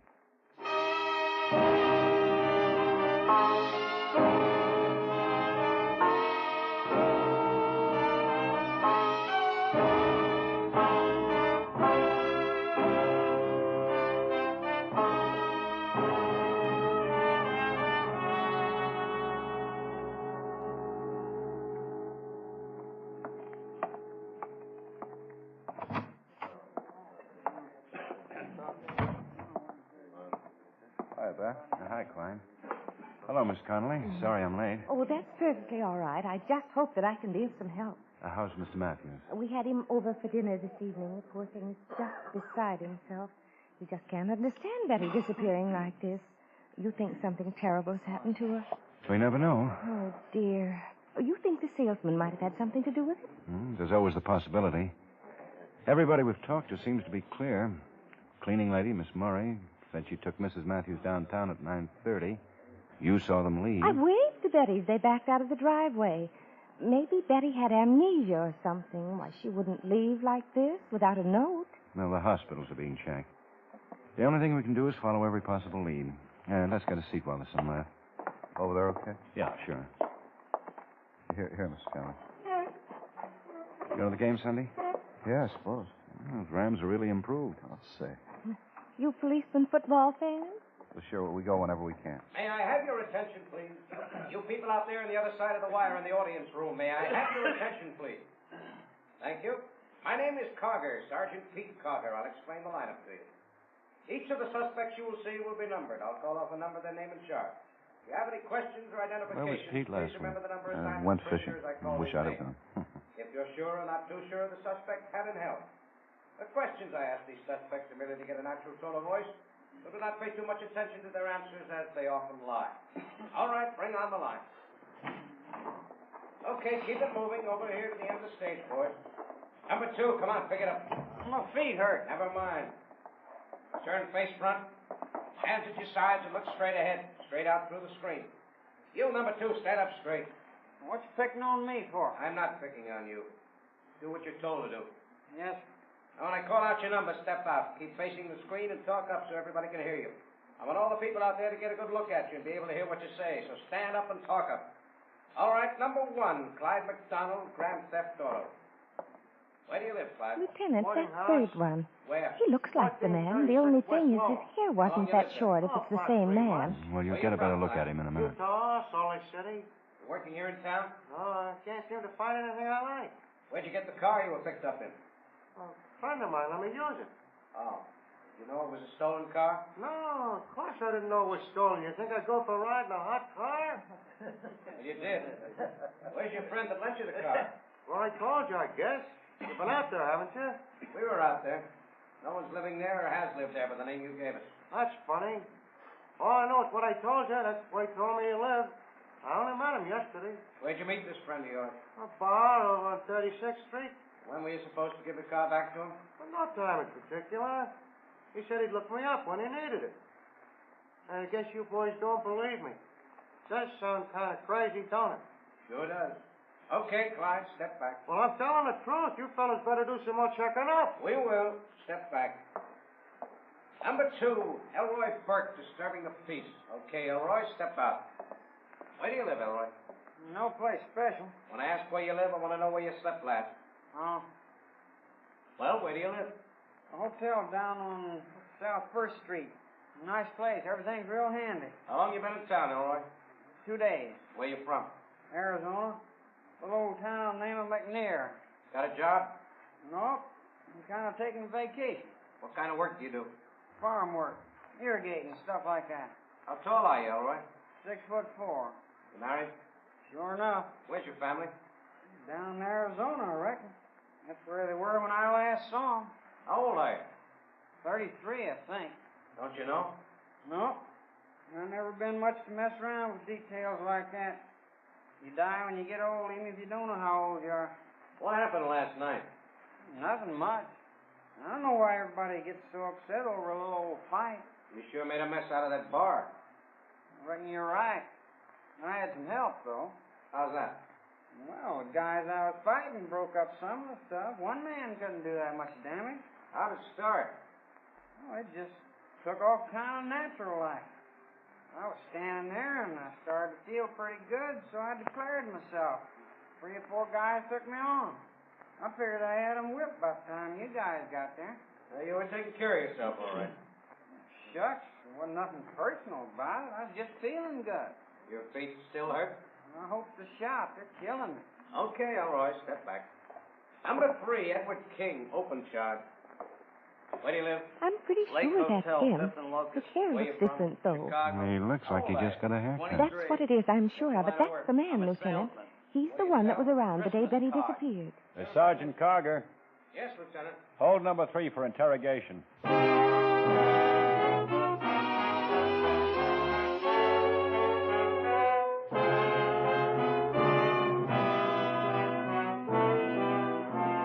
Did you work around Bellwood yesterday, King? Sure. Hey, what's this all about? Were you in the 500 block of Upton Road? 500 block? Yeah, I sold some cards to a Mrs. Roberts. Hey, what's going on here anyway? I haven't done anything. I got a license to sell in this place. Don't you read the papers? Not today, I haven't. Did you just get your hair cut? Yeah, about 4 this afternoon. Is it against the law to get your hair cut? No. You had quite a bit of money on you when you were picked up, didn't you? A little over $200. Where'd you get it? I just got a commission check this morning. Where'd you cash it? First Security and Trust, 5th and Logan. You can check with them. We will. You think I stole the money? Did you call on a Mrs. Matthews on Upton Road yesterday? Yeah, I don't know. I may have. I only find out the names of the ones that buy from me. She lived in a 2-story brick house, 500 block. Has a white picket fence around the front yard. I think so. Oh, is there one of those little statues like they used to tie horses to on the front lawn? Mm-hmm. Yeah, I was there. What time were you there? About 9, I guess. Did you talk to Mrs. Matthews? I don't know. I guess so. She said she was a lady of the house. And did she seem upset? Nervous? No. She was real nice. Said she was in a hurry. Was going downtown. She wanted me to come back later. She said she hadn't bought her cards yet. What's the matter? Something happened to this Mrs. Matthews? She's been missing since yesterday. Well, so maybe she went for a trip or something. My gosh, you think I got something to do with her being missing? We're just checking. Believe me, Lieutenant, I haven't done anything. You'd better stay around town where we can get hold of you. Sure I will. I got nothing to run away for.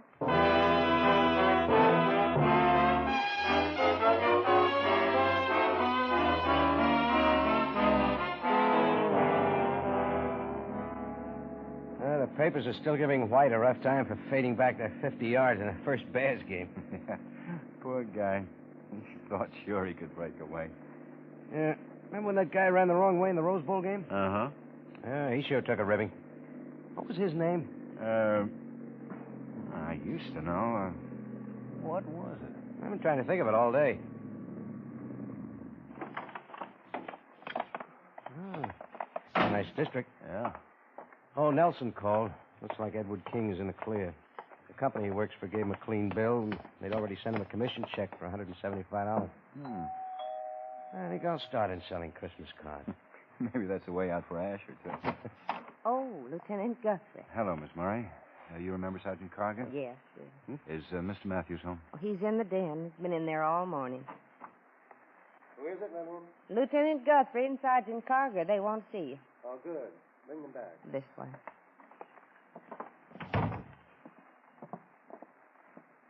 Hello, Lieutenant. Sergeant. Miss Matthews? I was just getting ready to call you. Any news? Nothing yet, Mr. Matthews. We wanted to ask you some more questions, if you don't mind. Oh? Sit down, gentlemen. Well, thank you. It won't take long, Mr. Matthews.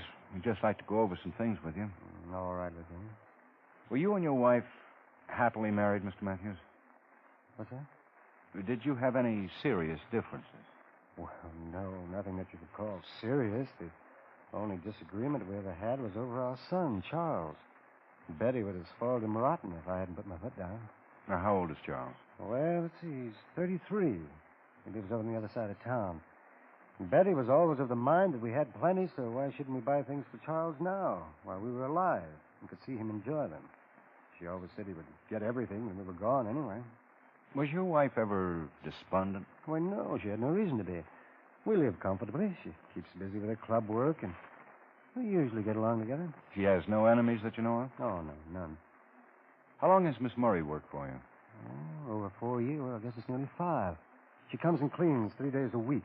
Monday, Wednesday, and Friday. She fixes dinner for us on those nights. And she and Mrs. Matthews get along? As far as I know, they did.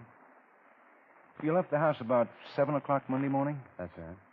Your wife seemed to be in good spirits? Mm-hmm. She was going downtown. If I'd been going to the office, I'd have taken her as I went in, but I had to go over to Longview. Betty said that she would have the housekeeper, Miss Murray, drive her down. And then she'd come on over to the office and ride home with me that night. And so I waited until nearly 8 o'clock that evening at the office, and, well, you know the rest. Do you know if she had much money with her? As a matter of fact, quite a bit. She was going to buy a dress, and Charles' wedding anniversary is next week, so she was going to get something for them. Mm-hmm. Do you have a gun in the house? Why, yes, I do. It's one Charles brought back from overseas. It's a Lugar. He gave it to me. I don't know why I took it. I've always hated guns. I wrapped it in a cloth and put it away in the bottom desk drawer. Did your wife know where it was? Mm-hmm. She kept after me to give it back to Charles. She didn't like a gun in the house either. I see. You still have it, then? Mm-hmm. I guess so. Just a second. I know it's gone. This is where I put it, but it's not here.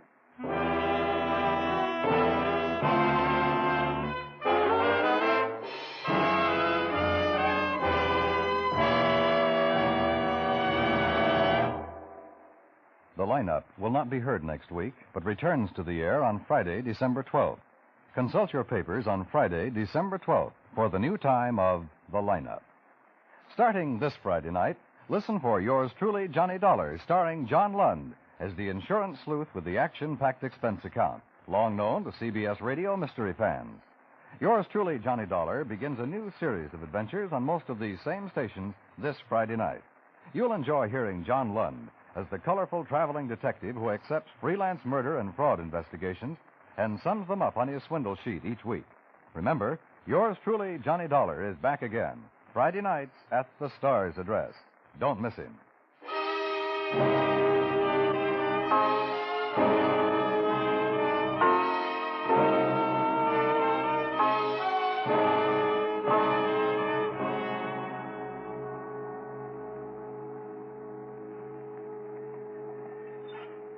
More coffee, Ben? No, thanks. Quine back? No, I don't think so. You know, Pete, a woman that's afraid of a gun doesn't take one and then go out and get herself lost. Matthews may be lying. I don't think so. The cleaning lady? I doubt it. Hi, Ben. Pete? Hi. Hi, Quine. You get out to check on Mr. Matthews' son yet? Yeah, just got back. He's clean. Been in bed for 5 days with a broken ankle. Broke it playing touch football with the neighborhood kids. You meet his wife? Uh-huh. Both of them real nice people. Sure upset. His wife seems to think an awful lot of Mrs. Matthews. When did he last see his mother? Well, Sunday afternoon, both Mr. and Mrs. Matthews dropped by to see him. Talked to his mother Monday morning on the phone. She was going downtown. Miss Murray was taking her. Mrs. Matthews said she had something to talk to him about and would see him later in the week. He have any idea what it was? No. She said she'd rather not talk about it over the phone, that it could wait. I'll get it, Ben. Remember the guy's name yet, Ben? What guy? The one that ran the wrong way for California in the Rose Bowl game. Oh, no. Sure beats me. I've been trying to think of it since yesterday. There. Yeah? Guess that does it. That was Asher. A woman was just found in a canyon about 2 miles from Matthew's house that answers his wife's description. They're bringing her in now. She's been murdered.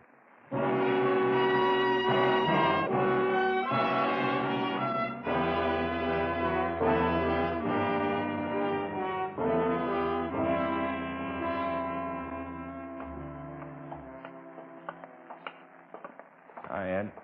Hello, Lieutenant. Pete. Hi, Ed. They just brought her in. Doc wants another look when you're through. They coming right in? Yeah. Quine went out to get him. Should be here any minute. I sure don't envy you guys at a time like this. Well, somebody's got to do it. Yeah, I suppose. Funny what you wind up doing. I was going to be a fireman. That them? Yeah. Hello, Mr. Matthews. Hello, Lieutenant. Sergeant Quine told you? Yes, he did. You okay? Yes, I'm all right. I just can't believe it. It must be some mistake. I'm sorry. That's all right. Okay, Ed.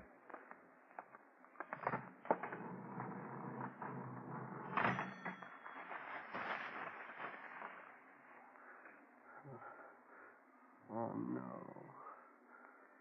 No. Betty. All right, Ed. Well, I've got to call Charles. I'm sorry, Mr. Matthews. Sergeant Quine will go home with you. Thank you.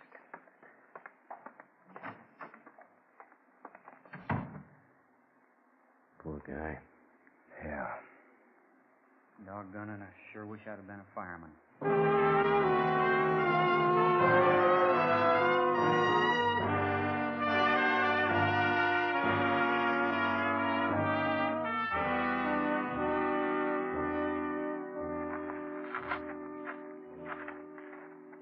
Hi, Frank. Hello, Ben. Pete. Hi. Anybody been around? Just the usual. Reporters and so forth. Uh-huh. Was the weapon found with the body? Up there. Looked everywhere around here. Where was the body? Right over there, about 3 feet this side of that culvert. Looks like she might have been shot up there on the road and fell down here. Somebody stopped their car right up there. They could look both ways because of the turn of the road. Who found her? Man up the road about a mile. Mr. Reynolds. I got his address. I thought you might want to talk to him. 17436 Valley View Drive. Uh-huh. He was out exercising his dogs. Got a couple of Great Danes. Usually doesn't come up this way, but he'd been out of town for a week, and he wanted to give his dogs a good run. Oh. Well, where does this road go? Dead ends up there, about a quarter of a mile. Now, this whole area was subdivided about 2 years ago. Outfit went broke or something. Reynolds' place is the only house in Valley View after you leave Plymouth Boulevard down there. Any tire marks on the road? Oh, lots of them. This is quite a spot for neckers. Doc said the body'd been here about 2.5 days. Could have been a lot of cars up here in that time. Uh-huh. Anybody coming out to relieve you? No. Jim told me to stick around till you got here. I don't think you'll find anything to help. I gave the place a good going over. No gun, no nothing. Just the body. Oh, you might as well go on in then. Pete and I'll take a look around.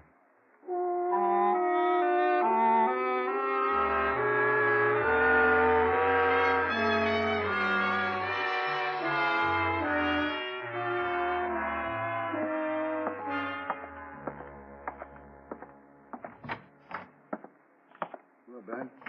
Doc? With you a second. Okay, Doc. Cigarette, Ben? Oh, thanks. Fancy. Called tips. Yeah, I thought I'd try 'em for a change. I lit the wrong end the other day. Enough to make you quit smoking. I can imagine. Is this what you're after, Ben? Yeah. Mm-hmm. Anything new? No, nothing. Can't find the gun. Good I recovered the bullet. When you find the gun, it'll be a Luger. I thought it would be. No chance of it being suicide. None. What about personal effects? The next page. Nothing but what she was wearing. Clothing, wristwatch, wedding rings. No purse. Sorry, I'm not much help, Ben. We know it happened about noon Monday. Weapon was a Luger. The Luger's missing from the Matthews house. Only 3, possibly 4 people could have known where the gun was. Wasn't stolen by a common house thief. Nothing else was missing. Charles, the son, is in the clear. Mr. Matthews is, too. Salesman is clean. May I use your phone, Doc? Sure.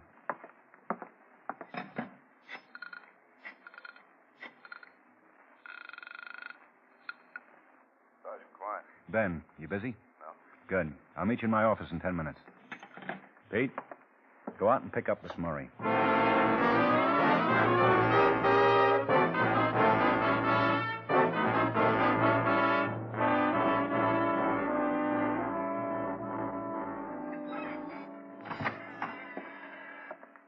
You get a stenographer?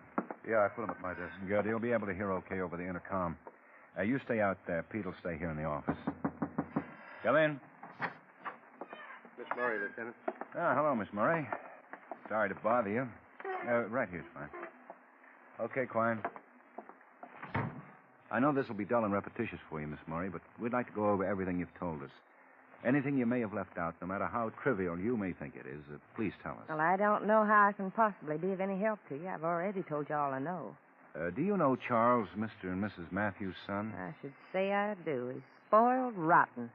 Mrs. gave him everything under the sun. Did he come over to their house much? Oh, a couple of times a week, I guess. He hadn't been over for nearly a week. Broke his ankle. Did Charles get along with his mother? I suppose so. Certainly should. All she did for him. They never had any words then? Not that I know of, but anybody that had everything given to him like he has, I wouldn't trust very far. Now, how about Mr. and Mrs. Matthews? Oh, you mean them getting along? That's right. Oh, they seem to get along all right. Of course, when you're working for somebody, you never know. You could have been putting up a front. They have a lot of company?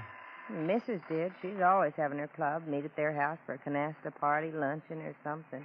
She's always busy with something social. What happened Monday morning? My goodness, do we have to go over that again? I've told you several times. Well, I'm sorry. Frankly, Miss Murray, we're stumped. We're trying to uncover any possible lead. Anything at all that happened, no matter what, might in some way help us. Well, all right. I take the bus over their house. I'm there 3 days a week, Monday, Wednesday, and Friday. Mm-hmm. I got there Monday morning about 8:30. Mr. Matthews had left for work by the time I got there. He usually don't leave till about 9, but the missus said he had to go over to Longview to see about a contract he had over there, and he left early. Now, they may have had a fight before I got there, and that's why he left early. I don't know. Did Mrs. Matthews say anything to indicate there'd been any trouble between them that morning? No. Well, she wouldn't have told me. If there had been, she never discussed private matters with me. Now, about 8:45, there was a phone call from Charles. They talked about 10 minutes, and the missus was on her way upstairs when the front doorbell rang. Mm-hmm. She hollered to me in the kitchen and told me she'd answer it. I don't know who it was at the door. Probably a salesman. And she didn't talk long at the door, because shortly after, I heard her go on upstairs. When did she tell you she wanted to go downtown? Oh, I forgot. Just as soon as I got there. She wanted to go and buy Charles and his wife an anniversary present. She was planning on coming home with Mr. Matthews, and I was to have dinner ready about 6:30. What time did you leave the house? Well, it must have been around 9:30.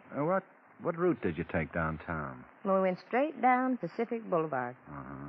You didn't take a shortcut over Valley View Drive? No, that's a dead end. How do you know? Well, I tried it once. When? What difference does it make? I just wondered. I know when it was. When I first went to work for them. I had my own car then, and I tried to go home one night that way. How long have you worked for the Matthews? 4 years. Nearly 5. Do you know if they kept a gun in the house? No, I don't know. I suppose they did. Most every man has a gun of some kind around. Anything happen on the way downtown? Nothing. What did you do after you left Mrs. Matthews? I went on back to their house. I had a lot of work to do. What kind of a car did you own, Miss Murray? Oh, it was an old thing. 1937 Ford.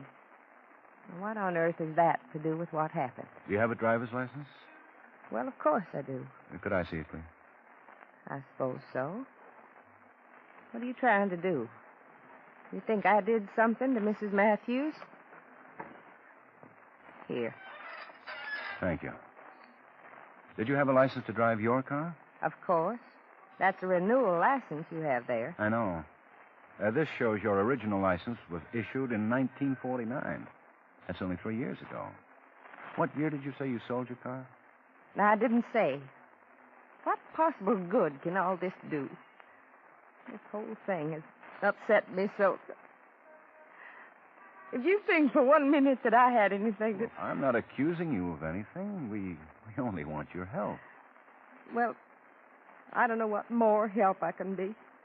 I've gone over this so much.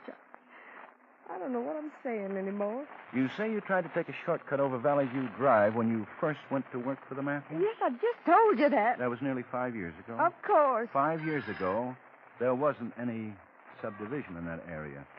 There wasn't any such place as Valley View Drive.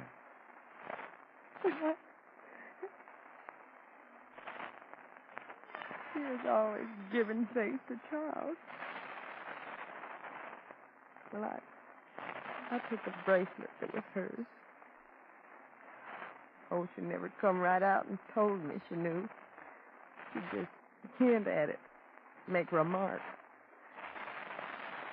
I heard her talking to Charles about something she wanted to tell him. And I knew what it was. So I found the gun in the desk drawer that morning while she was upstairs. When we were down on Plymouth, I made her turn up that road. I tried to scare her. She just laughed at me. I didn't mean to kill her. The gun's in my apartment. So good. Okay, Klein. You got it? Okay. Booker.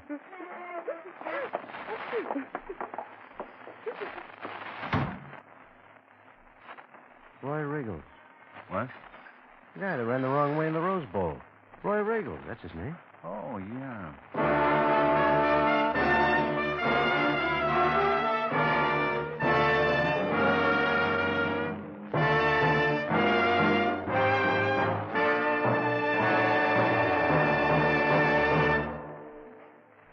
The lineup, where before you pass the innocent, the vagrant, the thief, the murderer. Listen again on Friday, December 12th, when we again bring you the lineup. May I have your attention, please? You people out there on the other side of the wire in the audience room, may I have your attention, please? Thank you. My name is Carger, Sergeant Pete Carger. I'll explain the lineup to you. Each of the suspects you will see will be numbered. I'll call off the number, their name, and charge. Have any questions or identification? Please remember the number assigned to the prisoner as I call his name. At the end of each line,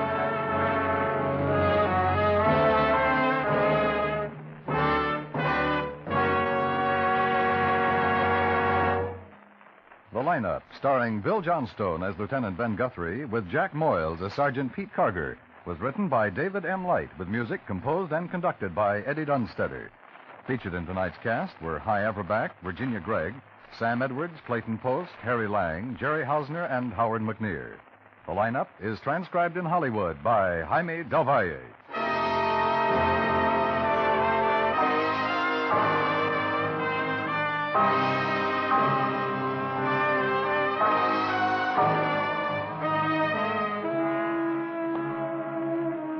The lineup will not be heard next week, but returns to the air on a new day and at a new time.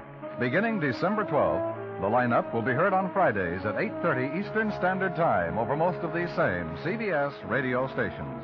Remember, the lineup and yours truly, Johnny Dollar, will be heard on Fridays.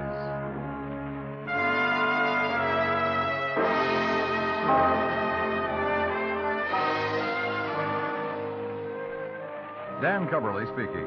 And remember, you meet comedy when you meet Millie, starring Audrey Totter, Thursday nights on the CBS Radio Network.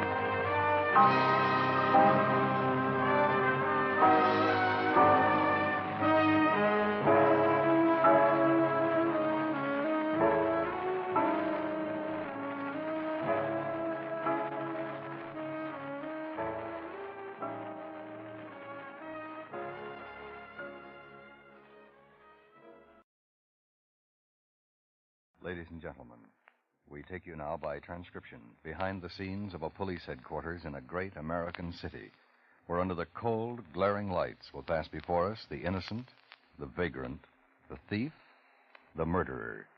This is the lineup.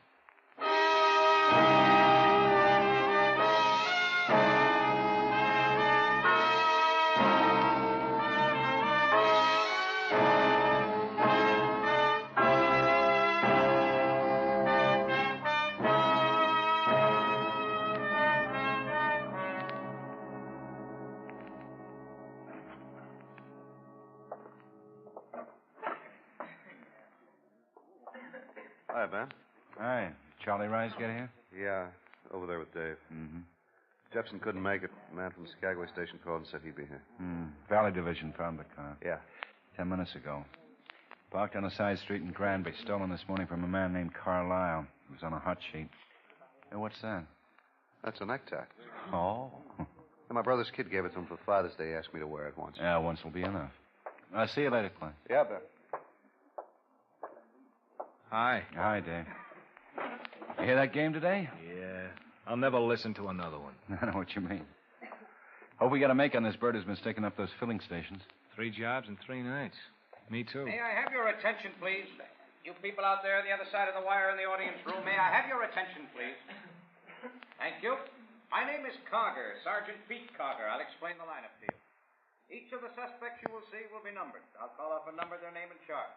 If you have any questions or identifications, please remember the number assigned to the prisoner as I call his name. At the end of each line, when I ask for questions or identifications, call out the number.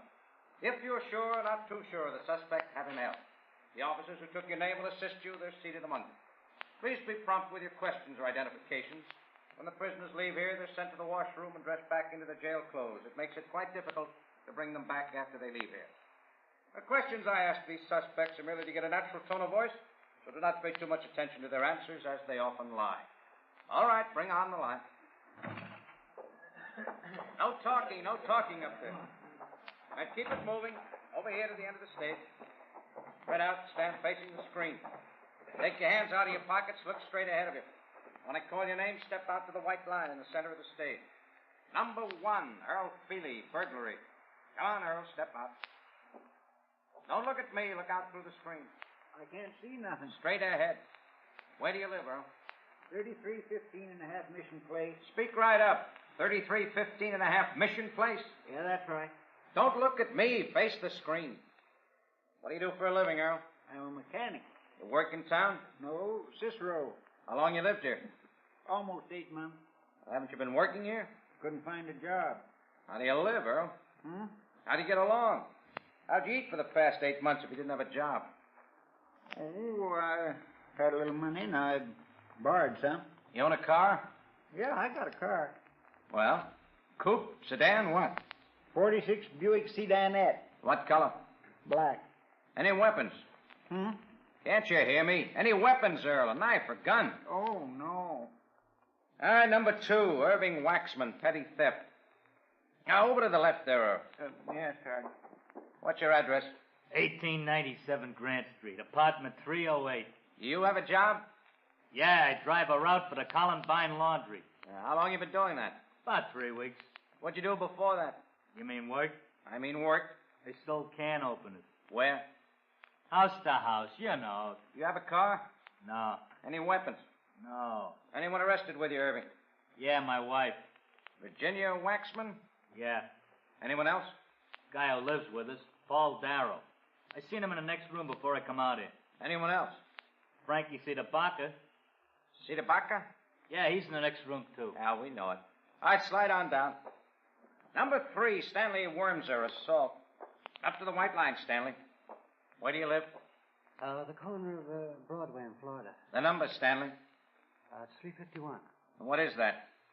Well, that's where I live. What is it, an apartment house, hotel, what? Well, it's a restaurant. You live in a restaurant, Stanley? Well, I own it. I live upstairs. That where you were picked up? No. What? I was picked up downstairs. Any weapons? Oh, no.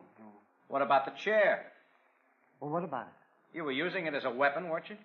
No. Didn't you threaten a man named Ernest Grover with a chair? No.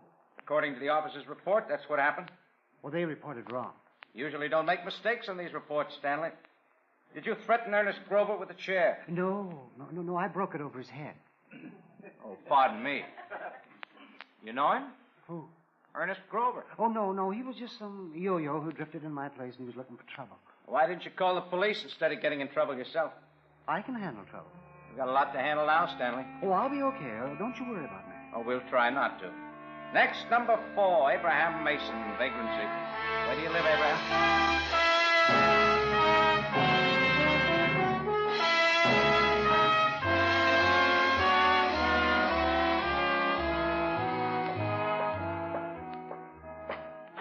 Dan? Yeah? You got a minute? Sure.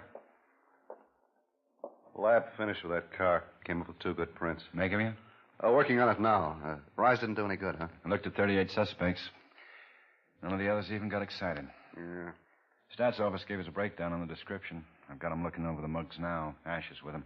You want to go on down and give him a hand? Yeah. Maybe we'll get something on those prints. I hope so. Been a cold one so far. Yeah. Well, see you. Right.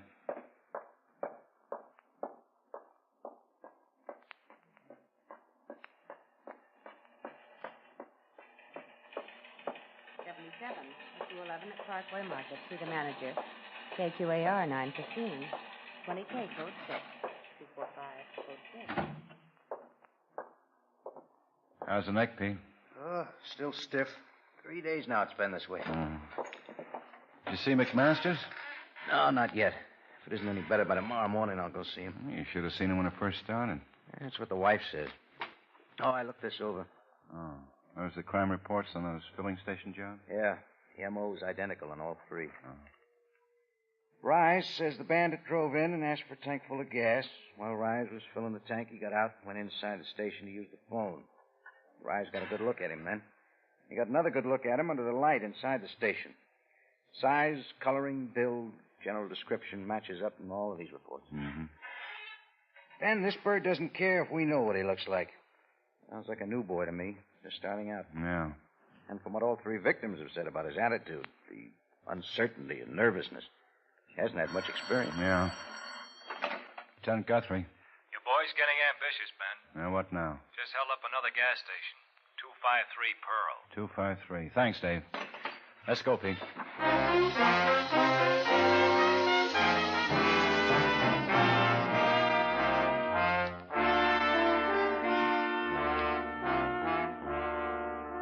$142, as near as I can figure.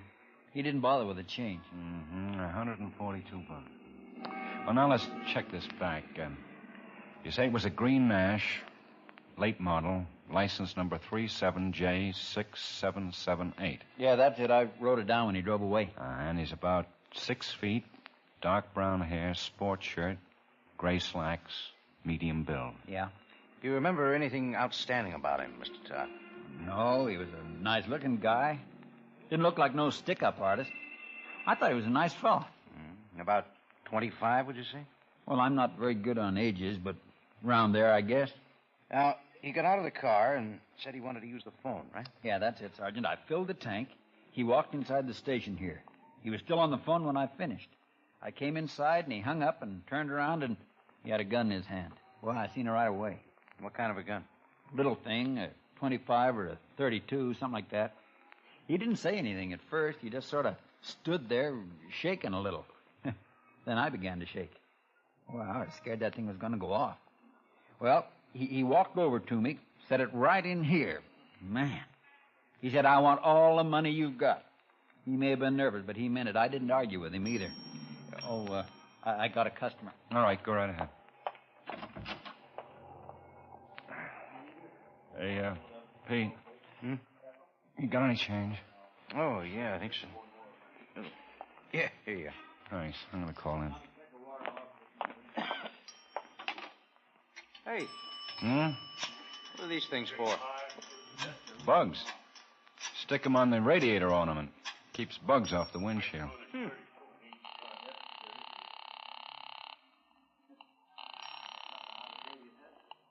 19th precinct.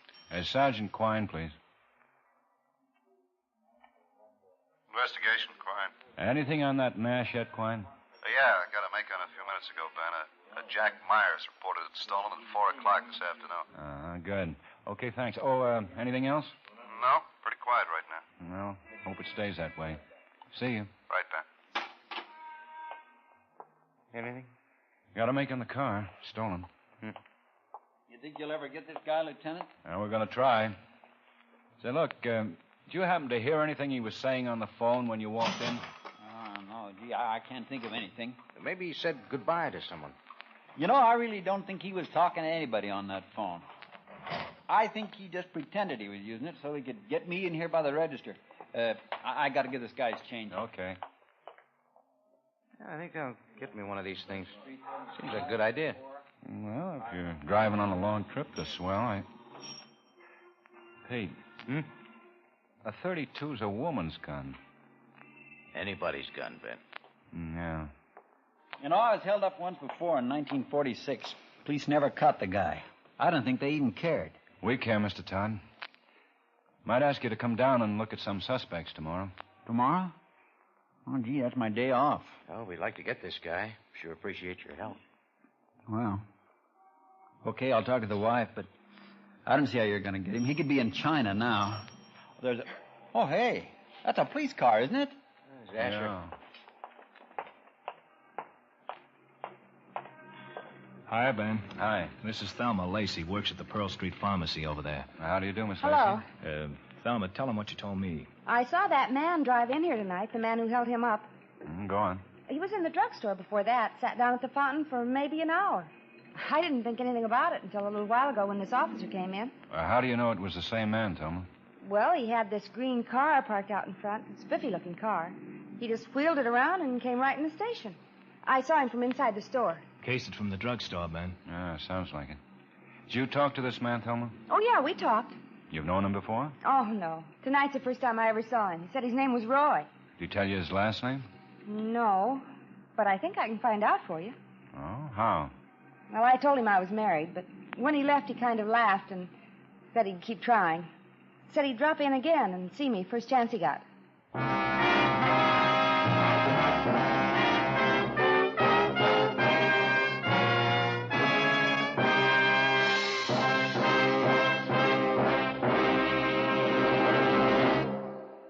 Every Saturday night on CBS Radio, Tarzan brings you new, fascinating jungle adventures. It's the fabulous Man of the Wilds, created by Edgar Rice Burroughs, favorite of fiction and the screen. Yours to enjoy every Saturday evening on most of these same stations. Tomorrow night, stay with CBS Radio. Listen for Tarzan, Lord of the Jungle, for a thrilling story of intrigue, desperation, and madness titled Black and Gold.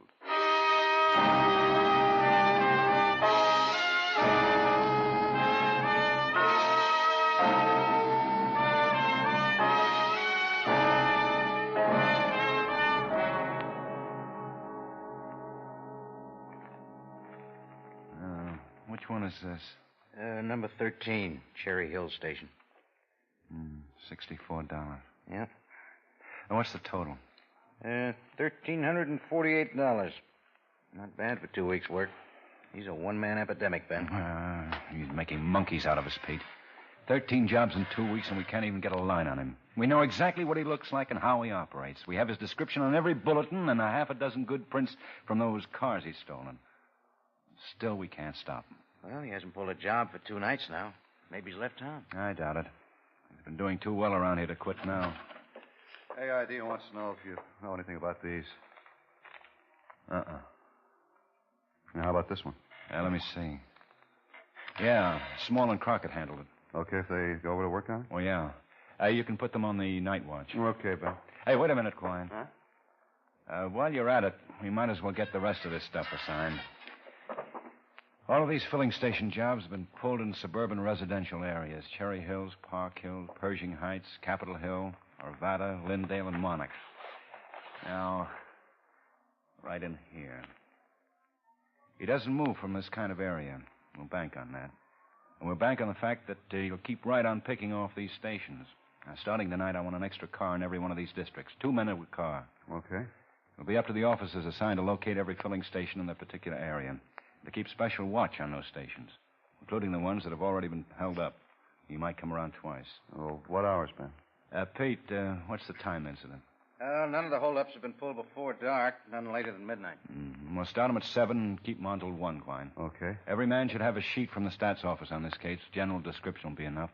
At least most of them agree on that. All right. Is that it? Yeah.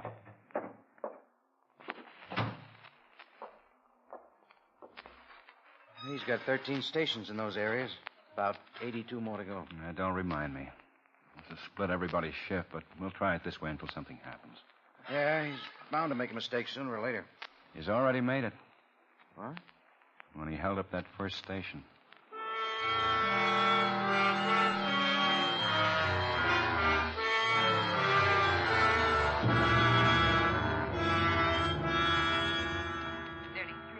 A 415 at 4455 East Colfax. Sure a nice night. Yeah. Want to turn down Chessman? Mm-hmm. I saw McMasters today. No? Did he find out what's wrong? Funny thing. The minute I get in his office and lay down on the table, it stopped. Uh-huh. Yeah, my neck felt fine. Thought I was crazy. Maybe you are. Oh, thanks. Hey, watch it. Yeah, I saw him. Did he see you? Well, I was... Might be a 502. Unit 17K. Yeah. Want to call it in? 17K. Yeah. Hey, wait a minute, Ben. 211 Slugging. Federal Boulevard and 32nd. Filling station. Ah, that's down one more block. Let's move, Pete. Unit 17K. 17K. 211 Slugging. Federal Boulevard and 32nd. Filling station. Ambulance on the way. There it is. Yeah. All right, now, you people. Go on home. Go on home. Now, let's break it up. Hi, Ben, Pete. Hi. Hi. Victim's name is Eddie Fremont. In here.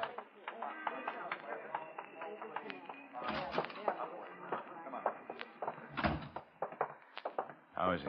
Skull fracture, I think. He's got a real wallop there. Only, cash register like this? Yeah. Quine and I saw him working here alone about an hour ago. Checked back about 10:20, didn't see him around. Then we found him. Any witnesses? Not so far. I put out a call. He's coming to. Okay, kid. Easy, easy. Oh, it hurts. Need a hand? No, that's okay. Can you hear me, son? Yeah. I'm a police officer. Ambulance will be here in a minute. Can you tell us what happened? He did take it. Easy now. He robbed me. How did it happen, son? He drove in. Said he wanted some gas. I filled his tank. Well, while he came in here to phone. What kind of car? It's a Chrysler convertible 50. You got the license? No, it was a cream-colored job. Right, Ben. Did you get a good look at him? Oh, sure. I was watching him all the time. I was filling the tank. When I finished, I walked in here. He turned around. He had a gun in his hand. I didn't think he meant it. I thought he was kidding me. I laughed at him. You've read about these filling station holdups, haven't you? Yeah, but not him. Imagine him coming in to hold me up. Maybe he didn't recognize me. You know him? Yeah. We graduated high school together in 38. Name's Roy Dayton.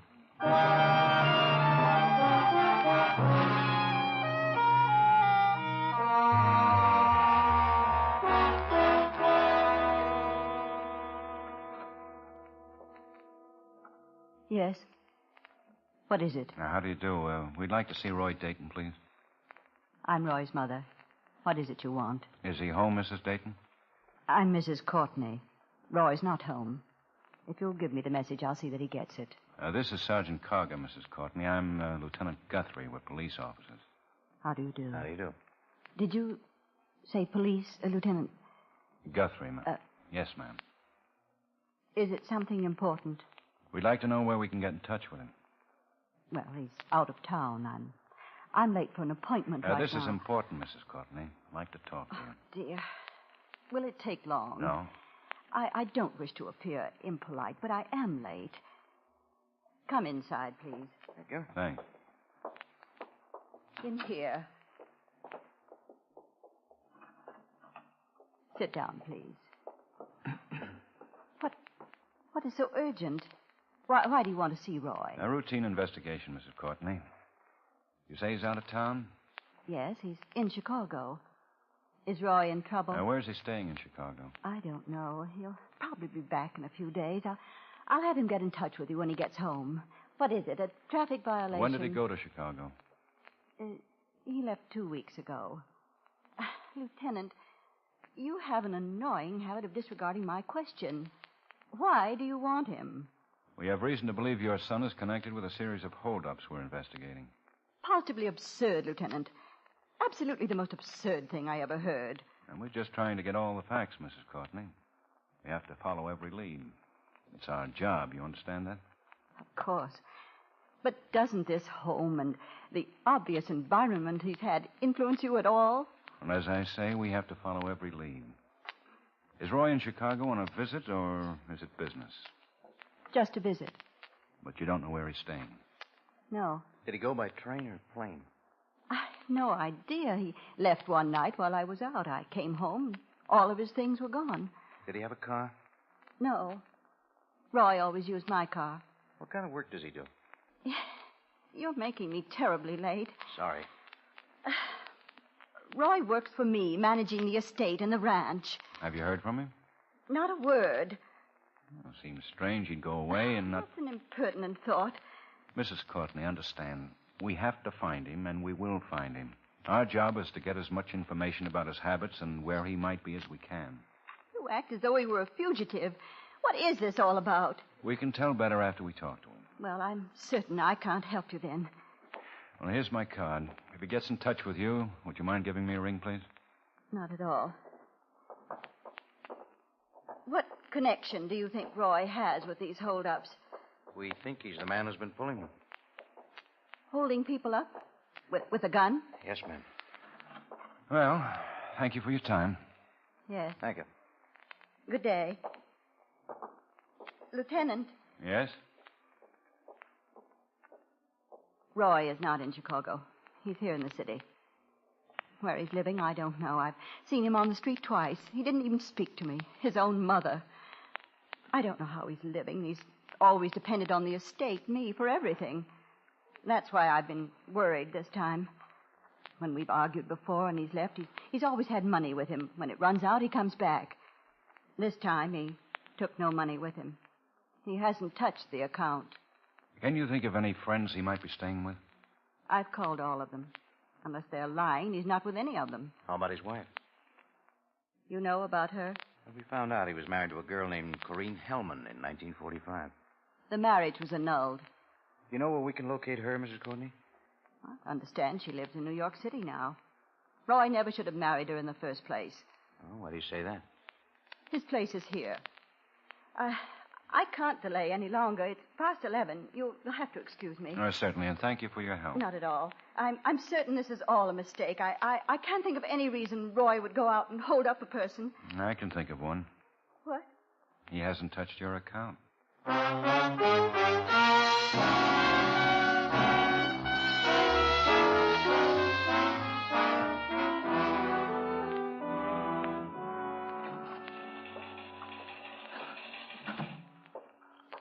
Here it is.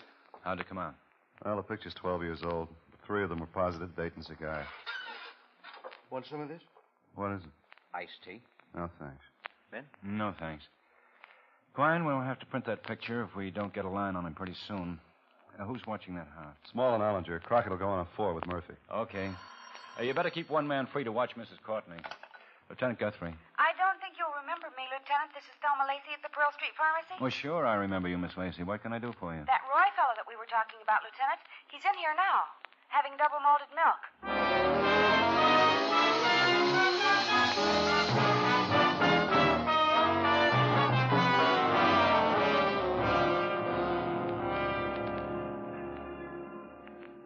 Pull in here, Pete. Away from the entrance. Now,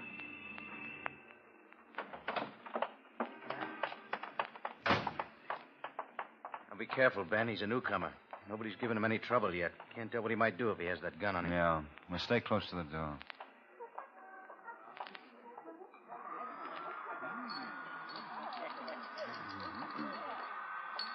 Oh, miss. Miss? Oh, yes, sir. I'll be right there. Excuse me. Oh, okay, honey. Yes, sir. That's him right there. A package of Chesterfields, please. Yes, sir. You've been asking you to go out with him? Yes. Tell him to come back and pick you up after work tonight. Aren't you going to arrest him? Not in here. Don't worry. He'll probably leave when you tell him that you'll go out with him. I see. Here are your cigarettes. Thanks. Matches? Oh.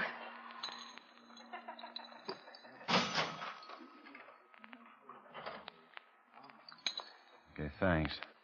And don't be scared. I'm all right.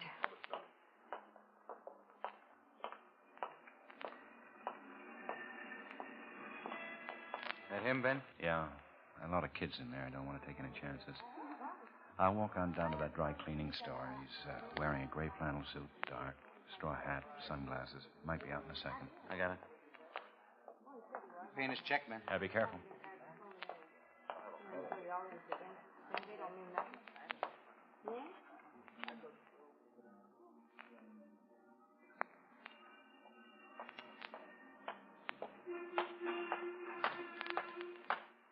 Hey, Roy. Huh? Police officers want to talk to you. The police? What for? I haven't done anything. Hey, well, what is this? We'll talk about it downtown. Let's go. You arresting me? What do you think?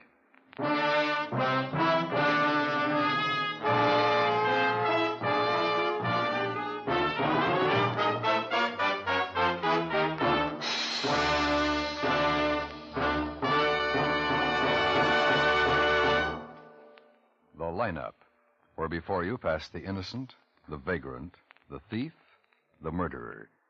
Listen again next week when we again bring you the lineup. May I have your attention, please? You people out there on the other side of the wire in the audience room, may I have your attention, please? Thank you. My name is Karger, Sergeant Pete Karger. I'll explain the lineup to you. Each of the suspects...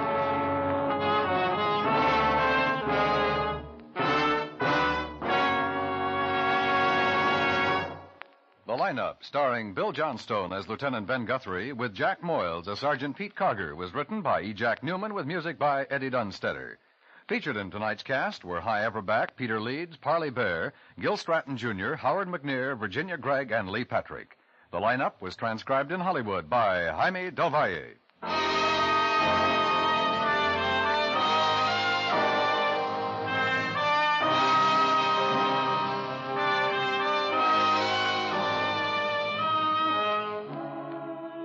Tomorrow night, Vaughn Monroe's guest songbird will be Francis Irvin. Vaughn, Francis, the Moon Maids, and the Moon Men will be heard vocalizing on such familiar themes as My Favorite Song, Keep It a Secret, Boomerang, Close Your Dreamy Eyes, and other top favorites this week in America. Vaughn's college salute will embrace vocally, of course, Georgia Tech and Mississippi. Don't miss CBS Radio's Vaughn Monroe Show tomorrow night on most of these same stations.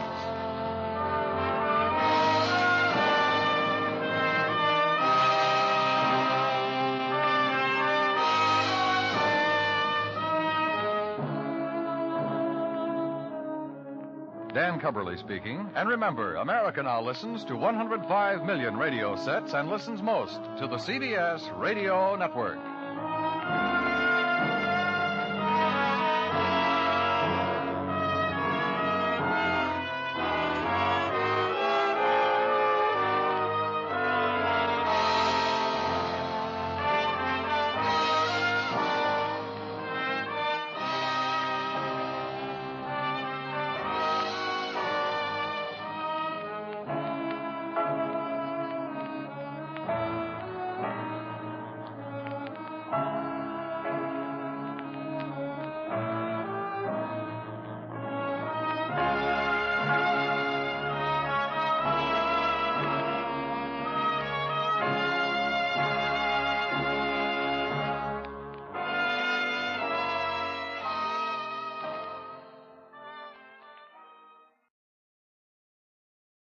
Ladies and gentlemen, we take you now by transcription behind the scenes of a police headquarters in a great American city, where under the cold, glaring lights will pass before us the innocent, the vagrant, the thief, the murderer.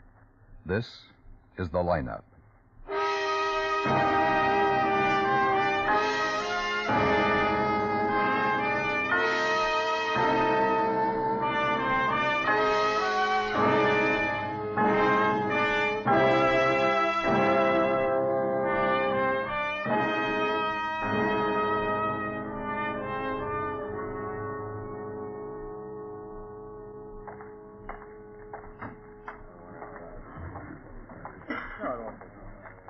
Mr. Conway?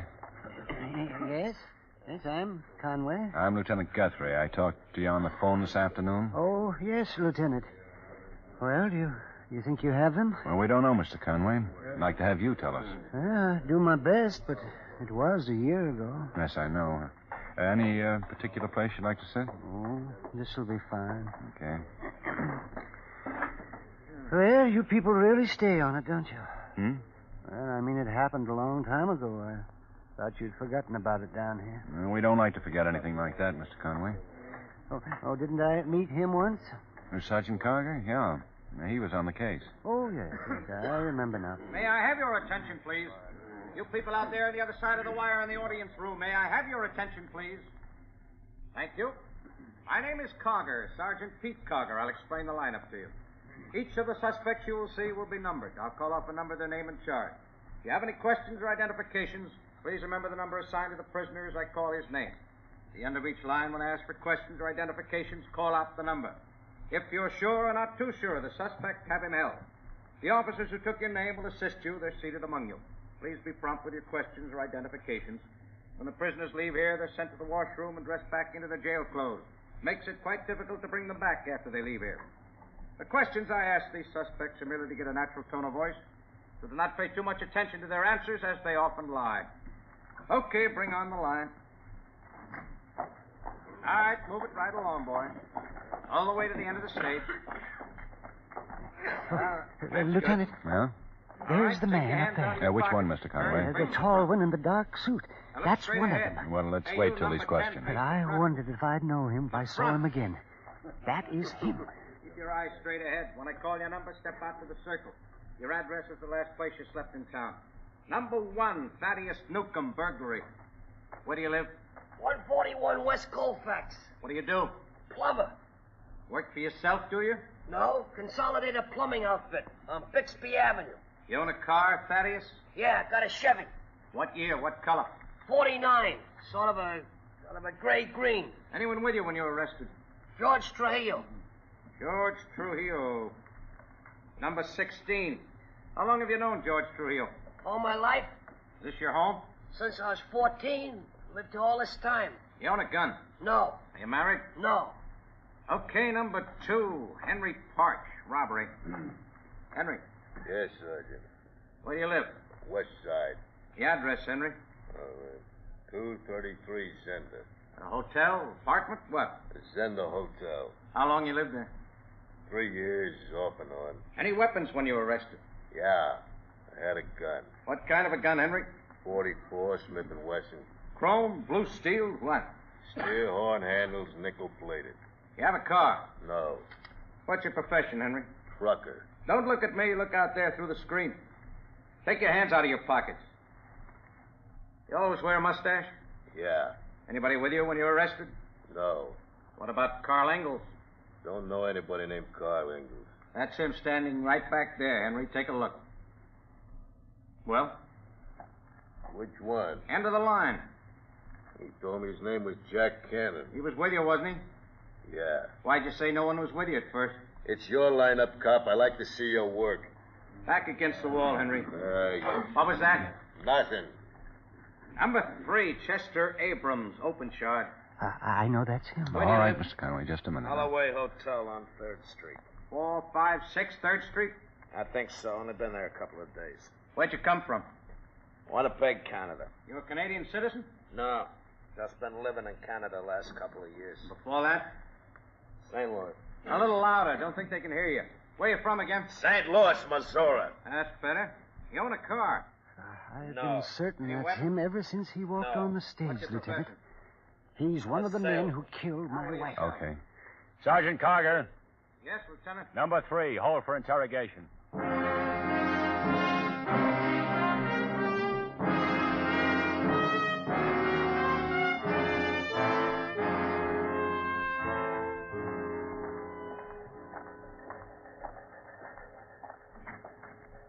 Heard you got a make on Abrams. Yeah.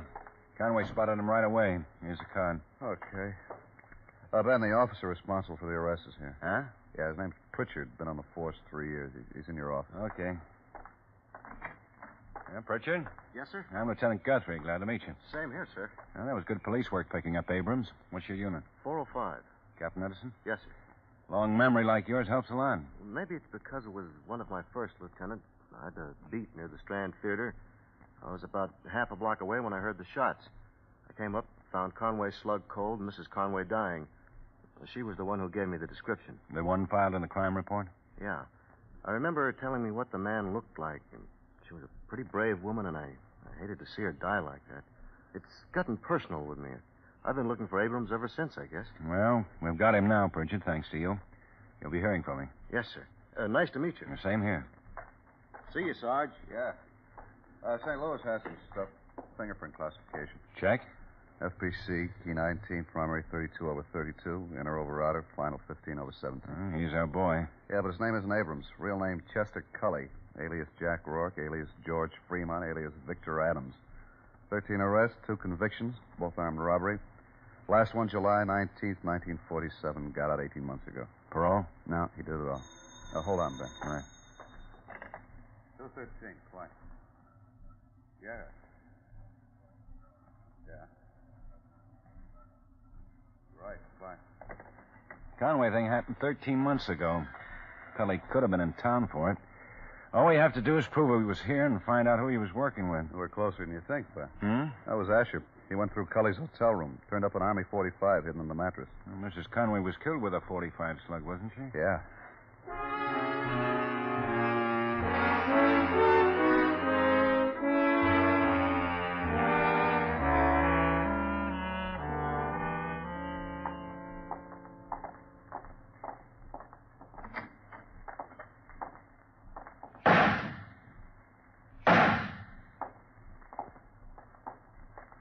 Okay, we'll see what happens now, Ben. Asher sent out a tag on this? Yeah, he's checking with the Army now. Give me a hand here, will you, Ben? Oh, yeah. Hold that darn thing. Sure. Well, find it? No, not yet. This stuff is all matte. Yeah, here we go. Oh, I lost it. Can you get that Pete, please? Oh, yes. Everything's at once. Hey, crime lab. I got it. All right, now, easy. Yeah, he's here, but he's busy here right we are. now. Good, Ben, both of them. 2 test slugs. Yeah, okay, I'll tell him. Where's your wife? I want you to call her as soon as you can. Oh, is she ready? Oh, not quite. But the kid you got has measles. Oh. You got those evidence slugs, Ben? Yeah. Here you go. Oh, good. Now I'll see what we got. Now, both of these were taken from Mrs. Conway's body. No, just the one. The other stuck in the car seat. Oh, I see. Okay, now if I can get this waxed. Darn stuff. There. Now, one of those test slugs I just fired in the ballistics box. Oops. There you go. Oh, thanks. Okay. Stick it right here under the lens. Now. Mm-hmm. Well? Take a look, Ben. All right. Now, use the screws. Uh-huh. Now, revolve the slug holder slowly. Yeah. And hold it when you think the striations match. Yeah. What do you think, Ben? Just a second, Pete. The test slug matches with the one that killed Mrs. Conway, right? Like a pair of twins. You guys got yourself a case. Who's the guy? A man named Chet Cully. What did he have to say? I'll tell you later. I haven't talked to him yet. Well, you've at least got something to talk about.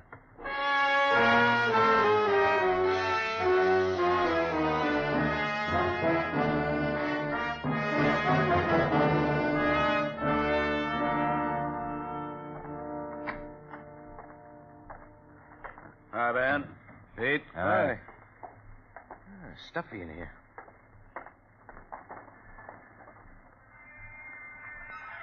Okay, Cully. Let's have it. Have what? What are you jokers trying to pull? We're not trying to pull anything, Cully. We're asking you for a statement. Statement, huh? I'll give you one. Nuts. Cully, we want to know who you were working with. Dumb cops. Well, you can make it easy or you can make it tough. Any way you want it. We're giving you a chance. You don't need to give me a chance. You got nothing on me, Lieutenant. We found your gun. The bullets from your gun killed Mrs. Rita Conway in a parking lot holdup here a year ago. 2 men were in on that job. The woman's husband has definitely identified you as one of them. It was your gun that killed her. Now, we've got you, Cully. We want the other guy. I don't even own a gun. Who's the other guy, Cully? Dumb cops. Who's the other guy, Cully? Dumb cops. Who is he, Cully? Dumb jerk cops. Hand me that folder. Yeah. Thanks. Where's your brother these days, Cully? Is he still in St. Louis? He was out here with you last year, wasn't he? You know we'll get him, Cully. You know that, don't you? You get nothing. You're too stupid, all of you. Get him out of here, Asher. He'll talk later on. On your feet, Chet. Yeah, sure. You're wrong, Guthrie. I won't talk later on. I got nothing to say. Come on. Get him out. You guys will have a hard time tying this up. You go with him, Pete. Right then. Okay. So long, Guthrie. I hope you sleep well. Why, you jerk. Come on, Ben. Cully! Cully! Stop! He's trying to get down to the garage. That crazy fool. What does he think he can do? Cully! Hey, before he hits the car out of Pete, over his head. Now, he's still going. Yeah. He's taking the emergency exit. Can't let him on the street. Cully, stop! Okay, Pete. He's through. Yeah. Yeah, let's see. I tried for his legs, Ben. Help me. Please. Help me. Help him, Pete. Call an ambulance.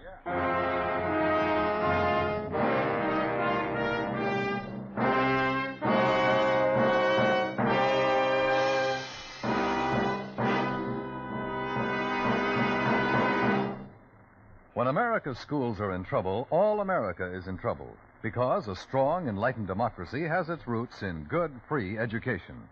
America's schools are in trouble now. They are overcrowded, understaffed, often in wretched condition. You can help to improve this situation by joining with civic groups or school boards in your own community and working with them to improve conditions.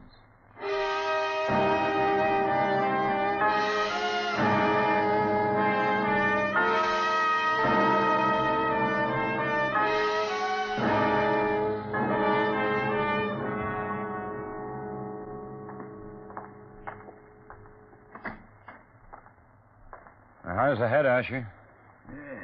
Aches. No, bet. Well, for Wallopy gave you those cuffs. You want some coffee, Ben? No, thanks. Dave? Yeah. I'll try some. Black.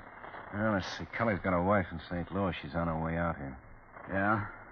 I talked to her long distance. We got to be sure about all this. Test slugs from the gun we found in Cully's room match up with the slug that killed Mrs. Conway.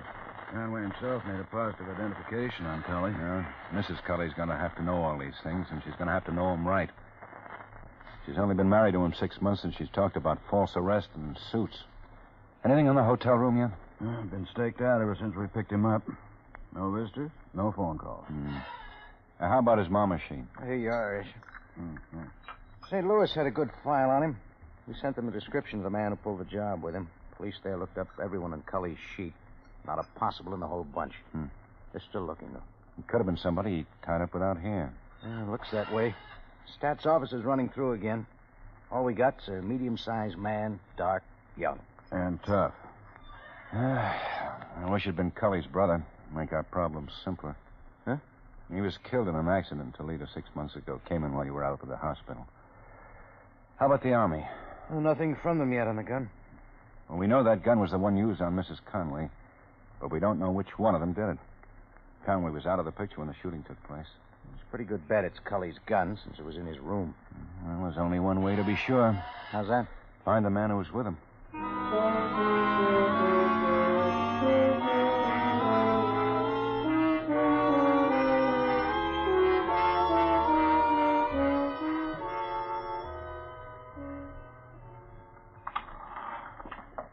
Hiya, Ben.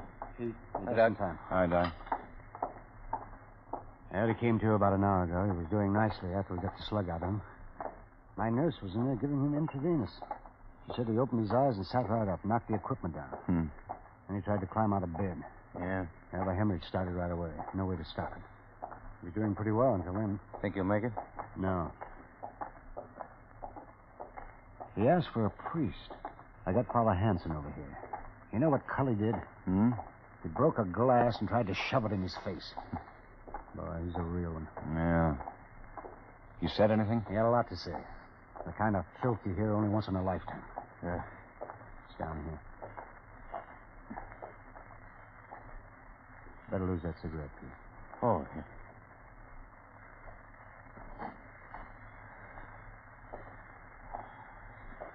All right, man. Doc?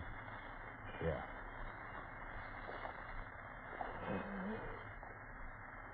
Cully?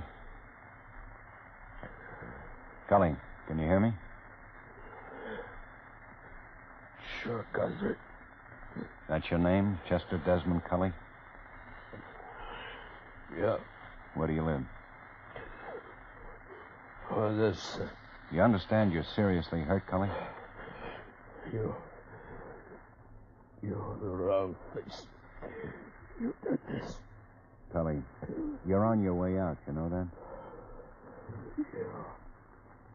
Yeah. Rich, I was taking both of you with me. Are you willing to make a statement now? Yeah. We want the name of the man who was with you when you killed Mrs. Conway. Cully? Doc? He hears you, Doc. Cully? I got you. I don't know what you believe in or what you feel about this. But you know we'll get that man sooner or later. Cully, you can do something in your own favor right now. Tell us who he is. Where we can find him. Now, look, every man wants a chance to... That broad face there. Most of all, I wish he was with me. Dirty. Jerk. Cock.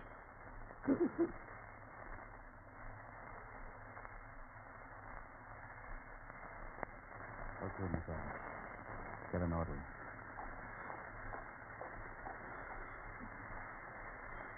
Well, that's all, Ben. Yeah. How can you figure a guy like that, Ben? You can't.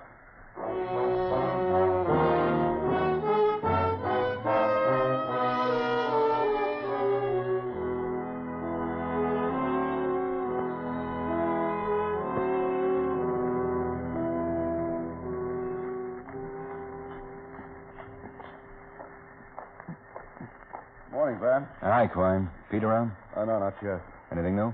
Yeah, I got a kickback on Cully. Yeah? Detroit police want to match test slugs with us. Cully sounds like the same man who robbed and killed a filling station man there 6 months ago and used a 45. Working alone? No, description of his accomplice came with a request. Matches with Conway's description of the man with Cully. Yeah. The 45's U.S. Army property, all right. Stolen? They're listed as missing. Now, how about the serial? Near as they figure, gun disappeared in France somewhere. Cully was never in the Army. We may never get that part straightened out, unless his friend tells us. Yeah. You can follow up on Detroit's request. Send them all we have. Right, then. Ben. Oh, hi, Pete. We may have him. Huh? Crockett and Murr staked out at the hotel, just picked up a man who came in asking to see Cully. How's it look? Two of a kind, Ben. Tried for his gun when they said they were police officers.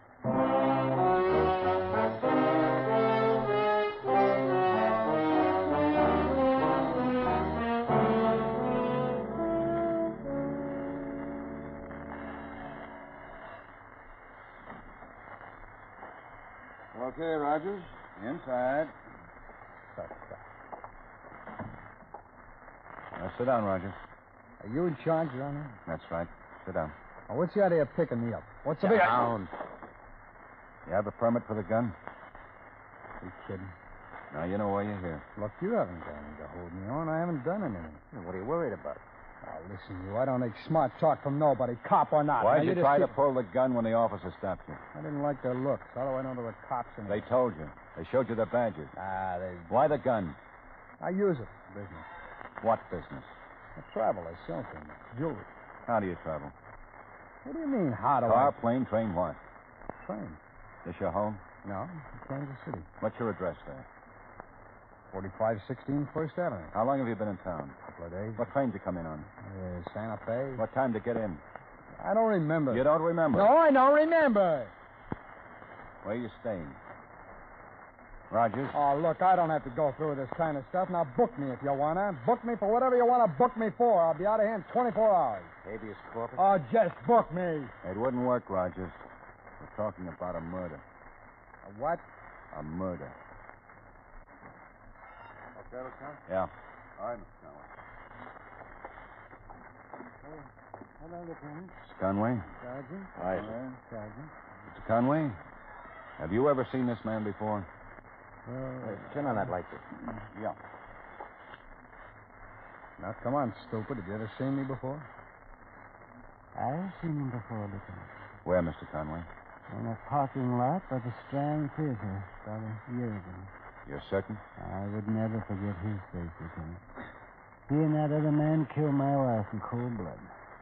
They killed her with a gun. Oh, what's with this? Shut up. Thank you for coming down, Mr. Conway. Yes, sir. Thank you.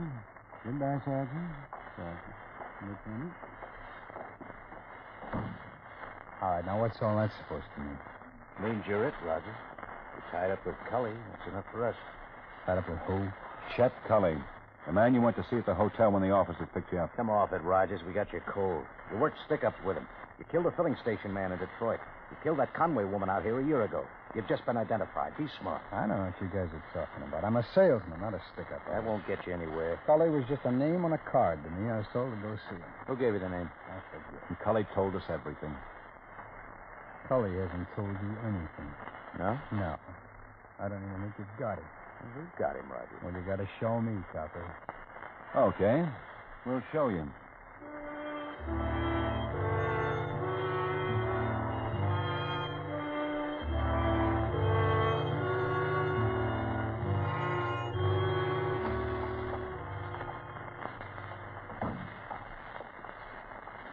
Cop, I thought you were taking me to see Cully. We are. Don't you like it? Well, where you keeping him? In a dungeon? Not exactly. See? Coroner's office. Yeah. We use the back door sometimes. Come on. What about Cully? Oh, he's here. You see. Yeah. Feel all right, Roger? I feel okay. Looks kind of peaked to me, Pete. Yeah. Oh, come on. What is this? Section 2, Ben 218. Ashes it. Oh. What happened? He got shot trying to escape. You knew we had him cold. I don't believe you, jerk cops. What was that? Dumb jerk cop. You're hanging yourself, Roger. I'm what? You wouldn't understand. On this way, Ben. Yeah. You tell him about Cully? Yeah. He doesn't believe it. Show him. Okay. Take it back. Now open your eyes, Roger. Take a good look. No, take a good look. I'm looking. Let's get out. Your friend, Rogers. Cully. Sit him up. Okay. No. No. I want you to see him real good, Rogers. This is what happens when... No, don't. Look, he did all the shooting. He was crazy to use that gun. I never even carried one. Honest, I just went with him on the jobs. I just went with him. I didn't do any of the shooting. Come on, get me out of here. Get me out.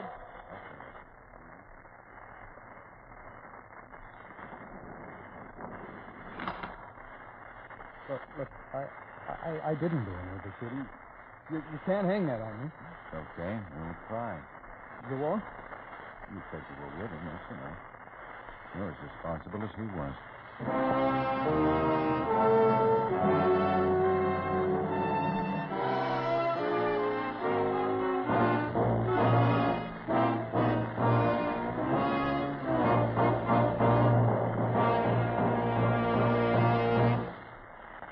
The lineup.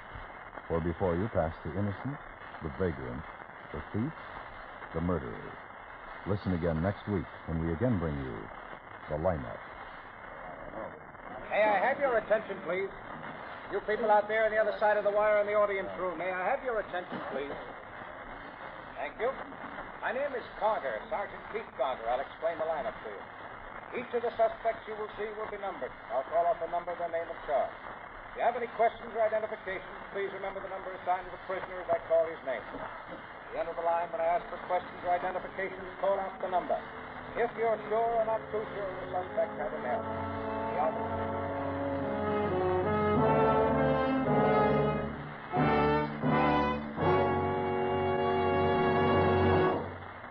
The lineup, starring Bill Johnstone as Lieutenant Ben Guthrie with Jack Moyles as Sergeant Pete Carger, was written by E. Jack Newman with music by Eddie Dunstetter.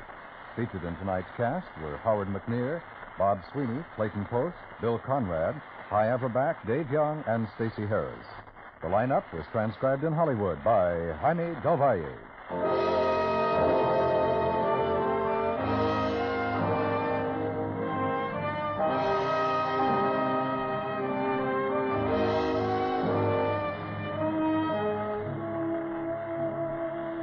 Tomorrow night, the Gene Autry Show repeats a Christmas program that has become a radio classic.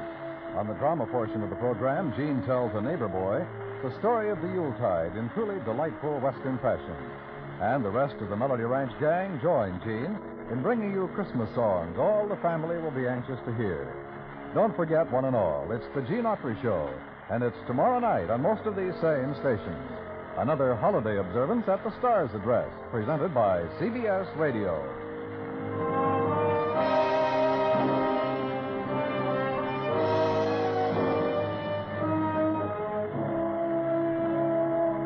Dan Cubberly speaking. This Christmas, give the gift that grows in value year by year. United States Defense Bonds. There's no more welcome gift. And remember, for a full hour of music, nonsense, and variety, tune in the Steve Allen Show, Saturday nights on the CBS Radio Network.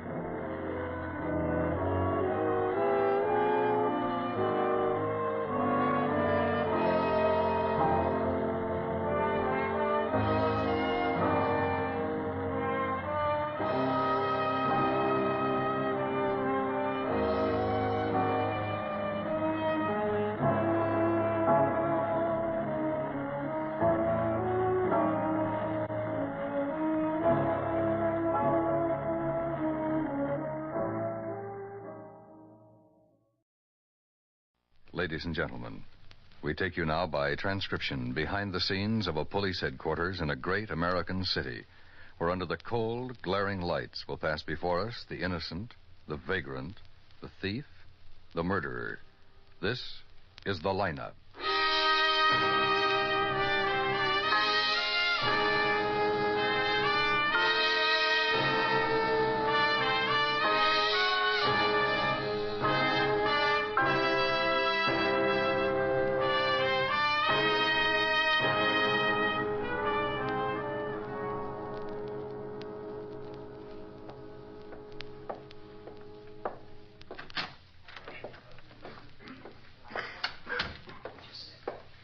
Hi, Ben. Hi, Quine.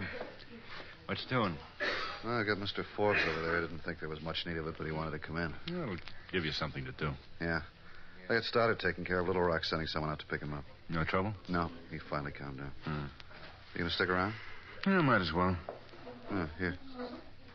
May I have your attention, please? You people out there on the other side of the wire in the audience room, may I have your attention, please? Thank you. My name is Karger, Sergeant Pete Karger. I'll explain the lineup to you. Each of the suspects you will see will be numbered. I'll call up a number, their name, and charge.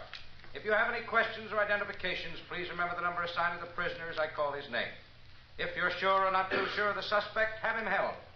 The questions I ask these suspects are merely to get a natural tone of voice, so do not pay too much attention to their answers, as they often lie. All right, bring on the line. Okay, boys, move it. Right over here at the end of the stage. Let's go. We have a lot of work to do. Now turn and face the screen. Hands at your sides and look straight ahead, straight out through the screen. You, number 3, stand still. Yes, sir. I'm trying to. Okay, now when I call out your number, step out. Keep facing front and talk up so everybody can hear you. There are a lot of people out there. I want them to get a good look at you and be able to hear what you say. So stand up and talk up. Okay, number 1. Just a second. Number 3, Cole, what's your trouble? It's a fly, Sergeant. He keeps landing on my head. That's a shame. Well, you got hair. It wouldn't bother you none. Okay, Cole. Looks like Pete's got Number himself 1, a comic. Robert Fuller, Yeah. Grand Theft Auto. Where do you live, Fuller? Over on 8th Street, 5400 East. Hotel? Yes, it's a hotel. How long you been in town? Well, about 3 days, more or less. Don't you know? Well, what difference does it make? It was 3 days. Are you folks out there hearing? Okay, Fuller, speak up. How long you been in town? 3 days. Where'd you come from? Illinois, Springfield.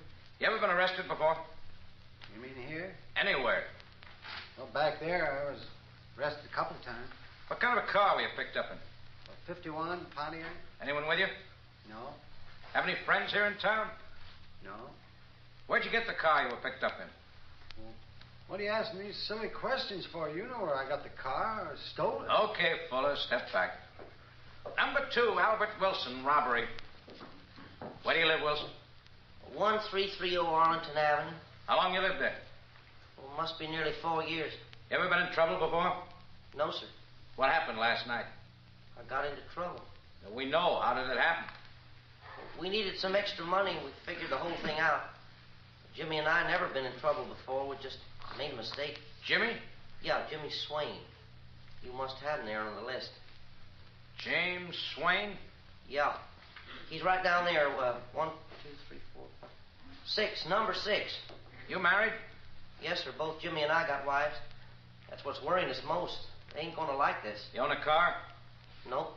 That's what we wanted the money for. We was aiming to buy one. Where'd you live before you came here? Corpus Christi, Texas. I didn't like it down there. Okay, Wilson, step back. Number 3, Charles Cole, alias Leonard Colton, alias Curly Colby. Assault and battery. Come on, Cole, step out. Where do you live, Cole? In an apartment, 1632 Lawndale, apartment 204. How long you lived there? About 4 months. You married? My mother-in-law lives with us. Am I married? You and your mother-in-law get along? Oh, yeah, we get along. She's a good old dame. You and your friend ought to try and get along as well. Up until this afternoon, I've been a real good boy. Who started it? I didn't, that's for sure. Been keeping myself clean ever since I came here from Chicago. How long you been in town? You know, Sergeant, you got it all down there. 6 years I've been here. I'm all paid up back there. I'm an honest man now. What happened today? Now, there was nothing for you guys to come in on. It was just something personal between this friend of mine and me. Your friend is in the hospital. He's got 14 stitches across the top of his head. He's still unconscious. Been unconscious for years. I'm sorry I hit him so hard, but he had it coming. What'd he do? Oh, we was playing snooker, see? Me and Sammy. That's his name, Sammy. Been playing snooker on our lunch hour for a long time now. Lately, he's been yapping at me about my bald head all through the games. I can take a ribbon as good as the next guy, but he wouldn't let up. When he chalked up his cue and he made like he was going to put my head in the corner pocket, I got sore. I wrapped him a good one with the pool cue. Okay, Cole. Hey, Sergeant, did they shave his head to put in them stitches? I imagine. Good. I wonder how he likes it being bald. Okay, step back. I get sore all over again just thinking about it. I've been staying in line for 6 years, and a bonehead like that louses me That's up. enough. I'm sorry, but it... All right. Number 4, Frank Castro, open charge. What's Castro doing? Where do you live, Castro? That's what we'd like to know. When Tell I us ask out where to you live, I want to know Indianapolis. where you slept last You night. talked to him yet? No. Is Manelli in town, too? Not that we know of. Tell Pete to bring Castro up when he gets through the line. Right Quite a now. record in the East.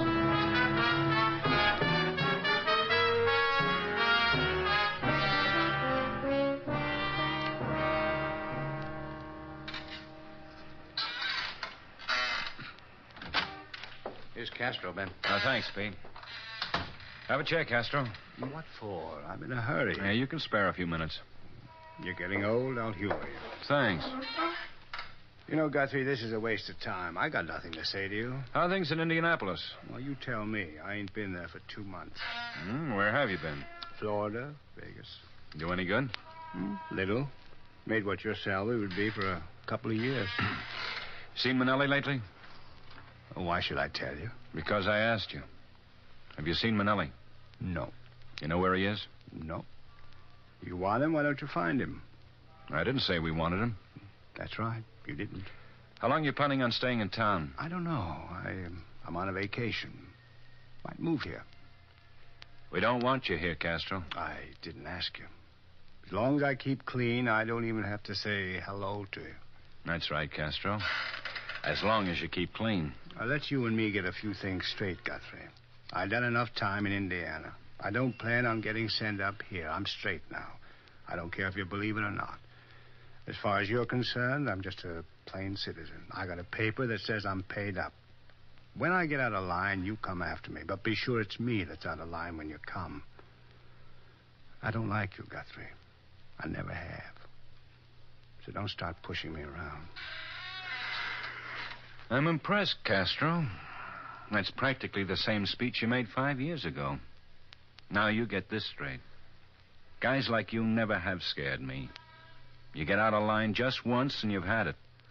This town is in pretty good shape, and you or nobody else is going to get a chance to start operating. If I have anything to do with it, you'll be put away for a lot longer than 5 years next time. I'm tired, Guthrie. I'm going to find myself a hotel down by the beach where the air's good. Stinks around here. Sit down, Castro. I'm not through with you. Lieutenant Guthrie. Quiet, Ben. I'm in communications. What'd you get? Just got an answer from Indianapolis. Castro is clean there. Okay, thanks. Get out, Castro.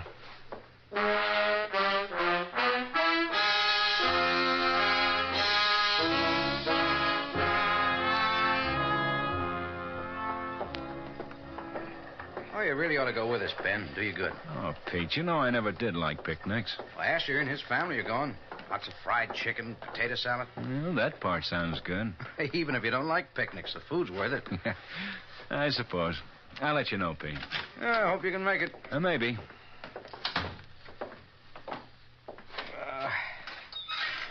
Anything new on the Younger case? Well, still at that end. Quine's running a check on the building employees now. Whoever pulled it must have had help from the inside. Everything went off too smooth. Now, when they start to peddle the stuff, they'll be wide open. Yeah, we hope.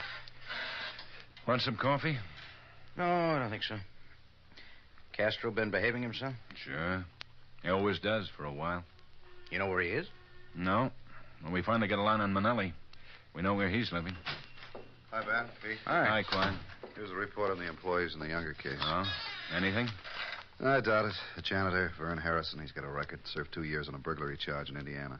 Well, that's where Castro and Manelli are from. Well, this sort of thing is out of their line. They're not stick-up men. Well, he checked with the building superintendent. Harrison's been a good employee. He's worked there 3 years. Did you talk to Harrison? No, I thought you'd want to. How old is he? 63. Superintendent swears by him. He said he knew about his record, but he was convinced he was okay. Well, won't do any harm to talk with him. Want to have him picked up? No. Let's go for a ride, Pete.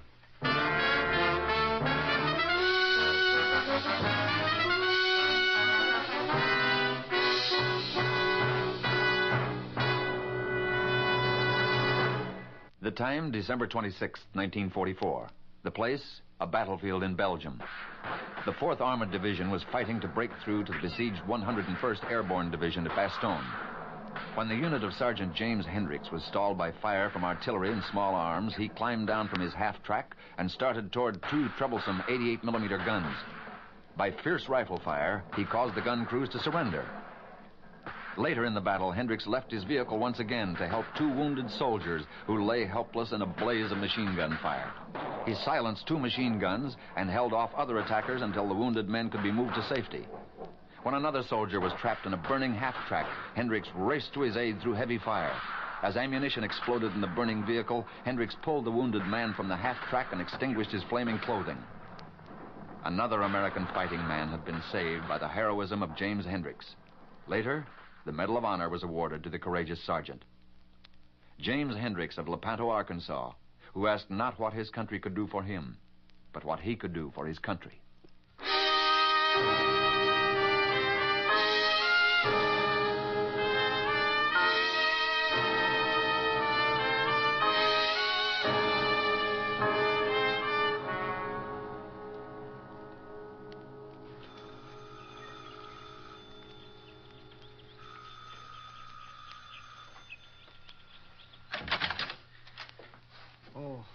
Oh, hello. Mr. Harrison? Uh-huh. I'm Lieutenant Guthrie. This is Sergeant KARGER. Oh, how do you do? You want to come in? Thank you. Sit down. Thanks. Here, I'll get that paper there. Well, I'm glad you came by now. The wife isn't home. You want a beer? No, thanks. Oh, okay. You fellas are working on that Younger case, aren't you? I figured somebody'd be around. I got a record, and that's as good a place as any for you to start on. Once somebody has a record, you fellas never let us forget it. Oh, don't get me wrong. I don't blame you none. I'd do the same thing if I was you. Well, it's not only you. All the employees are being checked, Mr. Harrison. Oh, sure, I know. Yeah, it's your job to do this. You know Mr. Younger? Yes, I know him. I never figured him for a guy with that much in diamonds laying around, though. He has a good business going there, but I didn't know it was that good. What hours do you work? 1 to 9. I was here at home when it happened. Well, we don't think you robbed Mr. Younger, but we do think whoever did had help from the inside. Well, could be. All I'm interested in is being left alone, keeping my job. If you didn't have anything to do with this, there's nothing to worry about, Harrison. Yeah. Well, of course, I'm not a young man anymore, and it's kind of tough to get started. But I was lucky. I got a good, steady job. We just bought this house here last year. The wife's been working, and we're paying it off as fast as we can. We're saving every extra nickel we can get our hands on, but kind of late to be starting in like this. But in a few more years, we'll be okay, I guess. You ever run into anybody out here you did time with back in Indiana? Well, no. Nobody'd pull a job like this.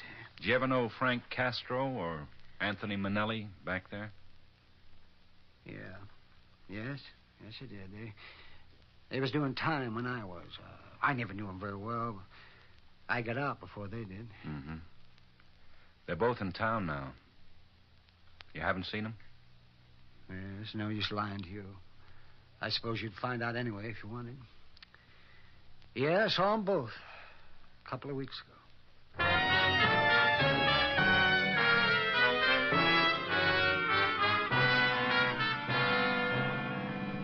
Want to send out a pickup on Manelli? If he isn't home, we will. No, it still doesn't figure. This sort of thing is out of both Manelli's and Castro's line. Could be they're broke. Well, maybe.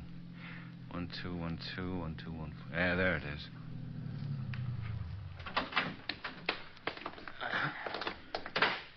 Manelli's not very broke living in a place like this. No. Let's see. Lee Kimball. Manelli, 107, Ben. Uh-huh.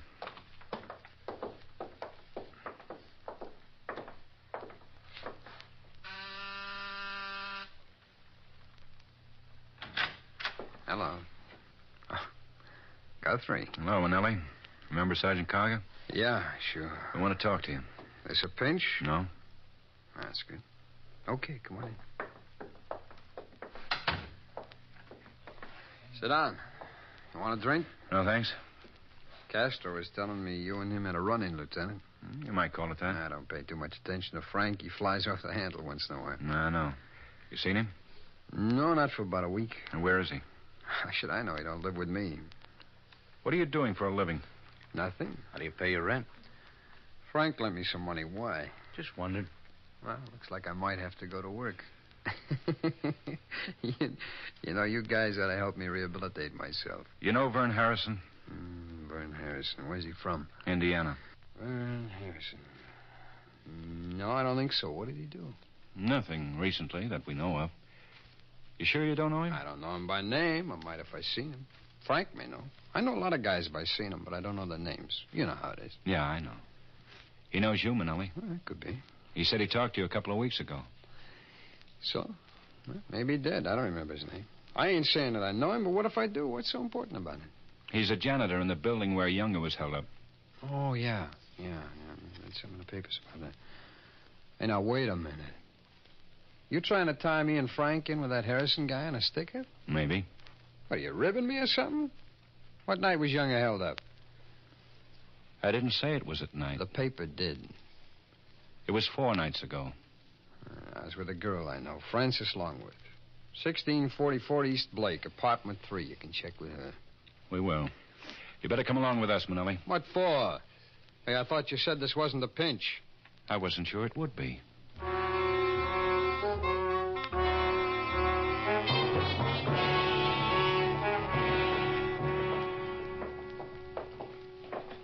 As soon as he regained consciousness, he asked for you, Ben. And when was he brought in, Doc?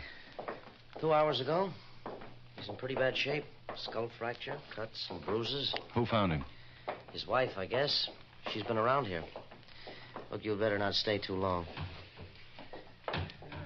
Mr. Harrison. Mr. Harrison?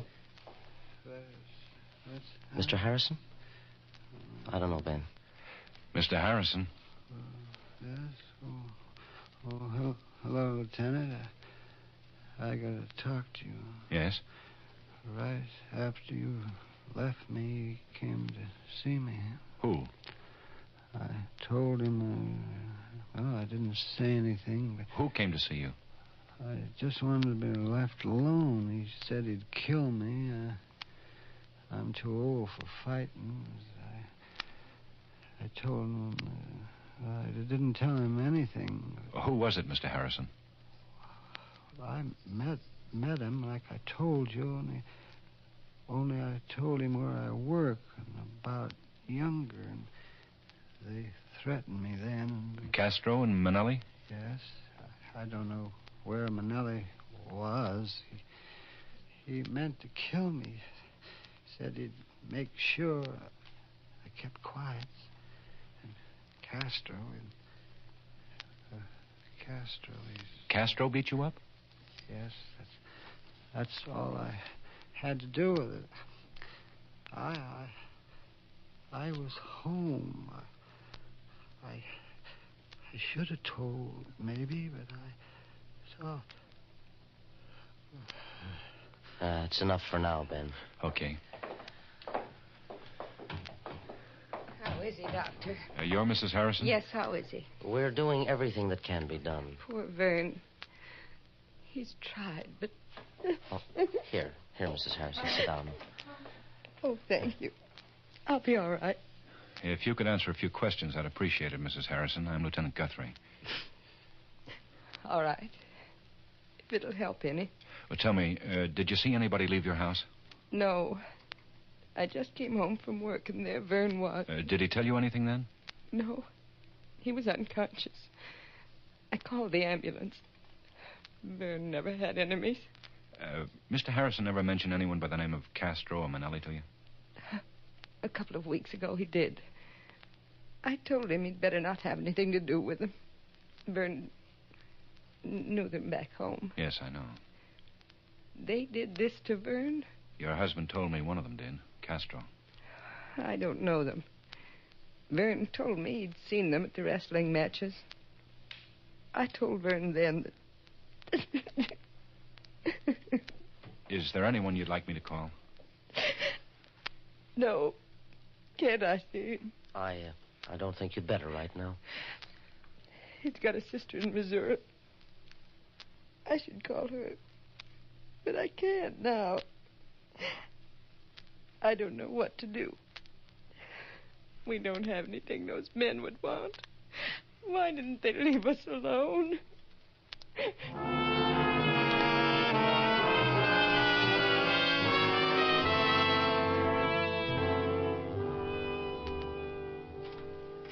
That Frances Longworth sticks with her story, Ben. Manelli was with her all evening. They didn't go anywhere. Stayed home and watched television. Anyone to substantiate her story? No. I checked with other people in the building. Nobody saw Manelli come in or leave. How long did he stay? Till about 1 a.m, she said. You can always buy that kind of an alibi. We'll see what Manelli has to say about Harrison now. Yeah, Ben? Bring him in, Quine. Right. We should have run both of them out of town. If only it were that easy. Manelli, Ben. Thanks. Sit down. Sure. Might as well stick around, Quine. Which one of you guys has got the rubber hose? Why don't you level with us, Manelli? Okay, what do you want to know? Where's Castro? I don't know. Where were you on the night Younger was held up? With my girlfriend. I told you. You can check with her. We did. I just came from there. So? She knows her story. Well, what's she supposed to do? Lie? That's the trouble. I think she did. You don't think I was there. I say I was. I got a witness. What do you got? What did you do all evening? I told you once. I'd like to hear it. You never told me. Well, that's tough. We have lots of time, Manelli. I got over to Fran's house about 8. Did you have dinner at her place? No. Where? What difference does it make? Where? The open door over on Arlington. When did you leave there? About 7:30. You went straight to Miss Longworth's place from there? Yeah. What did you do all evening? Watch television and talk. Did you have anything to drink? I had a couple. Couple of what? I had a couple of beers. What'd you talk about? Oh, come on now, fellas. I don't know what we talked about. We just talked. What time did you leave her apartment? About 1:30, I guess. You went to your apartment? Sure, 1:30 in this town. Any other place to go. You haven't any idea where we can find Castro? No. Where'd you see him last? At a restaurant. The Solano. How long ago was this? About 3 weeks. Is that when you borrowed the money? Yeah. How much did you borrow? $700. You had $600 on you when we All picked right, you up. so I had $600 when you picked me up. You lived 3 weeks on $100? I got lucky at the track. Where did Castro get his money? I don't know where he got his money. Why don't you ask him? Tell us where he is, and we will. I told you, I don't know where he is. Where's your girlfriend from? I don't know where she's from. How long you known her? I knew her back east. How long ago? About 7 years ago, I guess. I don't know for sure.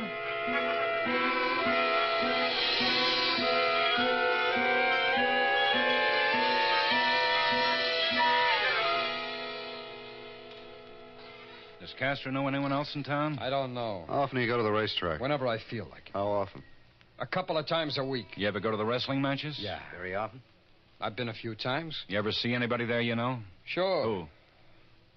Ed Peake, Johnny Lewis. Want a cigarette? I got my own. Here. Vern Harrison goes to the wrestling matches. Did you see Harrison at the wrestling matches? No. Where'd you see him? I didn't see him. Harrison's 63 years old, 5'7", 155 pounds, slightly bald, gray hair. He did time with you and Castro back in Indiana. I know. You told me, remember? Look, do you mind if I have a drink of water? No, okay. Harrison is dead. So what? Castro beat him up, killed him.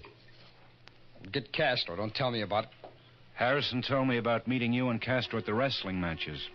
That he gave you information about Younger.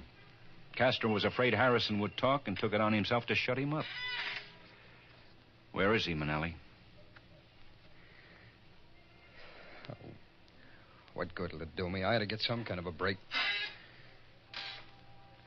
2509 East Hendrick, apartment 203.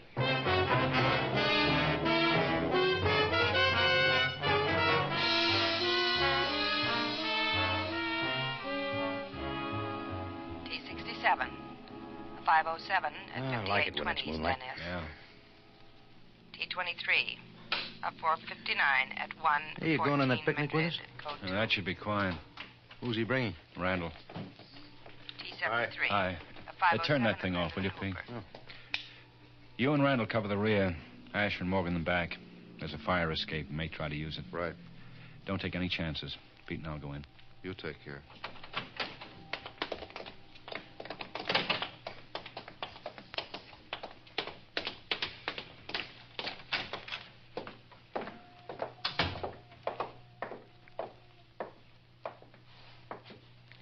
Okay. Sure.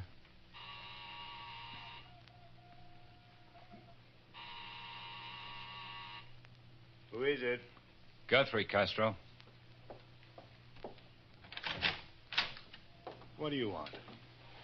You're under arrest, Castro. For what? Murder. The middle of the night ain't the time for jokes. This is no joke. Get your clothes on. Harrison is dead. That's supposed to mean something to me? He talked before he died. Oh? Go ahead. Make a break. Frankly, I'd like you to. He couldn't have talked. He did. Get his clothes, Pete. You're 35, Castro. Harrison was 63. You're really tough. It was Manelli's fault. He was broke. He said if we did something out of our line, it'd work. Yeah. You two are a lousy combination, Castro. He's stupid and you're a coward. Get dressed. Yeah, I guess I need a change, Pete. I'll go to that picnic.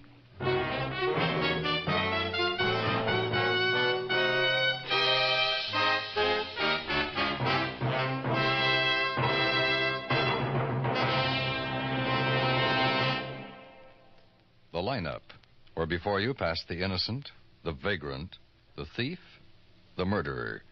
Listen next Wednesday when we again bring you the lineup. May I have your attention, please? You people out there on the other side of the wire in the audience room, may I have your attention, please?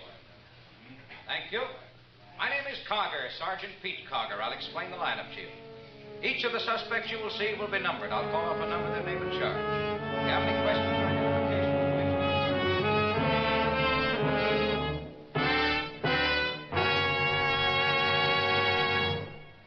The lineup, starring Bill Johnstone as Lieutenant Ben Guthrie with Jack Moyles as Sergeant Pete KARGER, was written by David M. Light with music composed and conducted by Eddie Dunstetter. Featured in tonight's cast were Hy Everback, Bob Sweeney, Howard McNear, Sidney Miller, Jay Novello, Stacey Harris, and Virginia Gregg. The lineup was transcribed in Hollywood by Jaime Del Valle.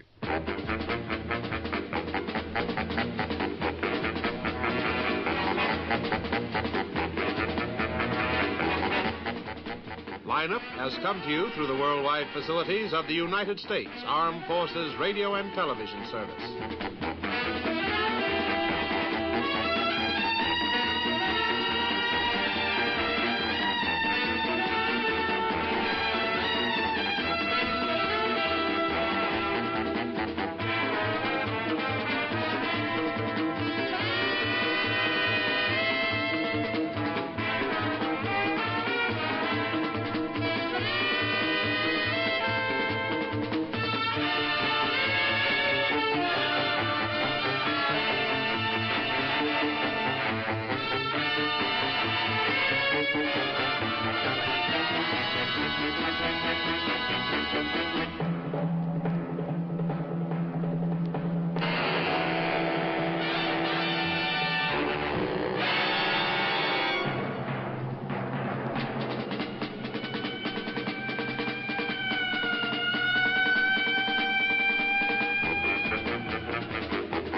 Have you got that man here tonight, Lieutenant? You'll have to tell us, Mrs. Seeger. If he's here, I'll tell you all right. Well, we can sit right here. There ought to be laws against a man like that, marrying woman after woman, stealing their money. There are, Mrs. Cedar. He must be found and punished, Lieutenant. You understand? Well, we'll do our best, Mrs. Cedar. May I have your attention, please? You people out there on the other side of the wire in the audience room, may I have your attention, please? Thank you. My name is KARGER, Sergeant Pete KARGER. I'll explain the lineup to you. Each of the suspects you will see will be numbered. I'll call off a number, their name, and charge. If you have any questions or identifications, please remember the number assigned to the prisoner as I call his name. At the end of each line, when I ask for questions or identifications, call out the number. If you're sure or not too sure of the suspect, have him held. The questions I ask these suspects are merely to get a natural tone of voice, so do not pay too much attention to their answers as they often lie. All right, bring on the line. Keep it moving, boys, over here at the end of the stage. That's right over here. Step it up. Turn all of you and face the screen. That's right, stand still, keep your hands at your sides. When you answer my questions, sing out. The people on the other side of the screen want to hear you. All right, number 1, James Franklin, assault with a deadly weapon. Step right up there, Jim. That's it. Where do you live, Jim? Bremerton. Talk up, Jim. Where do you live? I said Bremerton. Where'd you sleep last? somewheres on a road. I don't know where. Keep your head up, Jim. Look at the screen. How long you been in town? I just got in. Didn't waste any time getting picked up? So I was picked up. Have any weapons? Yeah. What kind? Gun, knife. What kind of gun? Pistol, 32 Colt. Blue steel or nickel plate? Steel. Where'd you get it? Around. Where? Somewhere's around. Did you use it? Well, the guy's in a hospital, ain't he? On the critical list. So I used it. Why? He shouldn't have held out on me. You got all the money he had. One lousy buck. That's all he had. I thought he was holding out on me. One lousy buck. Not even enough for a good hotel room. Don't worry, we'll give you a place to stay. All right, slide down. Number 2, Charles the Professor Grumpton, drunk and disorderly. Step right up, Charlie. Why, I'd be delighted, Sergeant. You sound happy tonight, Charlie. Well, why not, sir? I'm back among friends again. This is the 39th time you've been up here, Charlie. You promised to stay out of trouble the last time. As indeed I have, sir. That's not what it says here. Those charges, sir, are the base canard. Professor Charles Grumpton may have on occasion imbibed too freely of the great, but disorderly. Never. They threw you out of Joe's bar last night, Charlie. Merely a gentleman's disagreement concerning the amount of the tab, sir. Joe says you tossed an empty beer bottle through his plate glass window. Grotesque accusation. I was merely the victim of superstition. How does that figure? Well, while endeavoring to enhance the flavor of the beer, I spilled some salt. Naturally, I tossed the pinch over my shoulder. I realized too late that the window was blinding. The salt smacked it to bits.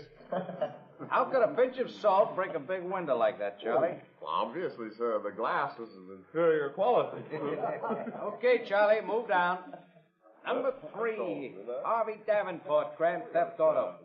Step right up there, Harvey. Face the screen. Where do you live, Harvey? I ain't talking, Copper. Where do you live? I told you I ain't talking. You talk pretty fast at the car dealers. Yeah, what a sucker he was. He was the sucker? Sure. And how come you wound up here? I ain't talking, Copper.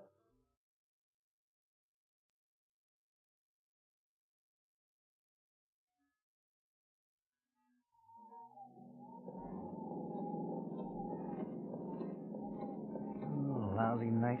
Yeah. Wonder if it'll ever stop snowing. Bless you. Thanks. Better stop. Oh, you said.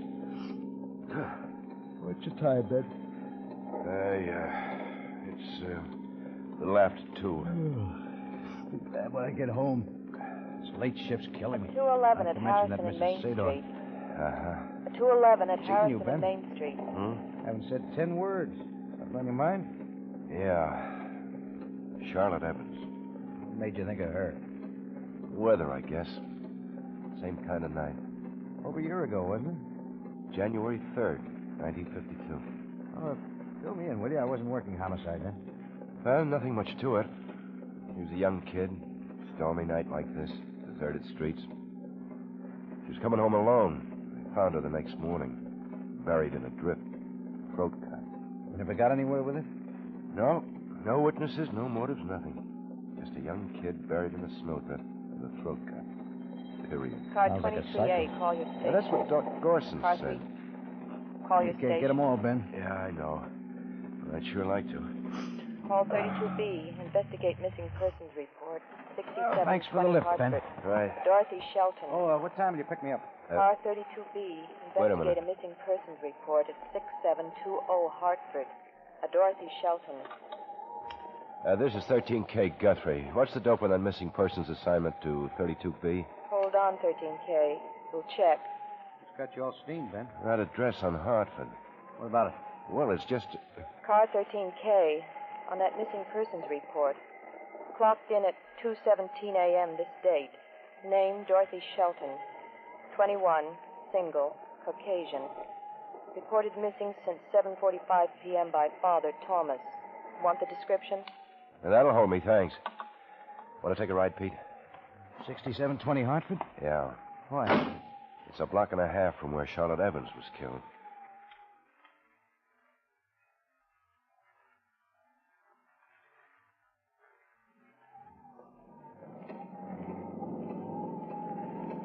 There's 32B, Ben. Just pulled up.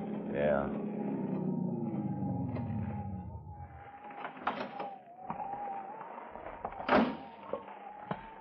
Lieutenant Guthrie? That's right.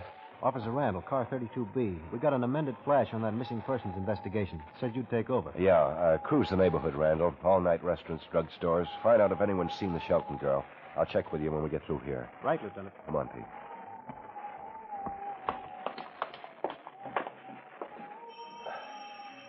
Sure is a lousy night. Yeah. Yes? Mr. Shelton? Yes. I'm Lieutenant Guthrie. This is Sergeant Karger. We're police officers. Oh, police? You found her? Dorothy? And she's all right? No, we haven't found her yet, Mr. Shelton. Oh. Oh, I thought perhaps you... We'd like to get some details from you, please. Oh, yes, of course. Come in. Thanks. Come in. Thanks. In here, please. I'm sorry I was so insistent about this, Lieutenant. I know you don't usually do anything for at least 24 hours, but I know that something's happened to Dorothy. What makes you think so, Mr. Shelton? Well, I know my daughter. She'd never do anything like this. Be so late and not call or anything. She knows how I worry about her. There's just the two of us here, you see. And she's been missing since 7:45 last night? That's right. At least that's the time she left school. Now, what school is that, Mr. Shelton? The Gruyere Art School on Madison Avenue. She goes there on Tuesday and Friday nights. Anyone leave with her? Well, I asked the school that, and they said no. Is that her picture over there on the desk? Yes, that's she. Beautiful girl. Oh, she is. She's a wonderful girl, too. If anything happened to her... Could we borrow that photograph, please? What? Of course. Oh, anything. Yes, it's the only one I have like it. So you be careful. Oh, certainly. We'll return it tomorrow. This one have some copies run off. Dorothy. Could she be... I'll be right back. What do you think, Ben? Hard to tell. Could be routine. Yes? Love affair, running away from responsibility. Happens every day. Yeah. Only you don't think so, huh? Well... It's an Officer Randall. He wants to talk to you, Lieutenant. Oh, thanks, Mr. Shelton. What's up, Randall? Thought I'd better tell you first, Lieutenant. We got a flash on Dorothy Sheldon. Dead? Yeah. Where? 2 blocks over on Paulson Avenue. She was in a snowdrift. Throat cut.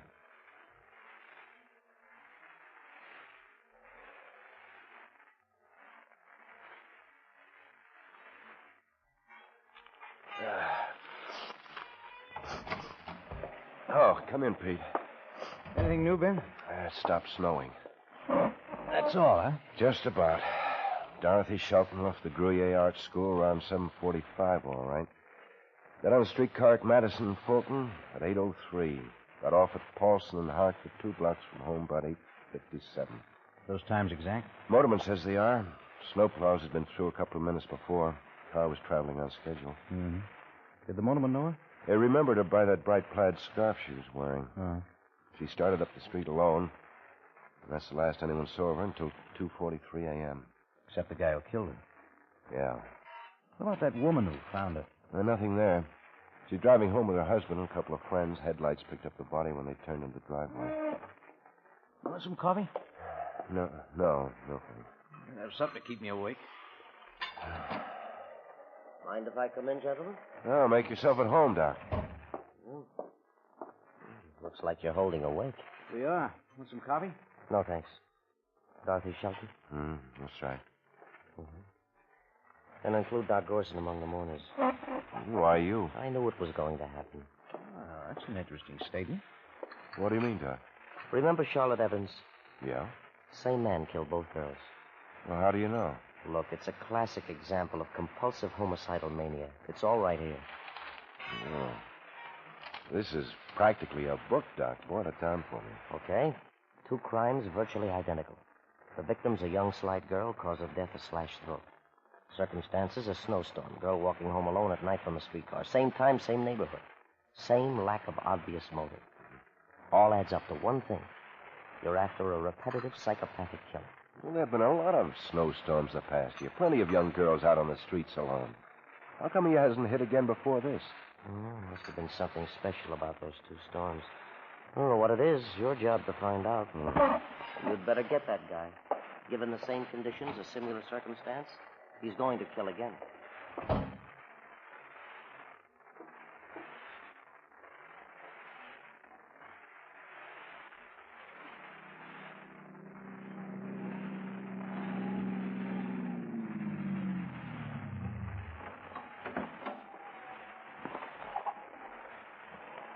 Hi, Brad. Pete. Hi. How you doing, Quine? Yeah, I got 2 squads busy making a house-to-house. Come up with anything? Yeah, frostbite. Man, that's cold. Nothing on Dorothy Shelton? And if they hadn't found her in that drift, I'd swear she never got off that streetcar. Well, somebody must have seen her. Keep checking. Sure. Going inside those houses, I get a chance to get warm. I'll see you later, Quine. Right, Brad.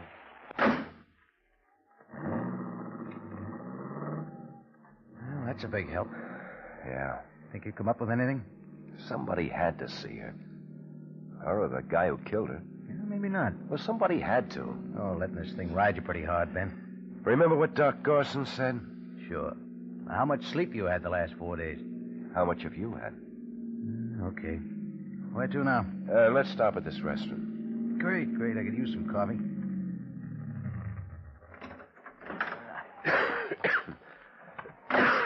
Oh. Sure got to get rid of this one. Oh, this'll help. Feels good in here. Yeah. Gives you a Hi, chill. fellas. What'll it be? Let's see. What kind of pie you got? Better take the apple. Okay. Yeah, me too. Coffee all the way around? Yep. Guess I didn't have to ask, not in weather like this. We sure been doing the land office business in coffee. Making up for the storm? You ain't kidding. Here's a pie. Oh, thanks. This was the loneliest place this side of Siberia during that blizzard. I'll get the coffee. Nobody came in, huh? Brother, it wasn't for the snowplow men coming in, I could have froze to death in here and nobody'd found me for days. Yeah, like that Shelton girl. Hey, how about that? The poor kid. What kind of a louse would have done a thing like that? Brother. Yeah. Too bad nobody saw him. Who could have seen him? Nobody was out in them streets. It didn't have to be. Well, you'd still think somebody would have seen him. Not a chance. I was talking to Joe Travers about it. He said there was nobody on them streets. Well, who's Joe Travers? Guy lives around here. He was driving one of the snowplows that night. They put him on as extra help, you know. Lives around here, does he? Yeah, over at the Claridge Hotel. He says he didn't see nobody out in them streets, and he ought to know. Yeah, I guess. Through, Pete? Huh? You through? Oh, sure. Hey, you didn't finish your pie. Something wrong? No, just in a hurry.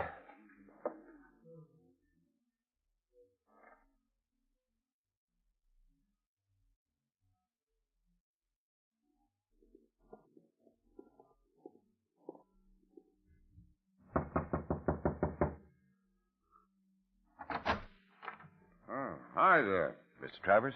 Yeah, that's me. We're police officers. Could we talk to you for a minute, please? Sure, come on in. Thanks. You need a workout.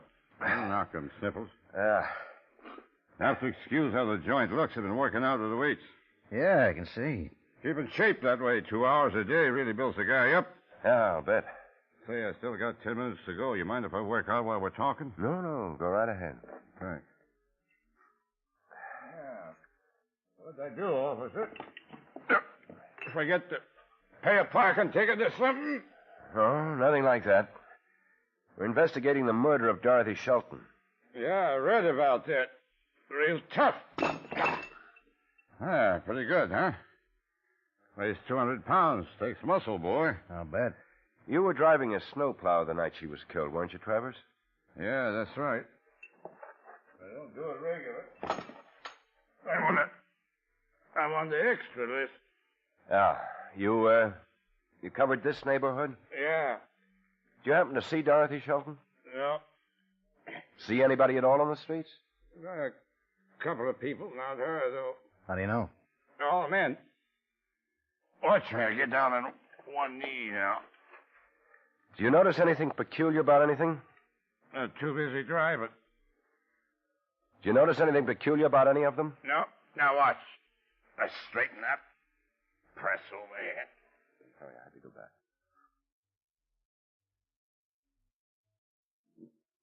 Notice anything peculiar about any of them? No. Too busy driving. Anything else you can tell us about it? No. Now watch. I straighten up. Press overhead. Down. That's really doing it, huh? We're trying to get some information, Travers. Sure. I told you everything I knew. Guy could have committed murder a foot away in that storm. You wouldn't know the difference. I don't think you guys got a chance. We're going to try.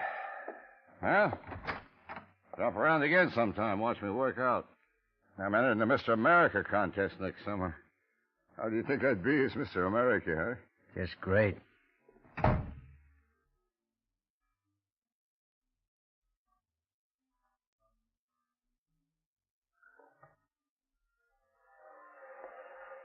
Check over those number 2 plows, boys. Give me a report by 5. Got a big one coming up. And forget the extra list. That'll hold for 24 hours. Pardon me, you Superintendent Saunders? Yeah, that's me. I'm Lieutenant Guthrie. Oh, yeah. Glad to know you, Guthrie. Now, let's go in the office. Can't hear yourself think out here. Sure.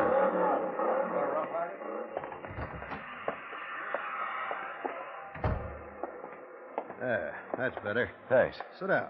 Thanks.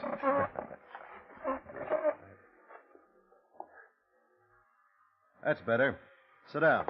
Thanks. You said over the phone you wanted some dope on our street maintenance setup. Your snowplow operation's the one I'm interested in. A couple more hours, you can see it working. There's a dilly of a storm heading our way. What do you do about the side streets when it hits? Nothing. Well, you clear them, don't you? Not usually. You only have a limited amount of equipment and personnel. Main traffic arteries have to be cleared first. You don't clear the side streets at all? Oh, once in a while. Depends on how long the storm lasts, how quick we can clean up the main streets. What about the last one?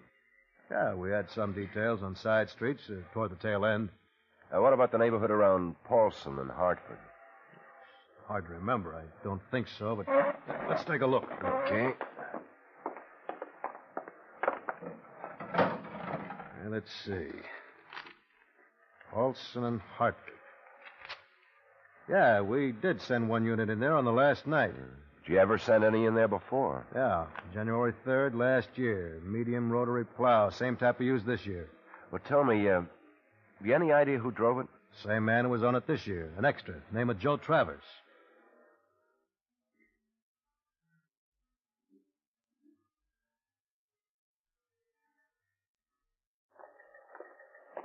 Communications all set, Ben? Yeah, Captain Waldo's holding emergency.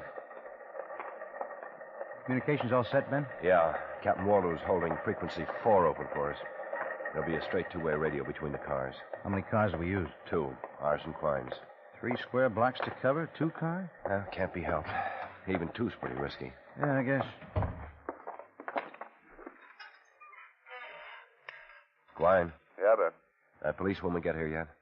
Sergeant Barnes, yes, she's here. Send her in. And see if you can get Superintendent Saunders at street maintenance. Right, Ben. Wonder how she's been doing. Well, we'll find out.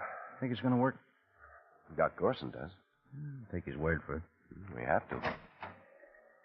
Hello, Lieutenant. Come in, Sergeant. You know Pete Karger? How are you, Sergeant? Fine, thanks. Well, sit down. Oh, thanks. Well, how's it been going? Well, pretty well, I think. You've met Travers? It wasn't too difficult. I've had the apartment next to his for 4 days now. Now, how's he been reacting? Pretty queer duck. Doesn't seem to have much interest in women. And at times I've seen a look in his eye that, well, I know how Dorothy Shelton and Charlotte Evans must have felt. You've been taking the same streetcar home every night? Yeah, that's right. I get off at Paulson Street at exactly 8:57. Travers know? I've invited him to meet me there. Hasn't taken me up yet, but he knows the time. He's going to take you up, Sergeant. Oh, when? Tonight. Anything special you want me to do? Just get off the car at the regular time. Make sure the street's deserted. If anyone's around, fix a broken shoelace or something till they're gone. Then start walking up Paulson toward the Claridge Hotel. We'll handle the rest. Okay. Anything else? That's it. All right. See you later tonight. She'll do. Yeah.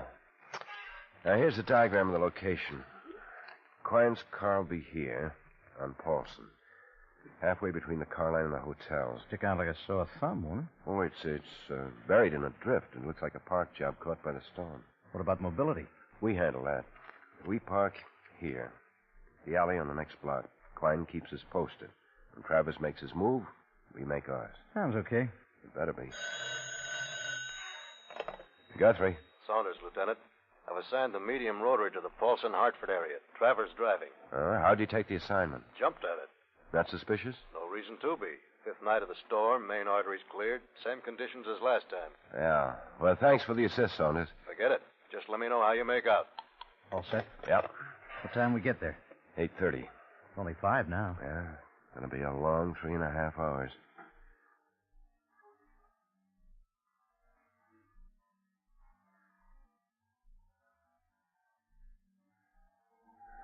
Really getting cold.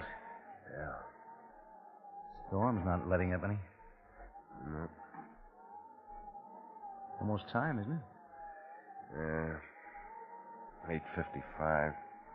Couple more minutes. Yeah. The streetcar's on time. The car will be there. You wondering about Travers? No. Thought he'd be around by now. Might be a couple of blocks over. Storm like this, even a plow doesn't move too fast. Guess not. Tough having to do it this way. No other way. No evidence. Klein. Yeah, Ben. Any sign of that snowplow? Nothing. You? Not yet. How's the street? Empty. Has been for a half hour. Getting pretty close now. It's 8:56. Think Travers is doping off? I doubt it. He's probably Ben. around. Yeah? Plow's coming down the street. He's coming down the street now, Klein. The way he's heading. Probably go around the block to Paulson, come up behind him. Give us the word in time. Yeah, I'll have to. I'm snowed in tight. Couldn't get out of here with a blowtorch. You'll have to handle it. We will. Here he comes. Yeah. Think he'll spot us? Only chances when he passes the mouth of this alley. Yeah, he's starting to pass it.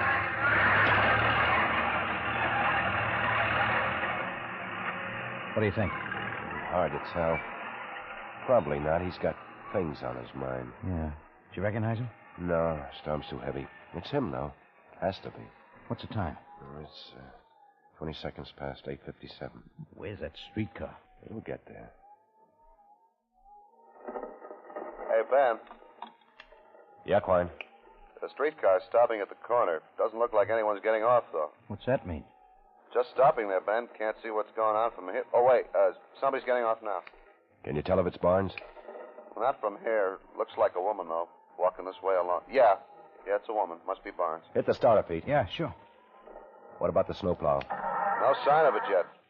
She's walking pretty slow, giving him plenty of time to make it. What's the matter with that thing? I don't know. She won't catch. Well, keep it going. She's almost at the first corner, Ben. Still no sign. Oh, yeah, there's a plow. Coming off the car tracks and turning up Paul Snapper. Hey, you better get going. Come on, Pete. I'm trying. Across the street. It won't be long now. Looks from here it'll catch up to her in the middle of the block. Well, what's wrong with it? Can't tell. The motor's warm enough. Of all the I hope you're moving, Ben. Travers is only a couple of yards behind her now. I'd like to have my hands on Krago at that Hey, garage. stop the plow. Starting to get up. Where are you, Ben? I'm getting out, Pete. I'll try to... Hang on. Come on, Ben. He's moving up to her. Starting to run. Come on, give me the gun. There he is. Got a knife, Ben.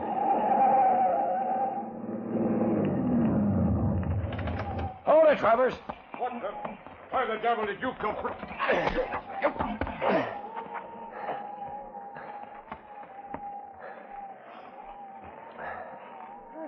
Cut it pretty thin, didn't you, Lieutenant? Yeah, looks like it, Barnes. You okay? Sure, but let's get out of this storm. It's not helping your cold any.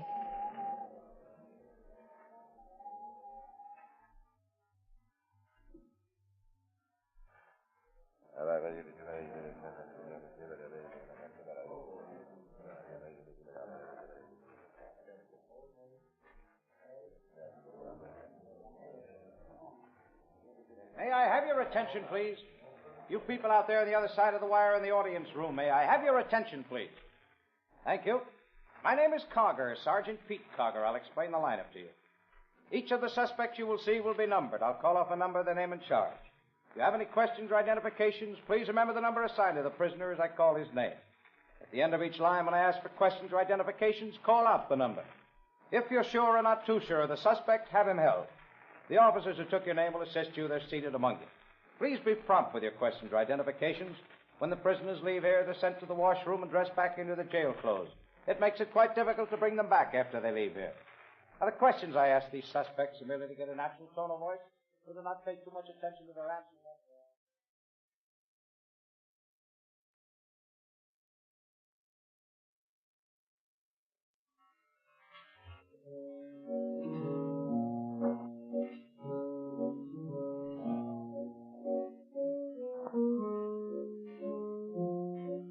Thank you, Ken.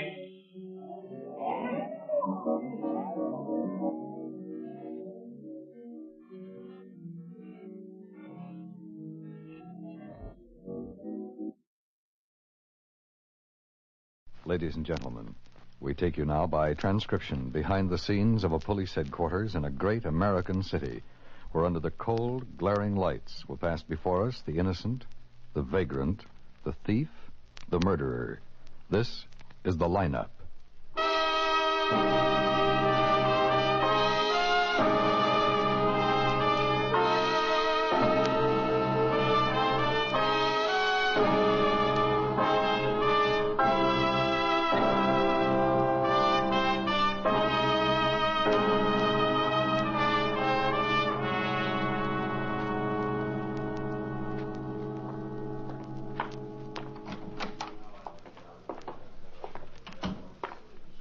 Mr. Dahlgren? Yes, that's right. I'm Lieutenant Guthrie. Oh, I'm glad to know you, Lieutenant. I wasn't sure I was in the right place. Yes, this is it. Now, we can sit down over here. Oh, sure. Anywhere you say, sir. Excuse me, please. Pardon me? I feel kind of embarrassed, Lieutenant. Well, no need to. Well, I thought I knew my way around. Then I fall for the old badger game. Happens every day. Oh, yeah, I suppose so. First time it ever happened to me, though. May I have your attention, please? You people out there on the other side of the wire in the audience room, may I have your attention, please? Thank you. My name is Karger, Sergeant Pete Karger. I'll explain the lineup to you. Each of the suspects you will see will be numbered. I'll call off a number, their name, and charge. If you have any questions or identifications, please remember the number assigned to the prisoner as I call his name. At the end of each line, when I ask for questions or identifications, call out the number.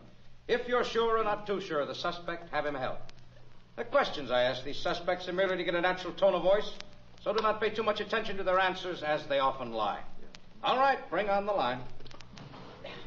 Okay, move on up to the end of the stage. Right over here. Step it up. You there, I said, move over here. That's it. Now turn all of you and face the screen. That's right, look straight ahead. Keep your hands at your sides. When I ask you questions, talk up. It's a long way to the back of the room out there, so sing out. All right, number 1, Murray Noshtoll, drunk assault. Step right up there, Murray. Right up to the line. That's it. Where do you live, Murray? Where do you care? Answer the question, Murray. Where do you live? 1851 Amestoy. How long you lived there? You're wasting your time, Sergeant. How long? 3 years, but you're wasting your time. You didn't waste any last night, Murray. That's what I'm telling you. I done it all right, so why are you yakking? What'd you do, Murray?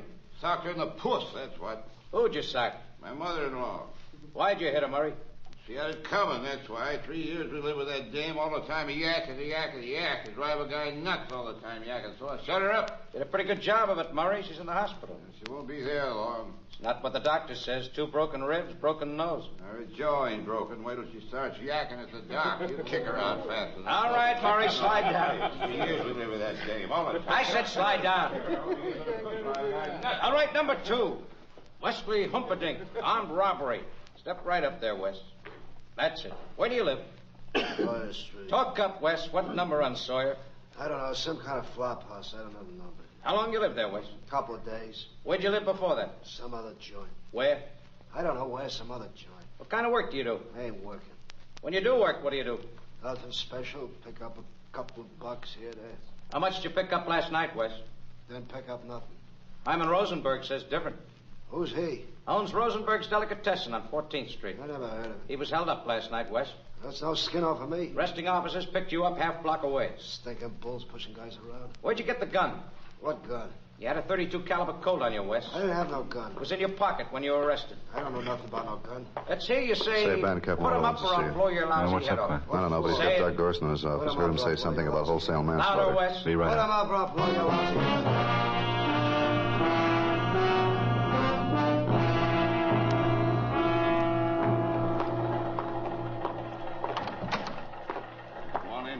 Sit down. Hi, Bill. Doc. Ben? Well, what's up? Tell him, Doc. Ever hear of Clostridium botulitum, Ben? Oh, I don't think so. What is it? A microscopic bacillus that causes botulism, a form of food poisoning. Sounds like the blue plate special at Charlie's Cafe. You never ate food poisoned by Clostridium botulinum or you wouldn't be here. It's that deadly, huh? Then it's practically 100% fatal unless antitoxin's given in time. Even then, mortality will run close to 65%. Pleasant stuff to run into. Fortunately, it's comparatively rare. Only 7 cases reported here in the past 5 years. Well, what's our interest in it now? Well, 4 of those cases popped up in the last 24 hours, Ben. 3 more, suspected but not verified, have just been admitted to receiving hospital. Any fatalities? 3 already dead. 2 more expected to die before morning. Uh-huh. How do you account for it, Doc? No, that's the trouble, Ben. I can't. No connection between these people? None. Well, there must be some. Look for yourself. Outside of Carl Walker and his young grandson who died of it, all the others are from different families, different parts of the city. Mm-hmm. What causes this food poisoning, Doc? Well, usually a poor job of home canning. Food sealed up tight before it's been boiled long enough to kill the bacillus. That's just the point, Ben. Maybe one family had eat spoiled home canned food, but not 6 different families in different parts of the city in 24 hours. It doesn't make sense. Unless somebody's deliberately spreading the poison stuff around town. Yeah, that's why you're here. Yeah. Any idea at all what these people might have been eating? Who might be spreading it around? Nothing. Oh, that's the help. You better work fast, Ben. It's odorless and tasteless. Just a bite of food with that stuff in it is enough. Uh-huh. Any idea where you're going to start, Ben? No, but I better come up with one in a hurry.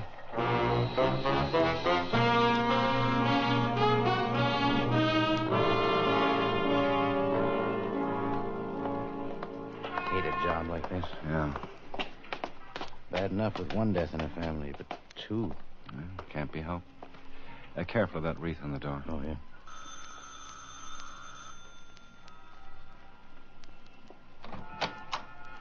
Yes? Mr. Walker? Yes, that's right. We're police officers, Mr. Walker. Could we talk to you for a minute, please? Well, is it something important, officer? We're rather upset right now. Oh, yes, sir, we know. That's why we're here. Oh, about Bobby and my father? Yes, sir. We won't take up much of your time. Well, all right, come on. Thanks. The den's down this way. There's no need to bother my wife, is there? Well, I hope it won't be necessary, Mr. Walker. She's in the living room with some friends. She's taking it pretty hard. Yes, sir. In here, please. Go ahead. You said you're police officers? Yes, I'm Lieutenant Guthrie. This is Sergeant Karger. All right, Sergeant. Well, Lieutenant, I'm afraid I don't understand what the police have to do with this. Well, we're trying to find out what happened to your son and father, Mr. Walker. Well, it's simple enough, isn't it? They ate something, the food was poisoned, they died. Well, it's not as simple as that, Mr. Walker. Well, what difference does it make how simple it is? My boy's dead, and your being here isn't going to bring him back to life. It might stop some other man's son from dying. I'm sorry, Lieutenant. How can I help you? Does your wife have any home canned foods in the house? Well, the doctor asked us that, too. No, my wife works. She's always too busy to can. Any friends give her some? Neighbors? No, we checked that. We just don't have any. What about your dinner the night before? Serve any canned foods at all? Well, my wife prepared a list for the doctor. There's a copy here on the desk. Lieutenant, you can see for yourself there's nothing. Chicken, mashed potatoes and gravy, Brussels sprouts, mushrooms, layer cake, coffee. What about this mushrooms? No, we all ate everything. No one else got sick, only my father and Bobby. No, whatever they ate that poisoned them, Lieutenant, wasn't in this house. Any idea what it might have been? Where they might have eaten something? Well, as far as we know, my father wasn't out of the house that day. When Bobby came home from playing ball, he was as hungry as a bear. He said he hadn't had anything to eat since lunch. I see. He was a great one for playing ball, Bobby was. This is first baseman's mitt. He wanted to be a ball player. I played a little semi-pro in my time, and he wanted to take after me. He'd have made it, too. He was getting pretty good. He was better than me. That little kid had a batting average of...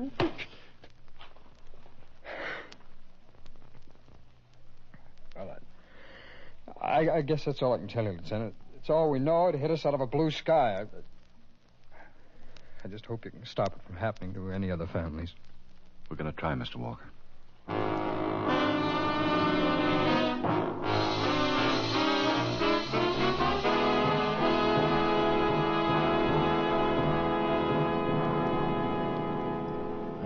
We've sure been doing fine. Yeah. Driving all over town, talking to people who don't feel like talking to anybody. We come up with nothing. And we've had one break. What's that? No other cases reported so far. Maybe there won't be any. No, there'll be more. You still think somebody's passing out poisoned food around town? Has to be. How can you figure it? None of these people knew each other. All ate different foods. There's no connection. It's there someplace. We've got to find it. Any idea how? Maybe we'll have some luck here. The last family on the list, isn't it? Yeah. Call in urgent. Name of All Castino. units on Maybe hold it, man. 4, stand by. Car 13K, call in urgent. 13K Guthrie. Go ahead. To 13K, proceed at once to receiving hospital emergency ward. Proceed at once to receiving hospital emergency ward, codes 1 and 2. 13K Guthrie. Receiving hospital. Wilco.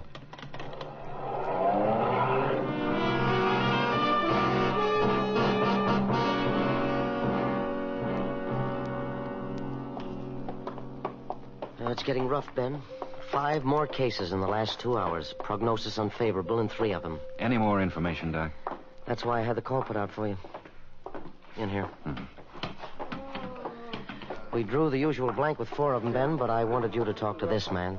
Name's Ronson. He keeps on saying something about his... Well, you can hear him for yourself. Right. I can't breathe. Do something, breathe. They gotta help me. In the last stages. Progressive paralysis affecting the respiratory tract. Lousy free lunch. That's what did it. Free lunch. Sick. That's it, Guthrie. That's what he's been saying. Ronson, listen to me. Where'd you have that free lunch? Free lunch. That's what. Where'd you have the free lunch, Ronson? At some bar? Did you have it at some bar? Free lunch. Bar. Where is this bar, Ronson? Bar. Where is it? Can't breathe. Where's the bar, Ronson? Help me. It's on Mad. On Madison? That where it is, Madison Street? Is that bar on Madison Street? Ronson, is that bar on Madison Street?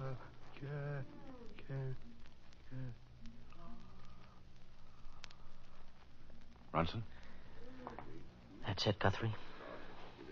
Yeah. What do you think? Could be part of our answer. Sure. Quick drink and a bite at the downtown bar. That'd explain men from different families in different parts of town being hit. Yeah. Only I hope Ronson was wrong. Why is that? Any idea how many people can drop into a bar in 24 hours? And we don't even know where it is?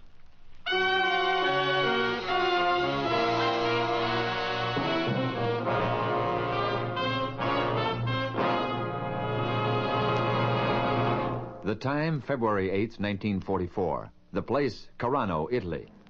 The exposed right flank of an American company was being hit hard by fire from a unit concealed nearby. Under Corporal Paul B. Huff, a 6-man patrol set out to discover the strength and location of the hidden unit. As the patrol moved across a stretch of rolling, open terrain, it was subjected to fire from small arms, machine guns, and mortars. Shells burst within 5 yards of the advancing infantrymen. Bullets struck the ground at their feet. Corporal Huff moved ahead of the patrol, drawing fire from 3 machine guns and a 20-millimeter weapon. Seeing that his squad was in danger, he raced across a minefield to a point 75 yards from the emplacement and, with his submachine gun, eliminated the weapon and its crew. The kneeling position from which he fired enabled him to spot the other positions and estimate their strength. With the information he needed, Corporal Huff returned to his patrol and led it back to safety. That same afternoon, a larger American patrol used the information Huff had obtained to rout a company of 125 men with only minor losses. For his intrepid leadership and daring combat skill, Paul B. Huff was presented the Medal of Honor. Paul Huff, who asked not what his country could do for him, but what he could do for his country.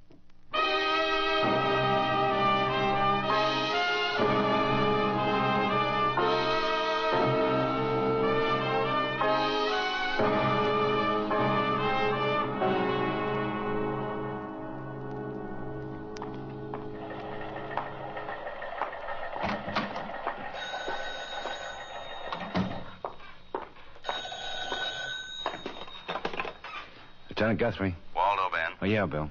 How are we doing? I might have a lead. Yeah, what is it? Man by the name of Ronson died about an hour ago at receiving hospital. I got the report. He managed to talk a little. Thought he got sick from a free lunch at some bar. Might have been on Madison Street. Told you the address or what he ate? I didn't have a chance. Pretty big, man. Best we've got so far. What are you doing on it? 4 squads are checking all the bars on Madison. Karger, Ash, and Burton are interrogating at receiving hospital. Any reports? Not yet. Could be real rough. Contaminated food passed out at a bar, no telling how many people it hit. I got the papers and radio stations working on it. They'll put out the story, inform the public. We don't want to start a citywide panic with this thing, Ben. 9 people are already dead. I have to take a chance, Bill. Okay, keep me posted. Right. How'd you do, Pete? I think we might have something, Ben. What? Well, 2 of the people at the hospital managed to talk some. One of them had been making the rounds of Madison Street bars the night before. Had something to eat in a couple of them. Couldn't remember which ones, though. Uh-huh. The other one was too far gone to say much. But they both remembered some of the things they'd eaten. Any similarity? Yeah. Marinated mushrooms.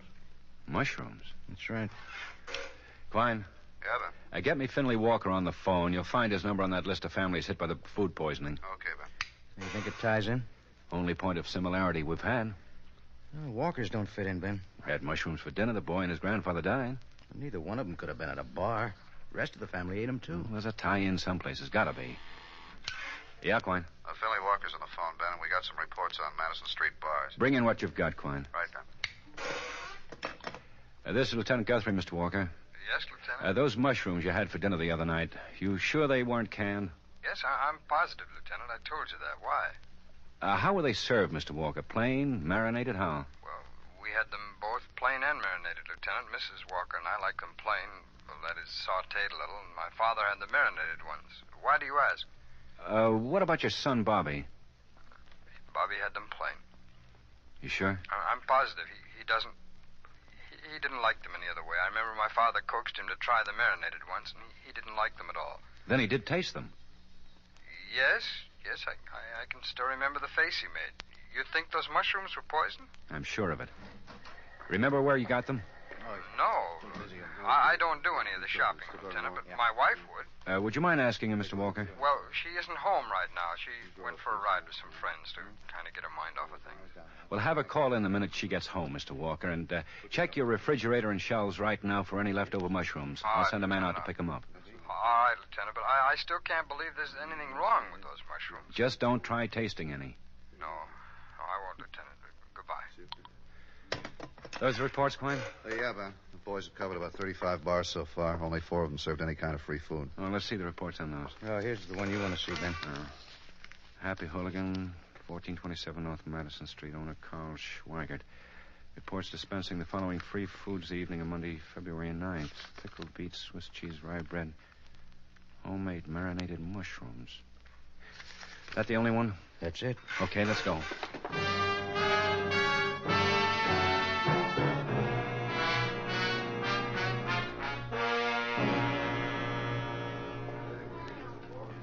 Yeah, that's right, Lieutenant. I handed out some mushrooms last Monday night at home marinated stuff. You marinate them yourself, Carl? Me? No. What do I know from mushrooms? I got them from a guy. What guy, Carl? There's some drunk. He walked near Monday morning carrying a real load. Made me a deal. What kind of a deal? Well, he had a half dozen jars of these here mushrooms. They tried to sell them to me. I give him a brush off, so he offers me a deal. Give me the stuff for a bottle of Muscatel. Is that what you did? Well, sure. What have I got to lose? So I put the stuff out on the bar. Who is this guy who made the deal, Carl?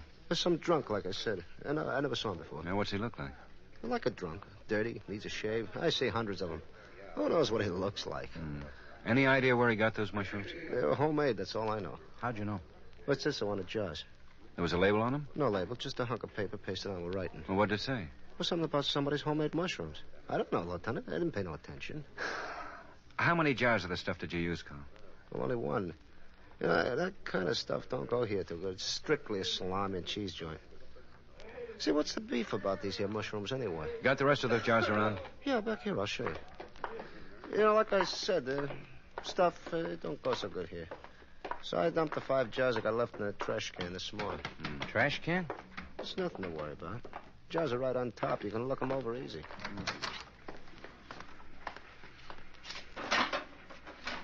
Trash cans are empty, Carl. Oh, how do you like that? Collected already, huh? Tough. Was out here a half hour ago. You can't remember the name on those jars? Look, like I said, Lieutenant, I didn't pay no attention. Look, what's the difference anyways? I ain't gonna get any more of this stuff.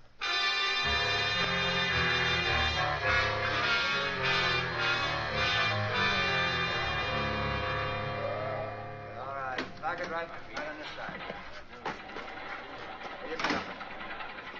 Over here, Ben. How'd you do, Klein? Not too good. Truck's checked in and dumped its load. You sure? That's what the superintendent says. Any idea where it was dumped? Yeah, that big hill of refuse over there. Every truck that's come in today is dumped on there. That routine? Yeah. Every day's trash is dumped on one big heap, then they run it all over that conveyor belt, pick out the salvage that way. Okay. Tell them to get the belt going. You kidding, Ben? Only one way to find out who's putting up those mushrooms. Get the name and address off those jars. That pile of trash is 20 feet high, maybe 40, 50 feet around. Got any better ideas? I'll tell them to start the belt.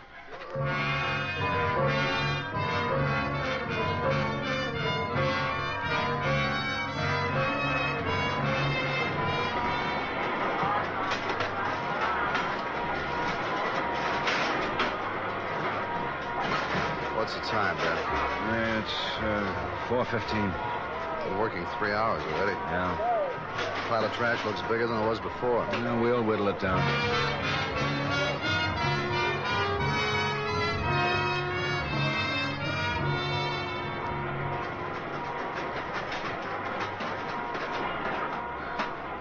It's almost dark, Ben. We'll rig lights if we have to. Sure. Why not? Kind of getting used to this by now. Might take a job here when I retire from the force. Oh, why wait that long? You could... What is it, Ben? Over there, coming down the belt. What? A jar of mushrooms, all right. Yeah, I'll get it. Paper's still on, Ben. What does it say? Mama Rosa's homemade mushrooms. Then we got it. What's her address? There isn't any. Just the name. No address. I don't think I'll work here after all. No future in it.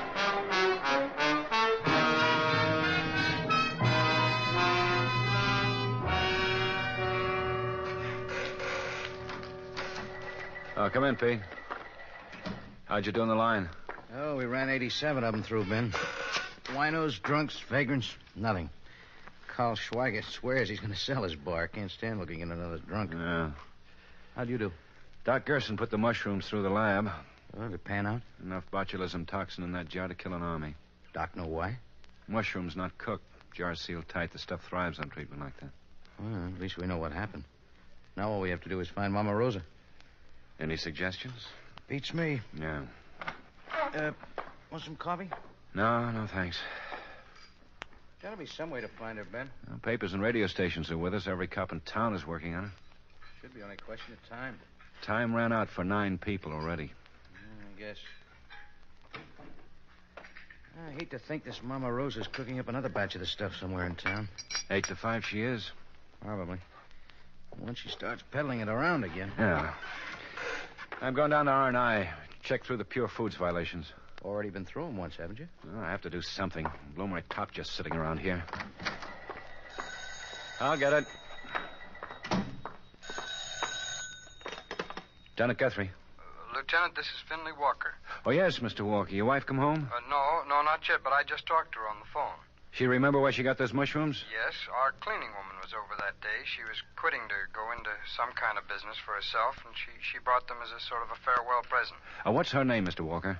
Stefano, Mrs. Alfredo Stefano. Alfredo Stefano, yeah. You know where she lives? Yes, it's 923 Dickens Place. It's out on the west side somewhere, I think.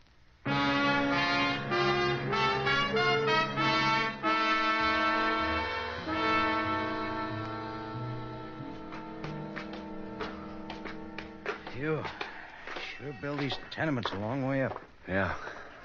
5 stories. Every time a cop wants to check on somebody, they've got to live on the top floor. Someday I'm going to figure out why. Uh-huh. Right here.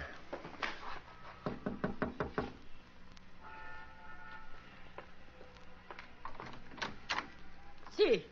Are you Mrs. Stefano? Si. We're police officers, Mrs. Stefano. Could we talk to you for a minute, please? Police? Yes, that's right. We'd like to talk to you, please.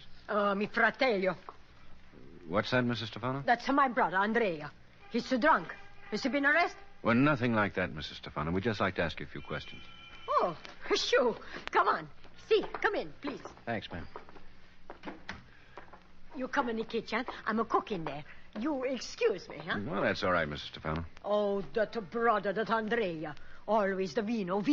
I don't see him for 2-3 days now. When you say police, I think he's going to get arrested again. No, it's not that, Mrs. Stefano. This here's my kitchen. It looks good, huh? Yeah, real good, ma'am. Doing a lot of cooking, aren't you, Mrs. Stefano? Oh, see, I must start a new business here. Mama Rosa and a homemade cook. You're cooking up special foods and selling them around town. Is that it, Mrs. Stefano? See, that's right, senor. For 15 years, I dream of this. My own business. I save up $2,000. Now I must start. I cook. My brother Andrea, he sell. Soon we're going to have a big business. Ever applied for a license, ma'am? Come on. Well, you have to have a permit to operate a business like this, Mrs. Stefano. What for, Mama Rosa need a permit? Well, city health inspectors have to check, make sure the place is clean, food prepared properly. Clean? You look around yourself. You ever see a place more clean than this? Looks all right, ma'am. Yeah, sure, it's all right. And what's that you say about the food? Nobody have to tell Mama Rosa about the food. She cook fine. She cook just perfect. I'm sure you do, ma'am. You said your brother Andrea sells for you, Mrs. Stefano? See, Mama Rosa she cook, Andrea he sell. Has he sold anything for you so far? I don't know. He's not come back yet. It's 3 days now he's not come back. What did he take with him to sell, Mrs. Stefano? Oh, right here. Mushroom with the marinade. You see, Mama Rosa's homemade mushrooms with the marinade. How many of these jars did he take, Mrs. Stefano? 6. 6 a jar. You sure it was only 6? Sure. It was a 6 a jar.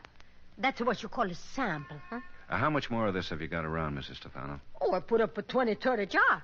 All of it in that cabinet? Yeah, it's all in there. When Andrea gets back, he's going to sell that, too. Make a bigger business for Mama Rosa. After 15 years, it's a big business of my own. So pretty good, huh? Just fine, Mrs. Stefano. Here, you take this jar for yourself. You're going to see what Mama Rosa means. Look at the color, senor. With the wine, the olive oil. Looks just so fine, no? Yeah. Looks good enough to eat.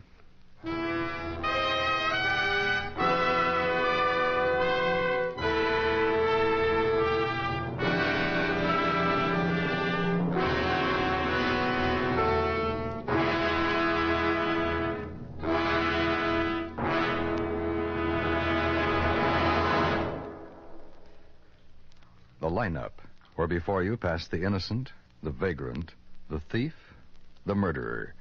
Listen again next week when we again bring you the lineup.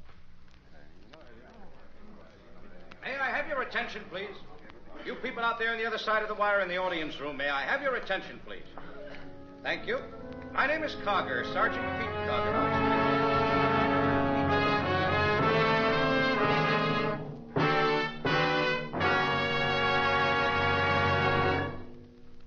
The lineup, starring Bill Johnstone as Lieutenant Ben Guthrie with Jack Moyles as Sergeant Pete KARGER, was written by Sidney Marshall with music composed and conducted by Eddie Dunstetter. Featured in tonight's cast were Howard McNear, John McIntyre, Lou Krugman, Hy Averback, Sidney Miller, Stacey Harris, and Jeanette Nolan. The lineup was transcribed in Hollywood by Jaime Del Valle.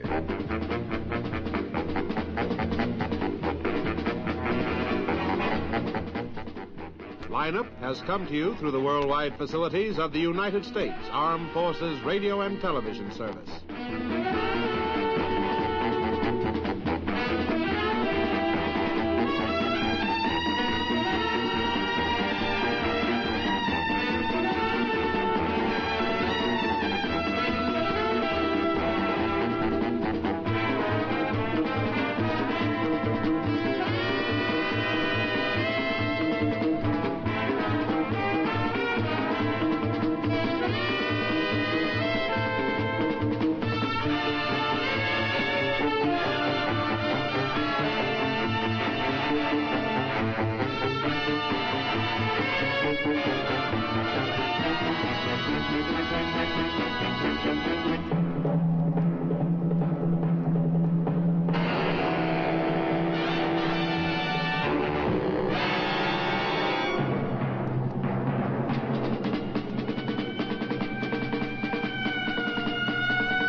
Wrigley's Spearmint Chewing Gum refreshes you. Wrigley's Spearmint Chewing Gum gives you real chewing enjoyment.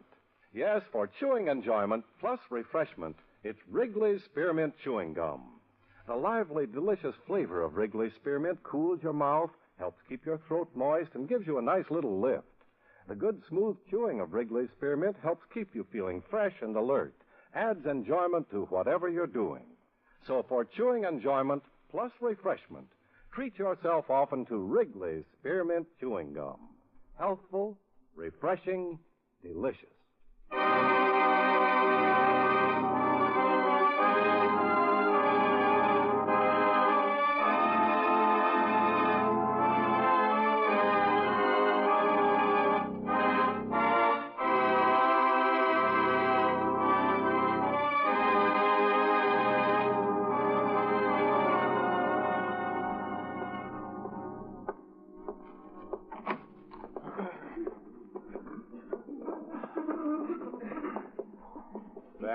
Yeah? Here's Mrs. Kramer. Oh, how are you, Miss Kramer? Oh, better, thanks. Good as new. Can you see the stage from here, all right? Oh, this will be fine. I'll be upstairs, Ben. Yeah. Night, Mrs. Kramer. Oh, good night. His name's Klein, isn't it? That's right. You know, when he came out the house tonight to pick me up, he was so nice. I can't think of him as a police officer somehow. Oh, dear, that wasn't the proper thing to say, was it? Well, surely. Don't worry about it. We've had 2 other cases like yours this week, Mrs. Kramer. At least something like yours. The other 2 women just had the phone call, though. Well, they were lucky. Wish that's all I had. You're the only one who's actually seen him. I'll know him again if I see him, too. I'll tell you that much right now. Oh. What? Why, that's the officer I met before, isn't it? Yes, that's Sergeant Karger. Oh, yes, Sergeant Carter. May I have your attention, please? You people out there on the other side of the wire in the audience room, may I have your attention, please? Thank you. My name is Karger, Sergeant Pete Karger. I'll explain the lineup to you. Each of the suspects you will see will be numbered. I'll call off a number, their name, and charge. If you have any questions or identifications, please remember the number assigned to the prisoner as I call his name. At the end of each line, when I ask for questions or identifications, call out the number. If you're sure or not too sure of the suspect, have him held. The questions I ask these suspects are merely to get a natural tone of voice, so do not pay too much attention to their answers, as they often lie. All right, bring on the line. Come on, boys, over to the end of the stage. Spread out and stand facing the screen. Hands at your sides, look straight ahead. It's a long way to the back of the room out there, and we want everybody to hear, so talk right up when you answer the question. Okay, number 1, Salvatore Amptio, robbery. How tall are you, Salvatore? 5'2.5". Now stand right up there in the circle. Attaboy. What's your address? 2063 Franklin Avenue. What is that, an apartment house, hotel, what?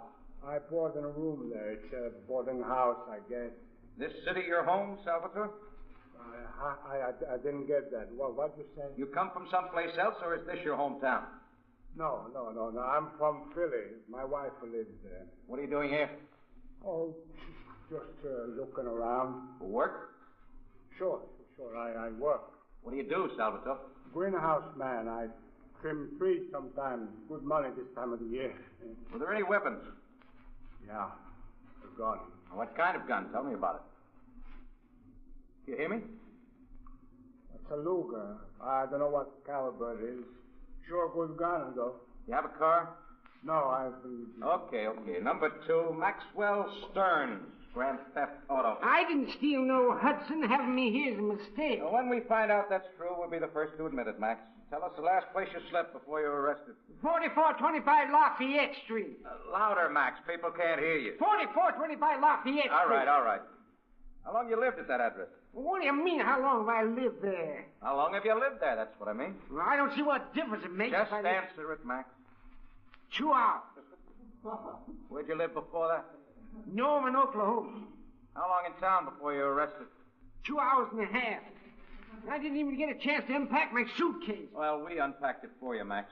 Some pretty interesting stuff there. Yeah, but I ain't done nothing. Okay, Max, that's enough. Slide on down. Yeah, I don't know what you found in my suitcase. Later, Max. I don't want anybody to get the wrong idea about me. Yeah, okay. Now, don't get salty, Carter. Number 3, William Barnes, open charge. In the circle, William. The light hurts my eyes. Well, then close them and give us your address. 12356 West Colfax Avenue.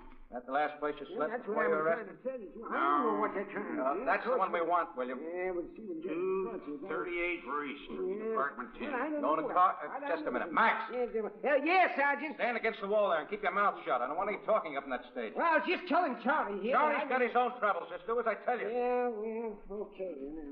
What about a car, William? Do you have one? Yeah. A make, model, color, and year. It's a Plymouth convertible, a red one. 1947, I think. You think? Don't you know? I only swiped it yesterday. Where do you work? Mount St. Joseph's. What's that? Cemetery. I dig graves. That's your profession, William? Yeah. Been doing it, a long time. We arrested with anybody, William? Yeah, Louis was with me. Louis Barnes? Yeah. Any relation to you? Sure. He's my kid.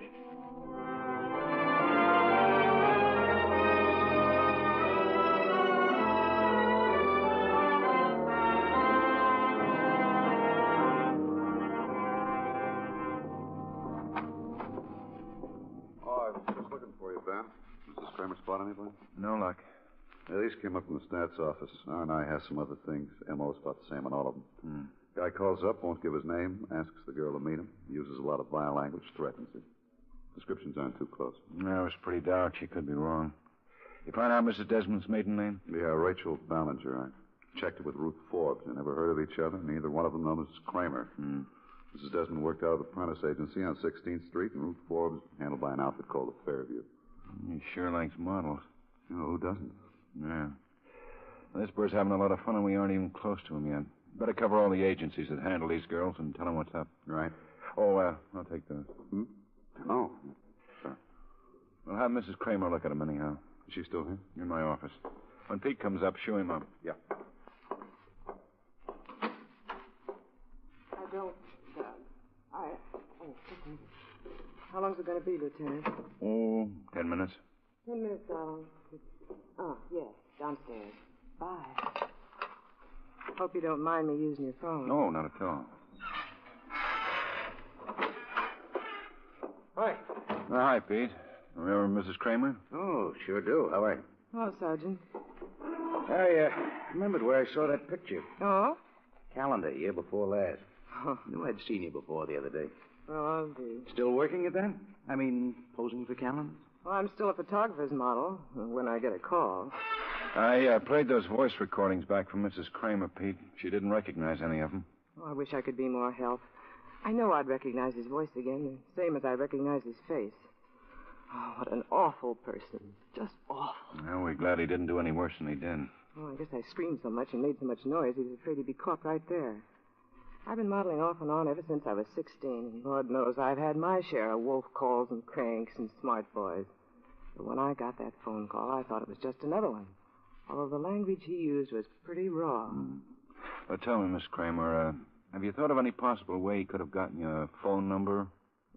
I just don't know. I really don't. The agency wouldn't give it out. They're very strict about things like that. They have to be. Yeah, sure. I can still hear him saying, "You're a pretty good-looking girl, aren't you?" That seems to be his opening remark every time. Said the same thing to the other two. And did he have that awful music playing in the background? Yeah, right down the line. Tried to make a date with them. When they refused, he told them they'd be sorry. But he didn't make his threat good with either one of them. And why do you suppose he went after you, Mrs. Kramer? I guess I was pretty rude to him on the phone. Not that he didn't deserve it after the kind of language he used. It's the only explanation I can think of. He just walked up to you when you were getting into your car in the parking lot. You hadn't seen him in the store that day at all? I never saw him before in my life, I'm sure. When he talked, I knew he was the same man who'd called me on the phone the night before and asked me to go out with him. What'd he say? He said, "You think you're pretty smart, don't you?" And then he said, "I'll teach you." And then he started hitting me around. Did you try to hit him back? Oh, I tried to get out of his way. I'm pretty tall, but he's quite a bit taller. He's over 6 feet, you know. Oh, may I borrow a cigarette? I'm out. Oh, sure. Oh, thanks.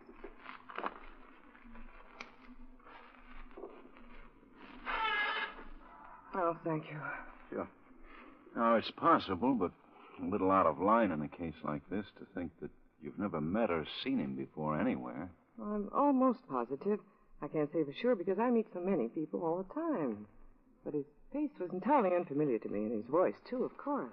Tall, dark, thin, about 160. Oh, and very nicely dressed. Kind of conservative. You've been married how long, Mrs. Kramer? About 4 years this July. And what does Mr. Kramer do? Oh, Doug travels for Consolidated Engineers. He's an engineer? Oh, no, he's an attorney. I have to ask a personal question here, Mrs. Kramer. Understand it's strictly to get an idea about this thing, and I'd appreciate an answer. Since you've been married, have you gone out with men other than your husband? I mean, in a business way, something like that. Why do you ask me a question like that? Well, just trying to pin down the reason this man called you and asked you to go out, and was apparently so incensed when you refused him that he attacked you in the parking lot. Is there an ashtray? Oh. Yeah. The others are married, aren't they? Mrs. Desmond's been divorced for 3 years. Ruth Forbes is single, works as an airline hostess now. Understand, we don't want to pry into your personal Doug life. knows when I go out with someone else. He knows it's sometimes necessary when a buyer comes into town. I see. Well, thank you for answering. Have you ever seen this man? No. How about this one? No, I don't think so. Well, take your time. No.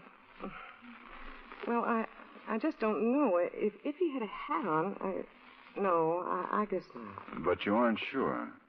Well, no, I guess I'm not. Okay. How about this man? No, definitely no. Okay. Pete, let's pick up this one and see what he has to say, huh? Yeah. Oh, what is it, Quine? Mr. Kramer's downstairs. Oh. Well, that's about all, Mrs. Kramer. We may want to talk to you again in case we come up with something. Oh, well, I had my phone number changed. It's 40239 now. Same exchange? Yes, Tabor. Tabor, 40239. Okay.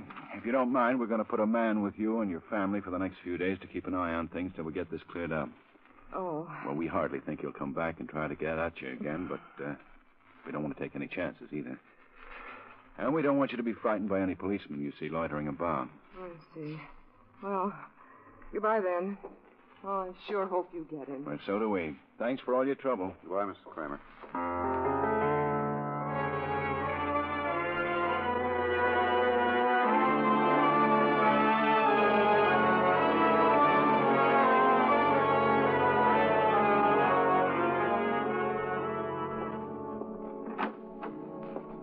Hi, Ben. Yeah, morning, Pete. Anything new? No routine. Bench warrant out for this Carsterson, failing to register. Got him yet? Asher picked him up this morning. Carsterson claims he's been out of town. Just got back last night. Check it out. So far, it stands. Let's hold him today. Want a sandwich? Yeah. Oh, what did Freed have to say? Freed's on vacation. I talked to Dr. Rourke. He says the guy's following a pretty clear pattern. Sure. He only picks on models or girls who've had their picture in the paper. Been seen in public. Hey, that one we had 2 years ago did practically the same thing. He had a yen for telephone operator. Yeah. Mrs. Desmond, Mrs. Kramer, and Ruth Forbes reported the calls. Mrs. Kramer didn't report hers until after she'd been beaten up.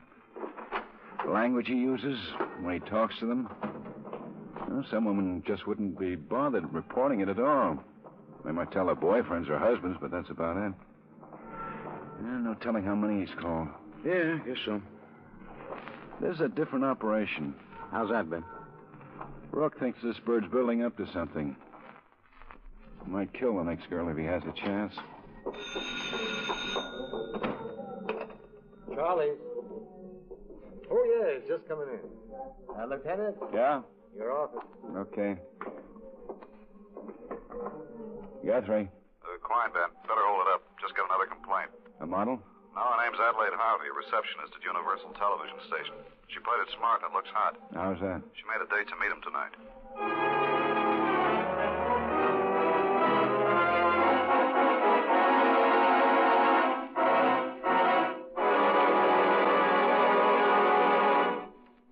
Friends, wherever you are, whatever you're doing, you'll enjoy chewing Wrigley's Spearmint Gum. Chew Wrigley's Spearmint while you're working. The lively, full-bodied flavor of Wrigley's Spearmint gives you a refreshing little lift. The smooth, pleasant chewing of Wrigley's Spearmint Gum helps keep you feeling relaxed and satisfied. Makes your job seem easier. Chew Wrigley's Spearmint Gum in your home, when you're out walking or driving, when you're enjoying outdoor sports and other activities. Wrigley's Spearmint Gum tastes good anytime, and the natural chewing aids digestion and helps keep your teeth bright and attractive. Yes, wherever you are, whatever you're doing, you'll enjoy chewing Wrigley's Spearmint Chewing Gum. Healthful, refreshing, delicious. Now, back to the lineup.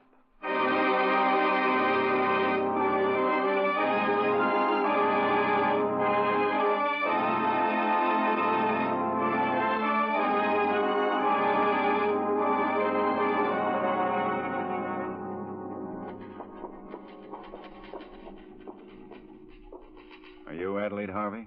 Yes, I am. Police, Miss Harvey. My name's Guthrie. This is Sergeant Carger. How do you do? How do you do? Scare you, did he?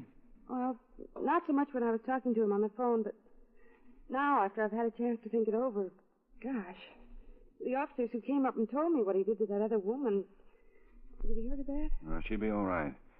We'd just like to get a few things straight, Miss Harvey. Oh, sure. Terrible, terrible things he said to me. I told the officers everything I could remember. Yeah, we have their report, Miss Harvey. I just want to follow up on it a little. We'd like to get this bird. Anything you can say or tell us about him is going to help us. I'm still a little shaky, I guess. It might seem funny to you. No, not at all. I mean, I know he can't hurt me talking on the phone, but... Well, I don't know. Well, tell me, do you think you'd be able to recognize his voice again if you heard it? Well, I think I would. I don't know. Sort of odd, you know. Mm-hmm. When the call came in, at first I thought it was one of the boys downstairs kidding me or something. You know, he talked nice at first. When I asked him who it was, he wouldn't say. He just sort of brushed me off and said he'd see me around and he'd like to take me out. I said I'd have to know who he was. We talked, you know. Did he mention any names of people that you might know? Oh, no, I knew it wasn't anyone. I mean, one of the boys downstairs or something when he started to insist on seeing me tonight. That's when I remembered reading about the other phone calls in the papers. Mm-hmm. So I told him I'd see him. Gee, it almost made me sick, the things he was saying and all. Yeah. There was music in the background? Yeah, weird things. What kind of a man But you would could hear him plainly? Not all the time. Music was sort of echoey and scratchy. And then I got the idea he might be holding a handkerchief up over the mouthpiece. Does that sound possible? Oh, sure. And the call came in about 4... Excuse me, please. Sure. Second floor reception. Yes, this is Adele. Oh, just a moment.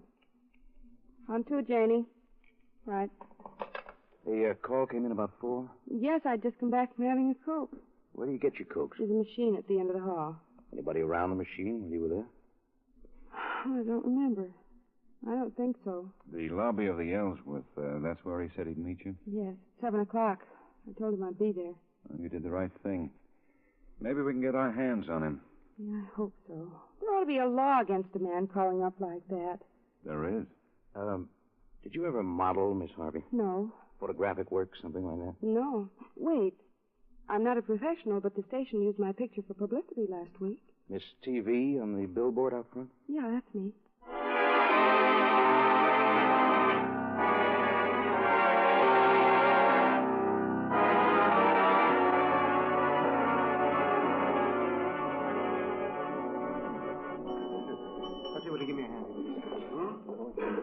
Miss Harvey, this is Sergeant Quine. Sergeant Quine will be sitting in that chair. Next to the palm? Yeah, and I'll be in the chair right in back of you. I don't know. Anybody who comes up to you, we'll pick up.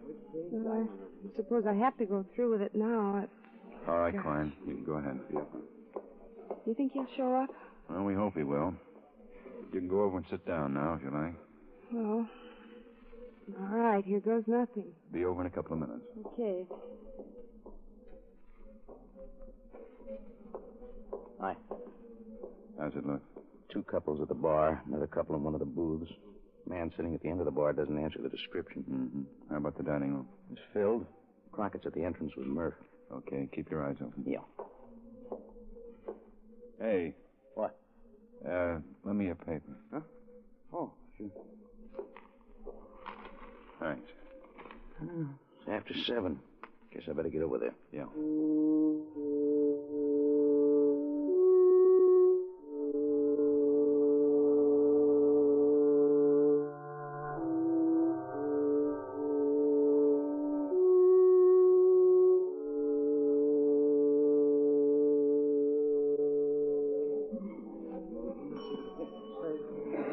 Lieutenant Guthrie.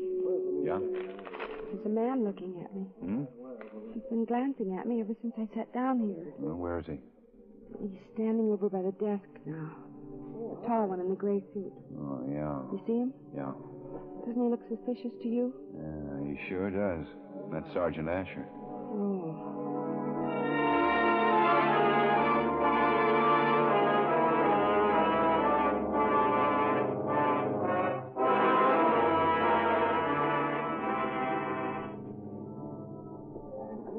Hi, boy. How you doing down?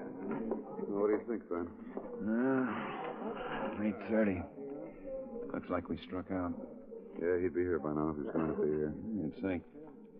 Maybe he got scared. This kind usually do, don't they? They say. Okay, Miss Harvey.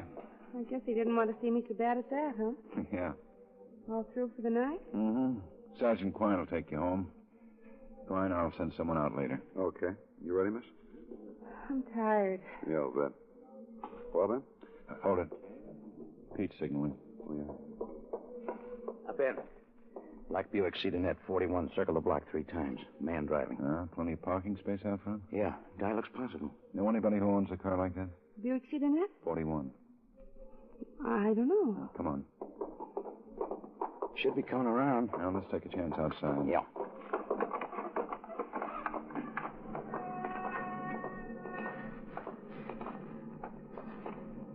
Oh, at the corner, Ben. Just caught the light.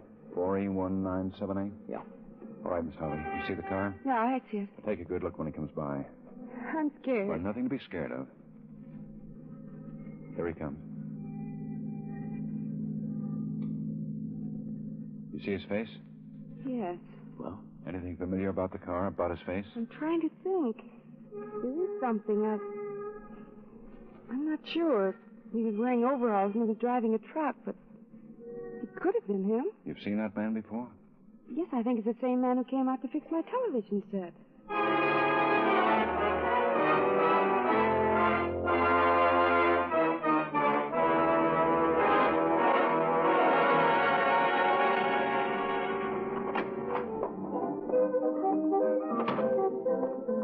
I'll be with you in just a minute. Okay.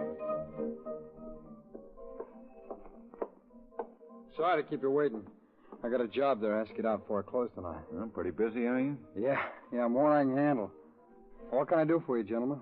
Your name Victor Knight? Yeah, sure. We're police officers, Victor. I'd like to ask you a couple of questions. Well, sure. What's up, officer? Did you service a television set for a girl named Adelaide Harvey the 13th of last month? Harvey. I don't know. I'd have to look in the books. I might have, though. Why? What's up? Does the name Forbes mean anything to you? Ruth Forbes?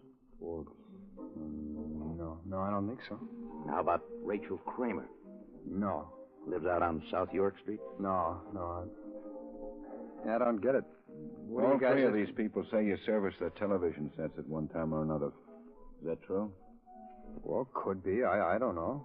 Why? Is it anything wrong with that? I got a license to be in business, you know. You drive a 41 Buick Cedarnet, don't you?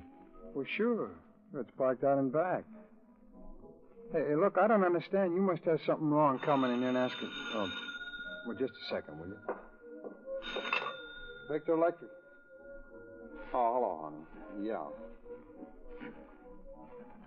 No, I don't think it'll be too late.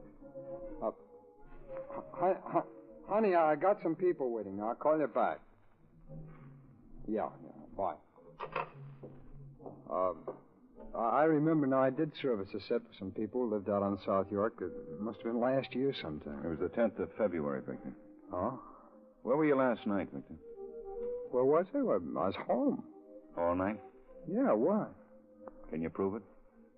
My wife, she'll tell you I was there. Last night we saw you driving your car near the Ellsworth Hotel. Did you forget? Oh. Yeah, I guess. Well, I went out for some cigarettes, I guess. You live at 3567 Civic Place, don't you? Yeah. You drove clear over by the Ellsworth to get cigarettes? Well, lots Victor, did you drive over there to meet Adelaide Harvey? I don't know anybody named Adelaide Harvey. We just told you. She works at a television station. You serviced her TV set on the 13th of last month. Look, I'm married. Why'd I want to meet some other girl? That's what we're trying to find out, Victor. Didn't you call her up yesterday afternoon and ask her to meet you there? Victor? Do you remember where you were 3 nights ago? Sunday night? Monday night. I was home. Look, I tell you, I haven't done anything. Anybody work with you here? I'm all alone this week. My help's on vacation. Can you get someone to stand in? Well, no, Oh, now, look, I got a lot of work to get out. I don't know what you guys you'll have want. to close the store and come on downtown with us, Victor.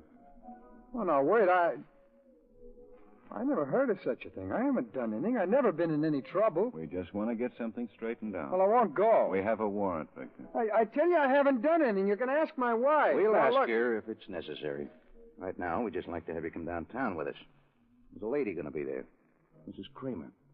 A man beat her up in a parking lot last Monday night. Well, I tell you... Broke a couple of her ribs. You sound like you could be that man. I'm not, I tell you. You got this all wrong. If Mrs. Kramer says you aren't the man, you'll be back here in half an hour, Victor. My wife, she'll leave me when she finds out. She'll walk right out on me. I know Dora. She'll walk right on me and leave me flat. She won't even help me.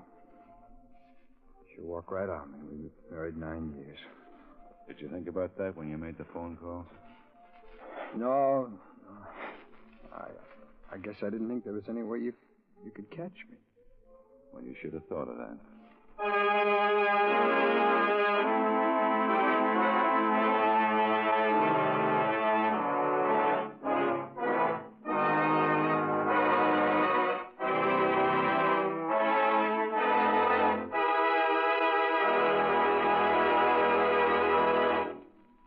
Remember, friends, Wrigley's Spearmint Chewing Gum refreshes you. Wrigley's Spearmint Chewing Gum gives you real chewing enjoyment. The lively, full-bodied flavor of Wrigley's Spearmint cools your mouth, freshens your taste, sweetens your breath. The smooth, pleasant chewing of Wrigley's Spearmint helps keep you feeling relaxed and satisfied, makes whatever you're doing more enjoyable. Yes, for refreshment plus chewing enjoyment, treat yourself often to Wrigley's Spearmint Chewing Gum. Millions enjoy it daily. Get a few packages and always keep some handy. That's Wrigley's Spearmint Chewing Gum. Healthful, refreshing, delicious.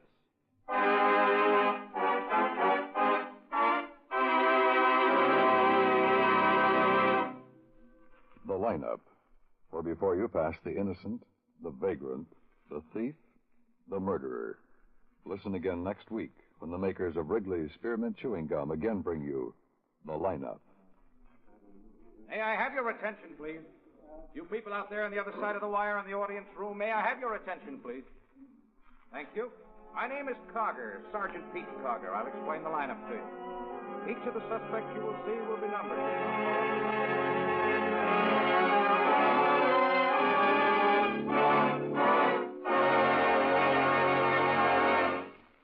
The lineup, starring Bill Johnstone as Lieutenant Ben Guthrie with Jack Moyles as Sergeant Pete Karger, was written by E. Jack Newman with music by Eddie Dunstetter. Featured in tonight's cast were High Everback, Joyce Manners, Jay Novello, Howard McNear, Joe Duval, Virginia Gregg, and Stacey Harris. The lineup was transcribed in Hollywood by Jaime Del Valle.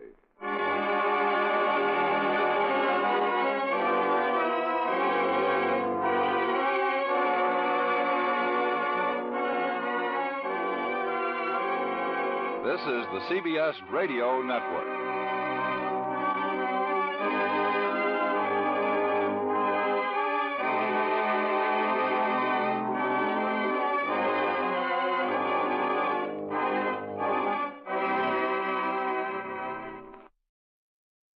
Wrigley's Spearmint Chewing Gum, the refreshing, delicious treat that gives you chewing enjoyment, presents for your listening enjoyment, The Lineup.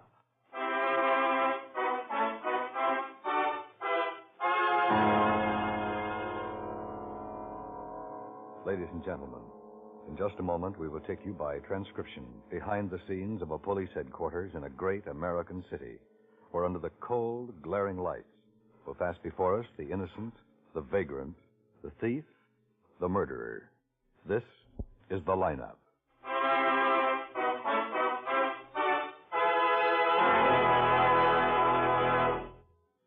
Wrigley's Spearmint Chewing Gum refreshes you. Wrigley's Spearmint Chewing Gum gives you real chewing enjoyment. Yes, for chewing enjoyment plus refreshment, it's Wrigley's Spearmint Chewing Gum.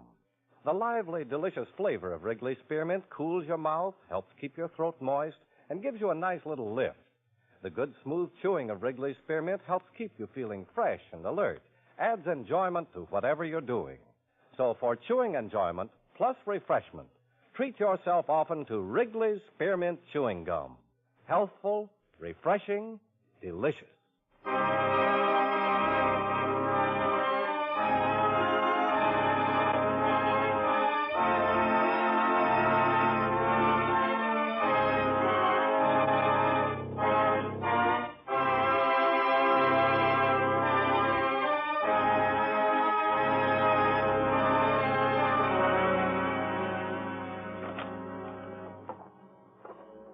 Can you make it all right, Mr. Garrow? Sure. Sure, Lieutenant. I can make it. Now, maybe you better take my arm. Thanks. It's my leg. Always gives me trouble. Rheumatism. And then when those two kids beat me up... We can sit right here. Fine. I never could figure why they beat me up. I give them all the money there was in the newsstand. All of it, and they still beat me up. Mm-hmm. $16, every cent in the till. I don't know what kids are coming to these days. Guns, robbing honest May people. I have your attention, please? You people out there on the other side of the wire in the audience room, may I have your attention, please? Don't know what they're coming for. Mr. Garrow. Thank you. Oh, sorry. My name is KARGER, Sergeant Pete KARGER. I'll explain the lineup to you. Each of the suspects you will see will be numbered. I'll call off a number, their name, and charge. If you have any questions or identifications, please remember the number assigned to the prisoner as I call his name. If you're sure or not too sure of the suspect, have him held. The questions I ask these suspects are merely to get a natural tone of voice. Do not pay too much attention to their answers, as they often lie. All right, bring on the line. Okay, keep it moving. Right over here to the end of the stage. Now turn and face front, hands at your sides. Now when I call your number, step out and face the room. Talk up so the people can hear you. All right, number 1, Charles Holmes, robbery. Where do you live, Charles? Well, I moved there before yesterday over on Nassau Road. What's the address?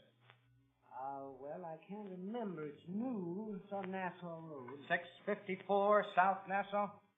Yeah, that sounds like it, yeah. Where'd you live before you moved over on Nassau? Oh, on Dixon. That's about 5, 6 blocks away. What's the address, Charles? It's 993. Or 4, I think. 845 Dixon?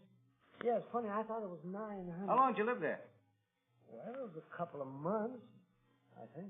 Isn't it more like a couple of weeks? Oh, yeah, I guess so. You move around a lot. Yeah, I guess I do. What do you do for a living, Charles? Well, What's your business? Well, I ain't working right now. What were you doing when you were arrested?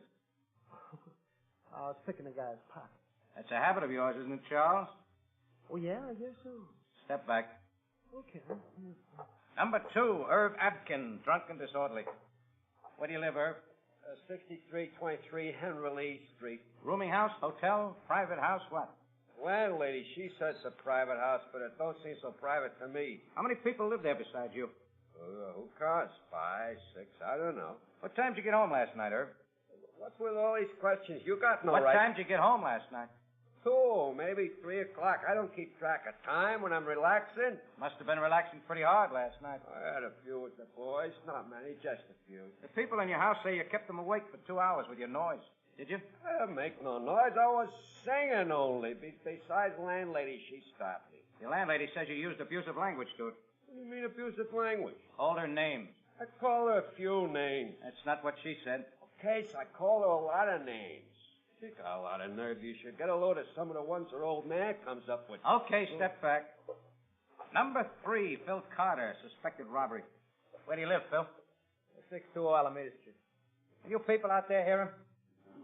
Not very well. People out there can't hear you, Phil. Now speak up nice and loud. Where do you live? 620 Alameda Street. That's better, Phil. Who do you live with? My old man. Your father. Yeah. How old are you, Phil? 19. 20 next month. What kind of work do you do? I'm out of work. The one What'd you do that before you were out hurt of my work? leg. That's him, Lieutenant. Sergeant Karger. Yes, Lieutenant. Number 3, hold for interrogation.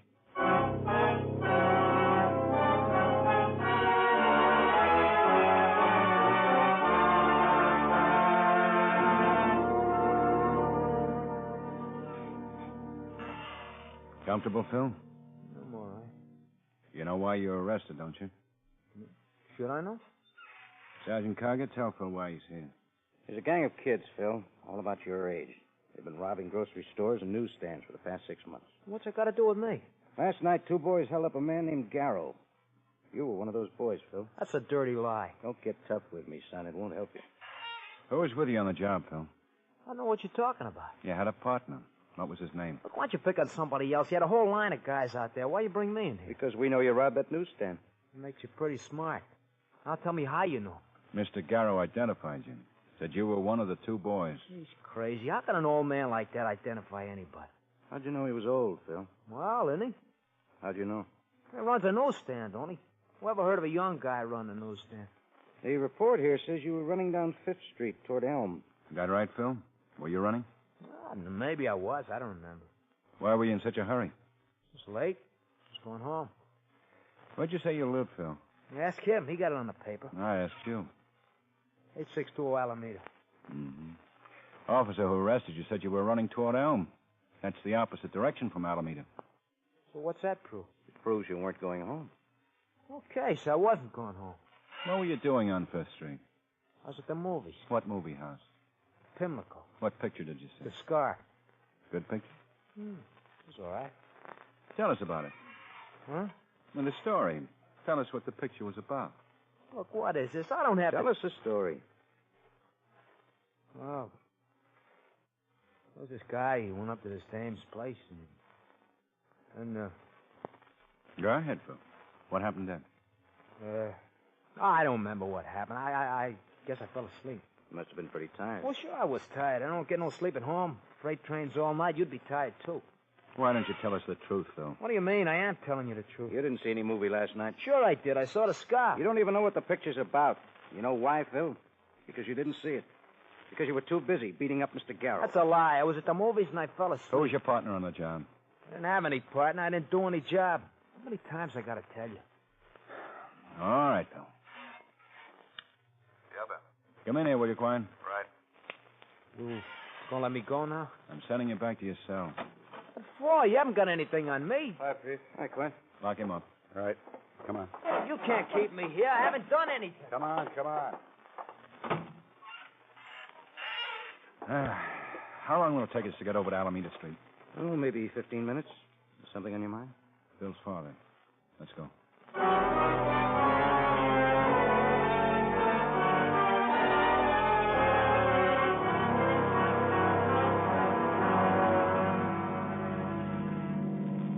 Hey, stop here. Oh, you think this is it? No number on the house. Well, it must be the one.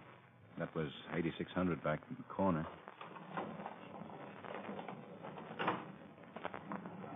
Well, one thing Phil told the truth about. What's that? The noise those freight trains make. Good thing I don't live here. I'd never get to sleep. Oh, watch out for that loose board. I see. The place looks shut up tight. Some dump.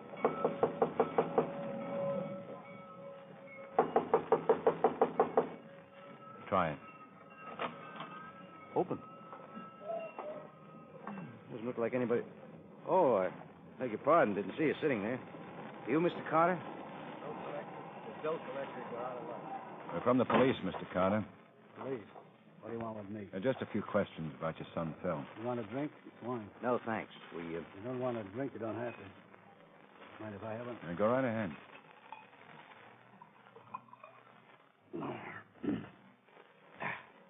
Son in trouble? I'm afraid so, Mr. Carter. What's he done? Robbery. Held up a newsstand. In jail now? That's right. I knew it. I tried to be a good father. Bill made fun of me. Now he's in trouble. We're hoping you'll be able to help us. I knew there'd be trouble and sitting here waiting for it ever since Johnny brought that gun to the house. Johnny? Johnny who? Sure you won't have a drink? Good wine. Who's Johnny, Mr. Carter? Johnny Long, friend of Phil's. Phil and Johnny, they made fun of me. I was only trying to be a good father. You say Johnny brought a gun here. When was this? A couple of months ago. You get Johnny. Phil's in jail. Johnny belongs there, too. You get Johnny. Where can we find him? He works at the shipyard. You'll find him. And then you'll put him in jail, just like Phil. You'll put him in jail, won't you? Thanks for the information, Mr. Carter. Now you can have a drink, can't you? Gotta be moving along. Going down to the shipyard to see about Johnny? That's right. You ought to have a drink before you go. Well, we're in a hurry now. Some other time. Huh. Good thing. Bottle's empty. You get Johnny. Put him in jail, you hear? Put him in jail.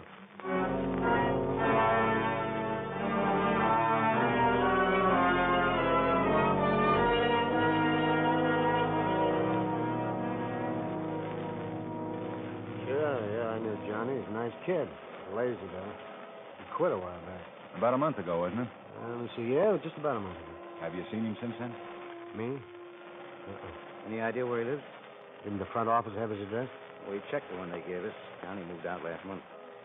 Sound kind of anxious to find Johnny. Just some routine business. Yeah, I'm sorry I can't help you. No, that's okay. Thanks anyhow. Hey, wait a minute. I just remembered something. Yeah? About 2 weeks before Johnny quit, he was working overtime. He asked me to do a favor for him.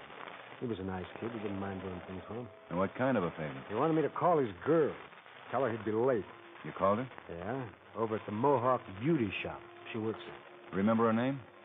Let me think. Kind of an unusual name. It was Vera or something. No, it was Verna. That was it, Verna. Any last name? Just Verna. I don't know if it's worth anything to you. We'll check it. Thanks again.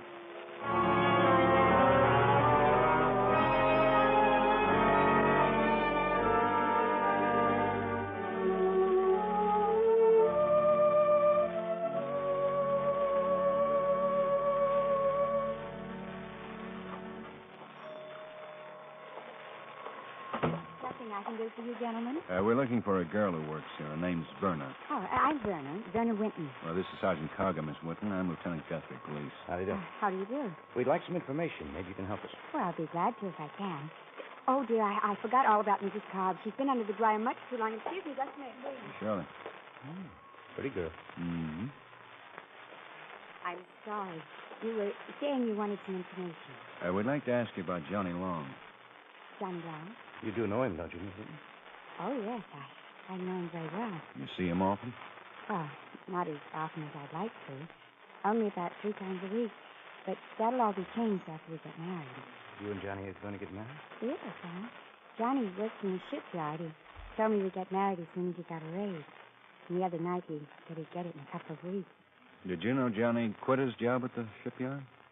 Johnny quit his job? Mm-hmm. About a month ago. I don't understand. Why did he tell me that... Well, we've been after a gang of boys for a long time, most of them about Johnny's age. They've been holding up newsstands and grocery stores. A gang? Mm-hmm. Last night, 2 boys robbed a newsstand, and we caught one of them. We're pretty sure Johnny was the other one. Oh, no. No, you couldn't be right. Was Johnny with you last night, Miss Winton? No, he wasn't with me. But he didn't rob anybody. I don't believe it. Miss Winton, Johnny carries a gun. Sooner or later, he's going to hurt somebody. We want to get him before he does. And we'll need your help. Now, tell us where he lives, where we'll be able to find him. I don't know where he lives.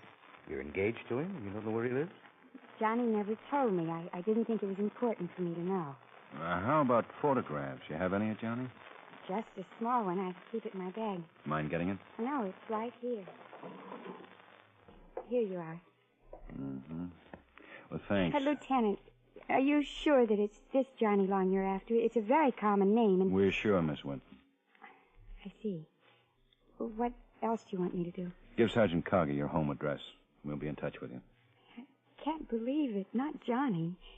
He's going to marry me. You can't put him in jail. I'm sorry. Sorry? How can you say you're sorry? You'll shut Johnny up in jail, maybe for years. You don't know what it would mean. I know what it means, Miss Winton. That's why I'm sorry.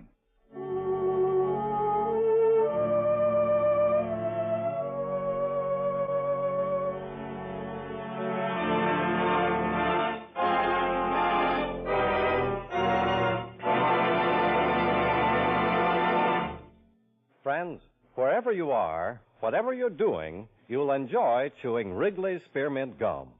Chew Wrigley's Spearmint while you're working. The lively, full-bodied flavor of Wrigley's Spearmint gives you a refreshing little lift.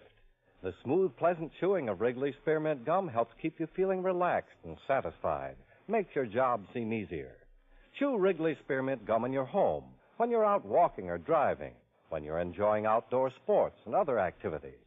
Wrigley's Spearmint Gum tastes good anytime, and the natural chewing aids digestion and helps keep your teeth bright and attractive.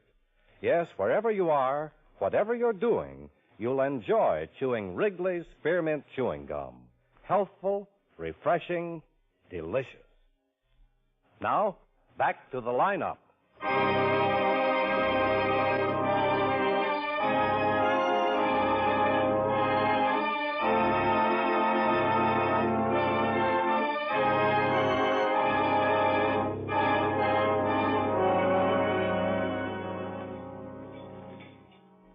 What are you going to have?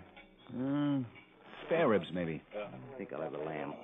Georgina, Yeah. how's the lamb? Roasted is good. Mint jelly. Boy, I'm tired. I'm not going to eat too much. I get logy. Yeah. I still think I'll have the spare ribs. Hey, Georgina. Lamb? Yeah, for me and some coffee. Give me the spare ribs. Lamb and spare ribs. And coffee. Right. I got small watching Verna. Checked in when she left the beauty shop. She went right home. I hope Johnny contacts her. Get this thing wrapped up so we can get some sleep. You know, we've worked a few hours this week. Everybody does with the vacations. When's yours due? September, I think. Thought I might do some fishing. Maybe I can work it so I get mine then. Hey, that'd be great. A couple of weeks sitting in the old... Yeah. Oh, no. What? Oh, no. Always catch you guys at dinner. Georgina. Why don't you go That's away? something important, then. That always is. I hate to see you go hungry, but Henkel's delicatessen was just held up. Henkel's? Yeah, on Walnut. One kid. Johnny Long? The description fits. Stuck up the place and got away with a lousy $30. Not much of a haul. No, but he killed Henkel to get it.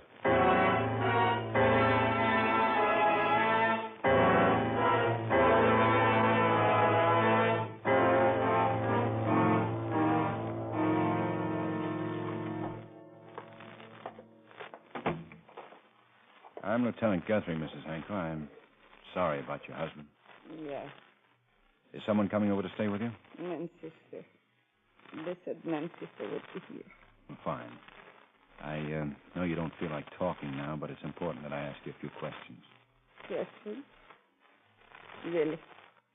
Who said? The boy who shot your husband, did you get a good look at him? Tomorrow really said we would close up the shop and go to the beach. It was good to go places with, really. And Mrs. Henkel, would you recognize the boy who was in here? I would recognize him. I've got a snapshot here. Would you mind taking a look at it, please? He didn't mean to shoot, really. He thought really tried to stop him. He really didn't try to stop him. I know. The boy in the picture. Is he the one? Yeah, he's the one. He shot Willie. Why did he have to do that? Willie didn't try to stop him. Yeah. Excuse me, Mrs. Henkel. What is it? Headquarters call. Our stakeout just spotted Johnny Long going into his girl's apartment.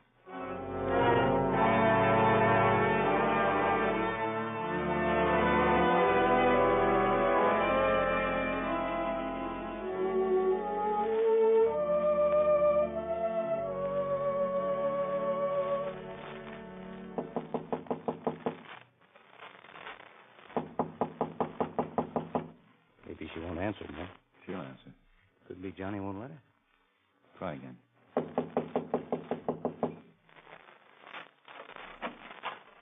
Oh, gee.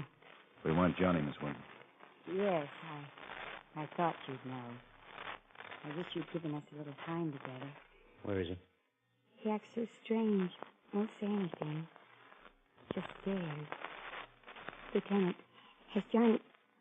I mean, like you said, has he... Where is he? In the back room. Come on, Pete. Johnny. Oh, Johnny. Johnny? I didn't mean to shoot him. I didn't mean to shoot him. You'll have to come along with us. I was going to turn myself in. I just wanted a few minutes with my girl. Then let us have your gun, Johnny. You don't believe I was going to turn myself in? The gun, Johnny. Where is it? It's in my pocket. Here, I'll get it. I was going to turn it over to you. I won't see that gun anymore. Should have thought of that sooner. Is the old man, he's still alive? He's dead. I didn't mean to shoot him. You got to believe I didn't mean to shoot him, honest. Better come along now. Oh, what's going to happen to me? That'll be up to the jury. Scared. I could never think I'd get into all this trouble. I don't know what to do. Let's go. Will it help if I tell everything I know about the gang and everything? It'll help. You can tell us down at headquarters. I'd like to talk here. That girl's place. Make it easy to talk. I'll tell you everything. Everything I know. All right. This gang, how long have you been with it? Maybe 2 months. I don't remember exactly. Know the names of any of the other boys? A few. No, not many, but I know a few. We'll get them from you later. Who runs the gang? Some man. I don't know his name. Ever see him? No. Nobody sees him but Al. Al? Gumpert's his last name. Alf Gumpert. He's the one that we make the payoff to. What makes you think he's not the chief? I heard him talking on the phone to some man. He gets the names of places to stick up from this man, and he gives us orders. Where can we find Al? There's a Penny Arcade on River Street, near South. Alpha. Penny Arcade on River near South. Yeah. Okay, Johnny. That'll do for now. Oh, you're gonna take me away? That's right. Down to headquarters. I'd like to say goodbye to my girl. You want to say goodbye to Verna, won't you? Sure.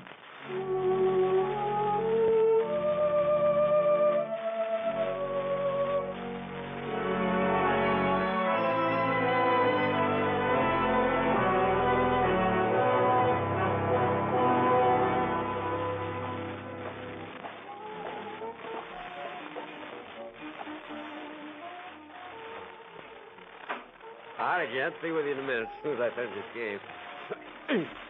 I made it.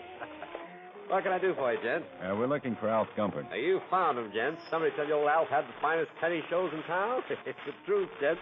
Finest I've pulled for a penny in the whole town. Let me get your fistful of change. We're from the police. The police?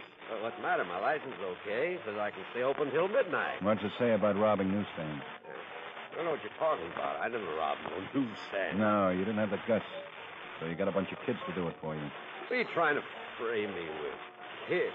Name me one kid I ever got to rob a newsstand. I'll do better. I'll name you two. Bill Carter and Johnny Long. Johnny Long? Boy, that dirty... Grab him. I got him. Let me go. Let me go. Wait a minute. You all right? Yeah. Okay, you'll get up. Broke my arm. Get up. You cops think you... Shut up. That's all right, Chief. Let him talk.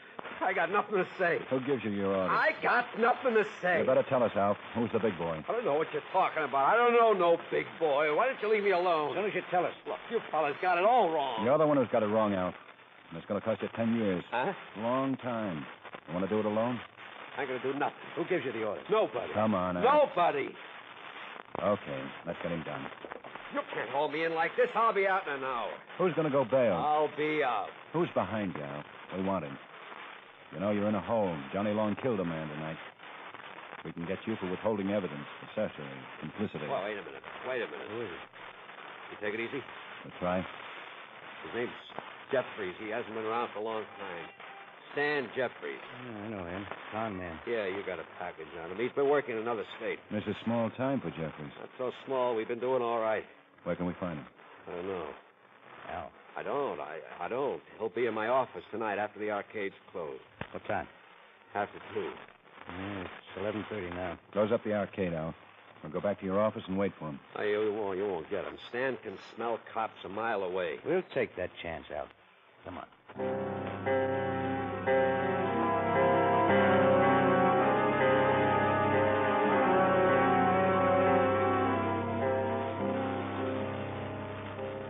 Well, it's 10 past 2, Ben. Stan Jeffries should have been here by now. I told you Stan wouldn't be here. He can smell cops. Stan ever not show up for a date with you? He's usually on the nose. You have any other phones in the place besides this one on the desk? There's a payphone out in the arcade. Steve, Mm-hmm. get on that phone. Leave the door open. If you hear the phone ring in here, have the call placed. Okay.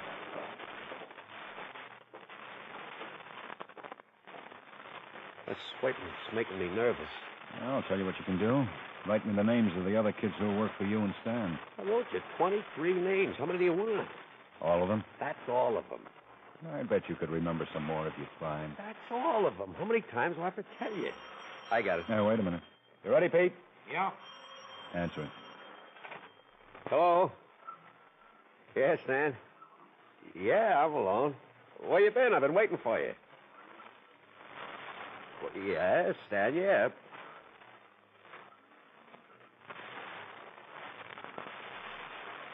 Yeah, okay, Stan. So long. Oh, you did all right. What did he say? He said he didn't come here because two of the kids were picked up. He said he's afraid the heat's on. What else? He's at the Regent Cafeteria on 1st Street. Wants me to meet him there right away. You sure that's what he said? You don't think I'd lie to you? Not now. Yeah. Braces, Ben. Where'd they come from? Regent Cafeteria. All right, let's go.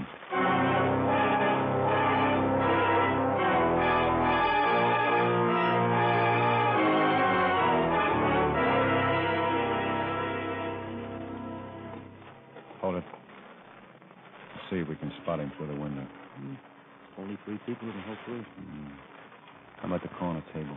Man with his back to us. Yeah. A little grayer than the last time I saw him. A little heavier. You go get him now? Uh-huh.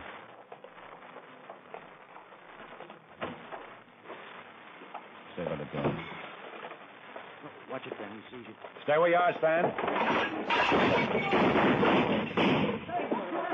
Get those people back in the kitchen. All right, everybody, just stay in the kitchen. You two gentlemen, you better get in the kitchen, too. Sorry, it'll just be for a few minutes. Want the ambulance, Ben? Yeah. No hurry, though. Kid? Yeah. Now, come on. Let's clean this up and get some sleep.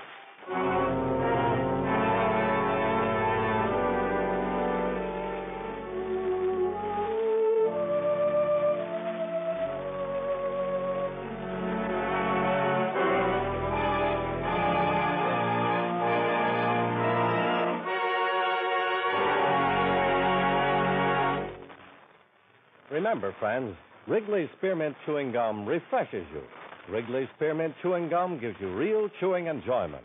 The lively, full-bodied flavor of Wrigley's Spearmint cools your mouth, freshens your taste, sweetens your breath.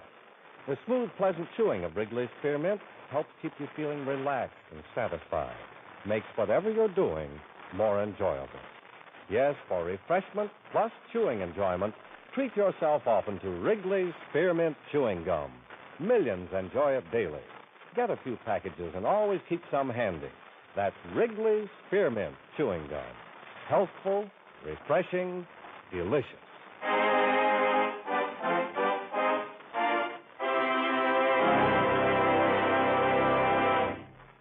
The lineup, starring Bill Johnstone as Lieutenant Ben Guthrie with Jack Moyles as Sergeant Pete Karger, was written by Charles E. Israel and edited by Blake Edwards, with music by Eddie Dunstetter.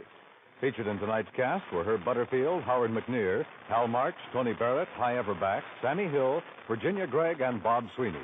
The lineup was transcribed in Hollywood by Jaime Del Valle.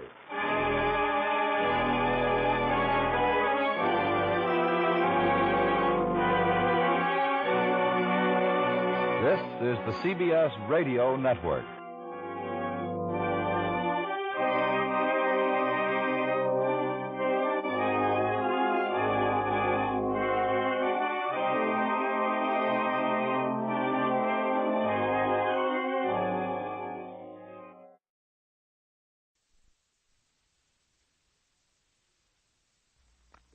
Your daytime radio newspaper with Bernardine Flynn.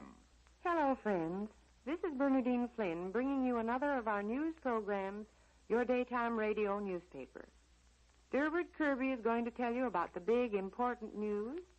I will tell you about the little human things that are happening to people everywhere. And now, Derwent, what's the big news today? The German war machine is rocking under heavy blows from many directions today. In Italy, an Allied spokesman says the German line before Rome is breaking, and the Germans have begun an orderly retreat. American spearheads on that battlefront have stabbed forward another 3 miles to bring the key towns of Isernia and Venafro within artillery range. These new gains give our forces complete observation on the broad Garigliano River Valley. The present German defenses are sagging under the heavy Allied pressure, but as the enemy gives up, his delaying actions are still an obstacle to our forward push. The German opposition is described as still very stiff.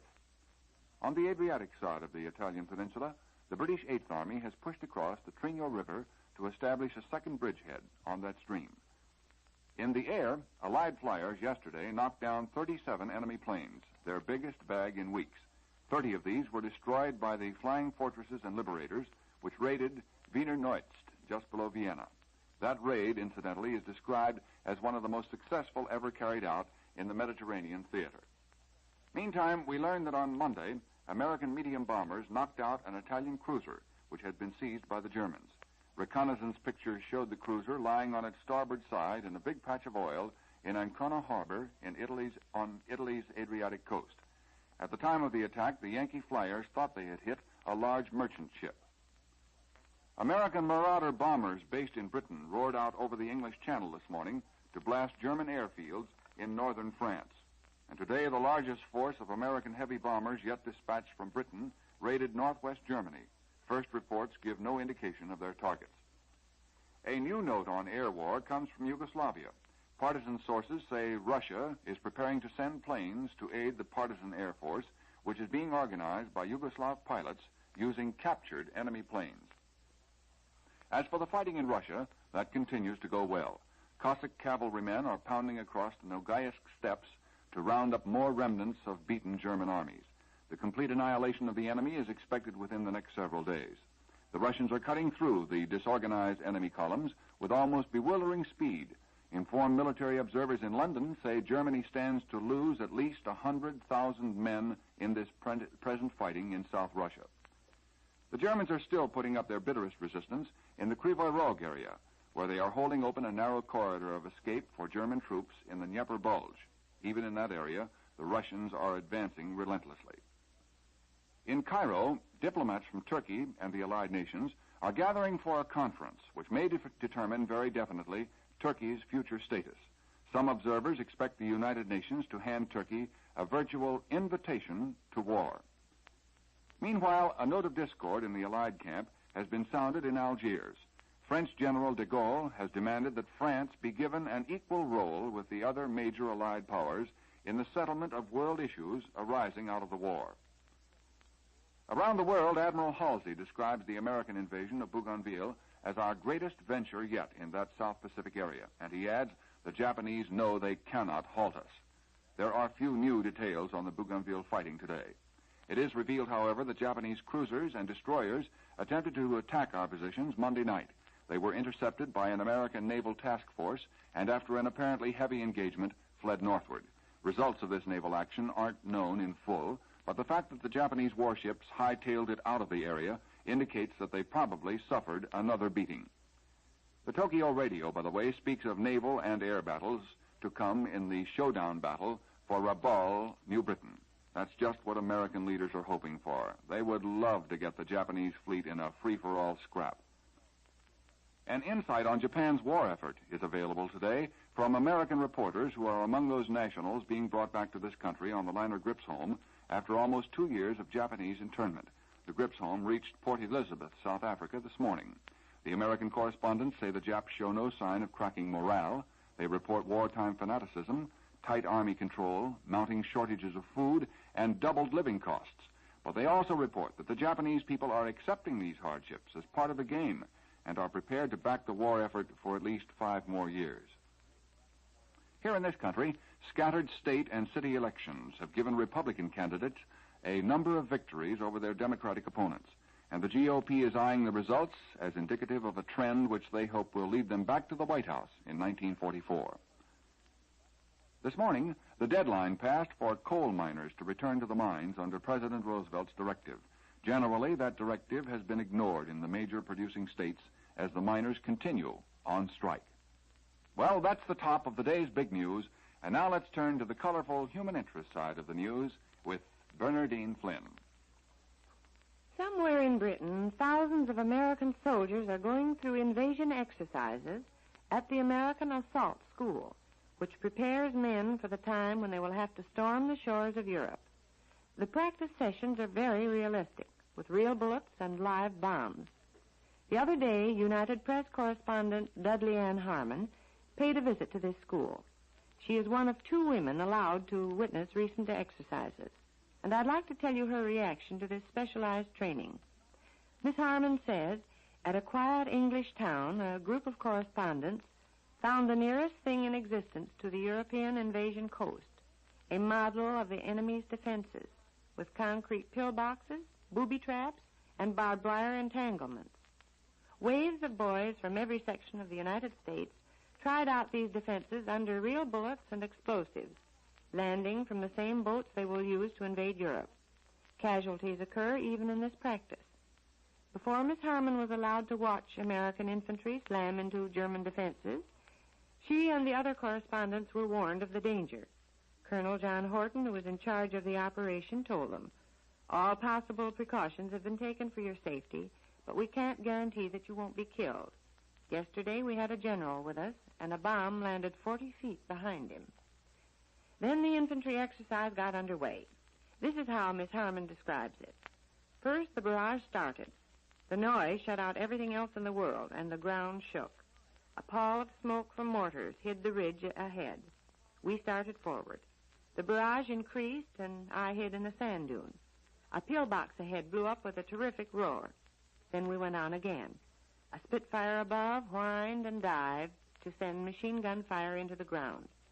We went on with the smoke of 100 shells around us. For 95 minutes, we watched this dose of death, while the soldiers went calmly about their business with concern only for the battle. Frankly, says Miss Harmon, I wanted to scream. In the Air Force units overseas, P-47 Thunderbolt squadrons are taking something of a ribbing from the pilots of P-38 Lightnings. It seems that the Lightning pilots have looked up the dictionary definition of a thunderbolt. It says, a large crash of noise, causing no damage, immediately followed by a bolt of lightning. However, don't be surprised if the Thunderbolt flyers finally dig up something with which to come back at the Lightning pilots. Our American boys are like that. They fight, and in between times make the most of their native sense of humor. Say, Bernadine, you're pretty observing. Maybe you've noticed how more and more people are taking lunch boxes to work these days. Goodness, yes. And that's something I wanted to talk about in connection with Crisco. You know, it's so important now that lunch boxes not only be appetizing, but digestible, too. And with Crisco, lunch boxes like that are as easy as 1, 2, 3. There are pastry turnovers with all kinds of tasty fillings. One of chopped ham always hits the spot, doesn't it? And when Crisco handles the crust, you can be sure of a turnover that melts in your mouth. Even when it's cold, it's still flaky and digestible. Oh, that's the way to tell a Crisco crust. And here's another Crisco trick for a lunchbox. Cook frankfurters and slit them just enough to spread mustard inside. Then dip them in a fritter batter and Crisco fry. They can come out crisp and golden brown. And like everything you fry in Crisco, so digestible. And what's a lunchbox without a big hunk of layer cake to make it swell eating? The kind of cake Crisco makes. Honestly, you can save your butter for the table, because Crisco cakes turn out so wonderfully light and fluffy. Well, golly, no matter what you cook with Crisco, you can be sure it will be swell tasting, really digestible. Crisco is the finest quality shortening you can use. It's pure and all vegetable. And as 9 out of 10 doctors say, digestible itself. So, for really good eating, truly digestible food, try Crisco. You will be delighted at how good your meals will taste. Tonight, Naples will again be bathed in the soft flow of light. Light that symbolizes an Allied victory. Light that represents civilization and humanity. Light that ends the darkness imposed by the cruel hand of the German invader. Yesterday, the electric power was tested for the first time. For 4 hours before the switch was thrown, Naples was a dead city. 500,000 Neapolitans, under orders from our army, moved out of their beloved homes. And in long lines that stretched almost as far as the eye could see, they walked up into the hills. And from there, they looked down on the bomb-torn, wrecked, and pillaged city. They looked down on their homes and stores, half fearing, half believing that some great hidden German mine would explode when the Allied engineers turned on the master switches. We're all happy to know that there was no explosion. And those switches, once again, are pouring light into section after section of Naples, from the fashionable residential districts to the humble tenant areas, from the waterfront to the Via Roma. On the home front, the OPA has taken steps to end the shortage of shoes for small children. That's good news, Durward. Tell us about it, please. Well, the OPA says that sometime around the first of the year, you may start buying a new supply of non-leather shoes for children, and you won't need any ration points for them. The new shoes will have canvas uppers. Oh, I see. Something like gym or tennis shoes? Well, no, apparently not. The OPA explains that the soles of the new shoes will be made out of heavy woven fabric, and in addition, they'll be reinforced with vulcanized rubber. The new shoes are mainly for children up to 8 years of age and should give them a lot of extra mileage. Well, I know that'll be welcome news to parents who have growing youngsters. And this is another encouraging development. The OPA General Manager, Bowles, reports that more than 12 million Americans have signed pledges to observe rationing rules and price regulations. Well, that looks like a good start in the drive to stamp out the black market. And the OPA, by the way, also has given us some new rationing dates.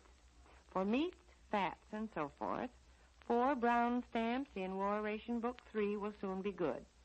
You may use Stamp L starting November 21st, Stamp M November 28th, Stamp N December 5th, and Stamp P December 12th. They all expire January 1st. And from now on, all pickles, that is, all except fresh cucumber pickles, will cost more. The OPA has announced new price ceilings which will increase the cost of pickles about 1 cent for each quart jar. Say, Bernadine, didn't I hear you say that when a meal is shy on points, a little Crisco could work a lot of magic? A whole lot. You're really never on the spot with Crisco to give you food that's wonderfully appetizing and really digestible. And you can count on Crisco for both. Whether it's stretching a handful of leftovers with a smooth, velvety cream sauce, or giving a party air to a little bit of meat with flaky pastry turnovers. And don't forget, Crisco cakes put appetizing and digestible on a skimpy meal. They certainly do. Have you ever tasted anything as delicious as a Crisco cake? They're so wonderfully light. Lighter even than cakes you can make with high point shortening. I'll say, tasting good, being digestible, is just naturally true of everything you cook with Crisco. Crisco is pure and all vegetable, you know. Digestible itself. Why, Crisco is the finest quality shortening you can use. So, for meals that taste well, digest easy, you better try Crisco. And here is a Thanksgiving note from the OPA. The younger your turkey is, the more you're going to have to pay for it. The birds have been put into 2 classes, old and young. And an OPA official describes them this way. An old turkey is one that has really been around. A young Tom, on the other hand, doesn't even know his way around the barnyard. Out in Oklahoma City, Woody Hunt, who, as president of the State League of Young Democrats, always hoped he'd get a letter from the President of the United States. At last he did. It was an order for Hunt's induction. Well, friends, that's all for now. Join us tomorrow for another edition of your daytime radio newspaper. Durwood Kirby will bring you the big news. Bernadine Flynn will give you the colorful human interest side of the news. And we're both saying goodbye for Procter & Gamble, the makers of Crisco. We return you now to New York. I love a mystery. Who's the ruthless vampire stalking in dark alleys, murdering innocent victims? Hear that terrifying, tense tale of terror. Follow Doc Long and Jack Packard through dark, eerie passages. Discover the mystery of the secret trap door tonight on I Love a Mystery.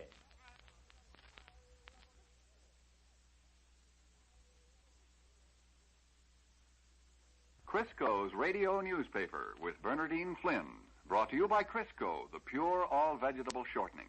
It's digestible. Now, Bernadine Flynn. Thank you, Durward, and hello, friends. Before Durward Kirby brings us the latest world news, I want to tell you a little story about Sergeant Louis Newbar, who is stationed at Fort Douglas, Utah. Sergeant Newbar, it seems, just doesn't like to be crowded. So, for a long time, he's made it a practice to get up a little earlier than the rest of the soldiers in the barracks so he can shave ahead of the washroom rush. The other morning, he was awakened by noises coming from the squad room. Time to get up, he said to himself, and drowsily threw the covers back and hustled down to shave. He carefully finished the job and then returned to the barracks, for some reason or other not feeling as though he'd had enough sleep. And when he re-entered the barracks, the truth dawned on him. No wonder he felt as though he hadn't slept enough. It was only 1 o'clock in the morning. The noise he'd heard was some of the boys just coming in. And now, Durward, what's the latest world news? American heavy bombers picked up the air offensive against Western Europe this morning, Byrne. Our flying fortresses blasted targets at Brunswick, one of Germany's major manufacturers of aircraft engines, as well as an important communications center. The fortresses were escorted into their target by formations of American and British fighters. Early reports say there was heavy anti-aircraft fire, but practically no German fighter plane opposition. Our Liberators and other planes also bombed the French invasion coast. In London, Britain's Air Minister, Sir Archibald Sinclair, says that air supremacy over Germany to blast open the road to Berlin now lies within the grasp of the Allies. He says that our historic aerial offensive is producing visible, measurable, and progressive results. However, Sinclair cautions that Germany is still capable of striking back in heavy force. General Arnold, the United States Army's air chief, has commended the 15th Air Force in Italy for last week's raids on German aircraft plants. He says that those attacks laid the foundations for final and decisive operations in the future. In Italy, the heaviest artillery duels in 10 days have broken the lull on the Anzio beachhead. British troops have broken up a series of small German attacks, and other Allied troops have mopped up a number of Germans who wriggled through the lines near Cassino. From Russia, Premier Joseph Stalin has sent a message to President Roosevelt predicting that the time is near when the Allies will defeat Hitlerite Germany. On the Russian battlefronts today, the Red Army is racing over the approaches to Pskov and nearing the outskirts of the town itself. In Moscow, a special Russian atrocity commission has made a full report on the brutality of German occupation forces at Kiev. The commission is holding Field Marshal von Manstein, the German commander in southern Russia, responsible for 195,000 murders in the Kiev area. Finland's parliament held a secret session this morning, presumably to discuss chances for an acceptable separate peace with Russia. And there is also a report that Sweden will do its best to provide Finland with food if the Finns get out of the war. On the other side of the world, there is good news in our war against the Japs. First of all, the Navy Department reveals that our submarines have sunk 14 more Japanese merchant vessels. And in New Delhi, Admiral Mountbatten has issued an order of the day to his forces in Burma, saying that their complete victory on the Arakan front has given the Japanese a crack they will remember.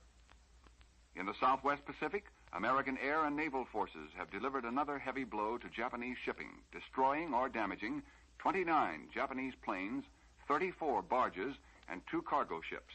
And the Japs admit that they lack sufficient aircraft to cope with the growing Allied offensive actions. In this hemisphere, in Buenos Aires, the police say that they seized documents of the German Transocean News Agency to prove that it was connected with spy rings in countries bordering Argentina. Also, the Tokyo radio, by the way, has come forth with one of the best of the war's wisecracks. Unconscious variety, that is. After telling of new American successes, the Jap announcer asked, "What shall we do now?" And then solemnly answered his own question by saying, "Now is the time that the people of Japan should stand up with resolute determination, glaring at the enemy." Well, some Marine probably has the answer to that one with, "Glare ahead, brother, we're coming in anyway." And that's the top of today's World News. Now, Bernardine, I believe you have something of interest for our listeners.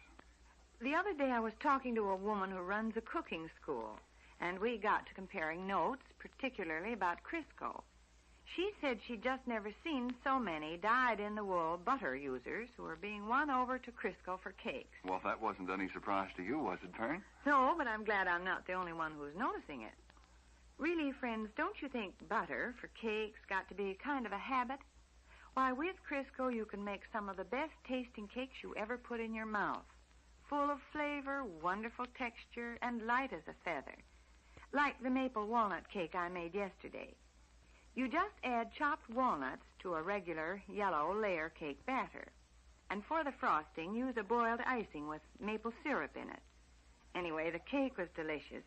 As good as any butter cake ever thought of being. And what about that lighter cake secret of Crisco's, Vern? Oh, yes. Why, friends, do you know that with Crisco, you can make a lighter cake than with any other shortening, even the most expensive? It's amazing to think a shortening can make that much difference. But you just try a Crisco cake and see. See if you ever tasted a cake quite as light or one that was quite as good. Now, Bernadine, how about another story? This is a story about the Red Cross, Durward. Not long ago, Red Cross relief representatives were standing on a dock under a hot African sun and watching a large gray refugee ship move in through the harbor. There were children on board, 300 or 400 young refugees from Greece. There were adults on the ship, too, many of them ill, others forlorn and bewildered. They had seen their country ruthlessly devastated by the Germans. For most of them, everything they'd ever owned had been lost. They had only the baggage they carried. One very old lady refused the assistance of a young native boy who ran out to help her. She was afraid to let her few pitiful belongings out of her sight. Then there was a little girl, blonde and blue-eyed and not more than 6 years old. She had no baggage at all. All she owned was on her back, a shapeless dress made from an old burlap sack. As the refugees streamed onto the dock, Red Cross workers passed among them, distributing refreshments and clothing and making assignments for temporary homes. The little girl in the burlap was given a new Red Cross dress. She didn't know what to say. She hugged it to her and stared at the Red Cross worker with unbelieving eyes. It had been so long since she'd had anything pretty or clean or new. The next day, though, the Red Cross workers were surprised to see the little girl still wearing her ragged gunny sack dress. "Where's your new dress, dear?" the Red Cross lady asked her. "Did you lose it?" The child was silent for a moment. Then she looked up timidly and said, "Please, my mother had to stay behind in Greece. Someday I'm going back and find her. And please, I want to save my Red Cross dress for her." Heartwarming, sincere little stories like this are told every day by the thousands of Red Cross workers all over the world. The Red Cross is on the job, lending a helping hand on the battlefields, in the liberated countries, and on the home front. They help the needy regardless of race or color or nationality.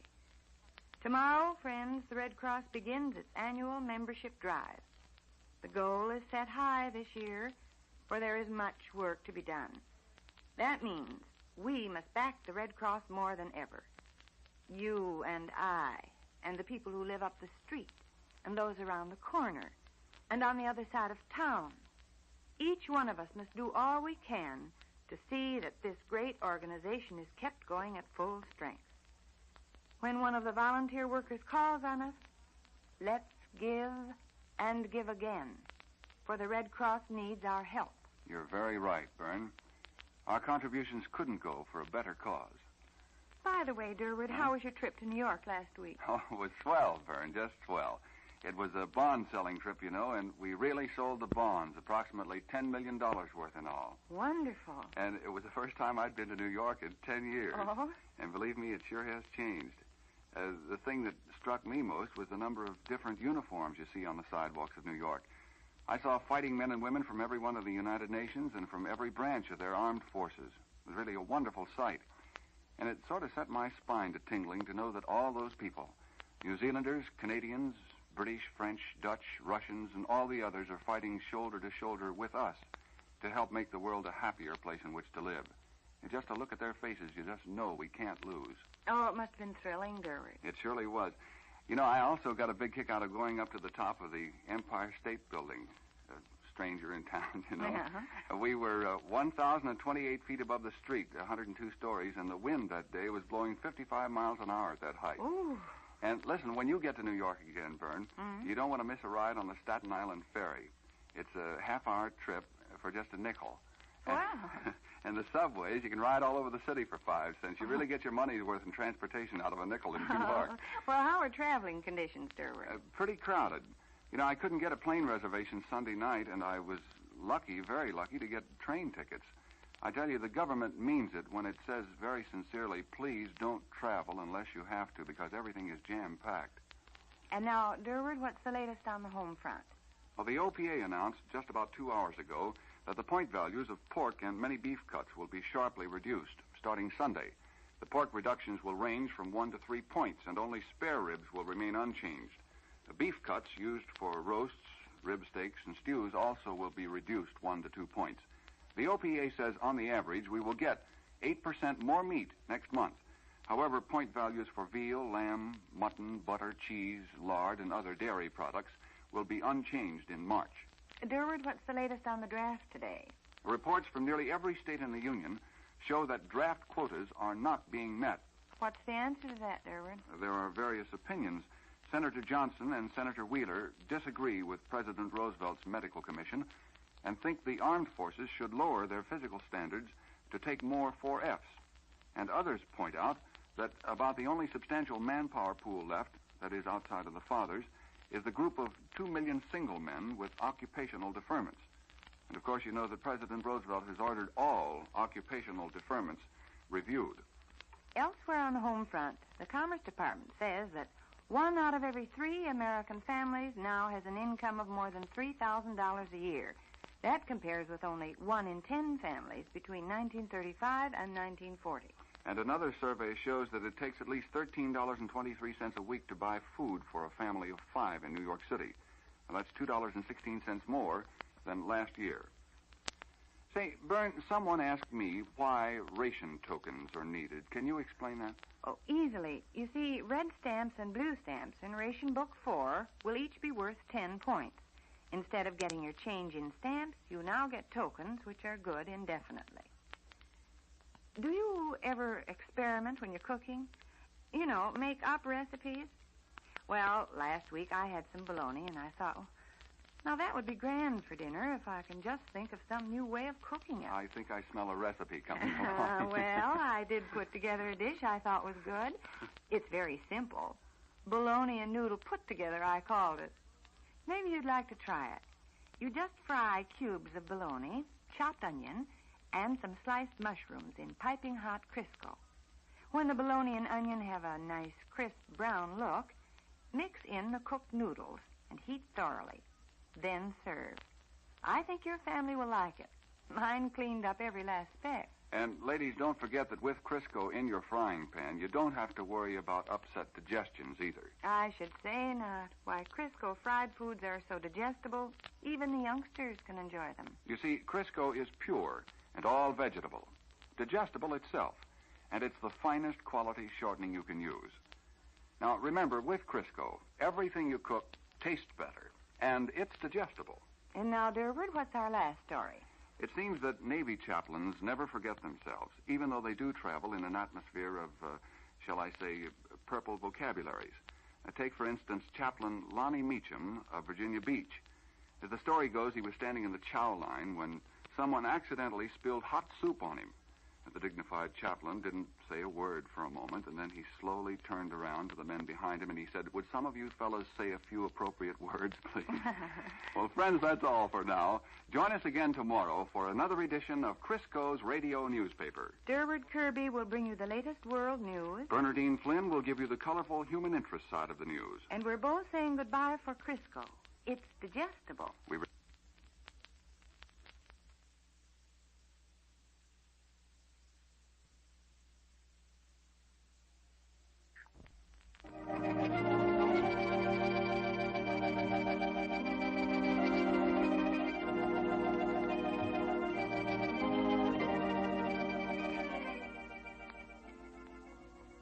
Tomorrow, be listening when Willie and Jeffrey Powell enter the dining room at the Rushville Center House. Be listening at this same time tomorrow to Ma Perkins. Until tomorrow, then, this is Charlie Warren saying so long. And remember, Oxidol,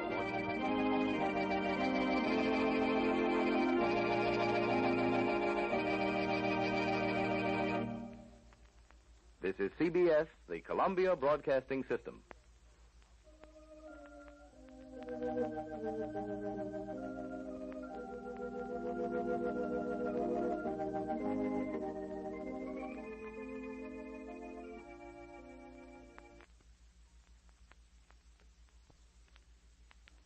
Crisco's radio newspaper with Bernardine Flynn, brought to you by Crisco, the pure all-vegetable shortening.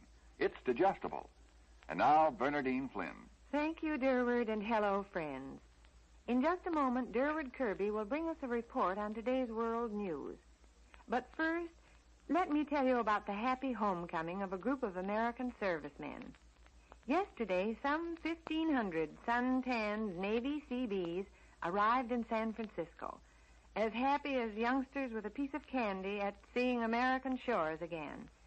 These men belonged to the first 2 units of Seabees ever organized, and had been down in the South Pacific for 23 months, practically 2 years. Foreign lands and customs were interesting, but the good old USA was home. As their big gray transport nosed into the San Francisco dock yesterday, the Seabees yelled and cheered, and 3 military bands broke out with stirring music. Everybody was gloriously happy. Then the Seabees saw a group of waves standing on the dock. "Look, fellows," one of them shouted. "Look, there's women with shoes on." And now, Durward, what's the latest news? First off, Byrne, there's been another heavy American air raid on Berlin. Strong forces of our flying fortresses and liberators attacked industrial targets in the German capital this morning. Some idea of the size of the raid can be gained from the Air Force announcement that today's formations dropped more than 350,000 incendiary bombs and more than 10,000 high explosives. Earlier this morning, American medium bombers flew over the channel to strike at German targets in Holland.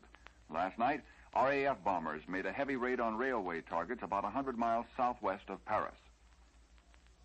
On the Italian battlefront, savage night fighting is reported to have broken out in the battered streets and buildings of Cassino. There has been no decisive change in the battle lines inside the town, but fierce fighting is reported still in progress. In the Anzio beachhead sector, the Germans apparently have begun moving up troops and armor for the 4th major offensive against the British and American forces. At the moment, the only fighting taking place on the beachhead is in the form of minor patrol activity. Russia's armies are reported using special mud sledges in their drive across the quagmire battlefronts of the southwestern Ukraine. The Soviets have outflanked Tarnopol, a vital junction on the main trunk railroad between Odessa and Warsaw. The Germans are rushing up air reserves and undertaking counterattacks in a desperate effort to halt the Russian drive toward Romania. But the Russians are pushing ahead, counterattacks or no counterattacks. On the international diplomatic and political front, there are a couple of new developments today. British newspapers say Russia has rejected Polish counterproposals concerning the boundary dispute. But the Polish premier in exile says his government has not been informed of such action. 2 Yugoslav cabinet members have arrived in London in an effort to patch up the differences between King Peter's government and Marshal Tito, the leader of the partisan forces fighting the Germans in Yugoslavia. And Britain's Foreign Secretary, Anthony Eden, says that Britain is keeping a close watch on the Argentine situation in South America, conducting only routine matters with the Faro government until the confusion and uncertainty surrounding the picture are cleared up. On the production front, Britain's production minister, Oliver Littleton, discloses that Britain turned out more than 90,000 planes from the beginning of the war to the end of 1943. Britain, meantime, is having more coal mine trouble, with the strike of Welsh miners spreading to additional mines. Out in the Pacific, American forces have made new strides in their drive against the Japanese. We have gained control of Los Negros Island in the Admiralty Group, leapfrogged up the north coast of New Britain to within 170 miles of Rabaul, and driven up the south coast of New Britain to within 50 miles of Gasmata. On the Asiatic mainland, the jaws of a Chinese-American trap are closing rapidly on Japanese forces in Burma. And in the Central Pacific, new air raids have been made against the Marshalls and the Carolines. And that's the top of today's World News. Now, Bernadine? I was thinking about a friend of mine who called up the other morning. You see, friend, she was expecting company for dinner that night and was all set to make a pie for dessert. Then it started to rain, and that meant no pie, she said. Well, I couldn't figure the connection to save my life. And then she told me when it rained, she just never had good luck with pie crust. You mean that she didn't know about Crisco's pastry method? No, she didn't. And telling her almost made me late for the program. Oh. You know, friend, you never have to worry about pastry failures when you use the new Crisco pastry method. You get tender, flaky pie crust every single time. Even beginners get grand results. Pie crust so tender and flaky, they're eaten to the last crumb. There's no worry about upset digestions either. Made with Crisco, pie set just as light as can be, digestible for the whole family. It just seems as though Crisco and the pastry method were the answer to any pie maker's dream. And the directions are right on the label of your Crisco jar. I tell you, you're going to be awful busy making pies once you try it. I'll bet you the family wants pie for dessert every other night. Well, maybe not quite that often. But I'll tell you one thing, they'll eat every smidgen of every pie you make. I'll say. Just you try Crisco and the new Crisco pastry method and see. You can count on this. It'll be tender, flaky pie crust every time. Well, Bern, how about another story? Here's a story, Durward, about the people of occupied Europe. People who are past masters in the art of heckling the Germans. Probably no nation has developed this specialized science with any greater skill than Poland. But then Poland was the first to be occupied. This little story from Warsaw will show you what I mean. The other day, the Germans in Warsaw were very, very busy because suddenly official-looking posters had appeared all over the Polish capital, in shop windows, on street corners, lamp posts, and wherever people were likely to gather. The posters were supposedly signed by Wilhelm Koppe, head of the German police in Warsaw. And of all things, they ordered all German nationals to leave the city and return to the fatherland. Well, you can imagine what confusion there was among the German residents. Within an hour or two after the posters appeared, Germans were rushing all over Warsaw trying to buy railroad tickets, drawing their money out of the banks, and buying what groceries they could. While all that was going on, the German police were also as busy as cats on a tin roof. They were scurrying all around Warsaw, trying to convince their panic-stricken fellow countrymen that the posters were fake. All day long, they tore down the posters, which had been distributed by the Polish underground, and replaced them with a real proclamation by Police Chief Koppe, which told of the hoax. But even then, many of the Germans didn't know whether they should go home or stay in Warsaw, for they are so used to German propaganda by now that it's pretty hard to tell them anything else, even the truth. Bern, as you know, representatives of all the occupied countries have set up exile governments in London. Well, the other day, some officials of the Dutch government had some very, very secret documents they wanted a photographer to reproduce. But they wouldn't let the photographer work on them unless he promised not to look. Well, he promised. He put on a blindfold and went to work, with the Dutch officials watching every move he made. The negatives he took were hardly dry before they were whisked into a sturdy satchel and hidden from all view. The photographer smiled to himself as he took off the blindfold and then turned to the officials. By the way, he asked, are those secret papers written in Dutch? Yes, the men replied. The photographer smiled even more. Well, he said, they might just as well have been written in double Dutch. We didn't need the blindfold because I can't read a word of your language. Oh, goodness.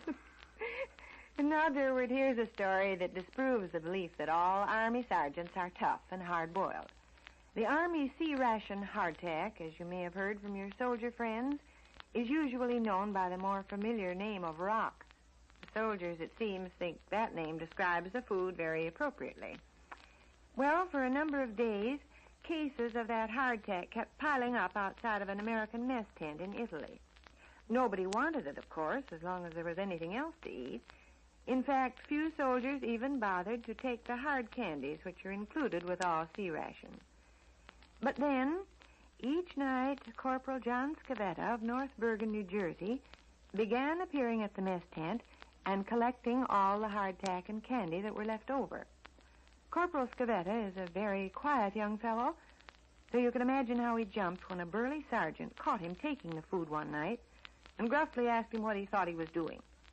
The corporal shifted from one foot to the other and looked around nervously as though he were afraid someone was going to court-martial him. Then he explained, there are a lot of refugees out there in Campania. You ought to see 'em eat these biscuits. Eat 'em like they were cake. I take the candy out to the children. You ought to hear 'em holler when they see me. Of course, the corporal knew this was against regulations. What went through the sergeant's mind about Army regulations, we'll never know. Anyway, the sergeant didn't say a word, but looked cautiously over his shoulder and then dropped the hardtack he was holding into Corporal Scavetta's hand. Then he hunted through his pockets until he found several packs of candy. He added those to the pile, then turned and walked off with a grin a mile wide on his face. Yes, Army sergeants have a heart, despite all that's said about them. For instance, there's Sergeant Paul Capitan of Hartford, Connecticut, who rides around Italy in a tank named Boomerang, accompanied by a mascot named Butch. Butch is a monkey, and a former organ grinder's monkey at that. And like Mary's little lamb, wherever Sergeant Capitan goes, Butch is sure to follow, even in battle. When the fighting is the heaviest, Butch is in the tank turret. But when there are not too many anti-tank shells coming his way, he likes to ride on top of the tank's radio antenna. And it's becoming a familiar sight to see the huge Boomerang rumble across the bumpy fields with little Butch swaying back and forth from the antenna in complete rhythm. Butch is another symbol that our servicemen, even in the thick of battle, have time for the little human things in life. And now, Durward, what's the latest on the home front? Well, Byrne, it looks as though the expected congressional battle over the OPA is about ready to start. As you know, the OPA is scheduled to go out of existence on June 30th unless Congress votes to extend its power. So far, no bill to that effect has been introduced into Congress, although one is expected shortly. Meantime, the Price Administrator, Mr. Bowles, says that the OPA program has saved us $89 billion so far in the war. And Economic Stabilization Director Vinson warns that if our present economic controls are weakened, billions of dollars will be added to the cost of the war. The cost of living will increase sharply, and the government will be hampered in its fight against inflation. Byrne, someone wants to know if meat and fat stamps will be handled the same as before. Just the same. Uh-huh. Under token rationing, the first 2 weeks, you'll have 3 red stamps worth 10 points each, or a total of 30 points for that 2-week period. I see. And speaking of red points, Byrne, according to the papers, pork is still on the plentiful side. Oh, and well, excuse me, Durward, but certainly. That reminds me of a letter I got. Huh? Friend, you know how people like to pass recipes along? Well, a woman was writing me about what a grand help Crisco is to her in planning meals. And she mentioned a little trick she had for breading pork chops. It's to add a generous amount of poultry seasoning to the flour you use for breading the chops. I tried it the other night, and did those pork chops make a hit? You use just enough Crisco to cover the bottom of the skillet. And the chops come out so crisp and brown and so full of flavor. And how about this? With Crisco frying those chops, you don't have to worry about digestions. Why, Crisco fried foods are so digestible, even the youngsters can pitch in. That's right, friends. You see, Crisco is pure and all vegetable, digestible itself. And it's just the finest quality shortening you can use. You betcha. With Crisco, everything you cook tastes better, and it's digestible. Now, Byrne, what's your last story? Well, the mystery of what delayed a Boston elevated subway train at the Friend Street station the other day has finally been solved. It seems that Private John Conway was just getting home on a furlough. And as he stood in the station, the train rolled in. A pretty young girl guard put her head out from between 2 cars and called, "Friend Street, Friend Street." Private Conway took just one look, rushed up and kissed the guard. And as she confessed today, I'm afraid we did hold up the train while he hugged me. But the passengers say all is forgiven. For you see, the guard was Private Conway's wife. Well, friends, that's all for now. Join us again tomorrow for another edition of Crisco's Radio Newspaper. Durward Kirby will bring you the latest world news. Bernardine Flynn will give you the colorful human interest side of the news. And we're both saying goodbye for Procter & Gamble, the makers of Crisco. It's digestible. We return you now to New York.